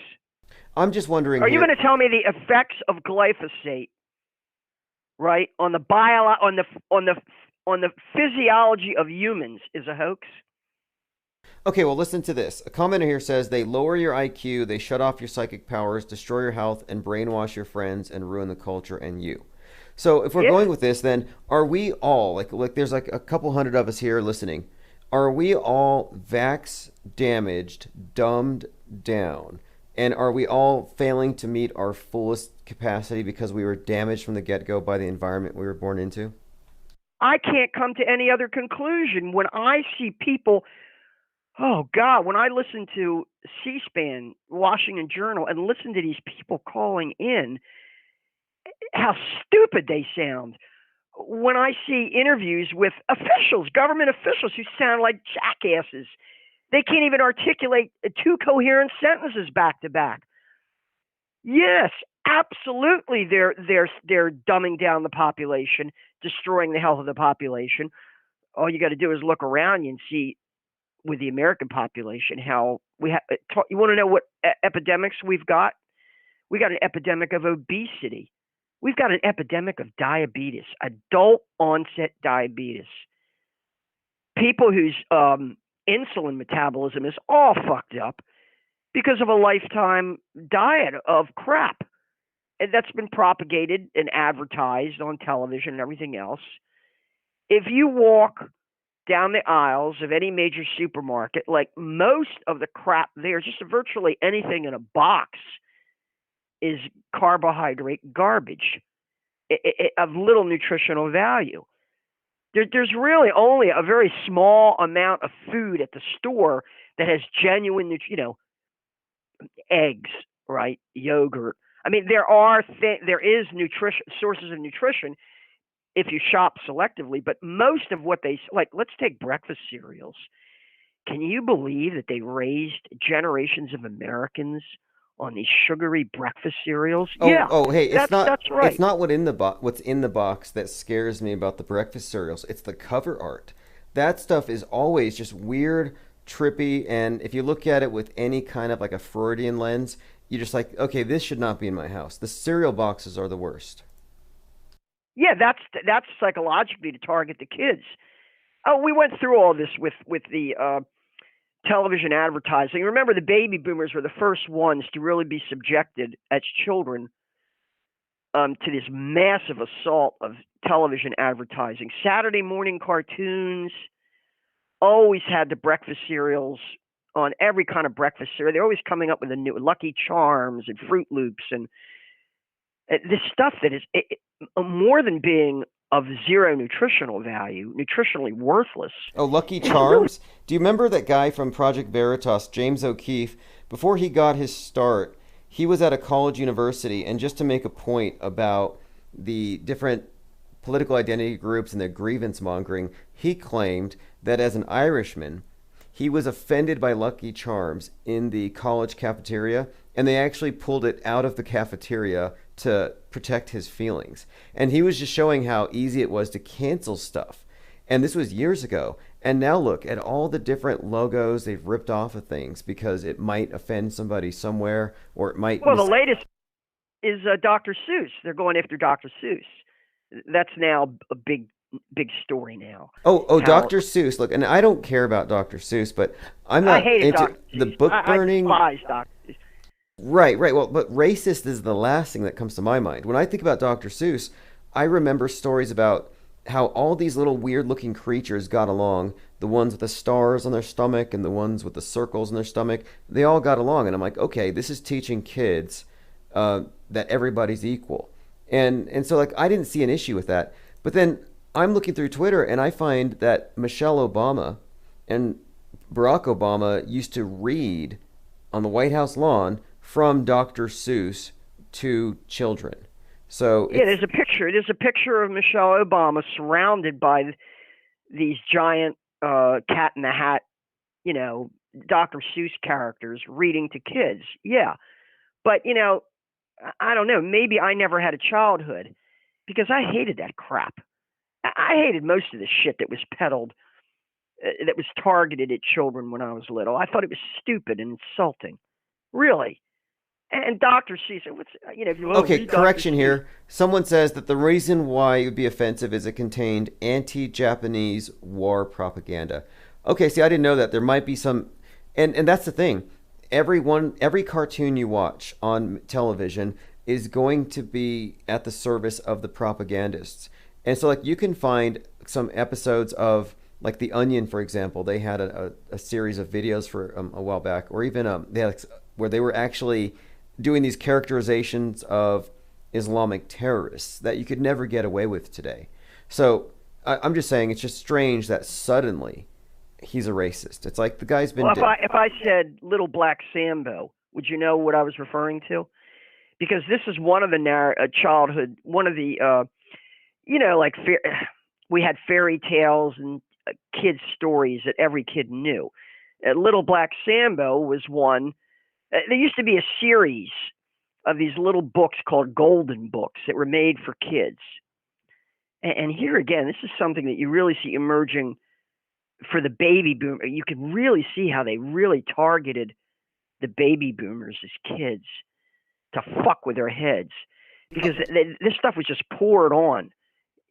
That's not the America I want to go back to. You MAGA people can stuff that up your ass. That's not the America I want to go back to. Oh, this was the time. I don't think I was any better than. Yeah, I know. This is the time that. Okay, I know what you're talking about. And commenter here agrees too. He says here that the Dr. Seuss stuff was nonsense, that it's destructive, and I agree with that. And I didn't know Little Black Sambo, that was in Golden Books, and so you're talking about racial caricatures and stereotypes and you can find a lot of the stuff in a lot of old cartoons, Disney, and they Hollywood was full of it. Hollywood was full of it. And when we saw, I remember in high school we did a field trip, or we went to see the movie Gone with the Wind, which I don't know if you could you'd probably get protests if you tried to show that at a theater now, or maybe not, I don't know. But the characters in that are so stereotypical, and this is what Hollywood does. They create these cringe-worthy stereotypes. After a while, you just can't stand watching them. Because Adam Sandler is the worst, and he hasn't been called out. Okay, a lot of these guys have been called out. Jimmy Fallon, Jimmy Kimmel, blackface, even Alyssa Milano. But who hasn't been called out is Adam Sandler for all of his offensive representations of indigenous people. That guy could lose his career in a big way if people looked at how many of his movies have these stereotypes that you can look into these different tropes, but that's what they do. 20 to 30% of stand-up comedy consists of ridiculing stereotypes, right? Well, I mean, it used to be. Made Howard the comedy now, it's all about, you're right, grouping people, stereotypes, because that's just lowest common denominator fare. Right, sure. Right. And also because there's often an element of truth to the stereotype. Here's the thing. The stereotype wouldn't have any effect. It wouldn't resonate unless there were an element of truth in it. And this is particularly the case when you look at the representation of minority groups, whether they be blacks, Jews, Hispanics, or poor whites with bowl cuts who shoot up schools. So-called white trash, so-called poor white trash. Some of whom really are white trash. Some of whom are some of the most stupid, fucking ignorant people you're ever going to meet in your life. Hey, let me respond a comment here. Somebody says, "Hey Tim, I love your show, but I don't see you going to get your vax since you're not afraid." Yeah, the reason I'm not getting mine is I don't believe in viruses. So I don't believe in viruses, and I don't believe in the evil vax theory. And that's the point of contention of the day, though, is that I'm willing to sit here and debate the merits of vaxophobia. And if I don't see tens of millions of people drop dead to go along with the Georgia Guidestones plan, I'm not gonna fear it. So I'm gonna wait. That doesn't change the fact that the author of the 1989 Bioweapons Treaty, Professor Francis Boyle, has explicitly stated from reviewing the papers and the research projects of the Wuhan lab that they were engaged in research that was explicitly prohibited by that treaty, which is to say gain of function research on a pathogen and attempt to enhance the gain of function of a particular pathogen to make it more transmissible, more virulent, more dangerous, to weaponize it. He has been saying this, and he's been saying it openly. Now, whether they succeeded in doing that or not, that's a separate issue. But one way or another, the research being conducted at that Wuhan lab, which was set up and financed by Fauci and Gates, is a crime and a violation of the 1989 Bioweapons Treaty.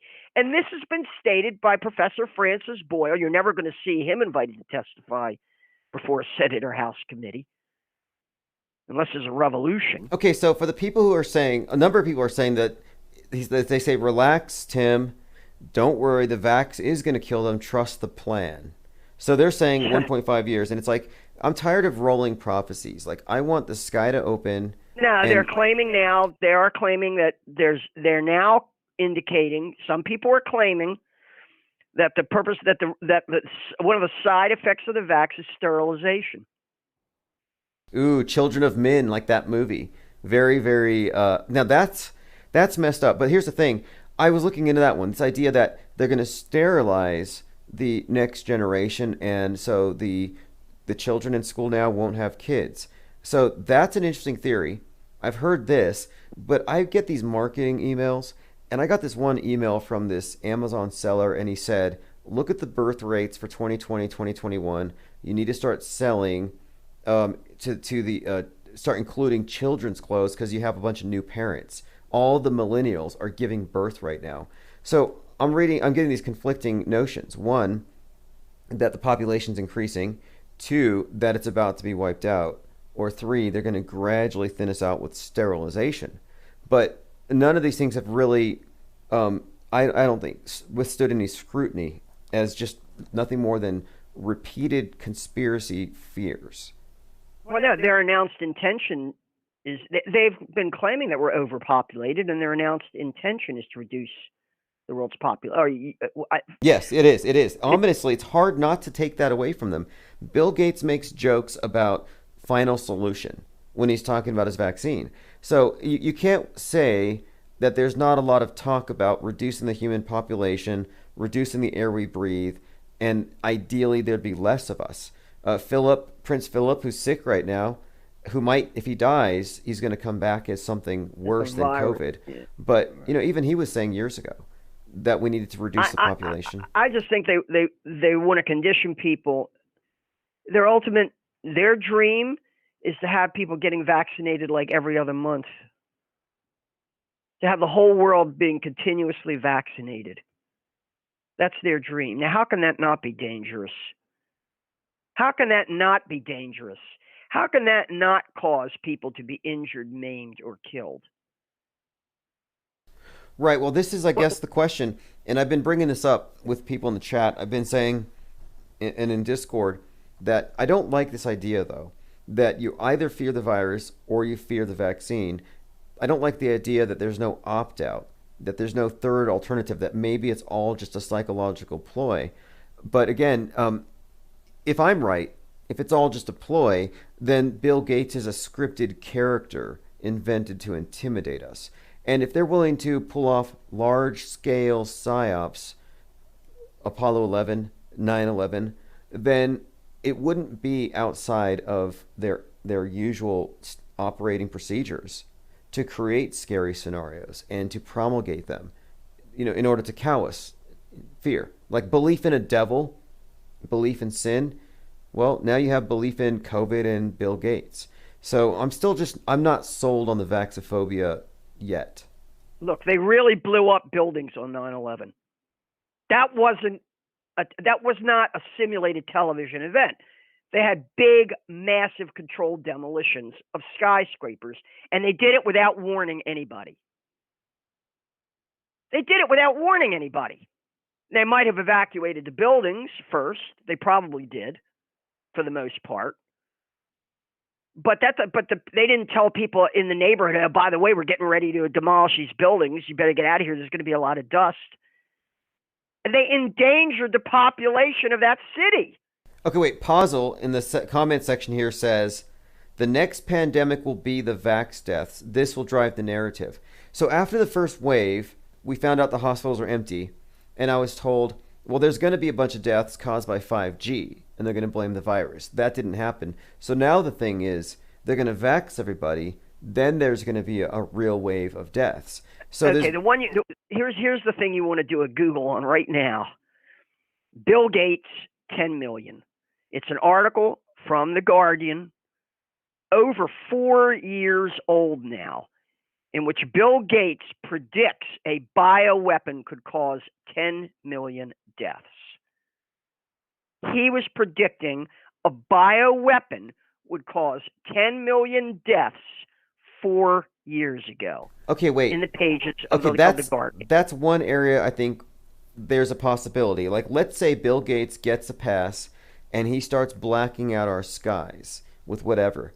Yeah, okay, I could see a bioweapon being used more than the pandemic model, more than if we don't wear masks we're going to die. That it makes more sense as a bioweapon, but I find it questionable, from the whole idea of deploying it in this manner, but it could be the case, and if so, then I guess the conspiracy theorists are all primed for a major "I told you so" when the die-off begins.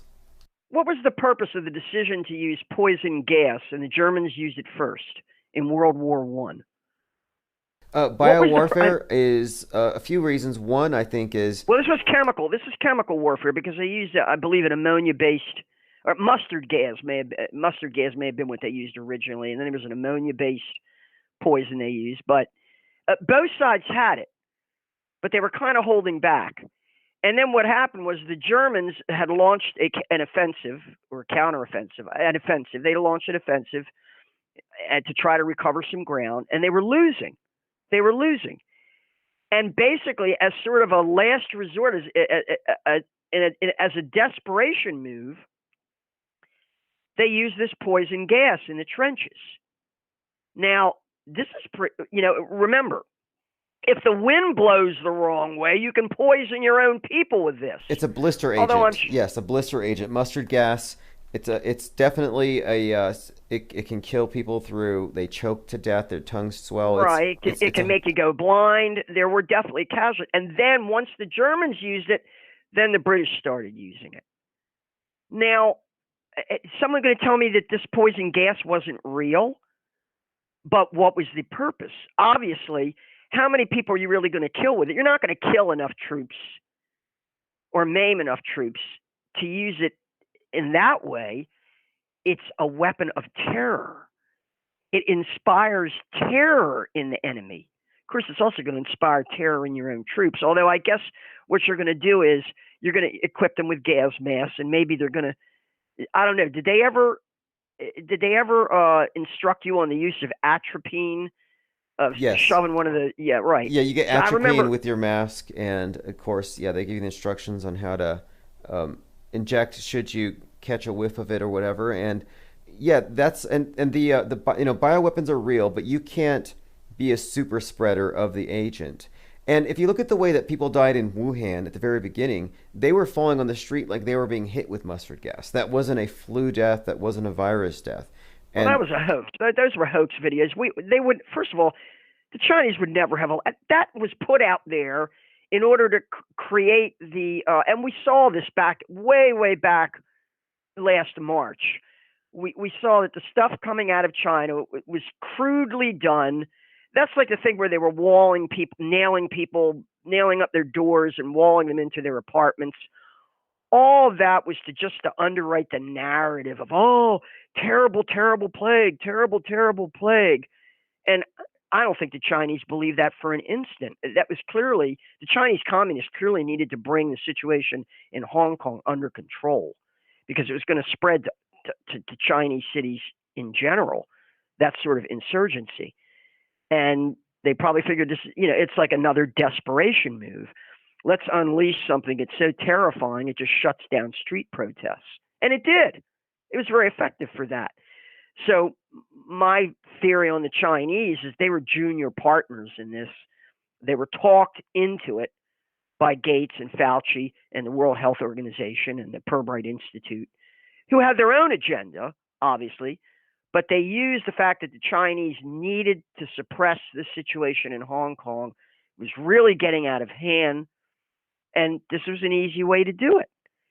So I think that those videos that we saw of people, dropping dead on the streets were just crudely produced hoaxes, fake. I don't think the Chinese would have put that stuff out there unless it had a psychological purpose. That's what I mean when I talk about the use of poison gas in World War One. Again, the real intention of the weapon is to terrorize the enemy soldiers, to make them afraid to come up out of the trenches or even to get in the trenches, to even go to the front.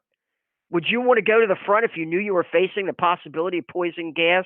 Well, here, we're going to give you a gas mask and a syringe of atropine in case it what was the atropine was supposed to be directed against what? Sarin nerve gas? Is that what it was specifically for? Yeah, the sarin nerve gas, and of course the atropine would treat it. You would just inject it in, and you would get the nerve gas alerts. They would set these like little alert systems around the perimeter. The idea was that the gas is going to be wafting down on a breeze, and the alert's going to go off. You're going to wake up and put your mask on. And to me, it was all just, it's. I think it's psychological intimidation. If you're soldiers, you think, okay, a cloud of this mist could come in, and we're all going to die in this horrible way, like we saw on the instructional videos where they gave it to a lamb, I think, so you could watch something die from the slowly die, from asphyxiation. That's a terror weapon. That's intended to, and it's intended to terrorize populations, civilian populations. There is no military justification for using a chemical weapon ever. I mean, it's just, it's crazy. It's not going to kill enemy soldiers more efficiently, that's for sure. It's not going to gain territory. There's no strategic advantage to using it other than the psychological advantage that it gives you of terrorizing the enemy. So like weapons of mass destruction, for example, they haven't used any nukes since 75 years ago, and it's just been this weapon of intimidation that you mostly get in the movies. You read about it in books. It's the worst case scenario, but it never really manifests. You train for the fallout. How are you going to deal with that? Decontaminate against nuclear fallout, and how it's going to be carried by the winds or whatever, and that's never happened. And so I'm just saying, I don't think it's far-fetched. If we live in a world where we have so many fake things to fear that don't exist or are just there to intimidate us, it just wouldn't shock me if the vaxophobia was just another fear weapon. And so for all the people out there who are worried about, millions of people dying in a year and a half after getting the vax, I just don't think it's going to happen. And well, we'll see. I hope it doesn't. But when it starts, I guess, I'll have to correct myself. Well, right now it's about the money, because before they launched this COVID thing, the vaccine companies were losing money. They had invested heavily in this, so that's the whole thing. There's a financial stake involved in this too. They want to get everybody used to the idea of their original plan was you get your flu shots every year. Every year you get your flu shots. And if there's a different variant of the flu, you got to get a different shot. I guess it's been about 5 or 6 years ago. Once a year, I would go to see the doctor. That's it, once a year for a physical. And he'd take blood and maybe run routine blood work. And he'd take a cholesterol count and some other stuff. But basically, I stay away from doctors and hospitals. I happened to be there one year, and he wanted me to get the shingles shot. I guess when you get past the age of 60, you're at risk for shingles, which is a version of, if you've had, I think it's chicken pox or measles. I think it's chicken. If you've had chicken pox as a kid, maybe you're more likely to get the idea is if you get the chicken pox as an adult, it's very dangerous. Supposedly, it's a lot more dangerous for adults to get it than for kids to get it. The childhood version apparently is just used to be considered a routine childhood disease. You stayed home for a couple of days and that was it. But the shingles, I guess, which looks to me like an autoimmune disease, it seems to particularly to strike senior citizens, older people. So anyway, the doctor wanted me to get the shingle shot. I said, I don't know. I think I'm going to pass on that. And a year went by. I went to see him the following year, and he pulled a fast one on me. He said, "Oh, we have the shingle shot. You can get it right now. I have a nurse right here who can give it to you." And I said, "All right."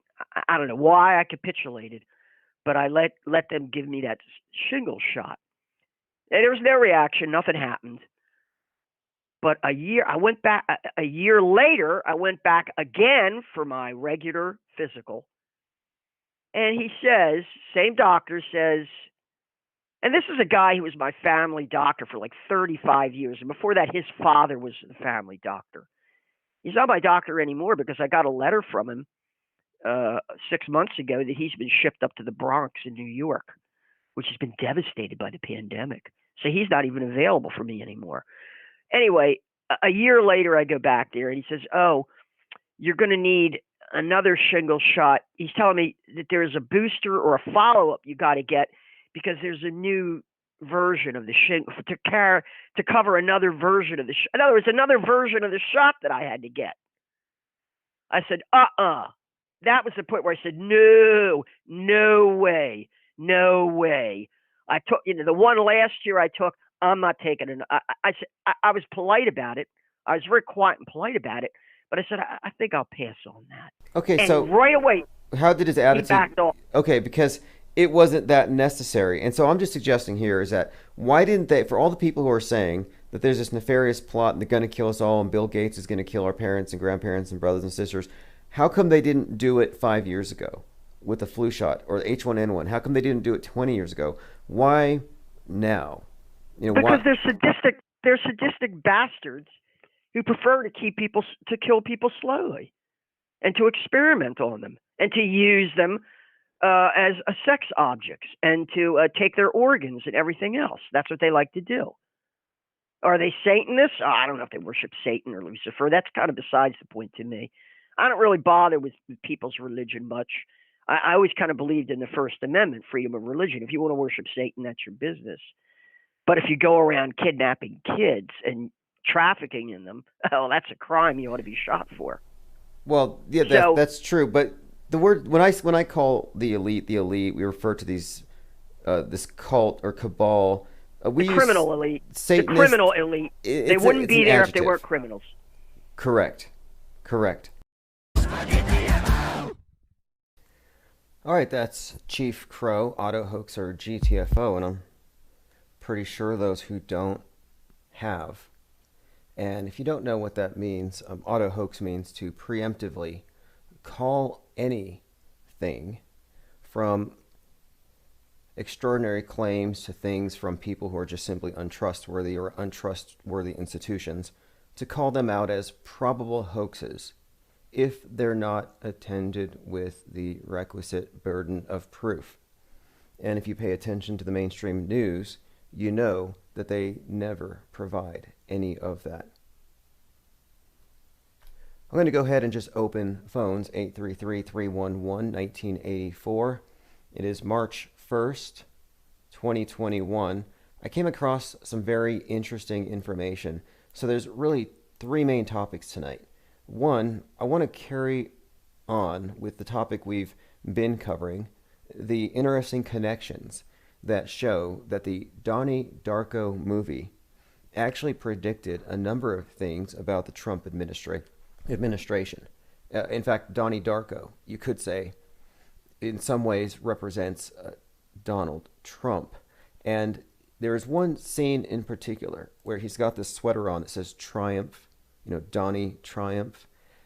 Clear references to a corona in the form of an eclipse, the outside ring of fire, the corona. And a lot of conspicuous numerology with the release dates of the movie, numbers within the movie, correlating to real-life events and other movies referencing Donald Trump. I mean, it's the strangest thing. It's an interesting fabric here. And we're examining this in context of the plane parts falling from the sky in multiple places now. Plane parts are falling from the sky. It seems to be a theme, and this is after the 20th anniversary of this film, Donnie Darko, and a main part of it was things falling from the sky. Now here's where it gets kind of interesting, because all of this ties into this idea that the dominant worldview is largely shaped by theater and myth makers in high places who have the power to shape our perceptions. And all of this is given away. I mean, this whole idea is given away in the hints of scripting, the impossible coincidences. And that's what we're looking at here. Things that they will call conspiracy theories, which aren't even conspiracy theories. I stick to things that are objective, that cannot be denied, that don't require any leaps of logic or Kabbalistic permutations. I'm not into numerology, but I can't help but recognize patterns.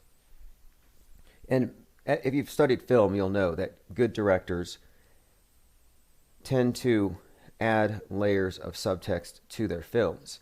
So if you want to be very straightforward about it, you could say that Stanley Kubrick told us that he helped with the moon landing hoax.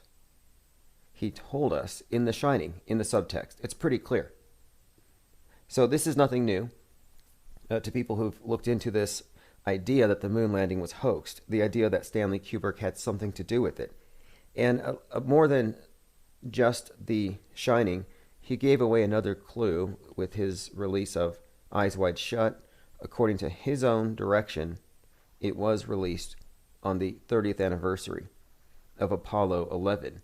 More suggestion that these things are connected. And I've been connecting the title, Eyes Wide Shut, to maybe even Stanley Kubrick's critique of the people who have been put under the spell of the screen. The screen's been put over their minds. If you've been fooled by something, a deception of that size, you have your eyes wide shut. In other words, you're not using your eyes. Somebody else is telling you what is. It's about perception being outsourced to the perception management in high places. And again, we're talking about Stanley Kubrick in this context. Well, the story continues because Tom Cruise, who was the star of Eyes Wide Shut, is about to go up to the space station. And he's going to film a movie.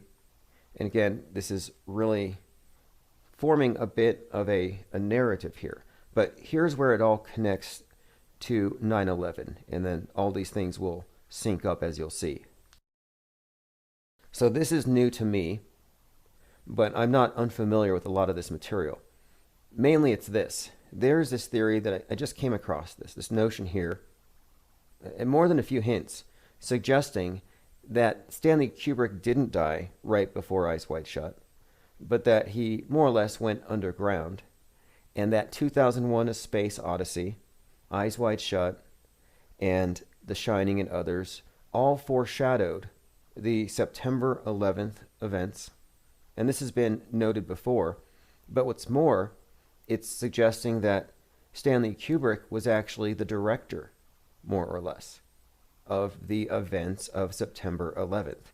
So for those who are familiar with this notion that the whole thing was a movie production, this would be your director. And if you only know what they've told you to know, then you don't really know what happened. Because there are plenty of videos of eyewitnesses who aren't connected to mainstream media in which there are no planes. You're looking at explosions that are rigged in advance. So we're finding a lot of interesting things here. And what I want to start off with is this. And then I'll open phones in case anybody has anything to add about Kubrick or anything else we're talking about. One thing in particular, one of the most iconic images of A Space Odyssey 2001 is the ship entering the space station, which has these two primary wheels. So from the side, it looks like a plane flying into a couple of towers. Again, this is from Space Odyssey 2001. Very interesting movie, came out in 1968, and the whole monolith thing was repeated last year, as you recall. You couldn't have missed it. Monoliths were appearing everywhere. I have a separate theory about those, but we'll leave that aside for now. But again, compare that image, this iconic image from Space Odyssey of this ship landing on the space station, and it does have a great deal of similarity to the plane hitting the South Tower. And again, this is only an image you saw in the mainstream. You can find plenty of footage to show that there weren't any planes. It's not even a controversial point to make, but for people who've never looked that deep, you have to actually say it. Now is not the time to be spellbound by high-tech propaganda with really poor production value. And lately I've been comparing this channel to Mystery Science Theater 3000, in which a group of captives, a captive audience, and if that doesn't describe us, what does? We are a captive audience. You don't have the option to opt out of the things you don't believe that come out of the television. So we're all a captive audience. But Mystery Science Theater 3000 is about a group of robots who are captive to some hostile being who forces them to watch B movies, so just low-budget science fiction, presumably to drive them mad, to torture them. But they find themselves seeking enjoyment by, mocking, ridiculing, critiquing, etc. And that's kind of what we're doing here. And it's the exact same predicament, if you think about it. I'm going to put the phone number up on the screen. It's 833-311-1984. People often reference Orwell, and they're like, oh, look, he's rolling in his grave, or he told us so. He's looking down and saying, in other words, we're always being lambasted by George Orwell from beyond the grave or something. But I don't really think that's the case. I don't think he was predicting the future. I think he was just describing humanity and how it always is. It's always been this struggle between the individual attempting to exist against the force of state that collectivizes everything. And so I kind of think every year is 1984, which is why I have that in the phone number here, just to remind you. Although this is Year of the Ox.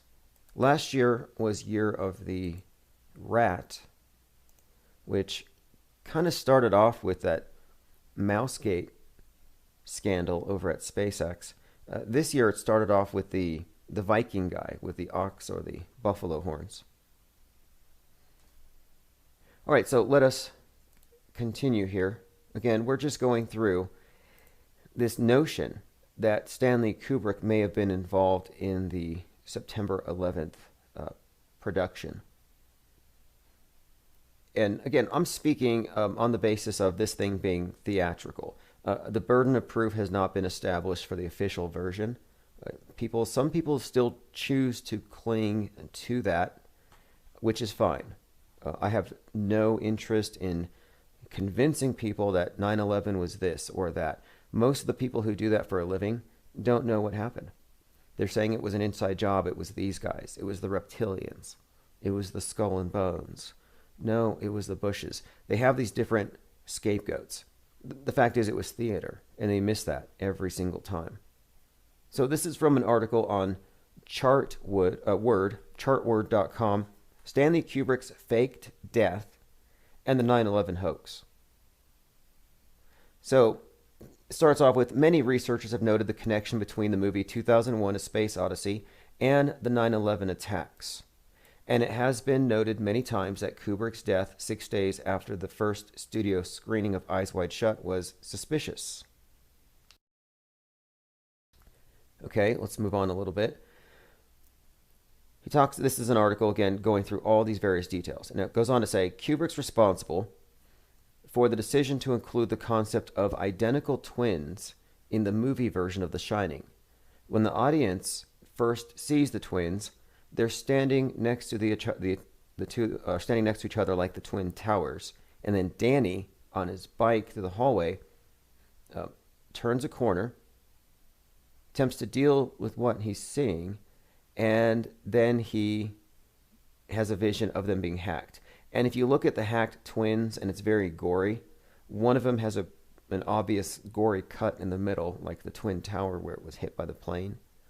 So there's a notion here of these twins being destroyed, being set up here. And this is a similar sort of subtext to how he depicts the Apollo 11 launch, with the way that little Danny is playing on the floor, and he's got the rocket on a sweater, and when he stands up, the rocket launches. So there's a bit of, it's very subtle subtextual storytelling here. Like, for example, the scene where he's famously typing, "All work, no play makes Jack a dull boy." The word all is actually A11, as in Apollo 11. So it's very subtle, and that's how Stanley Kubrick communicates. Well, I would assume he's not alive now, but the basis of this article is it's suggesting that, no, he exited the world stage but didn't die. And that's one of the concepts here with this death faking thing, is that there's symbolism involved in dates. A lot of these things are timed. Probably all of these things are timed astrologically. And you'll see here, dates figure prominently into it. So these conveniently timed deaths are more than likely faked. Okay, so let's move on. It says, in the hallway scene, Danny's big wheel vehicle moves rapidly towards the twins. If he continued pedaling, instead of freaking out, he would have crashed into them. Kubrick uses the game room scene in the movie to deepen the visual Danny projectile connection. So it immediately goes to a scene where Danny's throwing darts. And again, the twins are in the room, and there's a phone booth in the room, which is just right next to the twins, and it has the Bell logo, and it just says phone. And of course, the Twin Towers are adjacent to the Bell telephone tower. So what you're seeing here is that Kubrick was recreating New York, the Twin Towers and the Bell Tower in this scene. And again, with Danny throwing the darts, reiterating here the projectile. And again, this is a movie forecasting or suggesting in advance, and this is something that we generally call predictive programming. You know, a really good example of predictive programming I have to bring up really quick, just to show you how integrated this metascript concept is, and it does connect. It shows a lot of foreknowledge, foreshadowing. Not specifically about details, but there's a general script that all things adhere to. And in Dark Knight Rises, there's a scene where Batman is talking to his unmasked sidekick who says, "I don't need a mask, I'm not afraid." And Batman says, "The mask isn't for you, it's to protect the ones that you love." Basically quoting Anthony Fauci from the future. And then he throws what looks to be a COVID-19 shaped grenade, like a spiked grenade, and it blows up in a mushroom cloud. And of course, this is a movie where you have the bat symbol, the burning bat, very symbolic. Again, the reset, the catalyst of which was the bat-borne flu pandemic, the mask. This is all 7 years in advance. But again, we're dealing with predictive programming. People point out The Simpsons all the time for their uncanny ability to predict the future. And what I think it is, for the most part, is it's setting narratives in place to guide people's decisions and mostly to guide their interpretations of things in advance. So anyway, to continue, and I brought this up a couple of days ago. One more thing about the years 1968 when Space Odyssey came out and 2001. It is noteworthy, and when you examine the symbolism, you'll see how consistent it is, that there's a 33-year period from 68 when the tower's construction begins, 33 years from there until the towers come down. 68 was also the year that 911 was started as the emergency number here in America. So 911 emergency started 1968. So then you have this 33-year period, the towers come down. And, you know, by the way, Donald Trump was behind a plan to replace them with a single tower called the World Trade Center Phoenix. Again, the World Trade Center, Phoenix.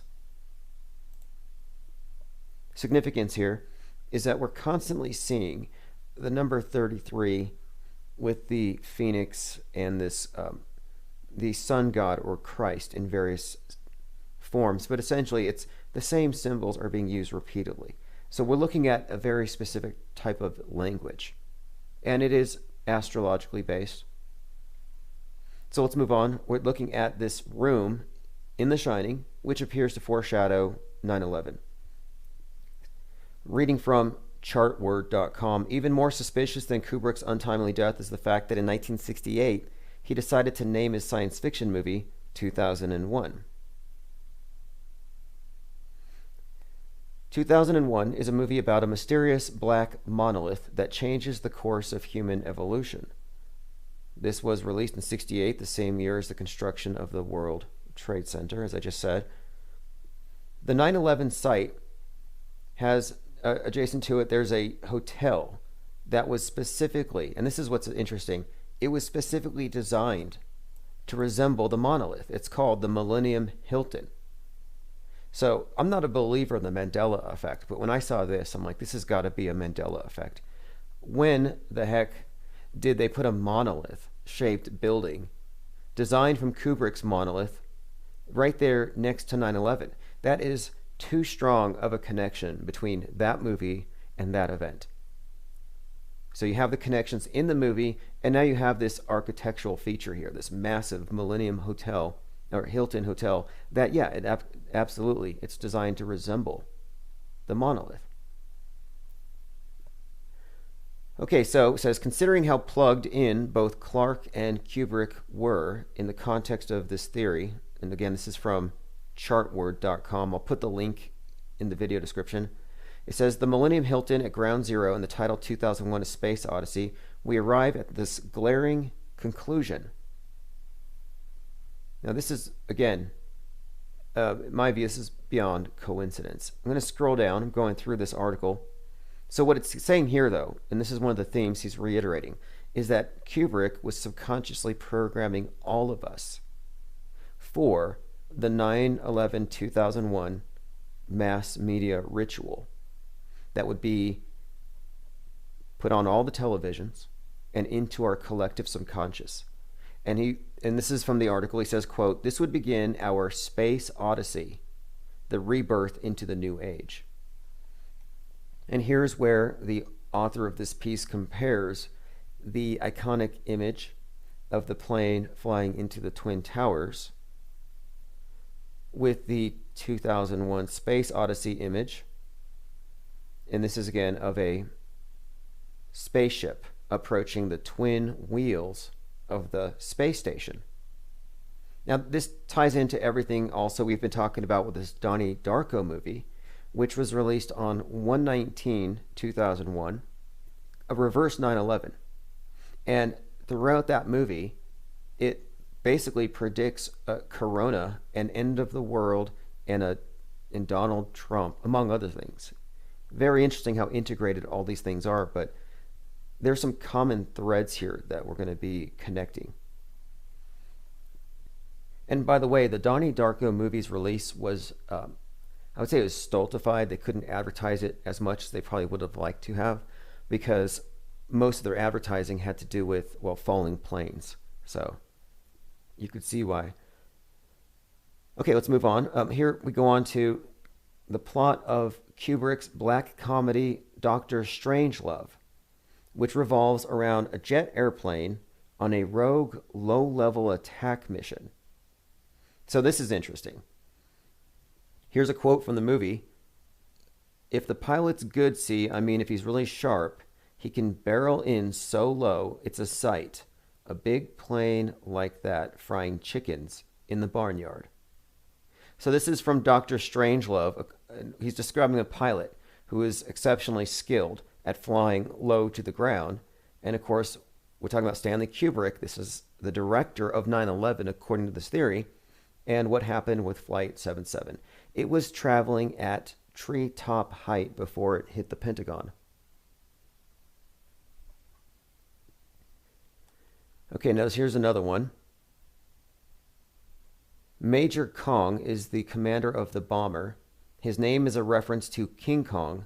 The 1976 version of the movie King Kong is set atop the Twin Towers.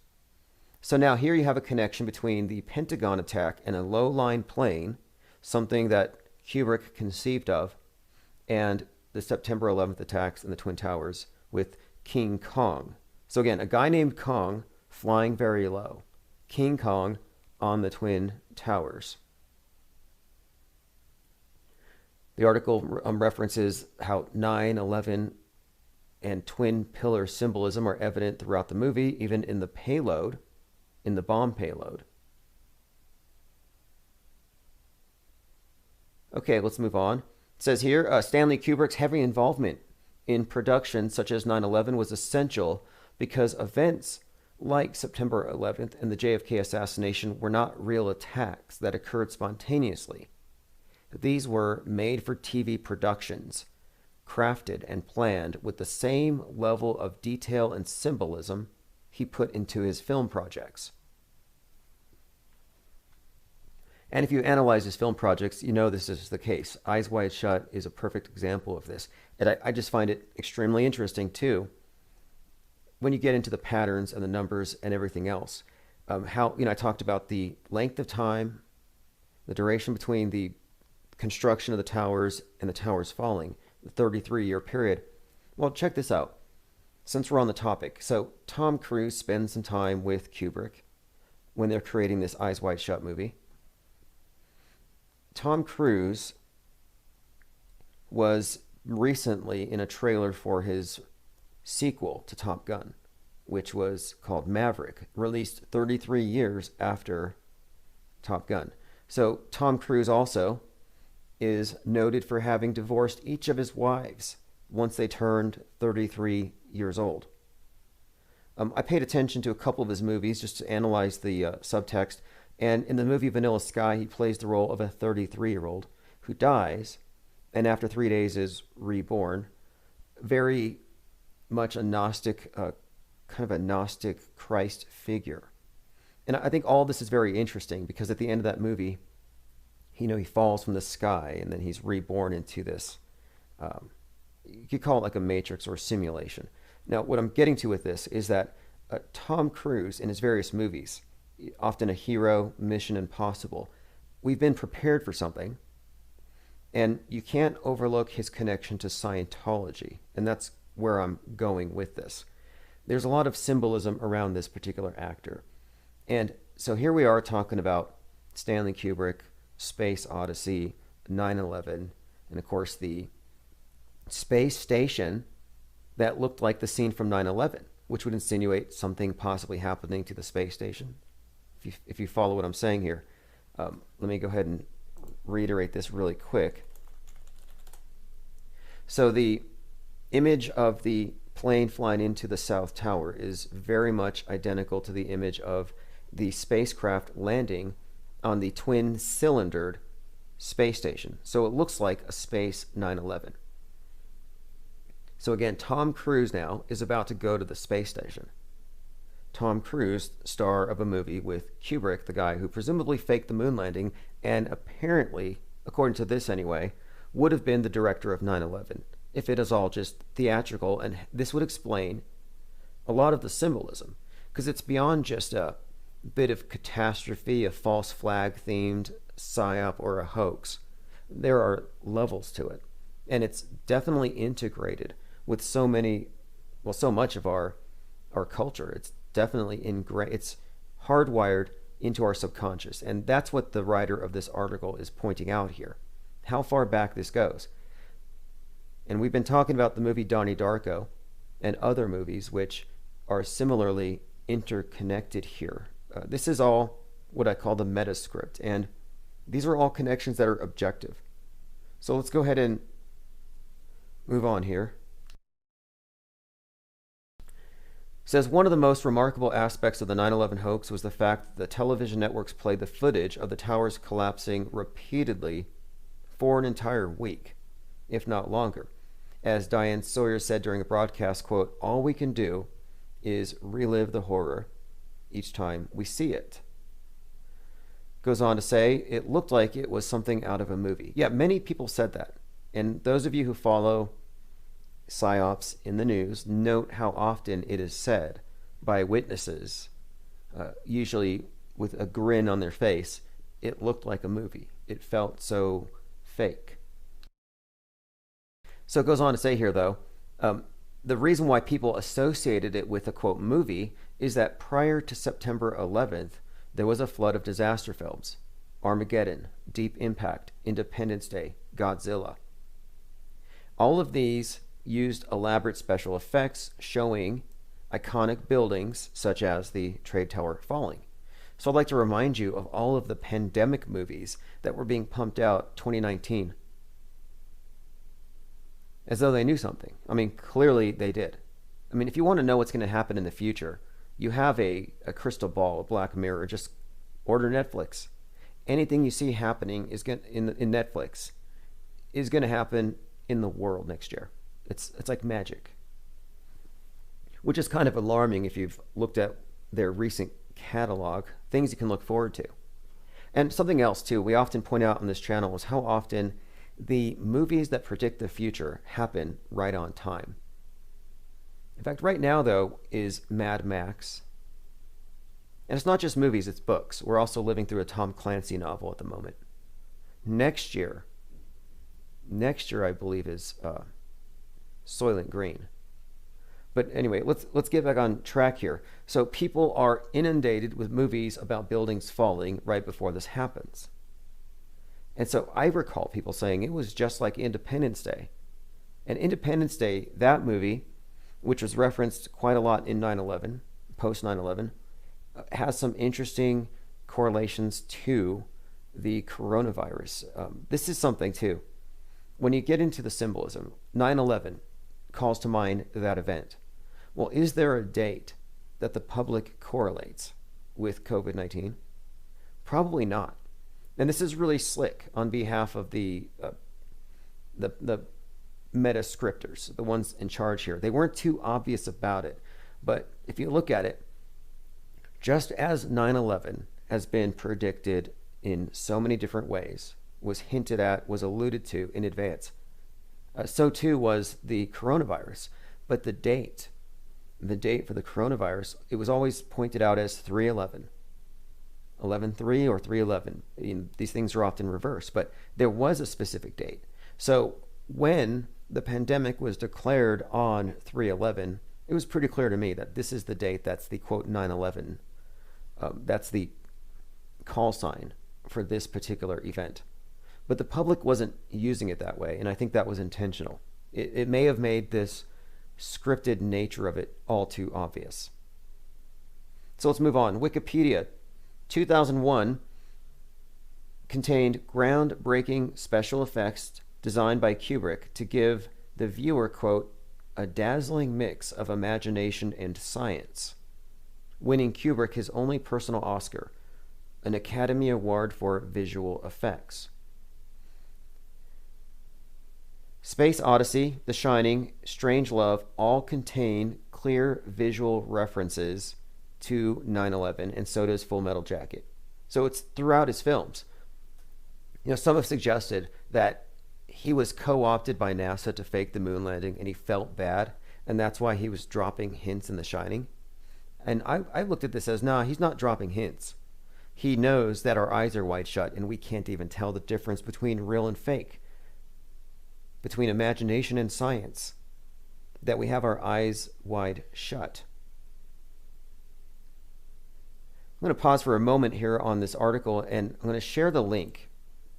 Again, anything that I discuss on this channel, I post in the notes below, and if you follow the newsletter, the archives go directly to your email the next morning, and the show notes will have links. So I put a link to this very interesting article, chartword.com.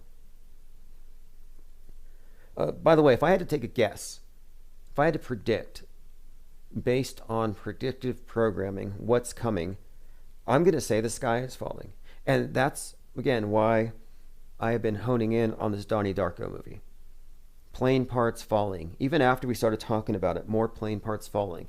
Right after the 20th anniversary of this thing on 119, which, by the way, January 19th was the day that patient zero for the pandemic actually popped up at an ER in Seattle.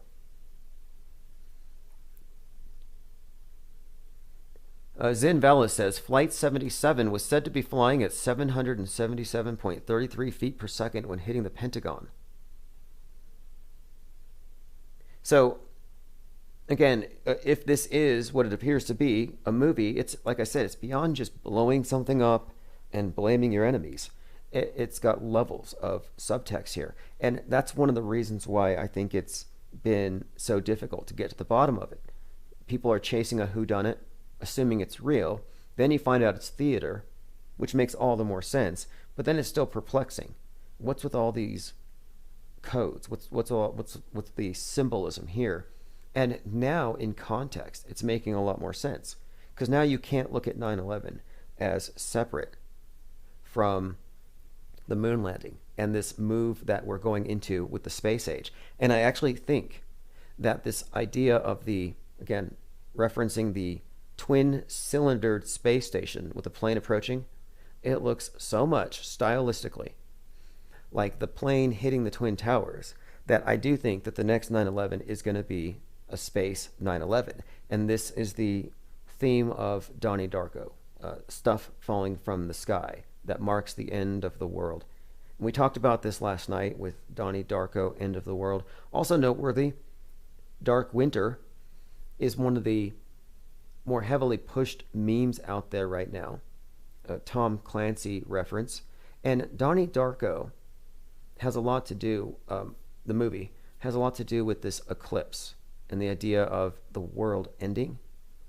And it has more than a few specific references to Donald Trump, and it takes place in 1988 during a presidential election, 33 years ago. But anyway, the movie does pretty clearly suggest the world ending. And that's kind of where we're at right here. We're talking about not literal ending, like it stops, but that it's the end of an age, and we're moving into the space age, and that these are transformative events that change the world. And you can't argue that COVID didn't do just that 9/11 didn't do just that. And, well, let's go ahead and move on, because the stuff falling from the sky, I think, ties into all of this. And we'll move on. Let's go ahead and get past a couple things on the site. I'm going again through chartword.com, and he's talking about how we were prepared for 9/11 visually, and that many of his movies referenced it in advance. I'll get to some of those. So Kubrick's film Eyes Wide Shut contains several clear visual connections to the 9/11 production, the most obvious of which is the fact that the director changed the setting of the story from early 20th century Vienna to 1990s New York City. The movie was released 2 years before September 11th, 2001. Okay, let me go on. While Stanley Kubrick was interested in making films about... Let me move on here. There's something here he's pointing out with Tom Cruise. Here we go. So in Eyes Wide Shut, if you've seen it, Tom Cruise is the protagonist, and he's trying to break into the secret party. And he's kind of stalking the streets at night. And there's a scene where you have the Twin Towers behind him. And then he meets a prostitute, a character that Kubrick named Domino. So the prostitute's name originally was Mizzy. Kubrick named the character to Domino. So he meets Domino with the towers in the background. Again, this would insinuate the falling dominoes, things that fall. Goes on about the symbolism of masks in general and how this would relate to after 9/11. There was masks everywhere. Everyone was wearing a mask because of the dust. So if you think about it, let's say this whole thing was just a theatrical production. They don't know this. The first responders don't know it. But if this was a controlled demolition, assuming that they're not all crisis actors, which, I mean, it's up to you to figure out what we're actually dealing with here, the scale of this thing. But the symbolism here is interesting because everyone's wearing the masks. Again, this is something of a foreshadowing, I think. Now it goes on here. Eyes wide shut. The mask is the prime symbol of the film. The masks of the mansion reflecting that all in society wear these, and these are pointed out by the director in various points in the film. It says the use of numbers and signs used for 9/11 has been covered quite extensively. And this is very common in films where you see the clocks set at 9/11. And recently we started talking about how in The Matrix, you've got the main character, Neo, Mr. Anderson, who is being interrogated. And when they look at his Vax pass, his passport, it has an expiration date and a birth date. So the birth date is 3/11. The expiration date is 9/11. So here's a movie, again, connecting both of these dates.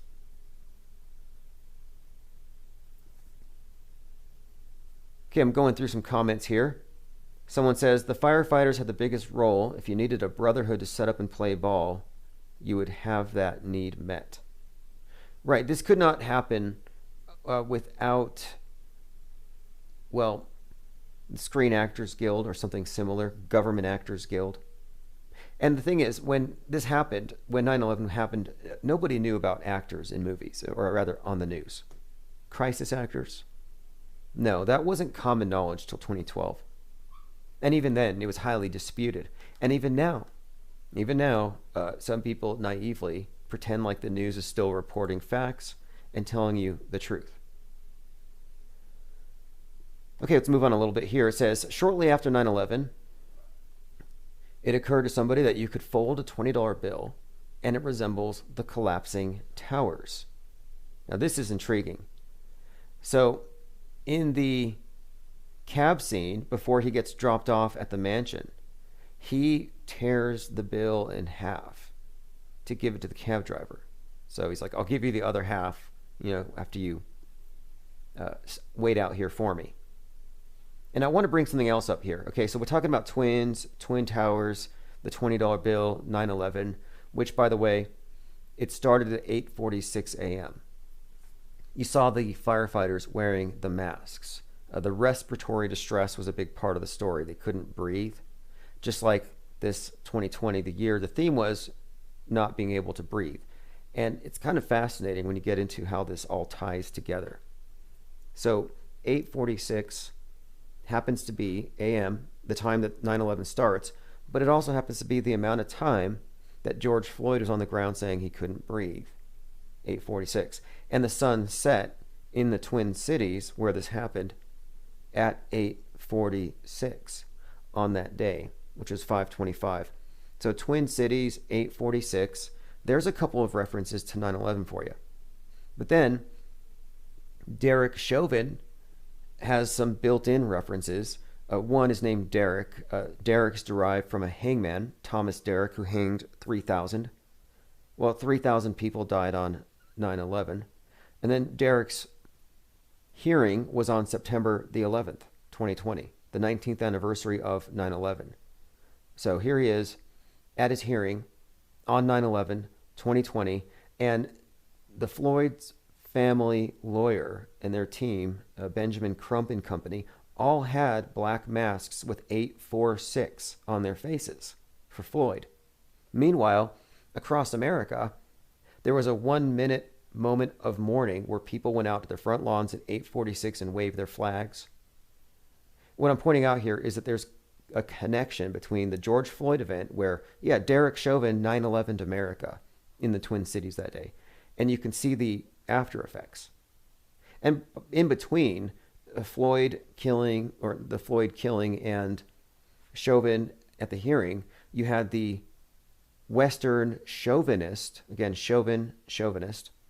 You had the Western chauvinist Proud Boy getting shot in the chest in Portland on 8/29 at 8:46 p.m. And this was called the start of a civil war by the shooter. But blatant use of symbolism, all connecting to 9/11, which is basically, again, a major transformative event that they're constantly recalling and integrating. So we talked about predictive programming foreshadowing 9/11. Well, what about that event with Floyd? That obviously ties into it and references it. And that's just scraping the surface. There's much, much more about it that integrates the two. Let's move on a little bit more. Somebody says the folding money thing is just too weird. Yeah, it may be. However, somebody folded a $100 bill and it looked like a burning space needle. And we had all kinds of references suggesting that the Seattle Space Needle would be torched on 11/3, 2019. You know, we're like 11/3 was going to be this big day. And yeah, on 11/3, 2019, a big space needle did burn. It was the one in Turkey. And what led us to connect it, of course, it was a few things, but it was beyond just the fact that the $100 bill happened to show a space needle, but a lot of the stuff in the movies that we're talking about predictive programming made references to this Century project in Seattle, $100 million renovation. So we had a few reasons, just again, to suspect. And so it was interesting. There were 3,000 people on the live stream watching the Space Needle, expecting it to burn so we could be vindicated. And the other one did. So I don't know, did Big Brother change plans? Okay, let's move on a bit here. We're looking at, again, this long blog post by Chartword, and it's about Stanley Kubrick having one, hoaxed the world with the Apollo 11, and two, I mean, who else knows? I mean, he could be involved in a number of things, but it's also suggesting that he was involved in 9/11. And this article goes through all the references to 9/11 in his previous films, obviously before 9/11 happened. Okay, here we go. The first shot of Eyes Wide Shut shows Alice in her dressing room, standing between twin pillars. At the very beginning of the movie, Tom Cruise character are at a party, and he's met by a pair of women he met at Rockefeller Plaza. The Rockefellers were responsible for building the Twin Towers. It has been clearly established that Kubrick directed the Apollo moon landings and that he likely directed the JFK assassination hoax. And that's the first I've heard of this one. I had not heard that Kubrick might have had something to do with the JFK death hoax. But if you dig into that one, there's very little reason to think JFK actually died that day. It says, because the director took nearly a decade or more to complete the film, he was able to devote as much time as necessary to overseeing these staged historical events. But September 11th, the scale was so immense, it's here's what the author's theory is. It's likely his death was faked so he could give this production his full attention. So in other words, you know, the meme went out there that he was revealing too much, so they had to shut him up. That he's trying to tell us the truth in The Shining. It's like, no, I don't think that's the case. Again, so it suggests here that his death was hoaxed so he could give his full attention to hoaxing the world yet again, a world that has its eyes wide shut. And that's what I think his use of that term means. It's what he did to us, or rather what the screen has done to us. These connections are undeniable.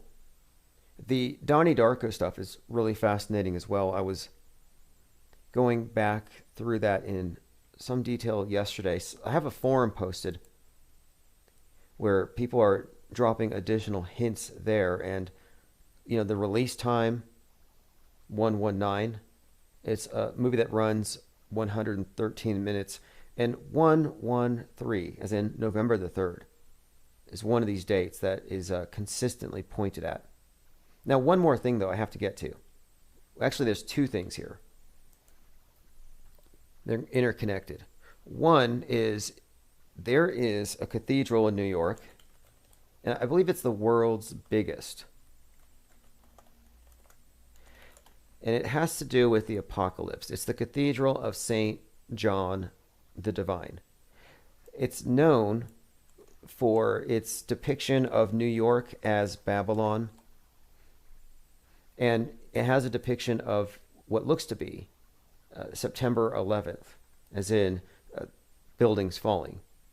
So here's an article from hyperallergic.com, a New York apocalypse hidden in plain sight.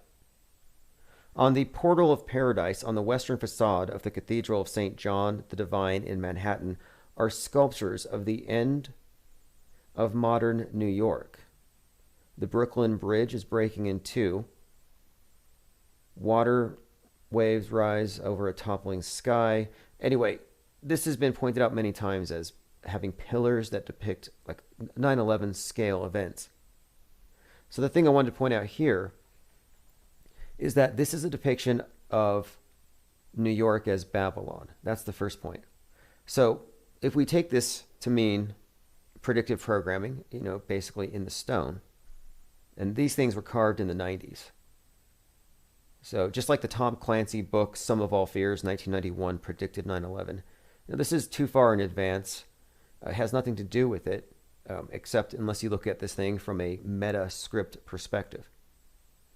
But pointing at New York as Babylon specifically correlates the Twin Towers with the Tower of Babylon, this idea of the world being united. And that's what the Tower of Babylon story is about, this united world that God then breaks apart. So tying everything together, 9/11, Kubrick, Space Odyssey 2001, and the correlation between September 11th, the imagery of the plane hitting the towers, and the Space Odyssey 2001 image of the spacecraft landing on the dual-wheeled space station. Another connection here is this. If you look at the space station right now, and once you see it, you can't unsee it. The solar array, the giant solar panels, they actually look like unfolded twin towers, like you could just connect the ends.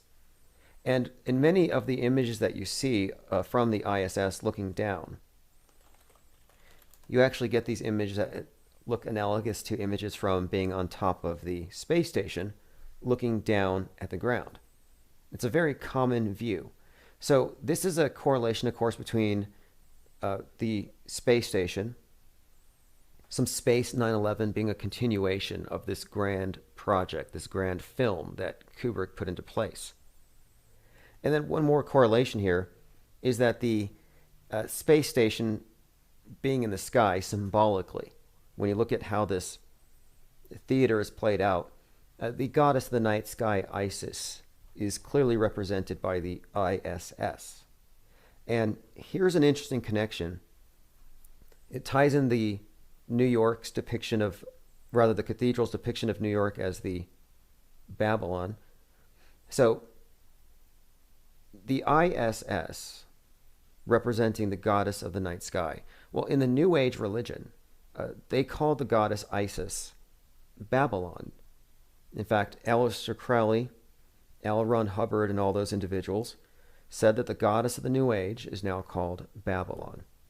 So this is all interesting, considering that Tom Cruise comes from Scientology. Tom Cruise is going to the space station.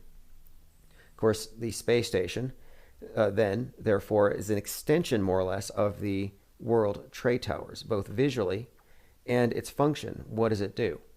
International Space Station unites all the nations in a journey from the Earth to the heavens.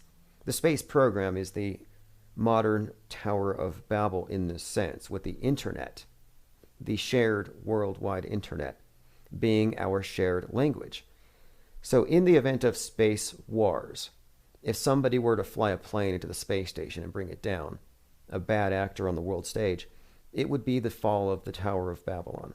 It would be the end of the internet as we know it, because the war, the space war, would be cyber war, obviously. So it looks to me like this is part of a broad, long-term catastrophe, like that the Tower of Babylon is in the process of falling. But they're not quite done yet. And everything that we've seen with this Donnie Darko movie foreshadowing is pointing at the next major thing is the sky essentially falling, the world ending, which ties back into this Donald Trump being correlated with this Donnie Darko. In 1958, and this is where we got into our discussion yesterday, there was a TV show in 1958 called Trackdown. There was an episode called The End of the World about a guy named Trump, a guy who's something of a charlatan, moves into town, and he promises to defend everybody from a cosmic threat. In other words, a threat from above. So what does Donald Trump do? He comes in and he sells everybody on a wall. Next, he sells everybody on Space Force, the Guardians, which would presumably be to guard us against a cosmic threat. So I'm just looking at these various threads of predictive programming and these different movies that all correlate with the 9/11 and 3/11, or the coronavirus, the pandemic, which, again, the Donnie Darko movie makes frequent references to the corona, the end of the world. Trump, Donald Triumph, in fact, is insinuated in the scene by a shirt that he's wearing. There's quite a lot there. And what's more, the Donnie Darko movie makes references to this Graham Greene book, The Destructors, which in fact it's based on The Destructors. It's a short story. And in this short story, the characters burn a mattress full of money. And Donnie Darko, in the movie, if you watch it, he talks about how he finds this to be profound. It's creative destruction. Well, the thing is, the movie's set in 88. They're burning money. Here we are in 2020, and 33 years. Rather, now it's 33 years. But here we are in 2021, 33 years from that date. That was the year The Economist put out the cover with the burning money, with the phoenix on top, with the coin in its beak. And funnily enough, the anniversary of that cover was just a couple months ago. And on that anniversary date, Bitcoin hit 33,000. Like, there are so many of these repetitive, redundant coincidences, if you want to call them that. And I'm not going to list them all off here. I'm just showing you, pointing out here, that we're looking at these patterns. And if what this author, Chartword, put together here is correct, and everything he's pointing out is stuff you can verify yourself. If Stanley Kubrick was pointing out clearly, directly, hinting, foreshadowing the events of 9/11 decades before, if this was written into his metascript, then I think we can pretty much guess the ending, just by stepping back and looking at it. So I'm looking at this as too impossible. When I saw the image of the Millennium Hilton Monolith Hotel at Ground Zero, when I saw that, I'm like, okay, if that's not a Mandela effect, if somebody didn't Photoshop that in there, then yeah, we're absolutely looking at a mega ritual, something taking place over decades, and it's not quite done yet. And yeah, I believe we can guess the ending. And it has something to do with possibly even the Kessler syndrome. When something falls from the sky, like, let's just say, hypothetically, let's just stick to the science. Hypothetically, a dinosaur bone crashes into the DirecTV satellite. Now, you might ask yourself, how did a dinosaur bone get up there? Well, according to science, 66 million years ago, the asteroid hit with such force, and this thing was the size of Mount Everest, that it ripped a hole in the sky, and there was a vacuum of space directly in contact with the Earth, and it sucked the dinosaurs out into space, presumably launching them onto the moon, possibly beyond. So we've got dinosaur bones in space. One hits the DirecTV satellite. According to the Kessler syndrome, that object being put out of orbit is then likely to hit another object. And if it hits another object, it's then more than likely the case that these two are going to hit another, and it becomes unstoppable until you have an avalanche in the sky space junk Armageddon, no more space travel, you can't leave your house without a helmet. And I think that's what's coming next. You think being mask shamed is bad? Wait until people start helmet shaming you. And I'm not engaging in hyperbole. If you search space junk right now, for the first time ever, and I've been making fun of NASA because they never have space junk, just have cartoons, just have images, but for the first time, we now have people seeing it. Space junk from Chinese rockets breaking up over Queensland. All kinds of articles about it. Then here's another thing. We just had the 20th anniversary of Donnie Darko. Donnie Darko 119, 2001. So we just have this anniversary, and then plane parts start falling from the sky. And the reason why I correlated the two is that it just so happens to be that NBC is releasing a show called Debris about stuff falling from the sky, following a war in space. So space wars, objects falling from the sky. So I'm like, okay, that's weird.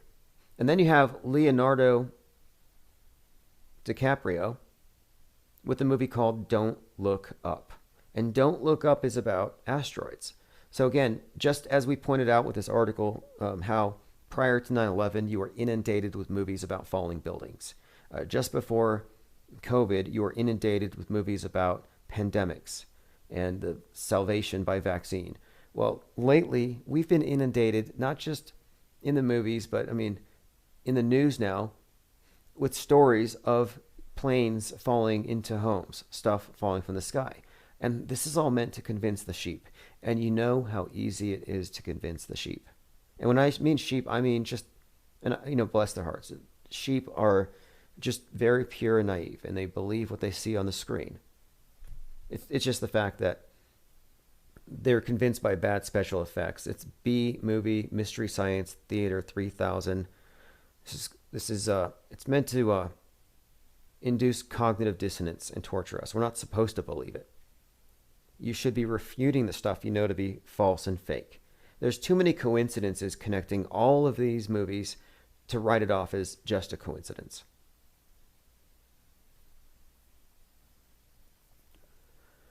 Okay, so let's see here. Again, space junk, how long will it take to burn up? Apparently in China, they're making wooden satellites now to deal with that. Rocket ship parts, astronaut gloves, broken satellites, space junk map shows how dangerously cluttered orbit is. Now, again, this is amazing. This is magic because we haven't seen any space junk. We got 20 years unfettered, uninterrupted, perfect footage from the ISS of the Earth. 20 years of footage. Continuous footage. Except when they turn it off when they go to the dark side, which doesn't make any sense. Because in all the pictures, the dark side is lit up. You can see the cities. They get so many things wrong. But 20 years of footage. The thing never flips. The ISS, it's never done a barrel roll. It's never rocked. It's never tilted. Isn't that weird? Orbiting in a somewhat elliptical orbit every 93 minutes at 17,000 miles per hour. And it's always perfectly flush with the surface of the Earth. Perfect. It's too perfect for me to believe it. But let's just say it's true. How come in all these years they haven't seen any space junk? Oh yes, that's right. There's a new movie out called Space Sweepers. So you got debris about space junk from a space war falling down, and they have to contact trace every piece because it's toxic or it makes you psychic. It's like magical alien metal. Then you have the Leonardo DiCaprio one about asteroids, which, look at the bigger picture. He's the guy from the movie about the icebergs. I think this is all about programming you, about fears of what's beyond, fear of the unknown. Oh, you can't go up there, you'll get hit by a space rock. You can't go out there, you'll get hit by a big piece of ice. I think it's all just fear programming. It's very repetitive, too. But sure. He's in a movie about stuff falling from the sky. Movie Debris, stuff falling from the sky. 2 planes dropping parts on the same day. And then just a couple of days ago in Georgia, plane parts fall in a house. Very sudden, right? But it's not going to take very much to convince people that there is indeed some kind of problem above and stuff is just falling. I brought this up the other day about the Samsung space selfie satellite that fell on somebody's front lawn, and it had a balloon attached to it. It's like, okay, so do you need a balloon to get up that high in order to start orbiting? Why do you have balloons attached to satellites? I found a really great piece of footage, by the way, that shows a train of stratospheric balloons with satellites attached. And it looks suspiciously like Starlink. Commissary says this morning the moon was turned 90 degrees. Well, see, this is the thing about the moon that's perplexing, is that from our perspective, I mean, we see it. It appears to rise in the east and set in the west. It appears to follow the sun. But supposedly it's actually going the opposite direction, but the turn of the earth makes it appear like it's going that direction. Meanwhile, it's tidally locked, which means it's always facing the earth from that same side. However, it is also spinning. So it's both tidally locked and spinning on an axis. And to me, that's something of a contradiction. Really think about the idea here that one, you're spinning, and two, you're facing the person. Is that not something of a contradiction? But let's just assume it all makes sense. So it spins once every month, and it's so slow that you just can't see it spinning. So it must spin when you're not looking. Like when everybody's asleep, the moon just does a twirl or something, because nobody's ever caught it spinning. Nobody's ever photographed the backside of it, unless you want to believe the imagery you get from you know who. But I think it's a major contradiction for it to both be tidally locked and to be rotating. But when you look at it visually, it actually does appear to do a cartwheel. It's rotating clockwise from east to west. But the way that things seem to work in the world, it wouldn't surprise me if we were given a story that's deliberately intended to contradict your senses, so you always defer to the experts. It's like you're not able to read it. But I'm trying to understand it. I mean, I do my best to understand from that perspective. And so like I give them the benefit of the doubt. Assuming the system is what they say it is, yeah, it makes perfect sense. Dinosaur bones on the moon. It's funny, though, that you'll find memes of a flat Earth disk in space with a rock hitting it, a meteor, and the dinosaurs getting flung onto the moon. And they laugh, saying, that's what you flat earthers believe. You know, and they use these memes, and it's like, okay, well, I wasn't making that point. But now science comes along and says, yep,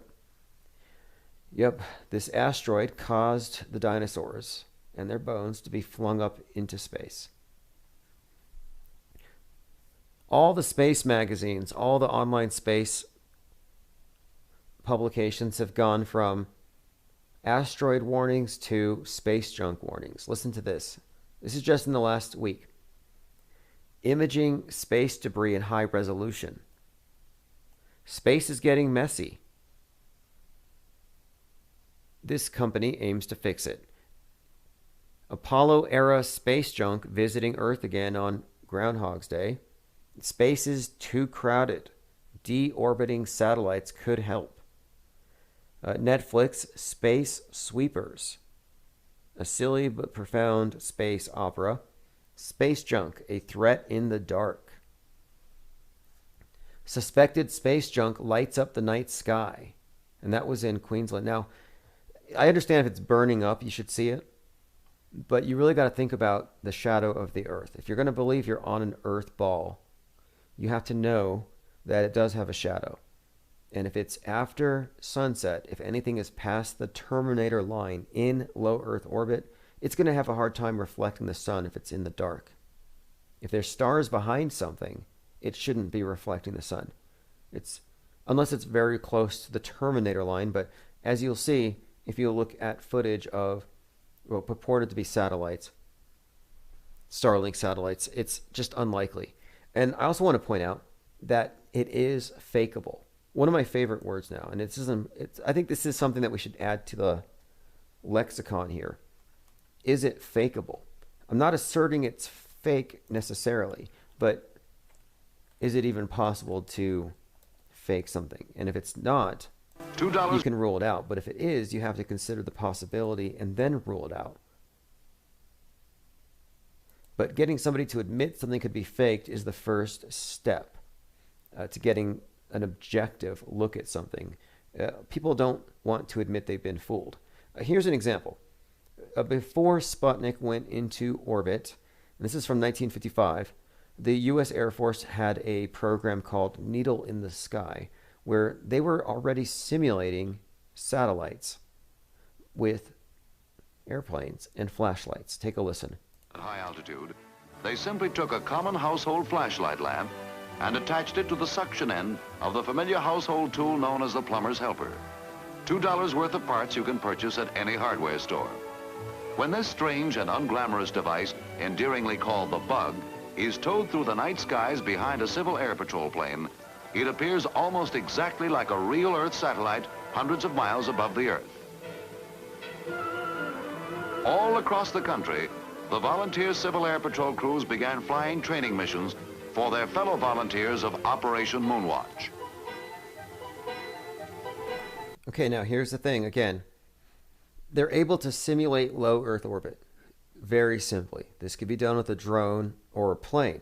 So just because somebody saw a light in the sky when their app told them the space station was there doesn't necessarily prove the space station was there. Let me continue here. In more than 100 isolated locations throughout the country, Moonwatch stations like this were set up by volunteer astronomers. And it takes the help of hundreds of volunteers the country over to collect the data which becomes available from a satellite streaking around the Earth in outer space. All right, so again, I would ask, well, why would you have to fake it? What's the point? Why are they always having to simulate things? Simulations. They simulate things into existence. Okay, space junk lights up the night sky. A couple years ago, there was all kinds of stories like this about how Starlink satellites were ruining the night sky. Space collisions. Can we avoid a catastrophe? The UK could become the leader in tackling space junk. It used to be Save the Oceans. Australian skies light up with space debris by Chinese rocket launch. Amazing vision of space junk re-entering the atmosphere. My question would be, why don't you just send it out into space? Why do we have to go take the space junk and recycle it and bring it back down here?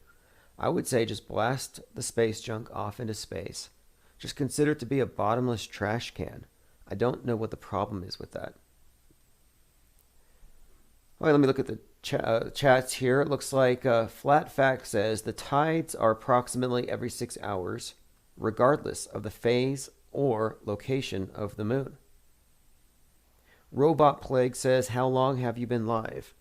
We've been live here for 1 hour and 9 minutes. If you want to call in, it's 833-311-1984. We've been talking about Stanley Kubrick. Did he direct 9/11? Did he direct the moon landing?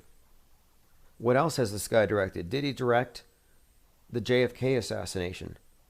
So that was the main topic. The other thing I wanted to discuss that I didn't get to yesterday, and this is a little strange, but... Okay, so Lady Gaga's Oreo cookies. Innocent enough, right? So I bring her up once in a while because some things are just unignorable. So let me start with this. She performed at this music awards ceremony in this mask, which had this glowing smile on it. Like she had a mouthful of blood, like it was glowing, like maybe adrenaline-filled blood. And she's playing piano with these Freddy Krueger bladed gloves. But the piano is designed to look like a giant human brain. So she's got her hands with these blades in the brain playing a song called Chromatica, like Adrena Chromatica. And everything is the color of like this blood. I mean, it all looks really just dark. So again, this is Lady Gaga performing a song clearly about, I don't know, extracting something out of brains. There's just something here in the subtext, and you don't have to look all that close. So then she releases these cookies, and she cleverly advertised her cookies by, I guess, paying somebody $500,000 to fake steal her dogs for attention. But whatever the case, everybody knows now she has cookies. And if you look at her cookies, again, I'm looking at Lady Gaga cookies on the internet. It has a very peculiar symbol. One, there's her with a snake coiling around her. And then another one here has a heart. And this is the one I want to focus on, with another heart inside of that heart. So that symbol, the dual heart, has a very specific connotation. Now, I'm not a big purveyor of the Pizzagate conspiracy theory, but the theory is that the elite blood drinkers who like to flaunt it in our faces tend to use food items to describe their victims. So the idea that she would have an Oreo cookie, well, you can't forget that before she was singing the national anthem, dressed up like the Hunger Games, she was hanging out with Marina Abramovich, the spirit cooker, the artist, and possibly adrenochrome harvester for the elite. She hosts these art parties. This is Marina Abramovich, rumored to be the sister of Ghislaine Maxwell. She has these parties where they simulate cannibalism. They have people on tables with their heads popped out of these cakes that look like a real body. And it's just like I'm saying, it's a cannibal holocaust. And they do this for entertainment. So here, again, Marina Abramovich, a woman who cuts herself and smears blood on the wall and collects really disturbing art. Her friend makes a cookie that says Chromatica. What are we supposed to think it means? And the heart inside the heart is a child trafficking symbol, according to the FBI. So make of that what you will. Jenna says, my local market has the Gaga Oreos in metallic pink packaging. And I'm not trying to disparage the cookies.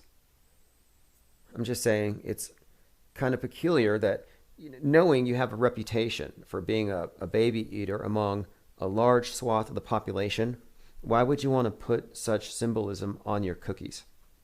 Very strange. Is it a provocation? Now, there's a rumor here, not confirmed. Rumor is that the Gaga Oreos are just plain vanilla flavor. Yeah, that wouldn't shock me. Like, she's actually pretty plain and normal too. You look at her different movies, you assume she's, I don't know, possibly even the Antichrist or something, somebody close ranking to that character. And then, no, she lives with her parents and cooks pasta at home. Completely normal. No, I'm not sure though. I mean, what are you supposed to make of it? Too many dots here to be connected. There was this story put out by the BBC a couple days ago. I'm just going to call them stories. It's not a news report. It's not journalism. There's a confabulation by the BBC, just complete made up, no connection to reality. It's an interesting story.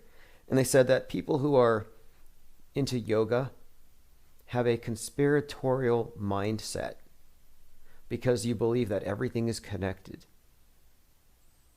So because you see things as connected, and because you believe in breathing, I think that's another one. I think the people who do yoga like to breathe, and that's something that they appear to be cutting down on. The whole World War Zero agenda. Someone says one of the cookies has the something symbol.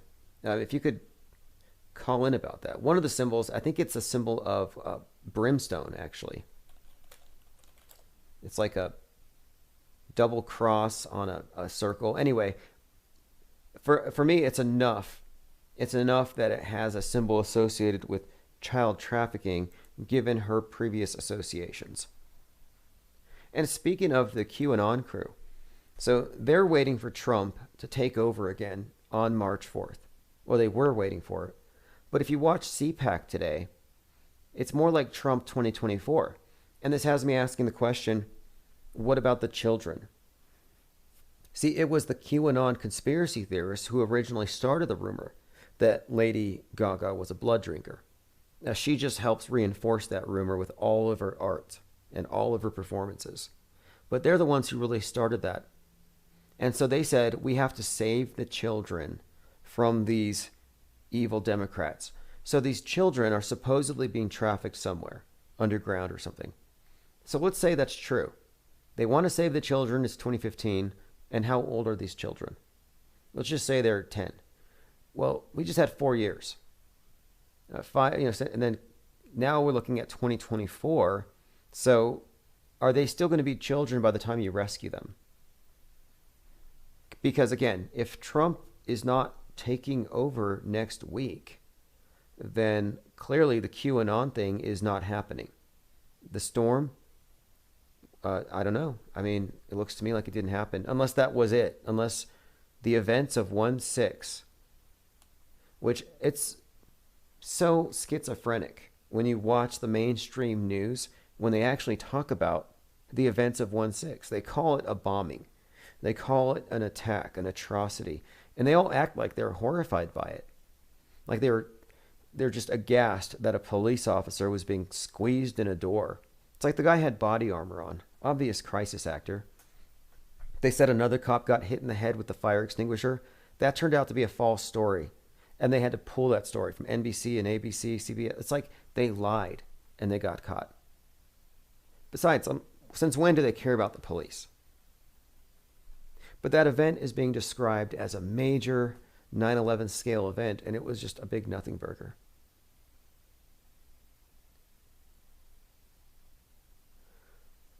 Okay, so I'm going through some comments here. Flat Fact says, we're talking about people who are scared of the cooties. Well, I don't know if that's the case. I think we're talking about people who are not getting firsthand information, because if you only got your information from one side of the fence, you would conclude that the riots were terrible, horrific. I mean, the history books are going to paint a completely different picture. But if you looked at it closely, you would see it was just a couple of dozen actors. Not looters, not rioters, nobody destroying anything. Nothing was burned. Nobody was killed. You had a little bit of a psychological operation. You had some posers. I mean, the guy with the Viking helmet was surrounded by cameramen, and he was posing with this Braveheart face like he's yelling freedom. He wasn't even saying anything. He was actually frozen and posing for the pictures. The whole thing was just bad political theater. But my main takeaway from it is that just because it's a bad B movie doesn't mean it doesn't have the intended effects. I mean, the public's just not very demanding. You know, we're all captive audiences here. And it's only a very small handful who are actively critiquing this thing. You know, most people are taking it very seriously, to their own detriment. You know, the weaponization of superstition. That's, you know, the only weapon of mass destruction that I really believe in is weaponized superstition. I think we've been given a fallacious and false world view. It's a fearocracy. I mean, even if you just go with the asteroid story, you know, you have enough there to say, well, we're in a doomsday cult at the bare minimum, if you dig into it. Let me show you a couple of things. So this is something I predicted. If you listen to this Infinite Plane Radio, last year, sorry, this is from Lincoln Kareem. Last year, we went through a lot of Lincoln Kareem's videos, and this was the guy who was going around recording hospitals and showing how these big freezer trucks were empty around New York. When the news said, oh no, the hospitals are full. They're so full that bodies are literally falling out the windows. We've got to use these auxiliary trucks and these tents and these mass graves. Anyway, this guy, Lincoln Kareem, kind of showed how the media presents a completely different picture of reality than what you can directly experience.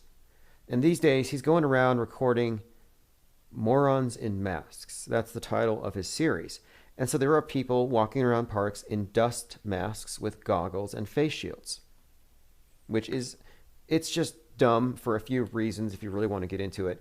If you're in an environment where one breath can kill you and your family, you wouldn't be out there.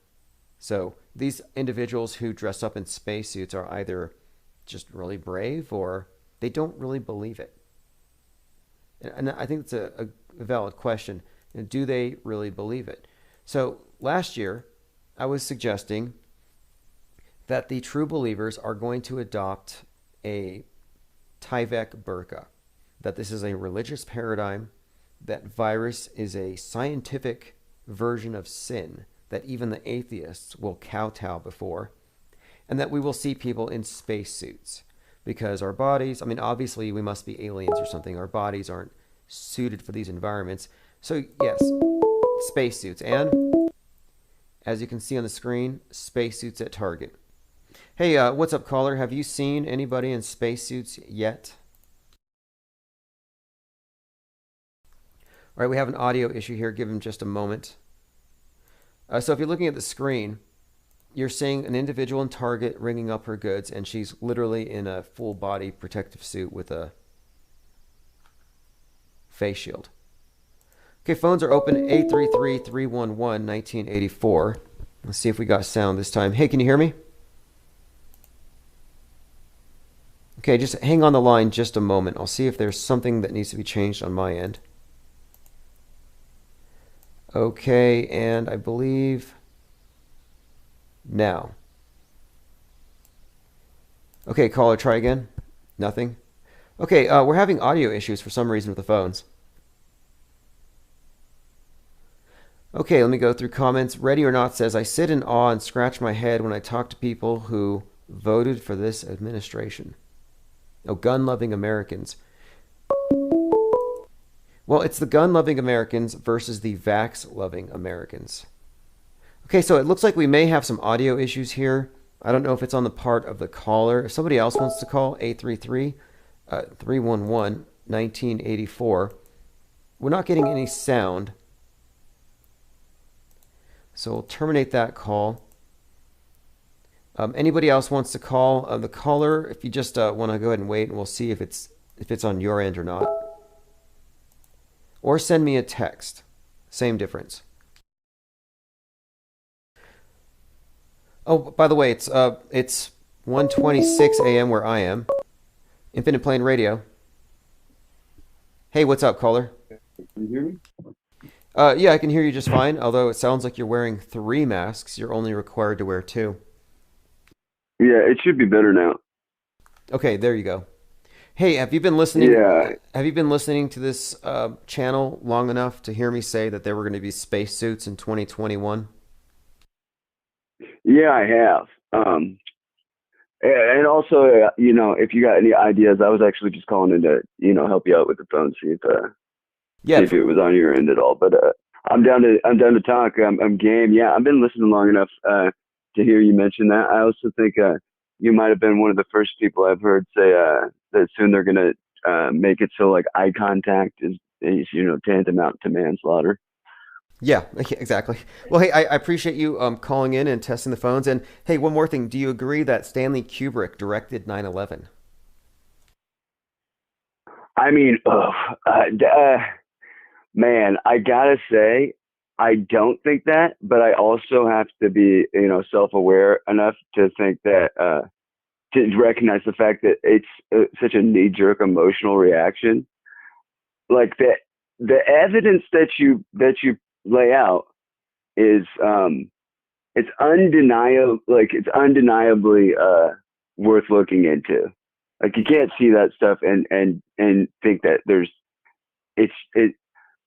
it's like you say, there's coincidence theorists, okay, and then there's like the people that operate in reality. So I'm inclined to say that that's fucking retarded, but I also think I'd be a fucking retard to not, think there might be some legitimacy to it. Yeah, I appreciate that. In fact, Messi Perego, I got this quote sent to me today, said, "The act of flat out denying anything, no matter how absurd, is pure lunacy." And I tend to agree with that. I totally agree with that. Yeah, 100%. 100%. If you flat out, unless you like firsthand and you're denying it because you're not trying to change anybody's mind, but like you firsthand like experience something and somebody's like contradicting it, flat out denying that would be like, okay, I feel like you should feel inclined to explain yourself, like, not just like say, I know it happened, but if you're not willing to look into things and honestly, as a default rule, if somebody says something that contradicts whatever like belief you have, especially if you're recognizing that it's a belief that you hold and not actually like something you know for a fact, if you're like I was just saying, like you have this emotional response, like, oh, there's no way that's true, but you don't know, like you've just taken somebody else's word for it, you should want to look into it. You should just want to look into it. Yeah, absolutely. Great points all around.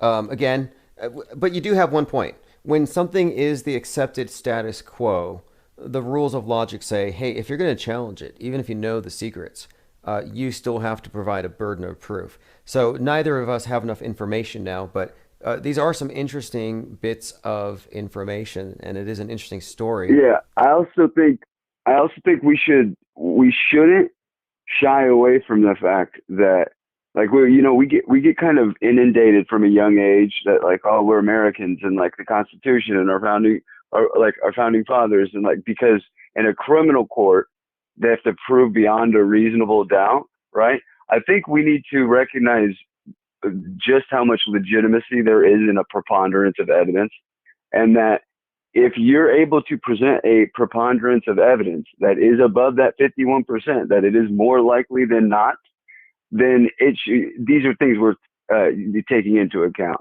I don't think we should just dismiss the possibility that something like is more likely to have happened than not because, oh, well, you haven't proved that like it happened the way that you say. Does that make sense? So like if we say like basically the insurrection, I mean, that was a tame frat party in the 80s, maybe, like what, and it also was a bunch of participants who probably went to tame frat parties in the 80s. So like the preponderance of evidence is such that wasn't an insurrection. Okay. It's like nobody threw over the government. All right. It's not worth the response, but we're told that, no, I mean, like you had to prove us wrong. Yes. I just think that it's more likely than not that it was some boomers that probably they're still trusting the plan. Trump's still going to be president on March 31st or whatever because the United States corporation is about to end. I mean, it could have been a mix. It's more likely those people just.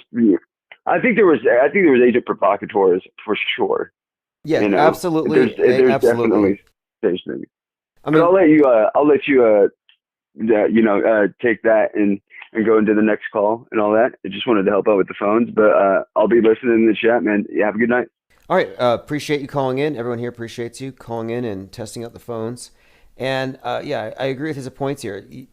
There is a responsibility to attend your assertions with evidence. And we call out the media when they say, oh, it was a Capitol Hill bombing. It was an insurrection. And it's like, no, this was a theatrical reproduction of a few different things. For one, you had the recreation of the fall of Rome. It was all just posturing. It was theater. And it was bad theater. And it's just remarkable that it's had such a transformative effect. And that's the part that hit me with a big dose of cognitive dissonance. I'm like, no, this can't be. But I guess it is the case. And so I have to lower my expectations a bit about what it actually takes to convince the public of anything. But I am really up to this. I am really into this theory now that Stanley Kubrick may have not only faked the moon landing, but that he's involved with much more than that.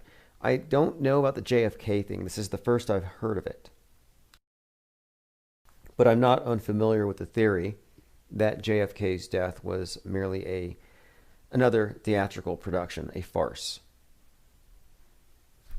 Ready or Not says, thank you. I've been telling people it's the fall of Rome and nobody understood where I was coming from, although DC is in Rome, Maryland.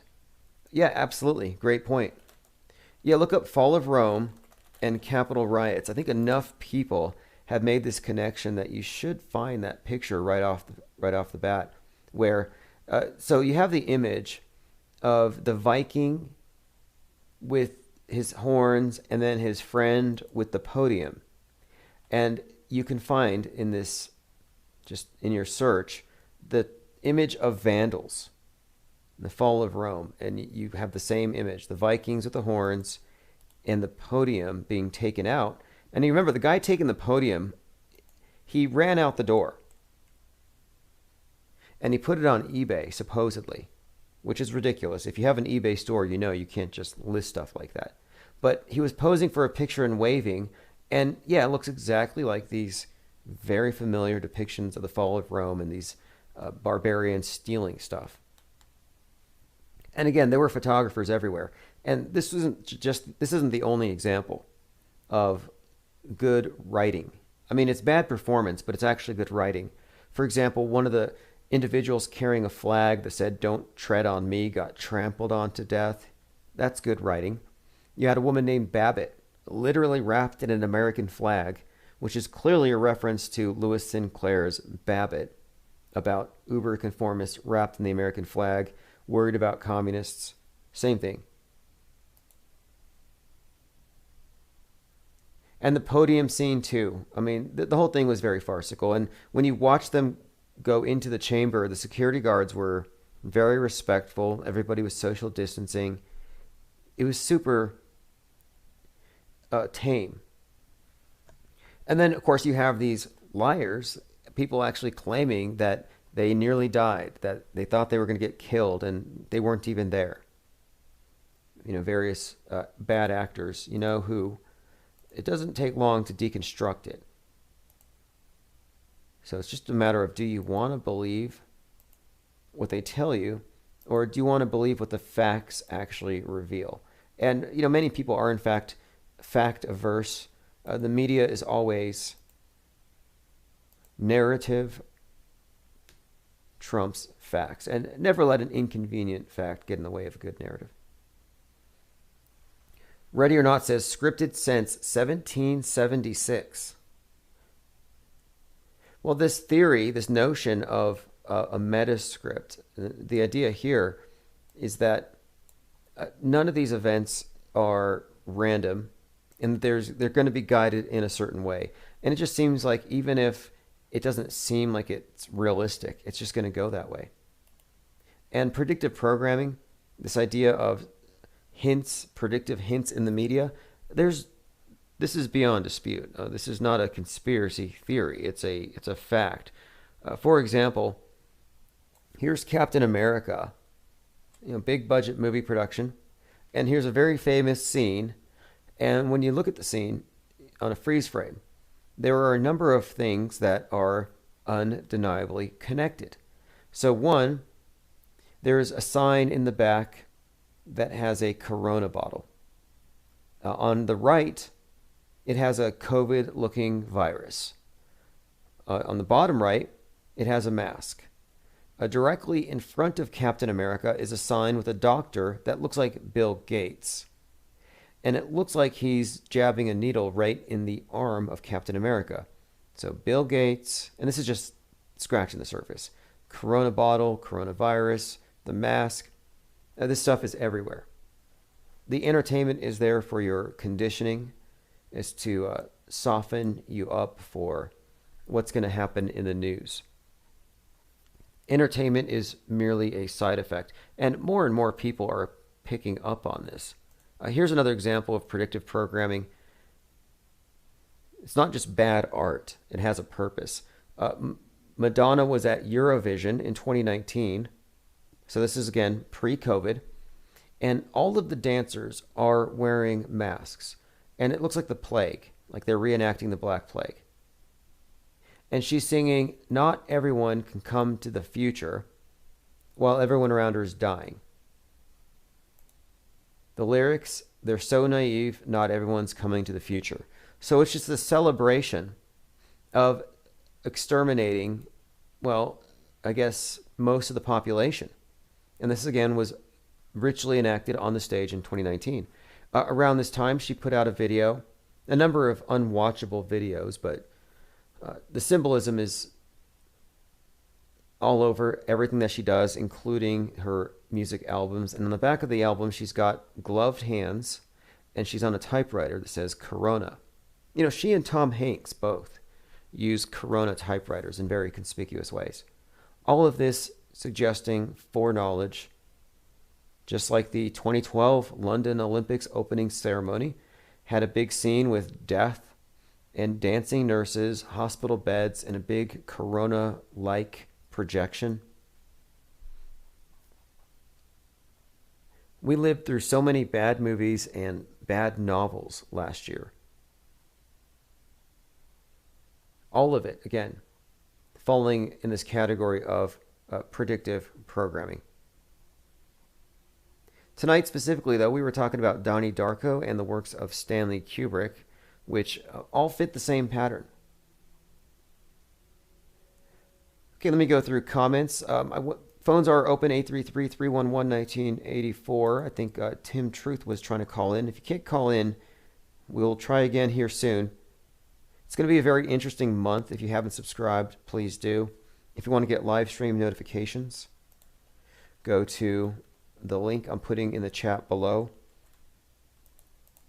Tomorrow morning, in about 9 hours, you can listen to The Apostasy Show with John LeBon. It's at Dark Matter Radio. We're also mirrored over there at darkmatter.radio. So you could be listening to us over there. Tomorrow morning, though, is The Apostasy Show, which, if you want, you can actually call in advance and leave a voicemail, which he will play on air. And these voicemails that he plays on air form the basis for part of the show, kind of like taking calls. But it'll be a little more organized and vetted. So go to darkmatter.radio if you want to subscribe to that, or go to johnlebon.com for sure. Don't miss it tomorrow. It will be live. I'll probably send out a notification, so if you're on my own Patreon, you'll get notified about that. Okay, a commenter here says, MSM is not mandatory, nor are television and radios. The best way to defund this melon Tower of Babel is to lose the aforesaid. I remember this meme circulating, and it had a guy throwing a television out the window, and it's like, yeah, the cure for coronavirus.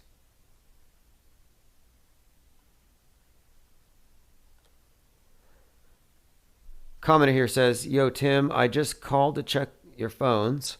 Why do we always get these amazing sets of photographs? Yeah, look, that's another thing too. Whereas the cameras? Yes. I love these pictures in space of the space station, where you're like, well, where's the cameraman? And they don't bother to tell you when it's a simulation and when it's not. I think these things are purposefully blurred. And if you're quite honest with yourself, you can't tell the difference between what is real and fake when you look at their higher end animations. Happens all the time. And sometimes people get caught in it. I remember recently I was watching a Joe Rogan episode where he couldn't tell that a Porsche was CGI. And then he couldn't tell that a rocket taking off was real. He was certain it was just an animation. They've blended these things on purpose. Tim Truth was going to talk about the Millennium Hilton shaped like the 2001 Space Odyssey monolith. Yes, we brought that up in the article. And the thing about it is that it was intentionally designed to look that way.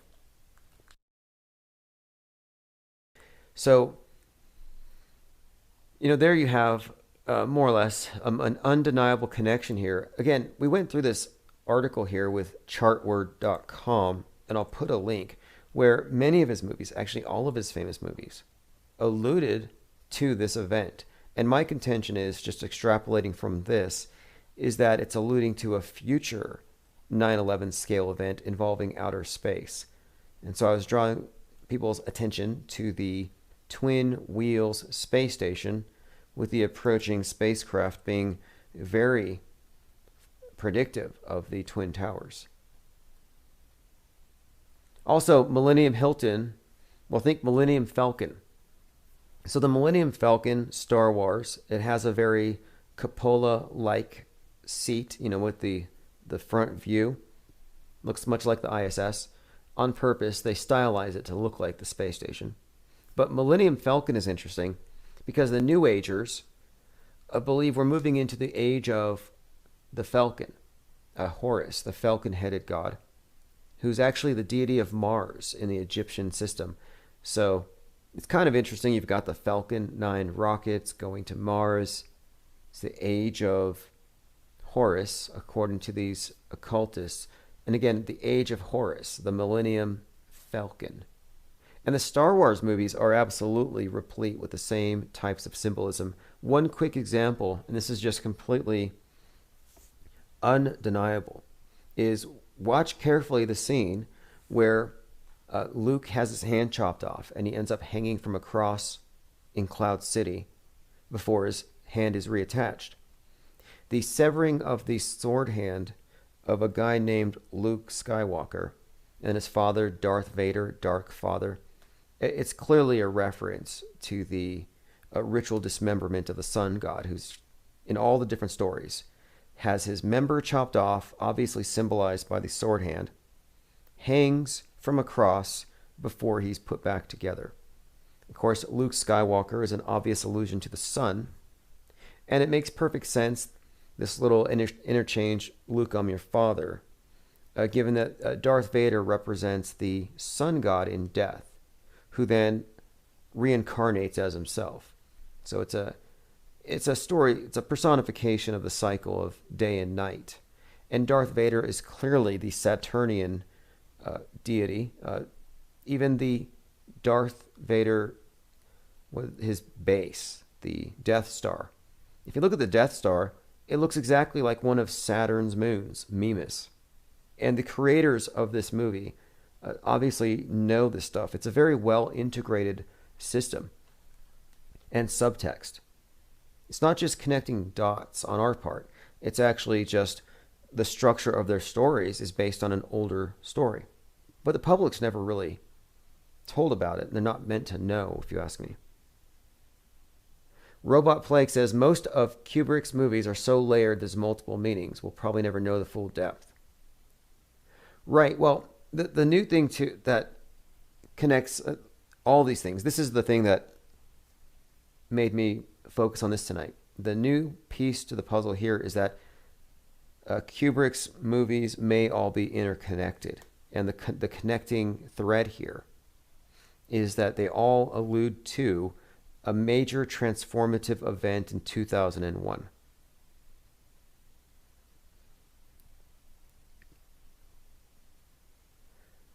Someone wants to ask a question. If you want to call in, you can ask as well.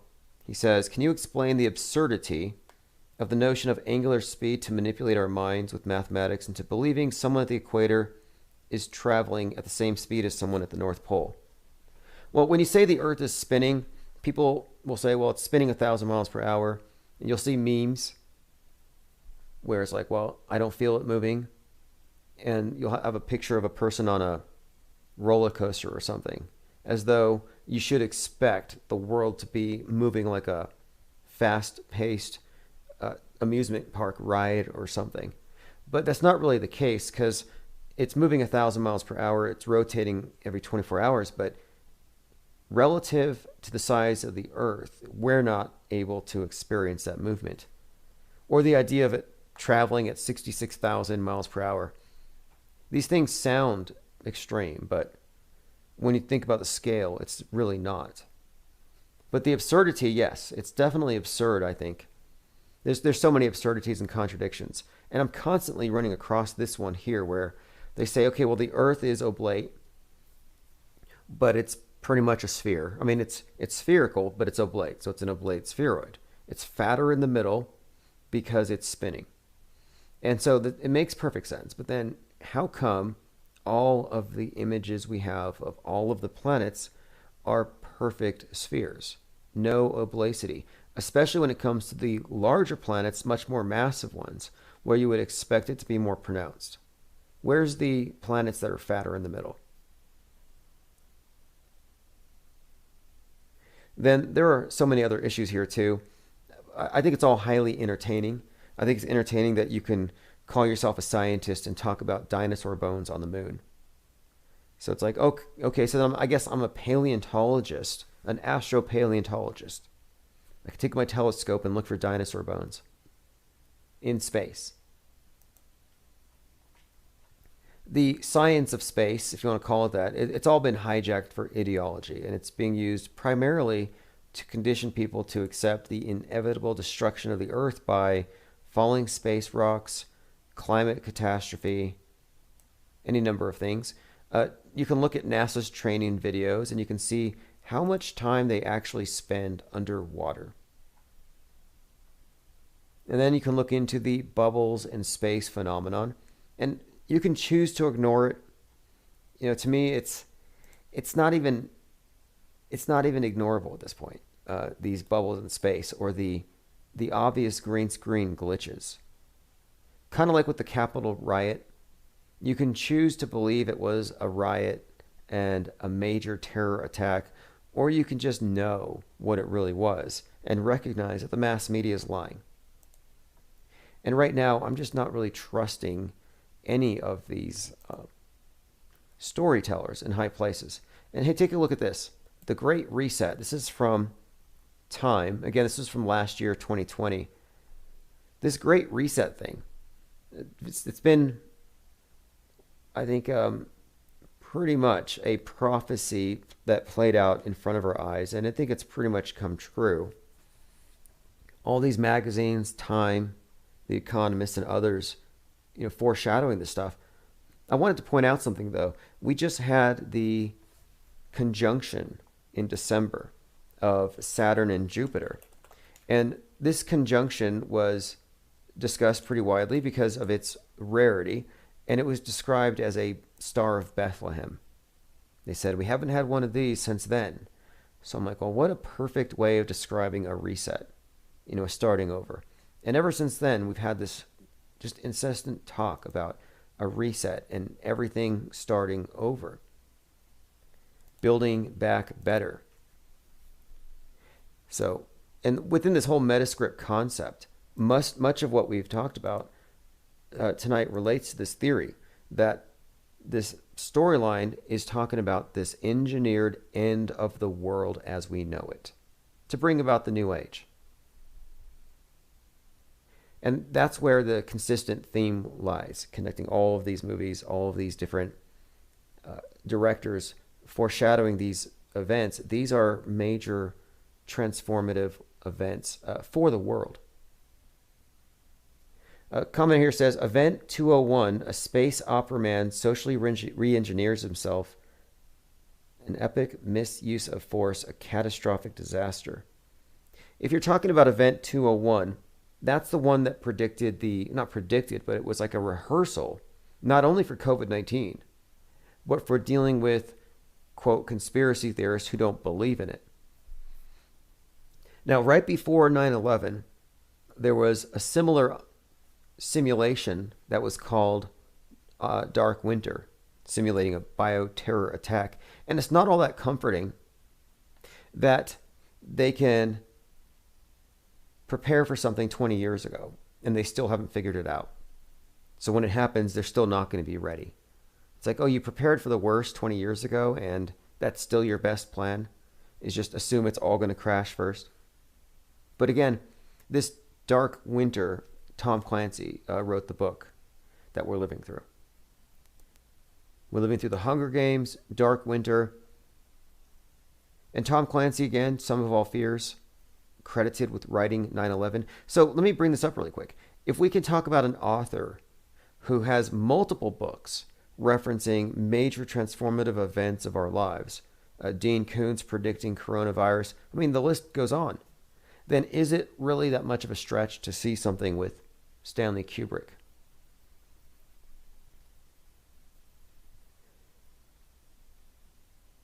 Commenter says, did they skip 101?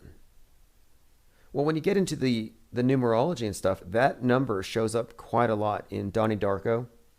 The grandma death, the time traveler in the movie, is 101. In The Matrix, the Merovingian is in room 101. In 1984, the Ministry of Love, where they torture you until you can see 2 + 2 is 5, takes place in suite 101. One Step Too Far says, we live in a shitty Nick Cage straight to DVD movie. You know, I was looking at a movie on BitChute. It was a collection, actually. It was a video showing all the different movies where Joaquin Phoenix is associated with Jesus Christ. And I've pointed out the Joker movie, the symbolism there, how he has the bleeding smile and he does the Jesus pose with the bloody palms. We've talked about this at length. Other movies that he's been in, like The Village, where he plays very specific roles.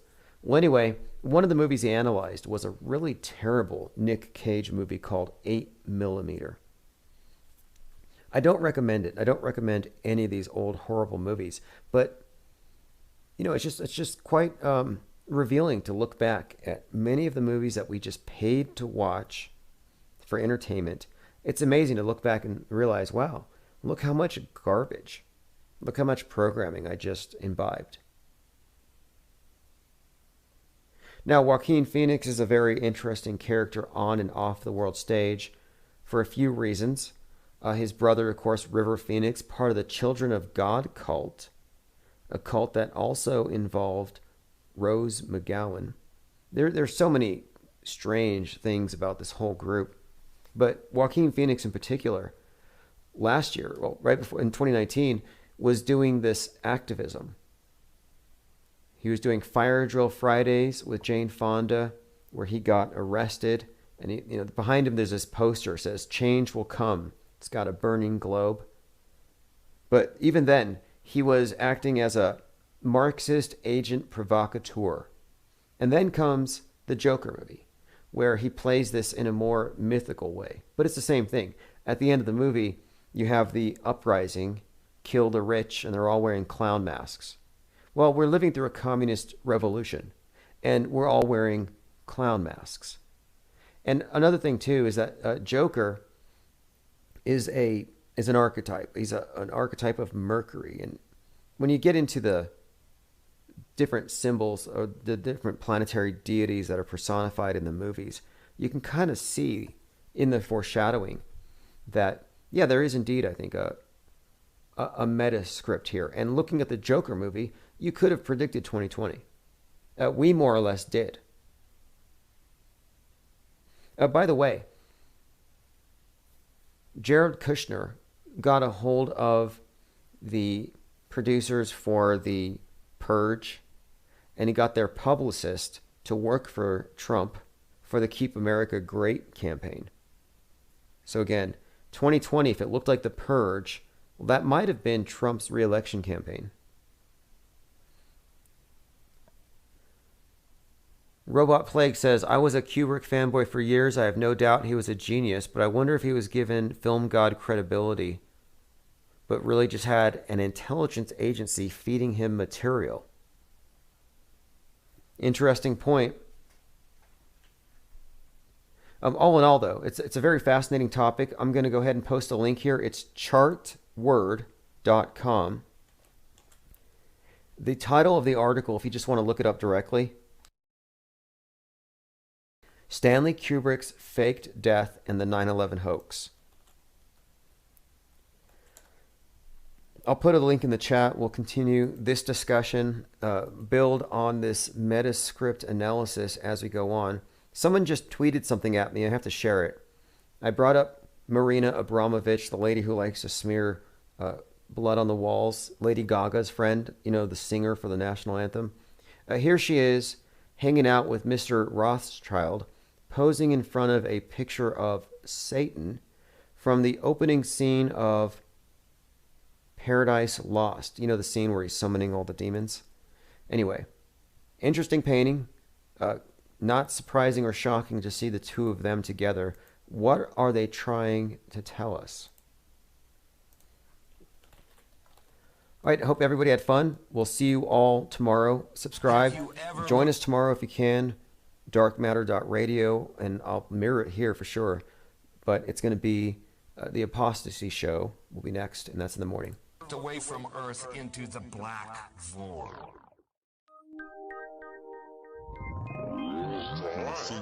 Because you can see the stars. Oh yeah. You know,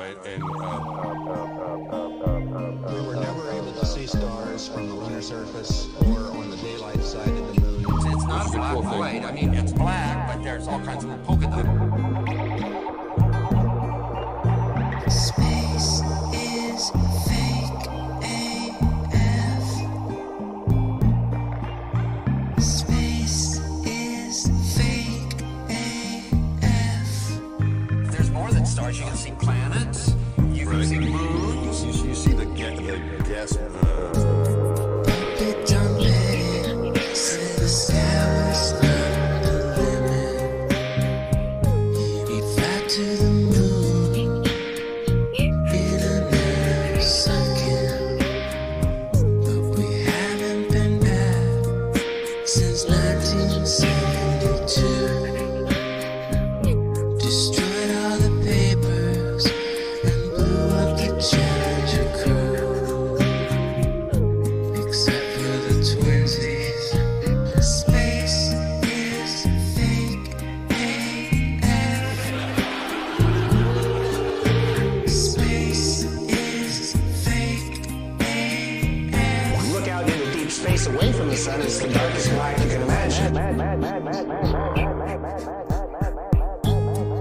Hey, space boy, you broke my rocket man heart.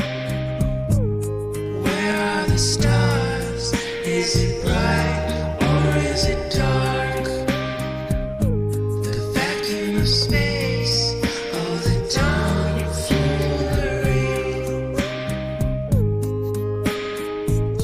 What happens if you get a leak on that? You have a leak.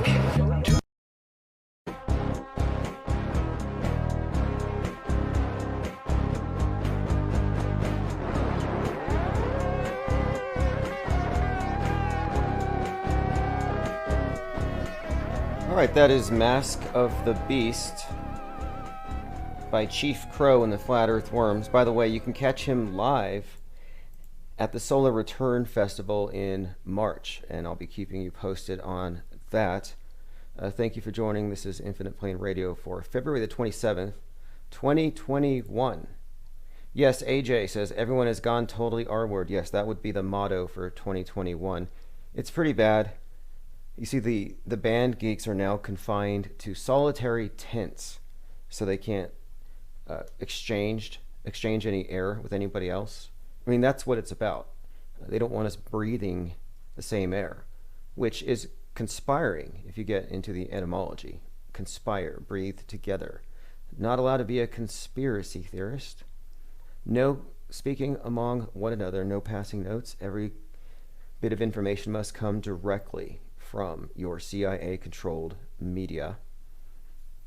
Going through comments, I see a number of people here showing up in the chat. Those of you listening on the Dark Matter Digital Network, you're free to join us in the chats just by going to darkmatter.radio, and you'll see a little embedded Twitch video. And that Twitch chat module actually interfaces with all the other ones. So we have people all across the web. It's very much decentralized, which is one of the reasons why I think we managed to escape the censors. So many people getting memory hold these days. All right, anyway, I'm going through the comments in the chat just to see who's here and if anybody has anything they want me to turn my attention to. Although today, we're engaging in what I call metascript analysis.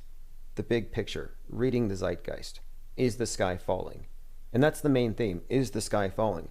And you'll see that, again, the so-called conspiracy theorists have been vindicated in essentially reading the world stage's script.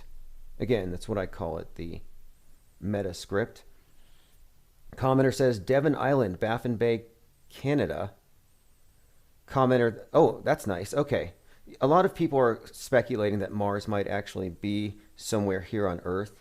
And there are people in various places in the world, specifically Devon Island, who feel like they're on Mars whenever they go out there. And that's not to mention the simulated Mars in China, the Mars cities, and who knows what else. Okay, anyway, going on into the chats here, I see something I wanted to comment on.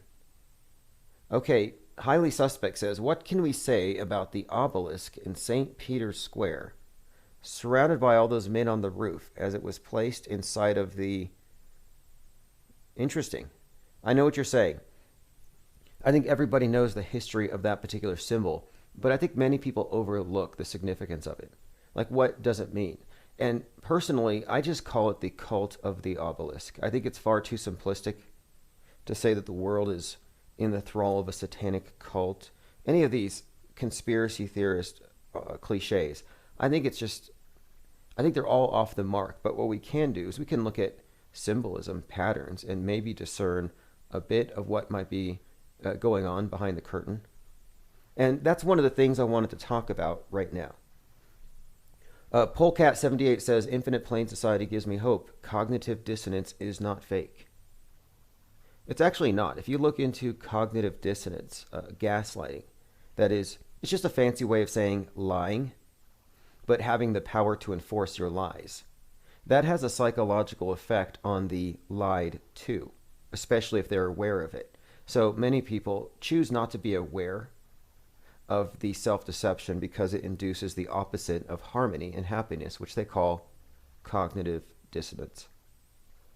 And yeah, sometimes it is comforting, I guess, useful to compare notes, for sure. It's definitely useful to compare notes with other people.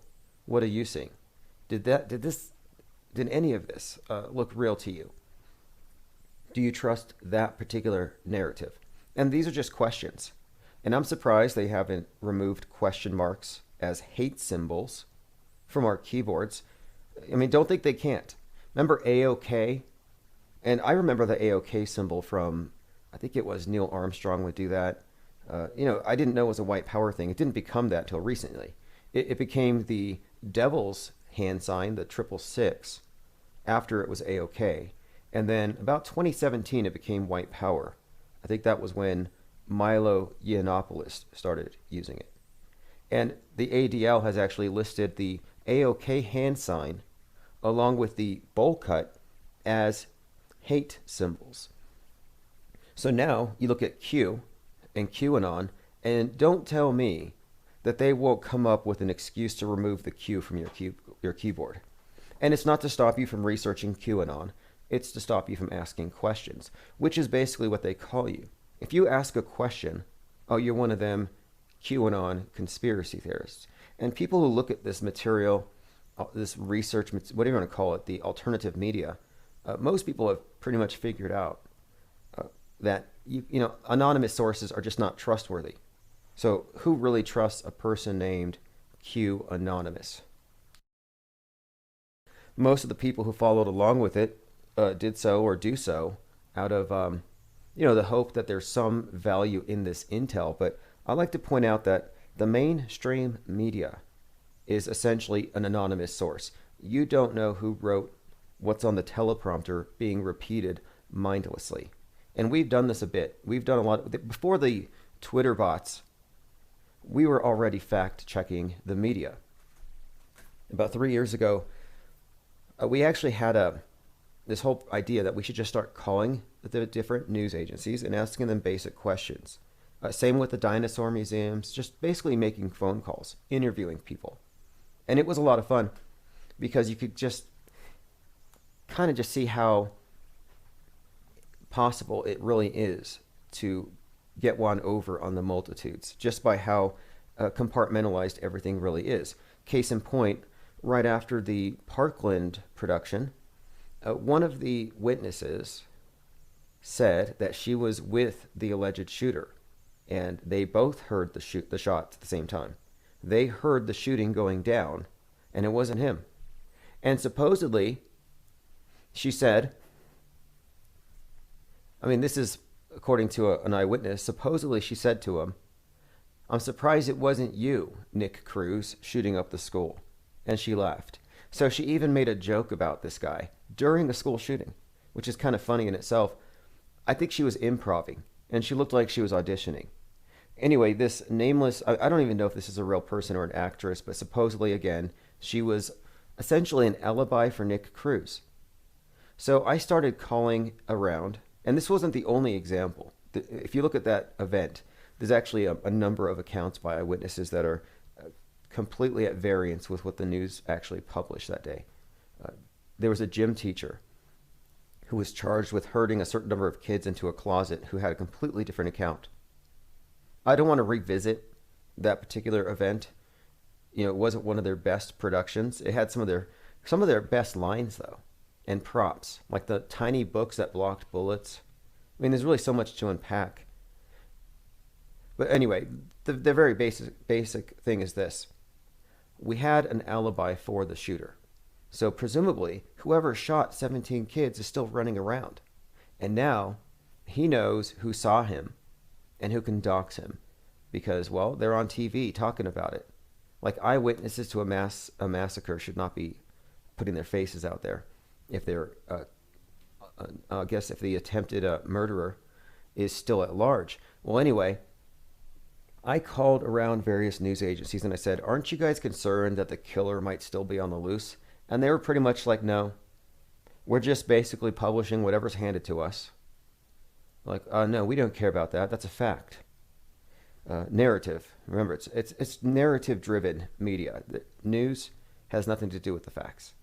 You're welcome to prove me wrong on that. But even if they're factually accurate about one story in isolation, the premise might be entirely flawed. And it usually is, starting with the cosmography on up. Tim Truth says, "You learn a lot by calling around. They admit they just parrot the police, same as the Nashville bombing."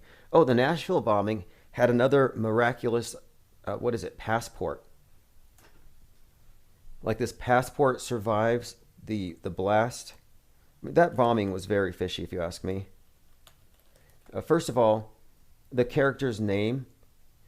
Let me go ahead and get this up, because there was a few things about this, and we're talking about meta script and bits of suggestions that what we're looking at is pretty much just theater. 2020 Nashville bombing, December 25th. Anthony Quinn Warner, A.Q. Warner, detonated a recreational vehicle, a bomb, in downtown Tennessee, killing himself. Well, his passport survived, like one of those miraculous 9/11 passports. Anyway, his name, Anthony Quinn Warner, was taken by QAnoners to mean a Q warning. Like, this was a staged event. Maybe it was fake, but it was some kind of a warning. Again, this was on Christmas. There's a lot of like, I don't know if you want to call it storytelling, but narrative building, like the way that people interpret things. And that event was really dissected by the QAnoners. And, but anybody who looked at it objectively saw, at a minimum, we're looking at something that looks, it's just conspicuously absent of any real casualties. It wasn't a Boston bombing. It was essentially empty.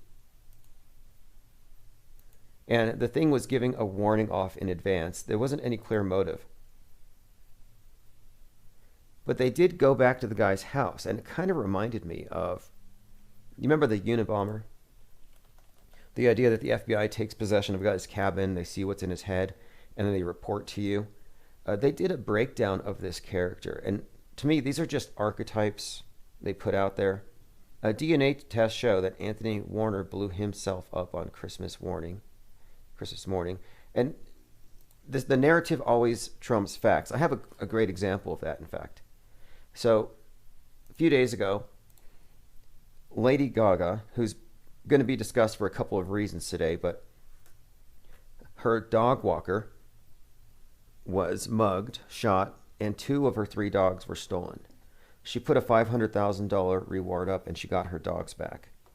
Anyway, before they found out who actually kidnapped the dogs based on the video, it was already being spread that this was obviously some Trumpers, some MAGAs, some Proud Boys mad at her for singing the national anthem, went up there and stole her dogs. So that was the story, and it probably would have stuck if they didn't have cameras. Adaptavia says nothing has anything to do with facts or vax. Yeah, the vaxophobia debate thing is so intriguing to me right now. So many people are speculating on the whole thing, and my contention from day one has been nothing to fear, a symbolic act. The word vaccine means, well, cow in Latin, and someone just pointed out to me that ovid, like COVID, is sheep. Don't know if it means anything, but one of my contentions has been that, this is essentially a communion. You're getting initiated into the New World Church, and it is a world-shaping paradigm that we're dealing with here, this new scientific paradigm, which is basically outer space utopianism is the new heaven. The concept of original sin has been replaced with your carbon footprint. In fact, sin itself, which nobody really cared about anymore, at least the non-believers, because they're scientific, well, they've been given a new form of sin, and you can find it under a microscope, and it's called a virus. So then you introduce COVID, the pandemic. This is a devil that the atheists will believe in, and you can use it to modify their behaviors. I do think this is the new world religion, and it's incredible to watch. You see moral relativists, godless atheists going through voluntarily a puritanical revision of their lives. The most God-fearing people in the world, the ones who actually fear the sky falling, are the most scientific people. It's fascinating to me how they've managed to dress up archaic superstitions with science. In fact, if you look at the agency that's always warning us that the world's going to be flooded if we don't mitigate our carbon footprint, it's actually called Noah, and their symbol's a dove, just like the biblical Noah, who did the exact same thing. And the Noahs today, by the way, would be the billionaires, the richest men in the world who can save you if the world were to be flooded, and this would be Bezos and Musk. Interesting, right? They're building these space arcs. These guys are part of this space program. Again, a major premise of what they're doing is the world's going to overheat. It's going to be hit by an asteroid. In fact, there's 2 different views on this. According to Blue Origin's Jeff Bezos, the world needs to undergo, and he said this a couple of years ago, he said the world will have to embrace a statism, or rather what he said was actually, he did say that. Let me bring it up. But, paraphrasing, he says, if you want liberty and freedom, you're going to have to go into space, because in order to save the world, we are going to have to curb our carbon emissions.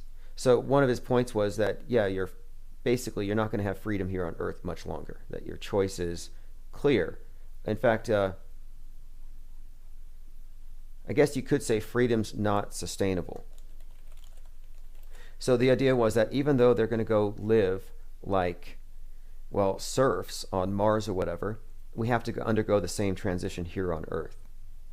And the difference being, of course, is that according to Musk's vision, Earth is doomed anyway. In other words, we're going to get hit by an asteroid. It's inevitable. So if we don't get out of here, we're doomed. So this is from Wired magazine. Jeff Bezos wants us all to leave Earth for good. This might be one of the reasons why so many movies are so dystopic, why the future always looks so bleak. I think they want to get people, they want to disabuse you of the idea that this will be a habitable place in a few years. They're trying to get you to leave the best real estate. And who knows where they're going to send you. I mean, if you choose to believe that you can go live on Mars, have at it. But I'm very skeptical about interplanetary travel for a few reasons. You won't see me first in line. Not that it'll stop it. At this point, it doesn't even matter. You'll have people on Mars, on the potato farms, looking at their Snapchat or whatever, and the flat earthers will tell them, it's all just CGI. You're in a big movie set, probably beneath Arizona, and they'll just laugh at you. It won't change anything. All right, let me go through a few of these topics. Again, metascript analysis, dark winter, falling sky. This is what I want to talk about. So I want to start off with this, because I don't want to get censored for comments about the vax thing, but that is a topic that frequently comes up here. I personally don't believe that there's any desire to depopulate the world, whatever the Georgia Guidestones say. Maybe they see that as an ideal to be reached in the future, but I don't think there is such a plan. And I'm looking at the U.S. birth rates from 1950 to 2021, and actually it's gone up. It's been a 0.9% increase from 2020. And so the birth rates going up consistently kind of goes against the idea that we're all being slow killed, unless you're positing that they want to build up the population to a huge number and wipe us all out at once. But no, don't think so. Now, this is great. This is from The Simpsons. I hate copyright strikes, so I'm going to go ahead and parse through this. It's a 2-minute piece, but it's about, well, you'll know right away. At Exploration Incorporated, our mission is to help humanity make the next big leap. That's so fascinating. When did you incorporate? We're preparing to launch the... So what you're looking at is a SpaceX kind of parody on The Simpsons, and they're talking about going to Mars. How do you plan to solve the problem of eyeball explosion when you take off your space helmet? You leave your helmet on. So it's a pretty long piece, but at the end, and this is what I'm getting to, it's pretty much showing you how Mars is being marketed at the youth. It shows you how families are divided on the issue, but at the very end, Mars is being blasted into space. And then you find out that they can't actually take off. And listen to their explanation as to why they can't actually launch. What's happening? Do you know how to run the dishwasher? Of course not. Maybe we can use paper plates. Where the hell are we? Again, this is from Simpsons SpaceX Hoax. And listen to their explanation as to why the rocket doesn't actually go anywhere. It's not a real rocket. It's the outside of a real rocket. We did plan to build a real rocket. And that's one thing they can never take away from us. That plan is our legacy. So basically, it kind of gives away the game, I think.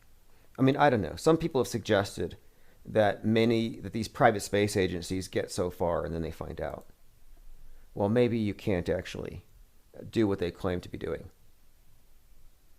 Strangely, though, and I want to point this out, the QAnon conspiracy theory is not in any way a flat earth thing. They're 100% believers in Space Force.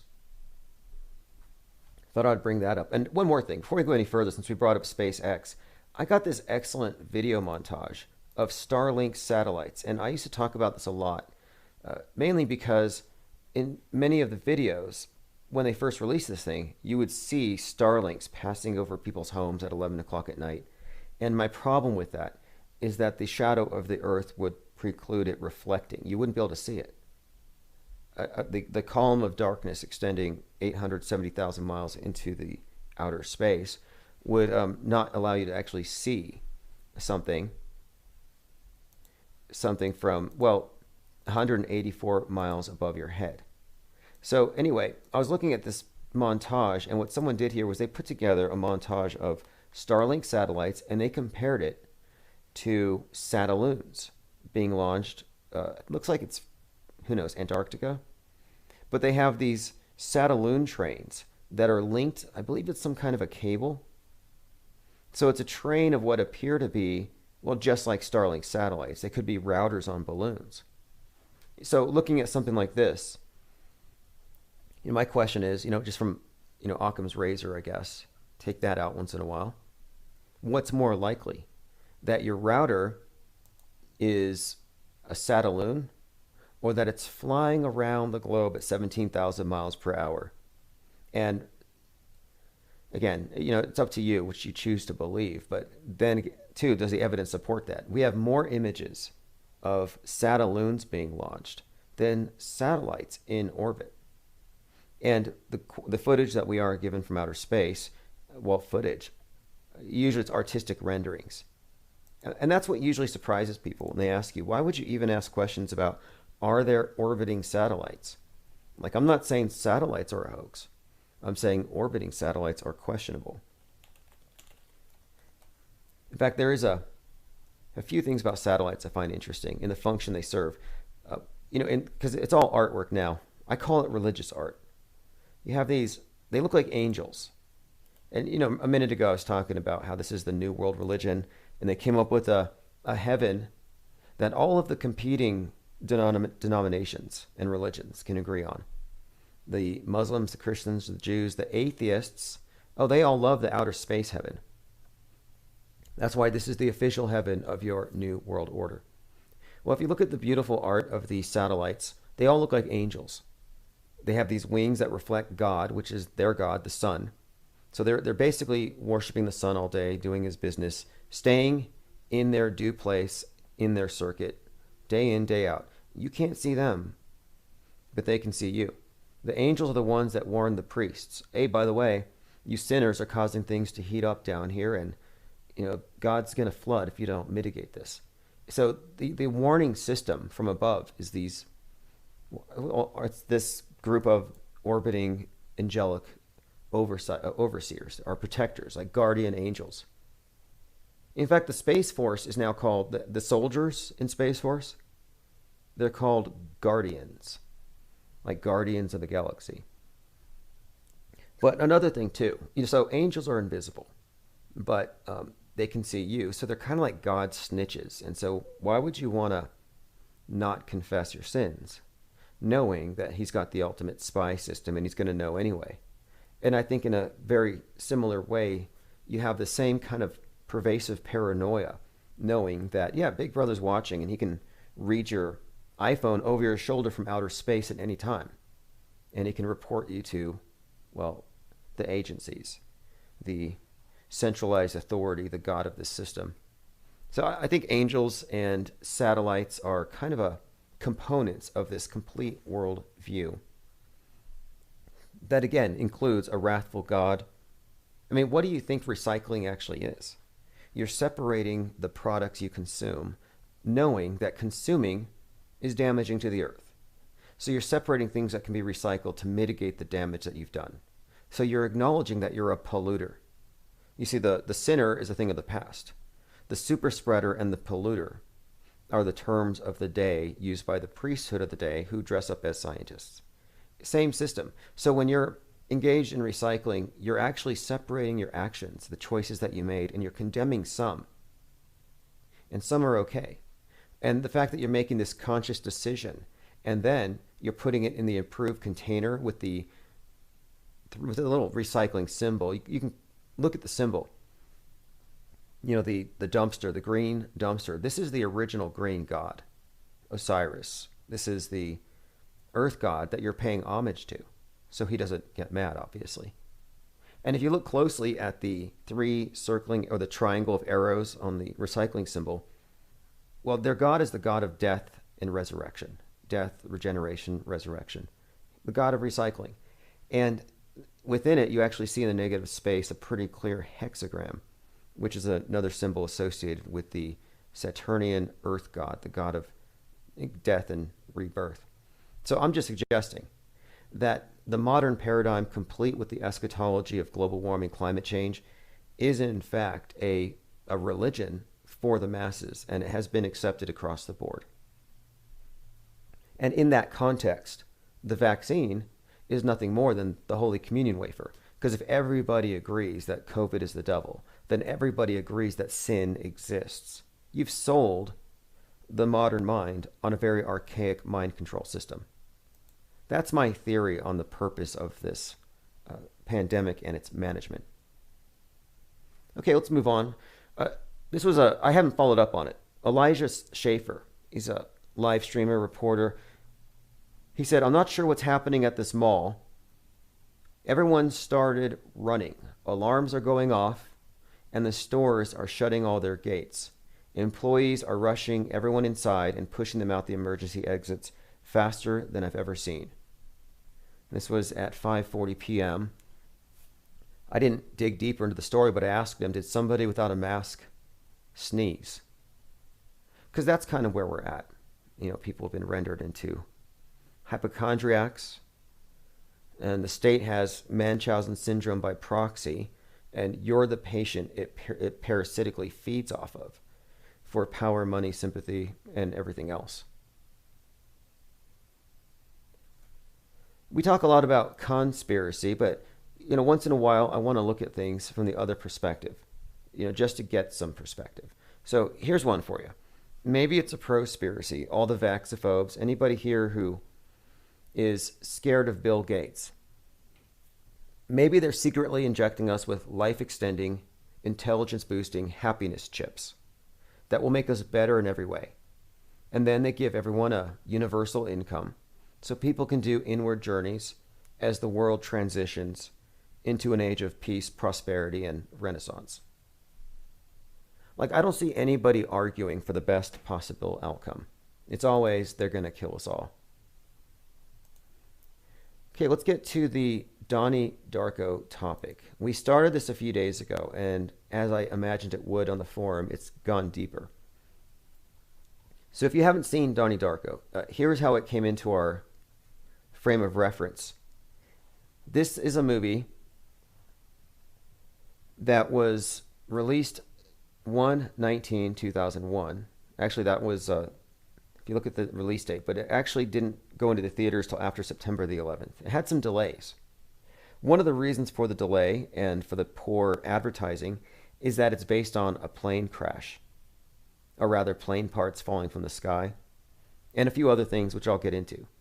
But this movie was celebrating its 20th anniversary last month. And again, it's about parts of a plane falling from the sky. And so the other day, last week, when the plane parts fell from the sky, immediately people had drawn this correlation to Donnie Darko. And I looked at it, and the scene of the accident, the scene where the parts fell, it looked very similar. Just the style of it, and it was reminiscent of it. Then you find out it's on Elmwood Street, which has some very significant connotations, which we will get into. Then it's the 13,000th block. Minor details at first, but as you see, as we dig into this, you'll see that there's actually some greater significance. And I'm bringing this up in the context of this movie, which was talked about in the context of 9/11 at the time because of its content, has its anniversary. And then plane parts start falling from the sky. And now NBC's dropping a series called Debris about stuff falling from the sky. Then we have Leonardo DiCaprio going around advertising his new movie, Don't Look Up, about stuff falling from the sky. And this is all against a backdrop of NASA ceaselessly warning us, Chicken Little style, about asteroids. They're like, uh-oh, election day, there's an asteroid the size of Trump Tower. It's going to kill us all. They're constantly inventing these threats. The sky is falling. And I think it's leading somewhere. And that's where this Donnie Darko movie comes into play. So if you've followed along with any of our Metascript analysis on the Donald Trump character on the world stage, this actually builds on all of that. So Donnie Darko is a movie which cryptically represents and references Donald Trump and this particular time.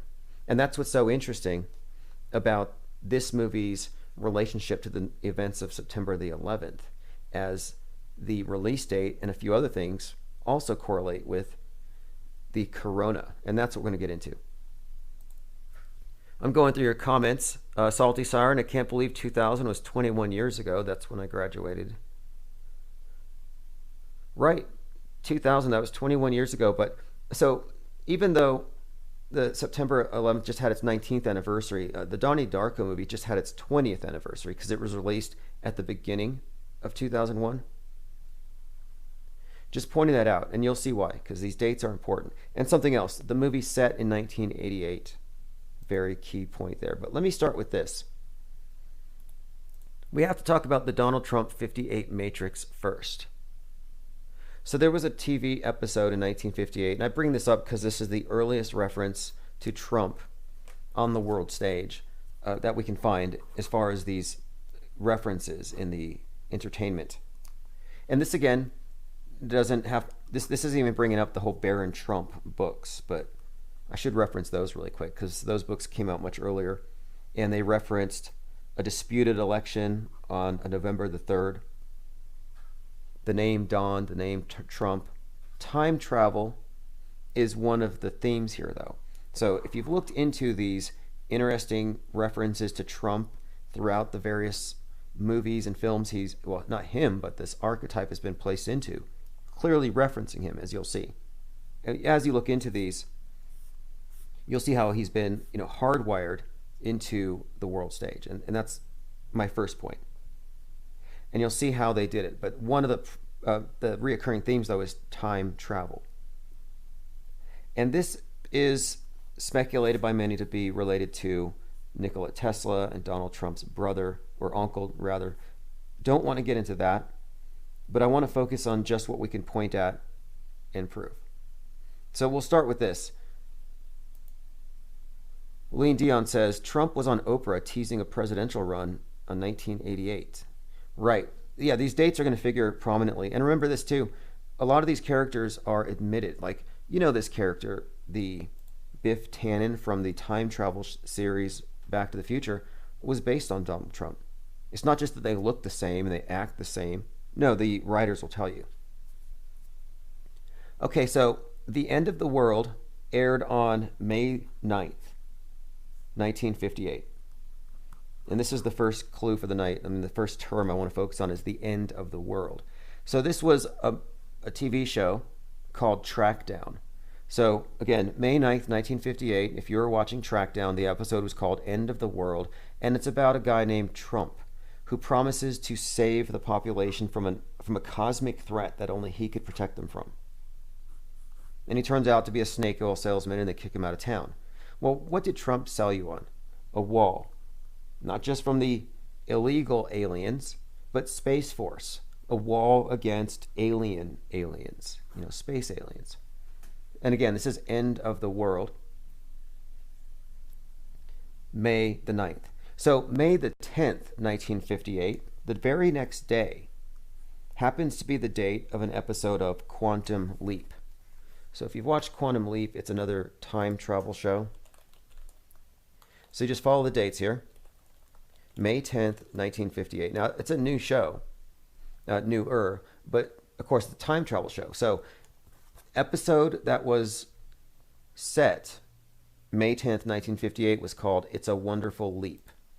Now, the thing about It's a Wonderful Leap is it's about a cab driver. He leaps into the life of a cab driver, the time traveler, Sam, and the very first passenger, happens to be Donald Trump's father and Donald Trump, who at that point is 12. So it's the very next day, Donald Trump in a time travel movie, but this time as a kid.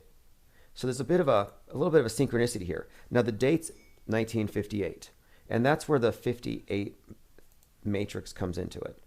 And we won't get into all of it, but one, it happens to be used in the reverse as well. Back to the Future, set in 85, and 1858. Donald Trump has a tower that's 58 stories. And there's a few other things about this 58. Add 58 to 1958 and you get 2016, the year he gets inaugurated. You have a number of instances like this, and I'm not going to go through all of them, but I'm just pointing out that in these various movies where Trump is inserted into a role, he is synchronistically tied into the concept of time travel and his future presidency. So now, let's get to predictive programming, meta-scripting with Donnie Darko. So I don't have to give you any spoilers. The movie's pretty simple. It's about time travel. And I'll bring up the relevant points here, but it's not like a time machine. It's about a time travel that has to do with a portal. Okay, so let me start with my very first point on this. First of all, it's set in 1988. That's another key point. Okay, I'm going through my notes. There's so many things here. Okay, Donnie Darko, end of the world. Now, a big part of the Donnie Darko end of the world thing is this eclipse, like a corona. When you have an eclipse, the ring of fire is a corona. And so the end of the world is one of the repeated themes throughout the movie. Donnie wakes up.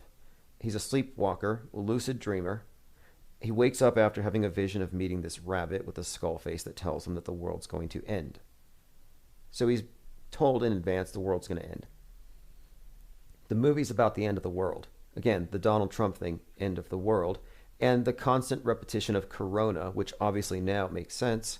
We're talking about the corona and representing the end of a period, maybe. Doesn't have to be end of the world. So let me go through a few. So a few examples right from the movie. I have some of them put together here. So he's given the information that the world's going to end 28 days from this specific point. The movie centers around the 1988 election. By the way, Joe Biden ran in the 1988 election. I think he was disqualified for cheating. And of course, we were talking about the name Donald from Donnie Darko representing Donald Trump. And so here we go. In the very beginning of the movie, he's looking at his medicine cabinet. He opens it up, and if you zoom in, there's a couple of things that's given away right on the prescription. The name Donald, of course, is used here, and the dates, specifically pointing to also the term win, the term winning. So this is all stuff that's pretty encoded into the Back to the Future movie as well. The number 88 is consistently used. In fact, the time-traveling car has to travel 88 miles per hour in order to go through this portal, whatever the heck that means. Then 88, by the way, is a huge part of the... I don't like numerology. Just to say, I don't really care for the idea that numbers mean this or that. But patterns are there. And 88 happens to be one of the numbers that's heavily encoded into what Trump was doing in the 2016 campaign. So this, again, just more correlation with Donnie Darko. On its prescription, the company is called Win, which is another thing with Donald Trump, one of his memes that he's known for. A couple of other things here that tie it into the present.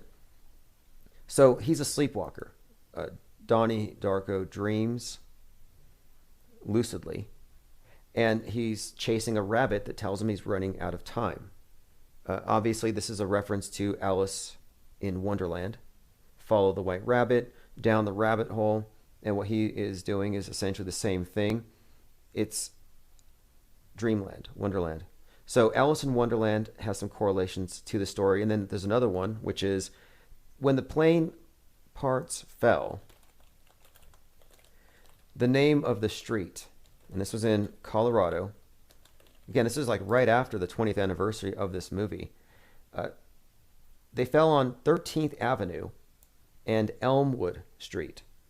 So Elmwood would obviously call to mind Elm Street, which has a couple of connotations. One, JFK assassination, and two, more pertinent, I believe, would be Nightmare on Elm Street, Freddy Krueger. Another movie about sleepwalkers, lucid dreamers with this demonic psychopomp. In the new one, in that one, it was a serial killer with bladed gloves. In this one, it's a human-sized bunny with a skull face. Like, they're essentially the same character. One is Freddy, one is Frank. 13th Avenue and Elmwood is where these plane parts fell. The number 13 has a lot to do with the movie Donnie Darko, and again, I don't care for numbers being claimed to have objective meanings, but if you look at symbology, symbolism, the number 13 has to do with death, not as an end, but as a beginning, a reset, a beginning of a new cycle. An easy way to understand it is 12 months in a year, the 13th month is actually the first of the new cycle. or your clock, 12 hours, and then your 13th hour is hour 1 of the next 12-hour cycle. So the 13 death, resurrection, you can bring up Christ with his 12 apostles, the sun with its annual journey, birth to death, the 12 months. Anyway, the number 13 has been positively correlated with death and resurrection and time. Father Time is death. It's the same archetype. So that number was specifically relevant within the movie Donnie Darko. So for the plane parts to fall on 13th and Elmwood is a pretty clear tie-in. Okay, let me go ahead and continue again. Throughout the movie, there was a reference of corona, rather the eclipse and the image of the corona. I'm looking at some other people's comments. The 1988 Economist cover had the phoenix. Now, this is an important one. So if you haven't seen it yet, the 1988 Economist cover has a phoenix atop the world's currency, paper currency, which is burning. And it's holding what looks to be a big Bitcoin in its mouth. Could be a doggy coin or whatever. But the point is, it came out in 88 and it was about burning money.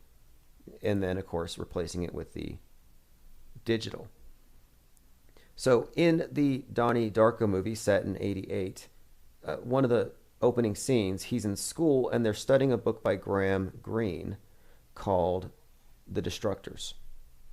And in this book, and he comments on this, the characters burn down a house and there's a mattress full of money and they burn that as well and they don't care. And he talks about creative destruction, how you have to destroy to create. Now, doesn't this just sound like reset talk? Destroy to create, build back better, burning the money. So again, a movie set in 88, the character burns the money, laughs about, creative destruction. Much like the Joker, in the Joker movie, he's the character who burns the money, which has some very significant implications. But one thing too, in The Destructors, the characters who burn the place down laugh maniacally, which is how the Donnie Darko movie ends. They laugh like the Joker.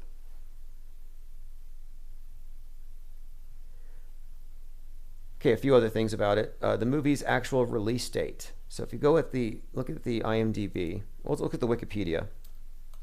This is also another interesting bit of symbolism because it's correlating all of these events.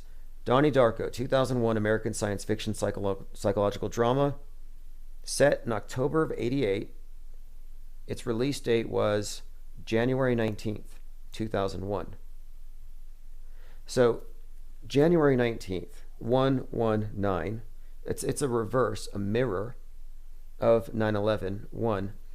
And 2, patient 0 for the coronavirus showed up at the emergency room in Seattle January 19th. Last January 19th, 2020. So that was patient 0 day for ground zero of the pandemic events.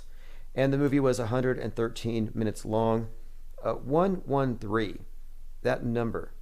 And again, this is all just in the patterns. It's not numerology. You can look this up for yourself. Look up Pixar 113, and you'll see the number 113 is encoded as an Easter egg. It was started, they say, here by the California Institute of the Arts. Their alumni had some reference to an editing room or something, but it's used throughout all of their movies. And its meaning isn't explicitly stated until Wall-E, in which it's code for it's time to abandon the Earth. It's Directive 113. The world's beyond repair. And that movie, which actually relates to some of what we've been talking about tonight, is about a future where the world has been covered in pollution. So mankind gets up into a space ark, and they're up there orbiting above while the robots clean up the mess down below. Okay, now a couple of other things. We're still kind of following the same story.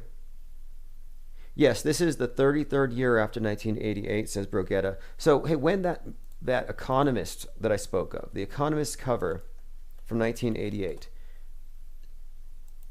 the anniversary of it, the 33rd anniversary of this which again is symbolizing the end of paper money. And they burned money in Donnie Darko. And there's a couple other things about that we'll get into as well. I mean, there's quite a lot I found today that people have been just digging into for the last couple of years. But this, so The Economist comes out 33 years ago. On its anniversary, Bitcoin reaches $33,000, making Satoshi the 33rd richest man in the world. This person who may not even be a real person. But again, 33 years later, from this magazine's release date, Bitcoin reaches 33K.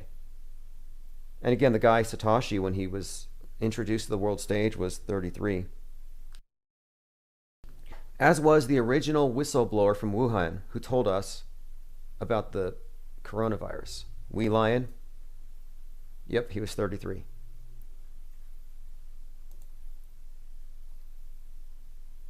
I'm going through some comments here. Again, we're talking about the correlations between the Donnie Darko movie, 9/11, and the coronavirus, and the end of the world, Donald Trump, and what's more, so Donnie is a sleepwalker. He's following the guidance of this demonic bunny thing, and he ends up torching the house of a character played by Patrick Swayze, who happens to be running a child trafficking ring. So there you have a reference to Donnie, time-traveling Donnie. Again, the idea here is that we're looking at references to Donald Trump, who is under his administration that the Pizzagate QAnon thing was unraveled. So this is another interesting bit of connection between them. Okay, let's go ahead and continue. Okay, I'm looking at other people's comments on it, and people have come up with some very interesting things. I'm looking in the comments on the video called Donnie Darko End of the World. So someone 2 months ago remarks that the movie's about the corona and the eclipse. And it does. If you look at the imagery in it, the imagery tells you quite a bit. Someone says it means that the old world will die and a new world will begin. So this person in 2019 said, this movie's predicting a reset, which is what we're actually seeing right now. I'm reading a comment from 11 months ago. This person said, look at the last president synchronicities. Let me bring this up as well, because this is relevant. So the Baron Trump book by Ingersoll Lockwood, The Last President, contains a number of undeniable synchronicities, including dates, names, all of it predicated on this notion of time travel. And that's the common theme, time travel. By the way, I think another plane crash happened in Georgia today, and parts fell through a house. I mean, this is why I call it a metascript. Things are happening all over. It's not just the movies Don't Look Up. It's not just the Netflix debris. It's not just the predictive programming, but now the news is bringing it. And I've been saying this for some time, that they use the entertainment to prepare you for the stories they're going to give you in TV land, on the news. So that was in Broomfield, but now there's another one today, probably unrelated. But I've just been scrolling the headlines, and there was one in Georgia 6 hours ago. Wings fall into a home. This was in Gainesville. Debris from an airplane crash that killed 3 on Friday, February the 26th. A single-engine Cessna 182. Now, I don't immediately assume these to be true. One of the victims was Dan Del Noce, 44. See, I'm not into numerology, but the ones who are will say Donnie Darko, D is 4, so 44. Dan Del Noce, 44. That's probably just a coincidence. But again, I didn't see it. You didn't see it. This is hearsay until somebody does some deeper investigation. The timing of it is very suspect. And again, we've been waiting for the next, what's the next 9/11? Well, clearly, this is another interesting thing. We'll get into this in a minute. But there is something here about cycles and patterns that we've been recognizing. So right now, we're living in dark winter. Now, this is something that they put out there. At first they said, oh, you're a conspiracy theorist if you call this a reset. Now you have the World Economic Forum. Oh, it's a reset. Then you have people saying, hey, it's really strange. All these politicians are talking about the dark winter, which seems to reference a bioterror attack drill exercise performed right before September the 11th. And it's very similar to a theme of a Tom Clancy novel. Tom Clancy being the guy who wrote Sum of All Fears in 1991 that predicted 9/11. So another one of his books, Dark Winter, and that phrase is being used. That phrase is used to actually describe an event not dissimilar from Event 201, which seems almost like a rehearsal for the pandemic. So I'm saying, with all these mentions of dark winter, it's probably relevant here that we're talking about, well, dark winter could be the next 9/11, whatever it's going to be, whatever form. And what we're seeing as far as predictive programming, like if you looked at entertainment prior to September the 11th, it was exploding planes. It was Die Hard, Bruce Willis, planes blowing up. Jet fuel was always a main character, always explosions. That was such a big deal, and I think it was just to prepare us for this major explosion. And a lot of the entertainment we've had since then has been preparing us for nuclear fallout, space wars. And now, space junk is one of the major focuses of the space agencies. Nobody has ever seen space junk, well, suddenly people are seeing space junk. 5 hours ago, space junk burns up over Australia, Queensland.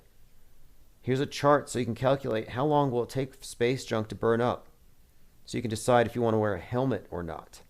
Space junk from China, from their Long March 3, spotted over Queensland. Why now? Why are we suddenly seeing this stuff? It's because they have to prepare you. It's the Overton window, the window of discourse. They have to get it on the table so when they do something dramatic, now it's believable. It's all about taking it out of the extraordinary. And that's the issue here. I'm not saying all news is fake, but I'm saying that all extraordinary claims need to be vetted. And people aren't vetting things because they don't think it's extraordinary, because they're inundated with it, with the entertainment. I mean, that's the nature of the simulation people are in. They're on the wrong side of the screen. All right, I'm going through some notes here. Someone says, I live in China. To call the fire department here, you call 119. Yeah, let me get into 9/11 really quick, and 33 and the Phoenix. Because we talked about how 1988, Donnie Darko set, he burns the money. Economist, 1988, the Phoenix, the burning money. Turns out that the Twin Towers in New York, their construction started in 1968, the same year that 911 became the emergency number here in America. So 911, Twin Towers, 1968. 33 years later, 9/11 happens. So there's your 33. After the towers come down, Donald Trump, Donnie Dark Trump, proposes building a single tower to replace them and calling it the World Trade Center Phoenix. Again, just very blatant, the correlations here. 33 Phoenix. Look, World Trade Center Phoenix was proposed. You can read about it, but my point is the symbolism is intact. It's clear. It's self-evident. This is not numerology.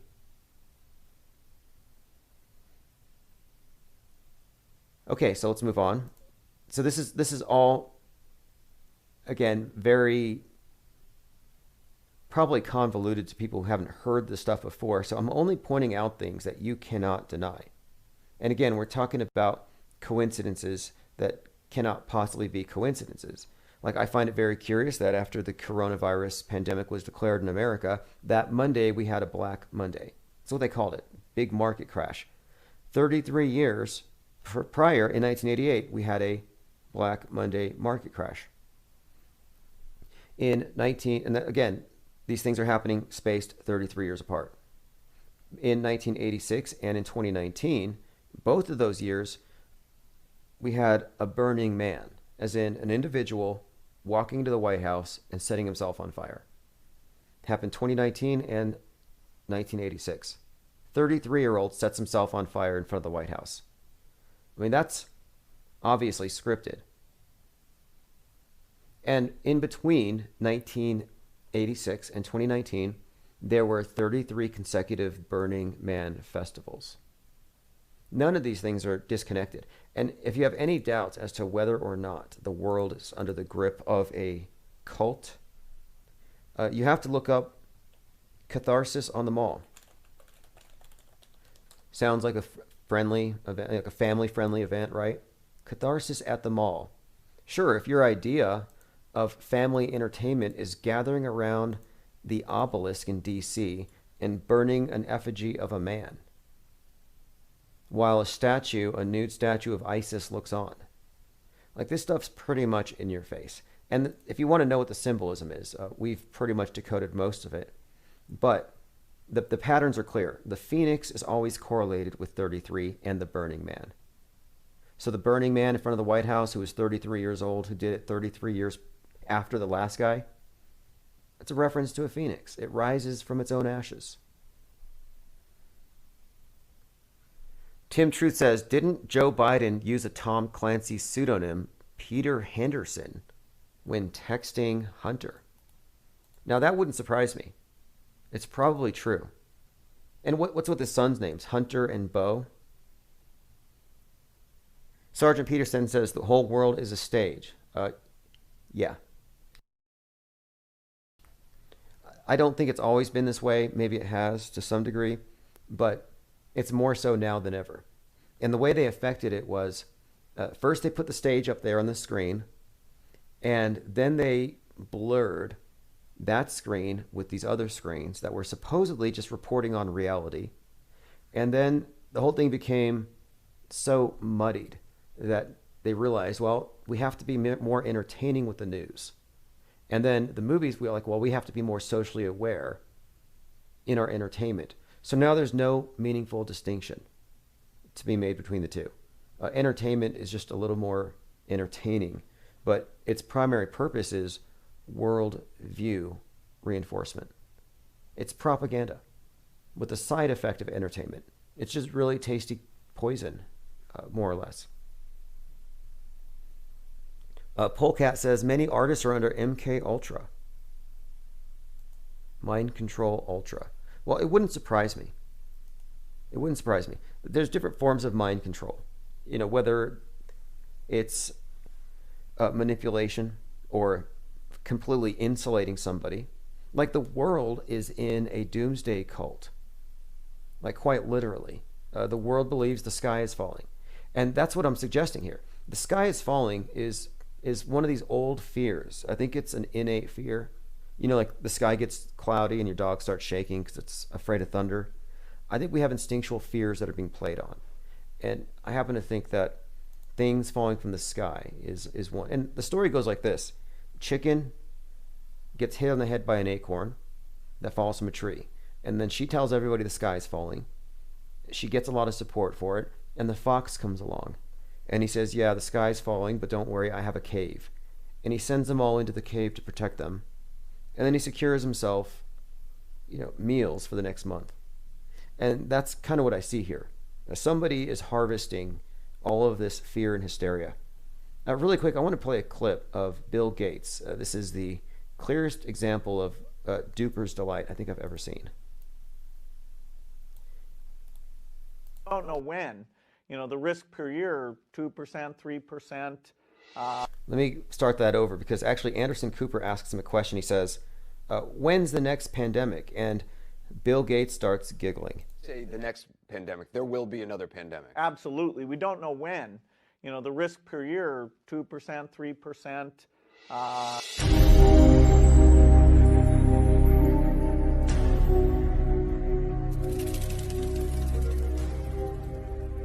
It's hard to say.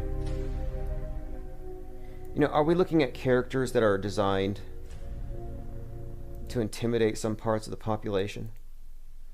Some people obviously love the guy. That's what's so strange about it. How can you be so polarizing?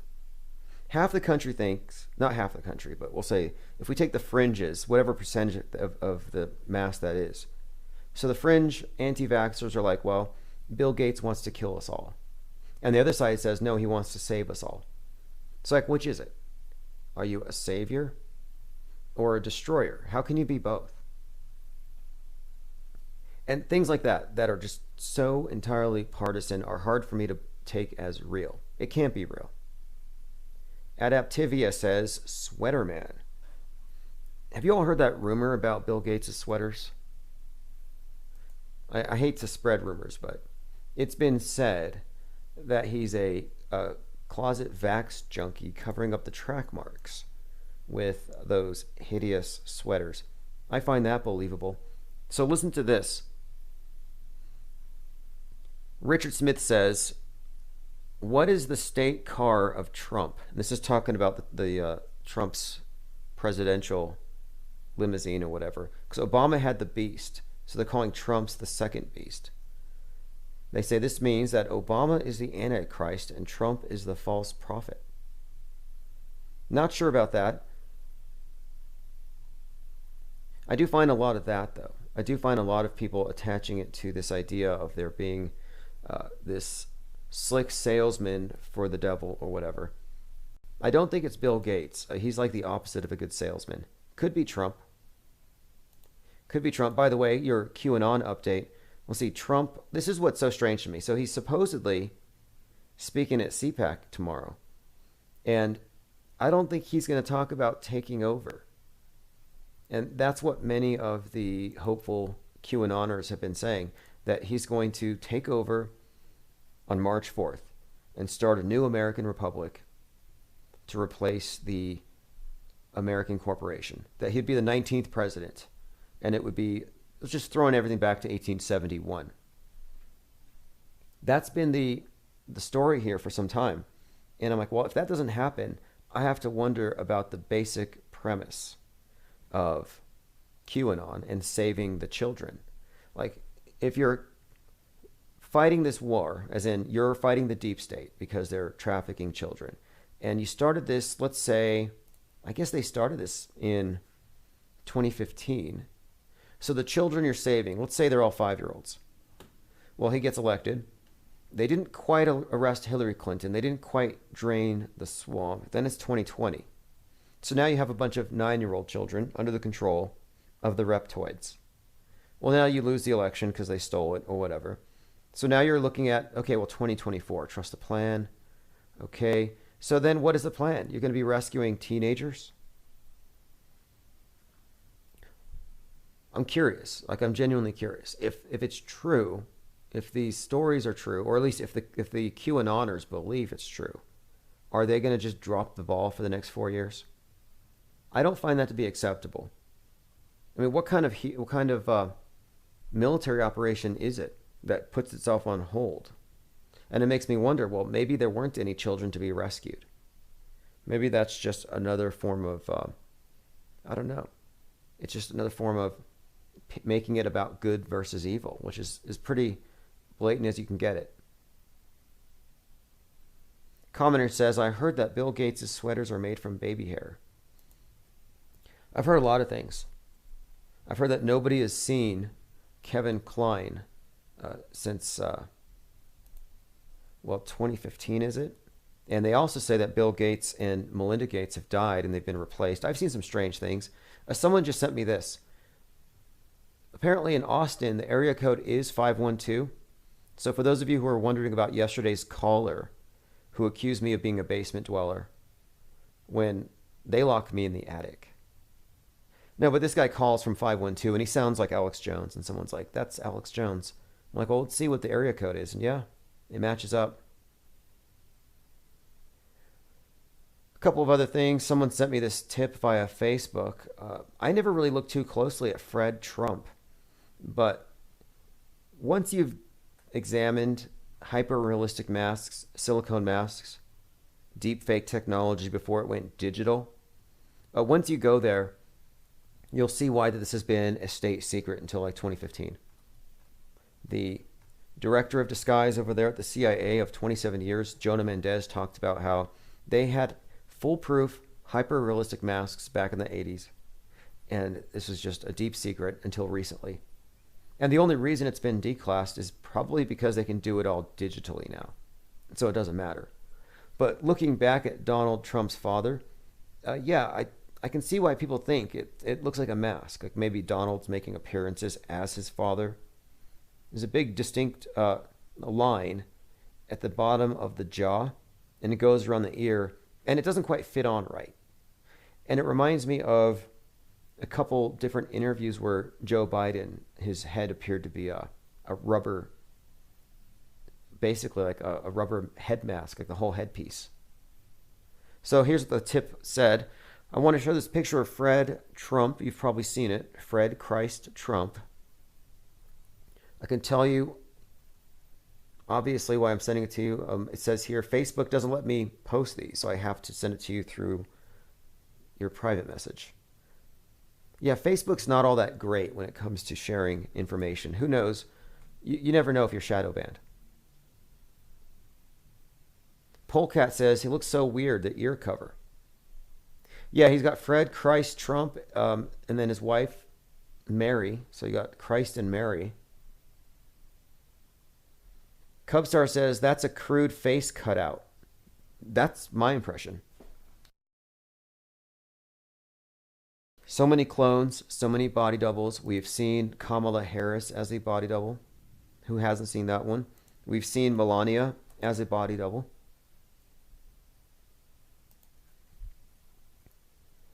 I have a few things to go through. I earmarked here on my Twitter account. So much happening in the world right now.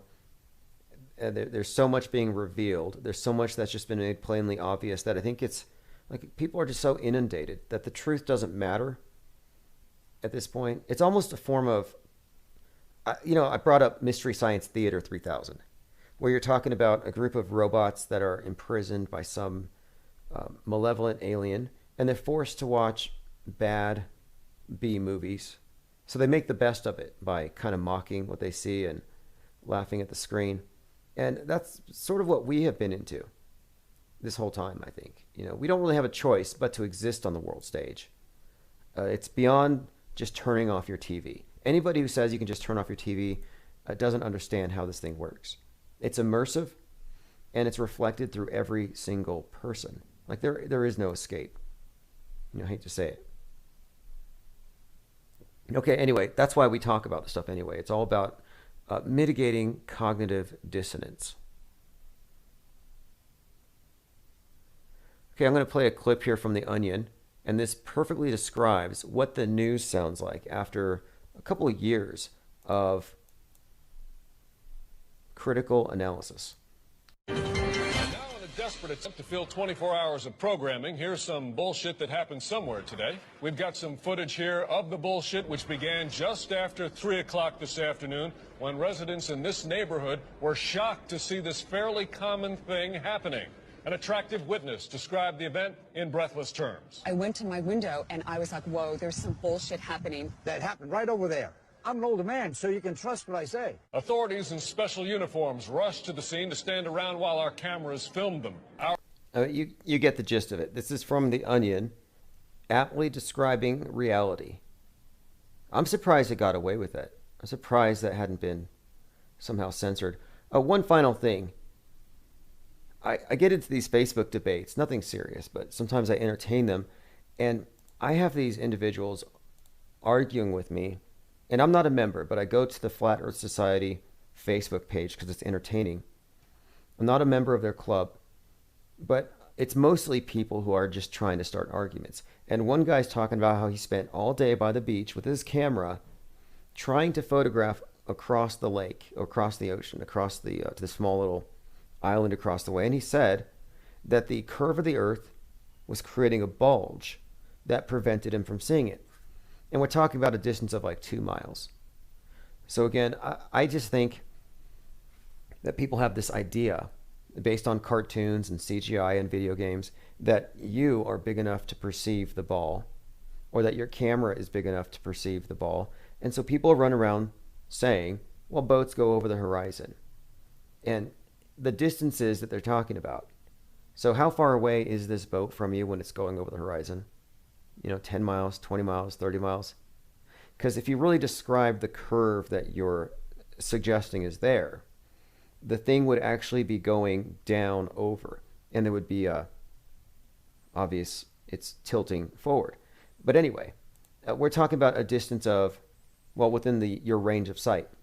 So now, comparing that to a world balloon footage, world record-setting balloon footage reel here, 175,000 feet. And when you're looking at the Earth at 175,000 feet, you can look down, see bodies of water, and you can see oceans, islands. But there's no way that there's a bulge anywhere on this thing. Like the surface that you're looking at from 175,000 feet is pretty much just flat Earth all around. You don't actually see a ball-like quality. So there's no way that if it's flat from up here, some guy on the beach is photographing a curve. You know, it's cognitive bias. People say, I saw a curve, I was on a plane. Well, how high did your plane go? Did you go to space? I don't think so. 33,000 feet?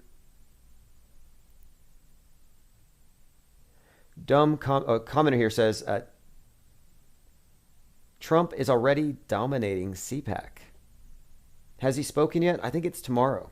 I watched something hideous this morning. It was Ted Cruz. I think he put on some weight. It could be a fat suit. I don't know. He looks like he's purposefully styling himself to look exactly like Donald Trump, even in his silhouette. He turned his back for a minute, and I was like, is that Trump? Like he's a bit broader and larger than he was before. So, again, Ted Cruz was like doing this comedy skit at CPAC. It was just so cringy that he was clearly reciting. He was performing. But the thing that really irked me was that his cadence was not Ted Cruz. His cadence was Donald Trump. His body language, the way he put his hands out, the way he interacted with the crowd. So a lot of these individuals in the Republican Party are trying to be like Trump. It's really kind of sad. You know, politicians, you know, they used to say anyway that politics is show business for ugly people. And it's like, yeah, I can see that. All right, everyone, thanks for joining. If you want to get live stream notifications, go to infiniteplanesociety.com.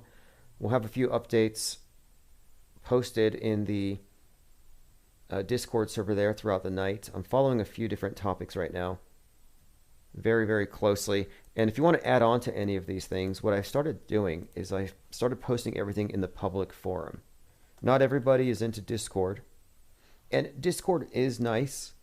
However, your topics get buried. And we have nonstop 24/7 conversations in there. So what I've started doing is I'm taking the best material, the questions, the topics, and I'm posting them at infiniteplane.media. We have a forum. And on this forum, it's open to the public to discuss these things. And that's how I've been sourcing a lot of these interesting bits that connect these things. One more thing. I'm pretty clear in my opinion that the space age is just space communism, and that it's moving us into neo-feudalism. Well, listen to this.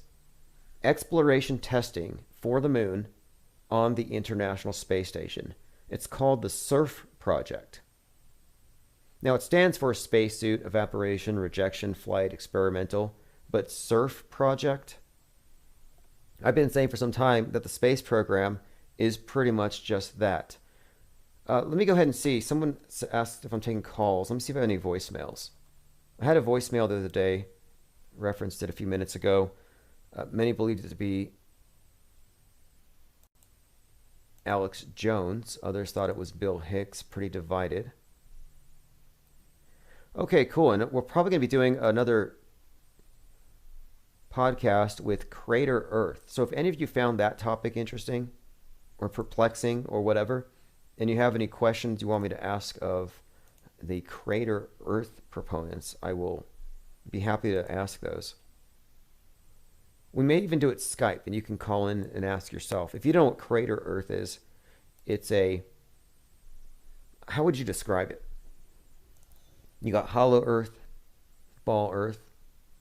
You've got the different versions of the hollow Earth. One of them is the Earth is actually, well, not hollow as in a hollowed out planisphere, but that we're on the interior of something. Strange. But I mean, that's one idea. It's called cell Earth. But this one here is the idea that we're on a planet much bigger than the one we're told we're on. And they've been able to figure this out by looking at the moon.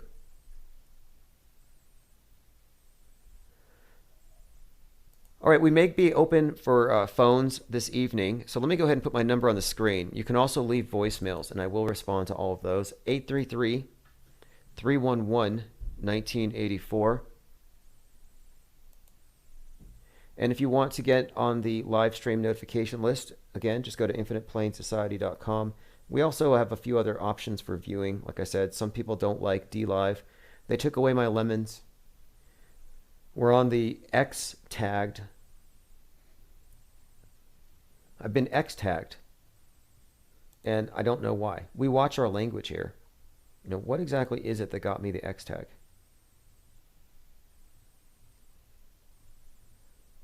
All right, I'm going through my notes one more time to make sure I haven't missed anything on this thing involving Donnie Darko, time travel, Donald Trump. And look, you can look for yourself. There's about 30 articles right now about space junk. And for like the first time ever, we actually have images of space junk falling from the sky. So you can see that agenda is moving forward as we predicted. Another reason to listen to this channel. We tend to be ahead on all these things. All right, this is The Edges in Your Mind by Chief Crow. Have a great evening. And if you're on the list, you'll get a notification when we do open phones this evening.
Alright, that is Mask of the Beast by Chief Crow and the Flat Earth Worms. By the way, you can catch him live at the Solar Return Festival in March, and I'll be keeping you posted on that.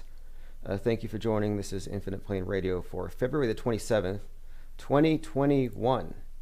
Yes, AJ says, everyone has gone totally R-word. Yes, that would be the motto for 2021. It's pretty bad. You see, the band geeks are now confined to solitary tents, so they can't exchange any air with anybody else. I mean, that's what it's about.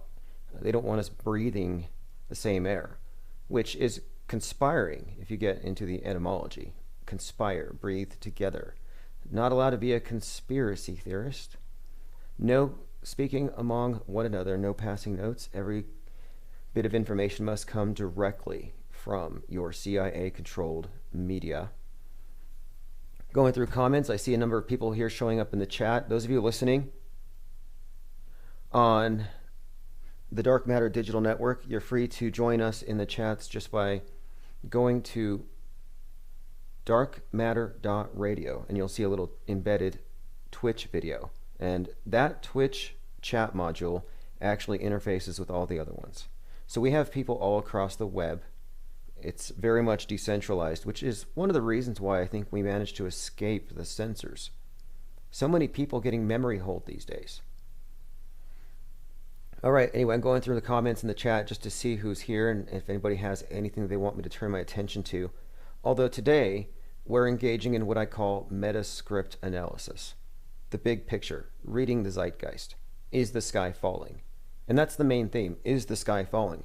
And you'll see that, again, the so-called conspiracy theorists have been vindicated in essentially reading the world stage's script. Again, that's what I call it, the meta script. Commenter says, Devon Island, Baffin Bay, Canada. Commenter, oh, that's nice. Okay. A lot of people are speculating that Mars might actually be somewhere here on Earth. And there are people in various places in the world, specifically Devon Island, who feel like they're on Mars whenever they go out there. And that's not to mention the simulated Mars in China, the Mars cities, and who knows what else.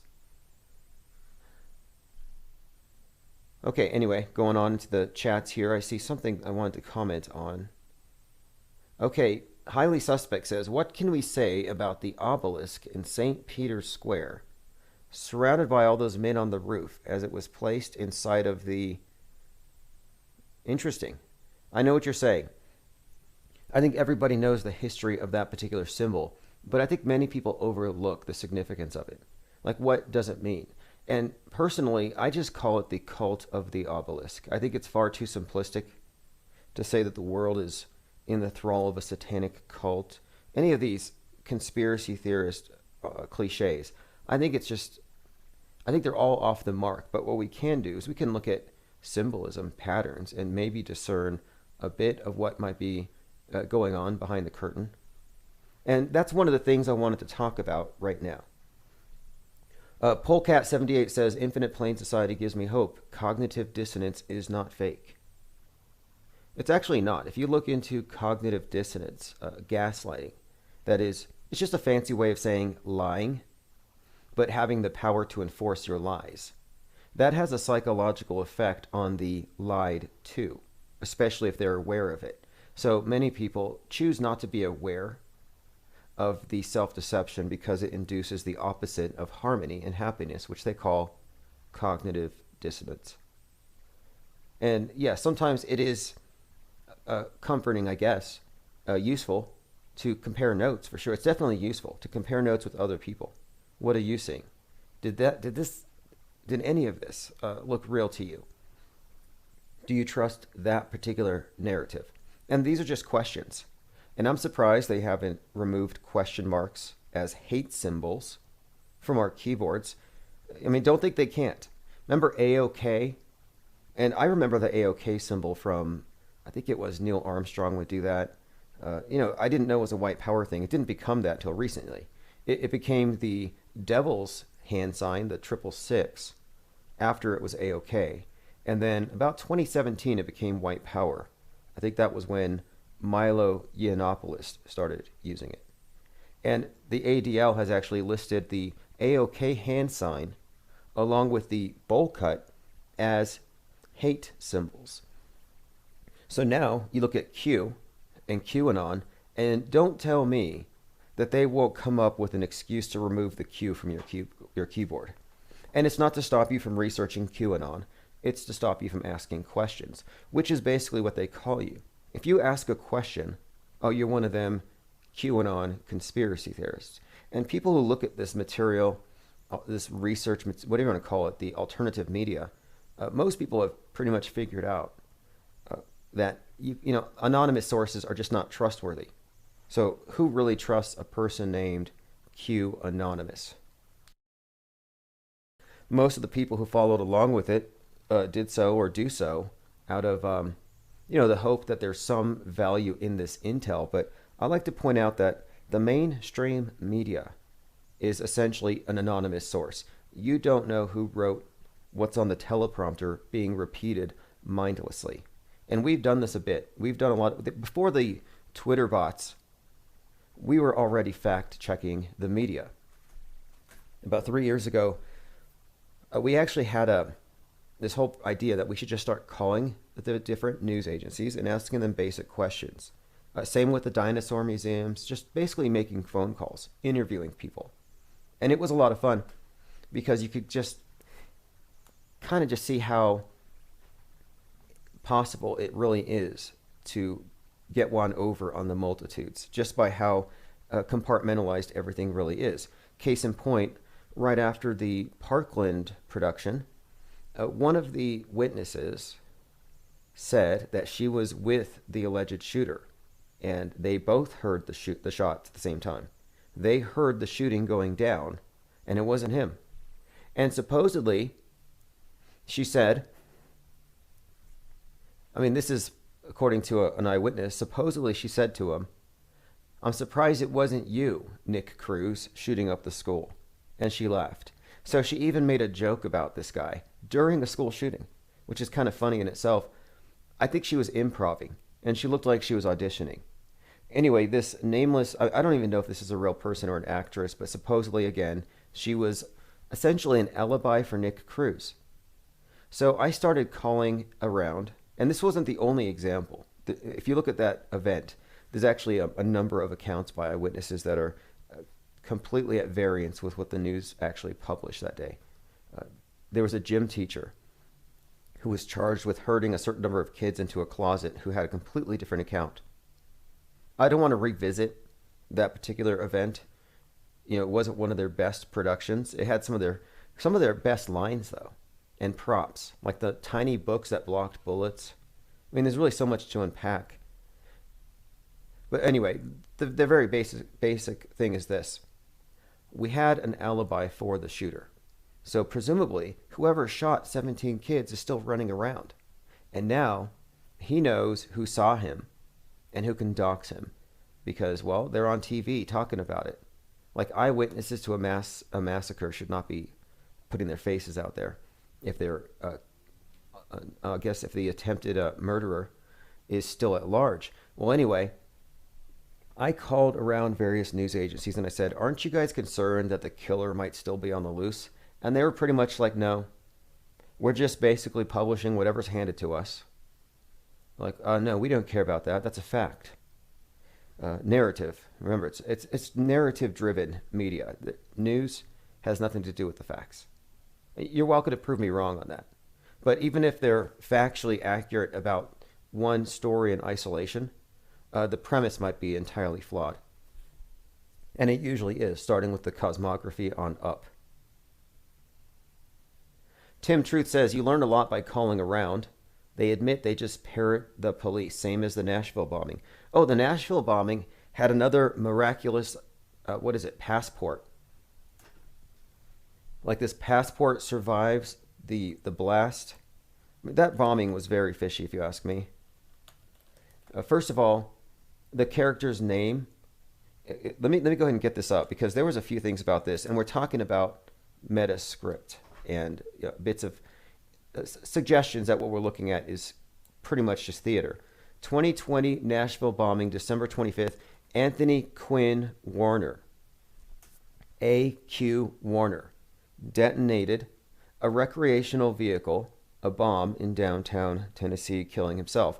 Well, his passport survived, like one of those miraculous 9/11 passports. Anyway, his name, Anthony Quinn Warner, was taken by QAnoners to mean a Q warning. Like this was a staged event, maybe it was fake, but it was some kind of a warning. Again, this was on Christmas. There's a lot of like, I don't know if you want to call it storytelling, but narrative building, like the way that people interpret things. And that event was really dissected by the QAnoners. And, but anybody who looked at it objectively saw, at a minimum, we're looking at something that looks, it's just conspicuously absent of any real casualties. It wasn't a Boston bombing. It was essentially empty. And the thing was giving a warning off in advance. There wasn't any clear motive. But they did go back to the guy's house, and it kind of reminded me of, you remember the Unabomber? The idea that the FBI takes possession of a guy's cabin, they see what's in his head, and then they report to you. They did a breakdown of this character, and to me, these are just archetypes they put out there. DNA tests show that Anthony Warner blew himself up on Christmas morning. And the narrative always trumps facts. I have a great example of that, in fact. So, a few days ago, Lady Gaga, who's going to be discussed for a couple of reasons today, but her dog walker was mugged, shot, and 2 of her 3 dogs were stolen. She put a $500,000 reward up, and she got her dogs back. Anyway, before they found out who actually kidnapped the dogs based on the video, it was already being spread that this was obviously some Trumpers, some MAGAs, some Proud Boys mad at her for singing the national anthem, went up there and stole her dogs. So that was the story, and it probably would have stuck if they didn't have cameras. Adaptavia says nothing has anything to do with facts or vax. Yeah, the vaxophobia debate thing is so intriguing to me right now. So many people are speculating on the whole thing, and my contention from day one has been nothing to fear, a symbolic act. The word vaccine means, well, cow in Latin, and someone just pointed out to me that ovid, like COVID, is sheep. Don't know if it means anything, but one of my contentions has been that, this is essentially a communion. You're getting initiated into the new world church, and it is a world-shaping paradigm that we're dealing with here, this new scientific paradigm, which is basically outer space utopianism is the new heaven. The concept of original sin has been replaced with your carbon footprint. In fact, sin itself, which nobody really cared about anymore, at least the non-believers, because they're scientific, well, they've been given a new form of sin, and you can find it under a microscope, and it's called a virus. So then you introduce COVID, the pandemic. This is a devil that the atheists will believe in, and you can use it to modify their behaviors. I do think this is the new world religion, and it's incredible to watch. You see moral relativists, godless atheists going through voluntarily a puritanical revision of their lives. The most God-fearing people in the world, the ones who actually fear the sky falling, are the most scientific people. It's fascinating to me how they've managed to dress up archaic superstitions with science. In fact, if you look at the agency that's always warning us that the world's going to be flooded if we don't mitigate our carbon footprint, it's actually called Noah, and their symbol's a dove, just like the biblical Noah, who did the exact same thing. And the Noahs today, by the way, would be the billionaires, the richest men in the world who can save you if the world were to be flooded, and this would be Bezos and Musk. Interesting, right? They're building these space arcs. These guys are part of this space program. Again, a major premise of what they're doing is the world's going to overheat. It's going to be hit by an asteroid. In fact, there's 2 different views on this. According to Blue Origin's Jeff Bezos, the world needs to undergo, and he said this a couple of years ago, he said the world will have to embrace a statism, or rather what he said was actually, he did say that. Let me bring it up. But, paraphrasing, he says, if you want liberty and freedom, you're going to have to go into space, because in order to save the world, we are going to have to curb our carbon emissions.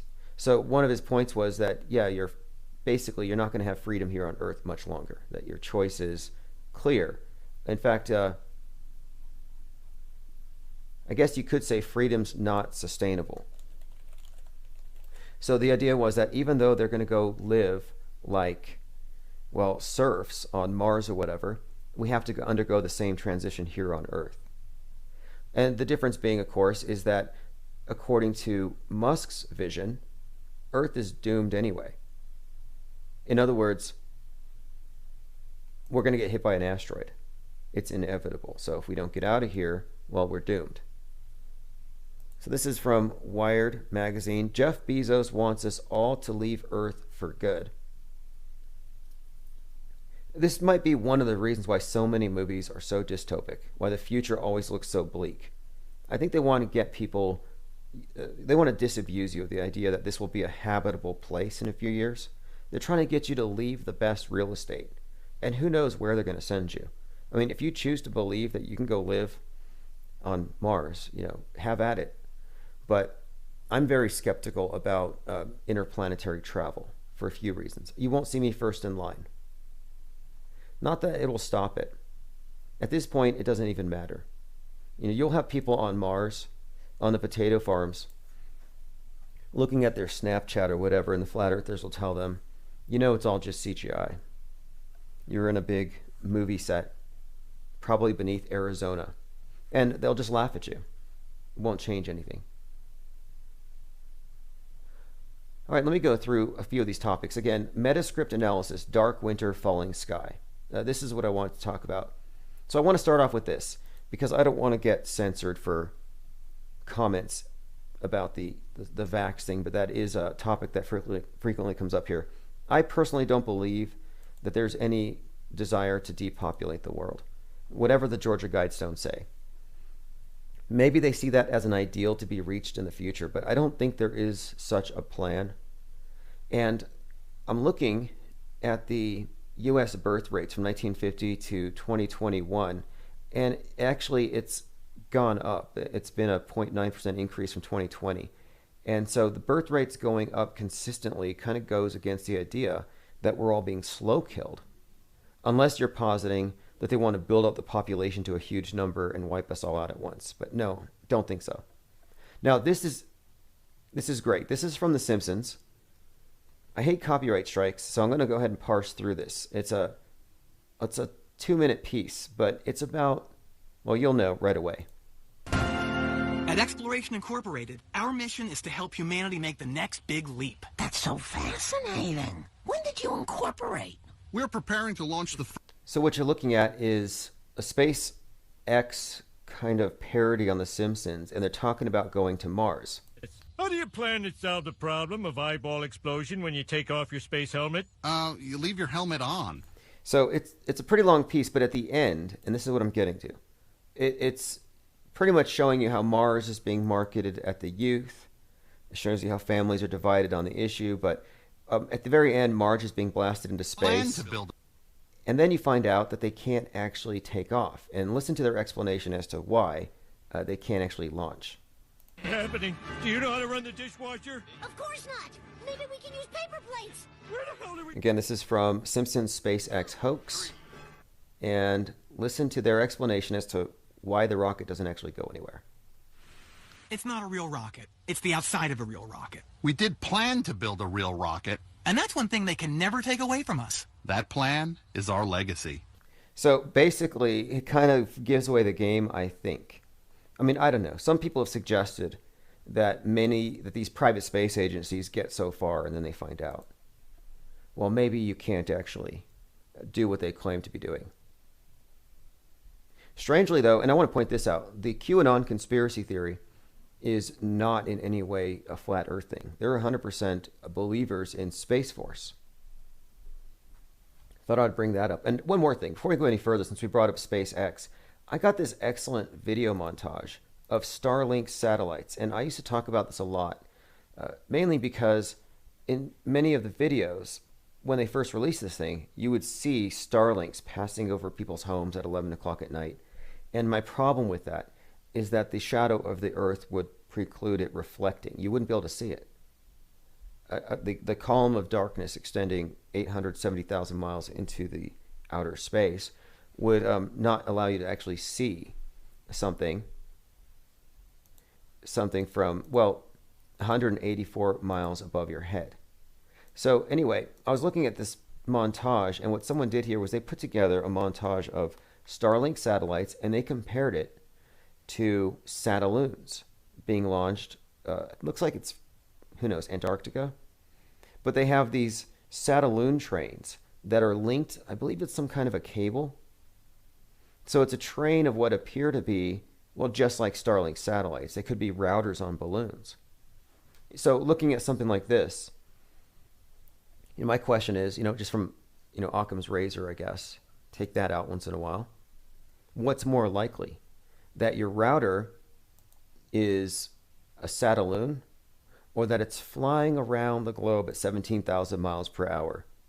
And again, it's up to you which you choose to believe. But then, too, does the evidence support that? We have more images of satelloons being launched than satellites in orbit.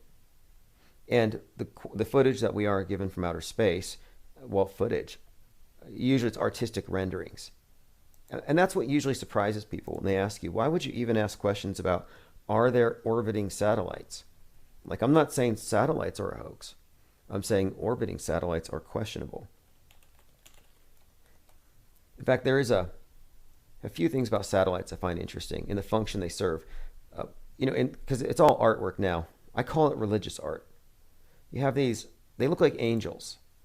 And, a minute ago I was talking about how this is the new world religion, and they came up with a heaven that all of the competing denominations and religions can agree on. The Muslims, the Christians, the Jews, the atheists, they all love the outer space heaven. That's why this is the official heaven of your new world order. Well, if you look at the beautiful art of these satellites, they all look like angels. They have these wings that reflect God, which is their God, the sun. So they're basically worshiping the sun all day, doing his business, staying in their due place, in their circuit, day in, day out. You can't see them, but they can see you. The angels are the ones that warn the priests. Hey, by the way, you sinners are causing things to heat up down here, and God's going to flood if you don't mitigate this. So the warning system from above is it's this group of orbiting angelic overseers, or protectors, like guardian angels. In fact, the Space Force is now called, the soldiers in Space Force, they're called guardians, like guardians of the galaxy. But another thing too, so angels are invisible, but they can see you. So they're kind of like God's snitches. And so why would you want to not confess your sins, knowing that he's got the ultimate spy system and he's going to know anyway? And I think in a very similar way, you have the same kind of pervasive paranoia, knowing that, Big Brother's watching and he can read your iPhone over your shoulder from outer space at any time. And he can report you to, the agencies, the centralized authority, the God of this system. So I think angels and satellites are kind of components of this complete world view that, again, includes a wrathful God. I mean, what do you think recycling actually is? You're separating the products you consume, knowing that consuming is damaging to the earth. So you're separating things that can be recycled to mitigate the damage that you've done. So you're acknowledging that you're a polluter. You see, the sinner is a thing of the past. The super spreader and the polluter are the terms of the day used by the priesthood of the day who dress up as scientists. Same system. So when you're engaged in recycling, you're actually separating your actions, the choices that you made, and you're condemning some. And some are okay. And the fact that you're making this conscious decision, and then you're putting it in the approved container with the little recycling symbol. You can look at the symbol. The dumpster, the green dumpster. This is the original green god, Osiris. This is the earth god that you're paying homage to. So he doesn't get mad, obviously. And if you look closely at the three circling, or the triangle of arrows on the recycling symbol, their god is the god of death and resurrection. Death, regeneration, resurrection. The god of recycling. And within it, you actually see in the negative space a pretty clear hexagram, which is another symbol associated with the Saturnian earth god, the god of death and rebirth.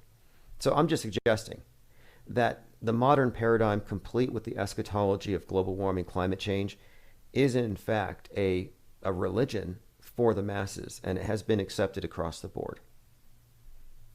And in that context, the vaccine is nothing more than the Holy Communion wafer. Because if everybody agrees that COVID is the devil, then everybody agrees that sin exists. You've sold the modern mind on a very archaic mind control system. That's my theory on the purpose of this pandemic and its management. Okay, let's move on. I haven't followed up on it. Elijah Schaefer, he's a live streamer, reporter. He said, I'm not sure what's happening at this mall. Everyone started running. Alarms are going off, and the stores are shutting all their gates. Employees are rushing everyone inside and pushing them out the emergency exits faster than I've ever seen. This was at 5:40 p.m. I didn't dig deeper into the story, but I asked him, did somebody without a mask sneeze? Because that's kind of where we're at. You know, people have been rendered into hypochondriacs, and the state has Munchausen syndrome by proxy, and you're the patient it parasitically feeds off of for power, money, sympathy, and everything else. We talk a lot about conspiracy, but you know, once in a while, I want to look at things from the other perspective, you know, just to get some perspective. So here's one for you. Maybe it's a prospiracy. All the vaxophobes, anybody here who is scared of Bill Gates. Maybe they're secretly injecting us with life-extending, intelligence-boosting happiness chips that will make us better in every way. And then they give everyone a universal income so people can do inward journeys as the world transitions into an age of peace, prosperity, and renaissance. Like, I don't see anybody arguing for the best possible outcome. It's always, they're going to kill us all. Okay, let's get to the Donnie Darko topic. We started this a few days ago, and as I imagined it would on the forum, it's gone deeper. So if you haven't seen Donnie Darko, here's how it came into our frame of reference. This is a movie that was released 1/19/2001. Actually, that was, if you look at the release date, but it actually didn't go into the theaters till after September the 11th. It had some delays. One of the reasons for the delay and for the poor advertising is that it's based on a plane crash, or rather plane parts falling from the sky, and a few other things which I'll get into.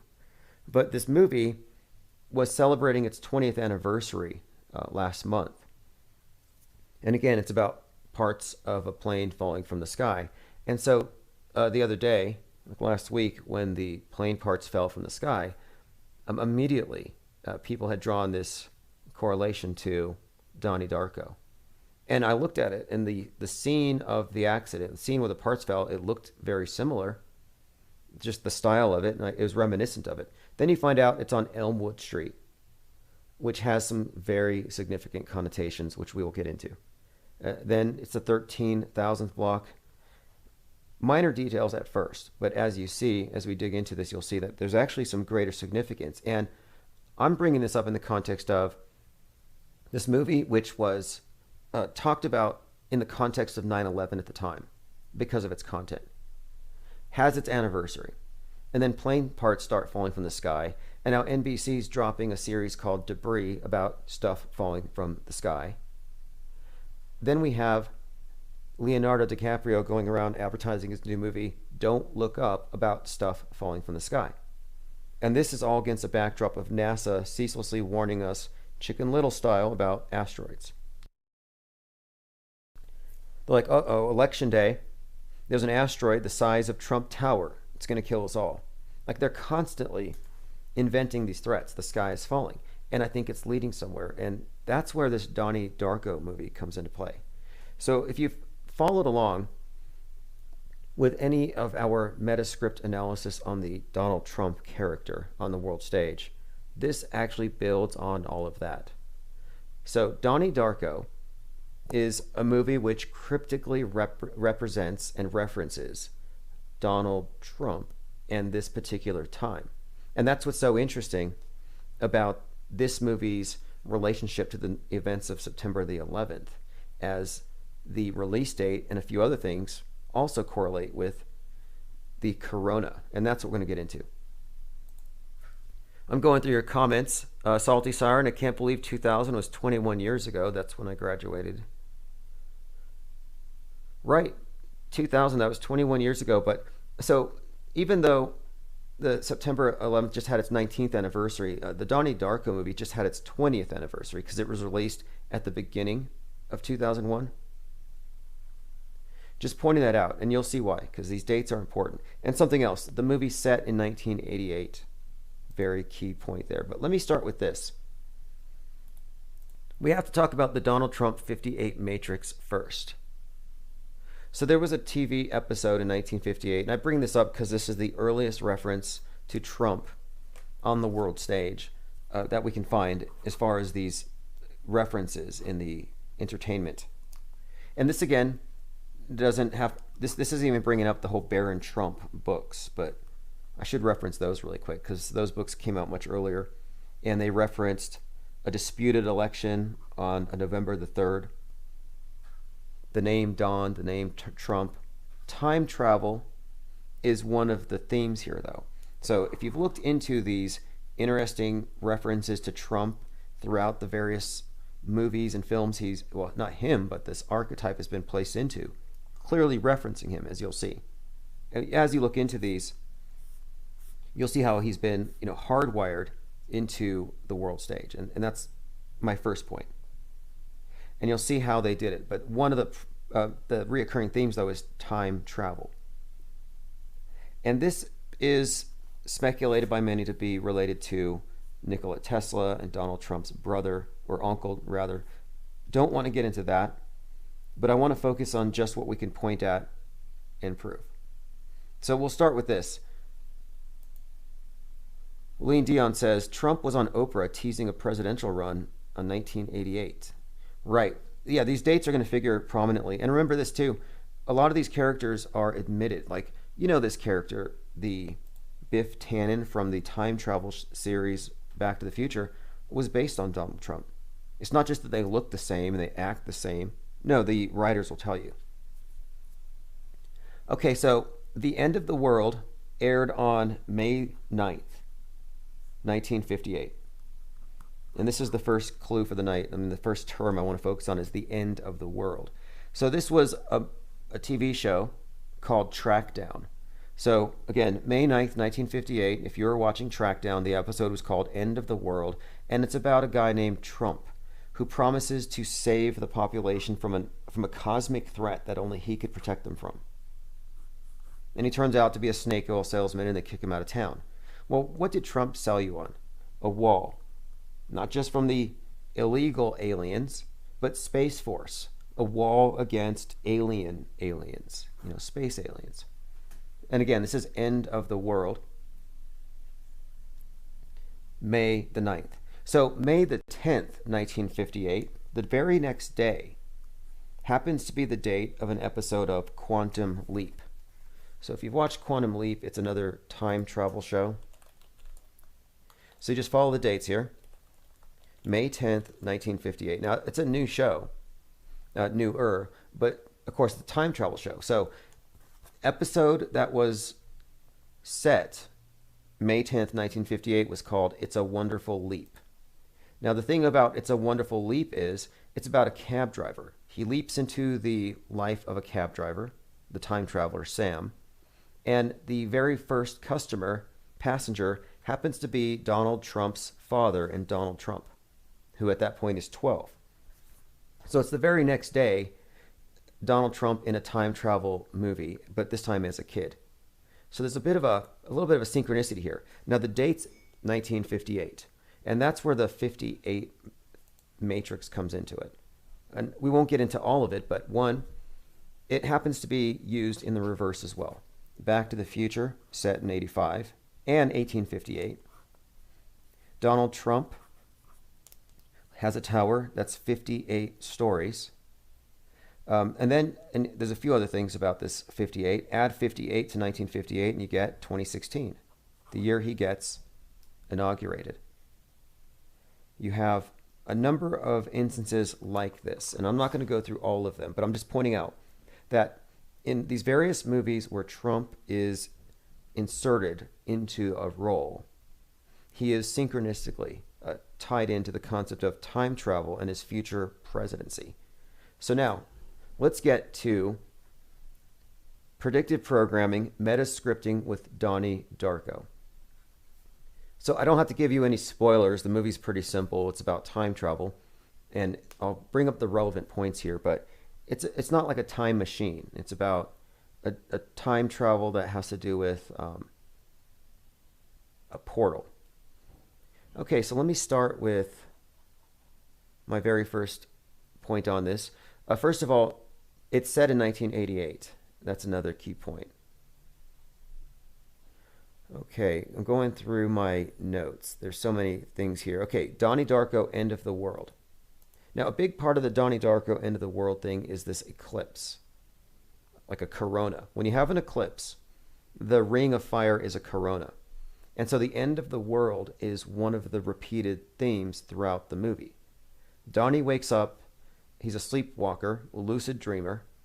He wakes up after having a vision of meeting this rabbit with a skull face that tells him that the world's going to end. So he's told in advance the world's going to end. The movie's about the end of the world. Again, the Donald Trump thing, end of the world. And the constant repetition of corona, which obviously now makes sense. We're talking about the corona and representing the end of a period, maybe. Doesn't have to be end of the world. So let me go through a few. So a few examples right from the movie. I have some of them put together here. So he's given the information that the world's going to end 28 days from this specific point. The movie centers around the 1988 election. By the way, Joe Biden ran in the 1988 election. I think he was disqualified for cheating. And of course, we were talking about the name Donald from Donnie Darko representing Donald Trump. And so here we go. In the very beginning of the movie, he's looking at his medicine cabinet. He opens it up, and if you zoom in, there's a couple of things that's given away right on the prescription. The name Donald, of course, is used here, and the dates, specifically pointing to also the term win, the term winning. So this is all stuff that's pretty encoded into the Back to the Future movie as well. The number 88 is consistently used. In fact, the time-traveling car has to travel 88 miles per hour in order to go through this portal, whatever the heck that means. Then 88, by the way, is a huge part of the... I don't like numerology. Just to say, I don't really care for the idea that numbers mean this or that. But patterns are there. And 88 happens to be one of the numbers that's heavily encoded into what Trump was doing in the 2016 campaign. So this, again, just more correlation with Donnie Darko. On its prescription, the company is called Win, which is another thing with Donald Trump, one of his memes that he's known for. A couple of other things here that tie it into the present. So he's a sleepwalker. Donnie Darko dreams lucidly, and he's chasing a rabbit that tells him he's running out of time. Obviously, this is a reference to Alice in Wonderland. Follow the white rabbit down the rabbit hole, and what he is doing is essentially the same thing. It's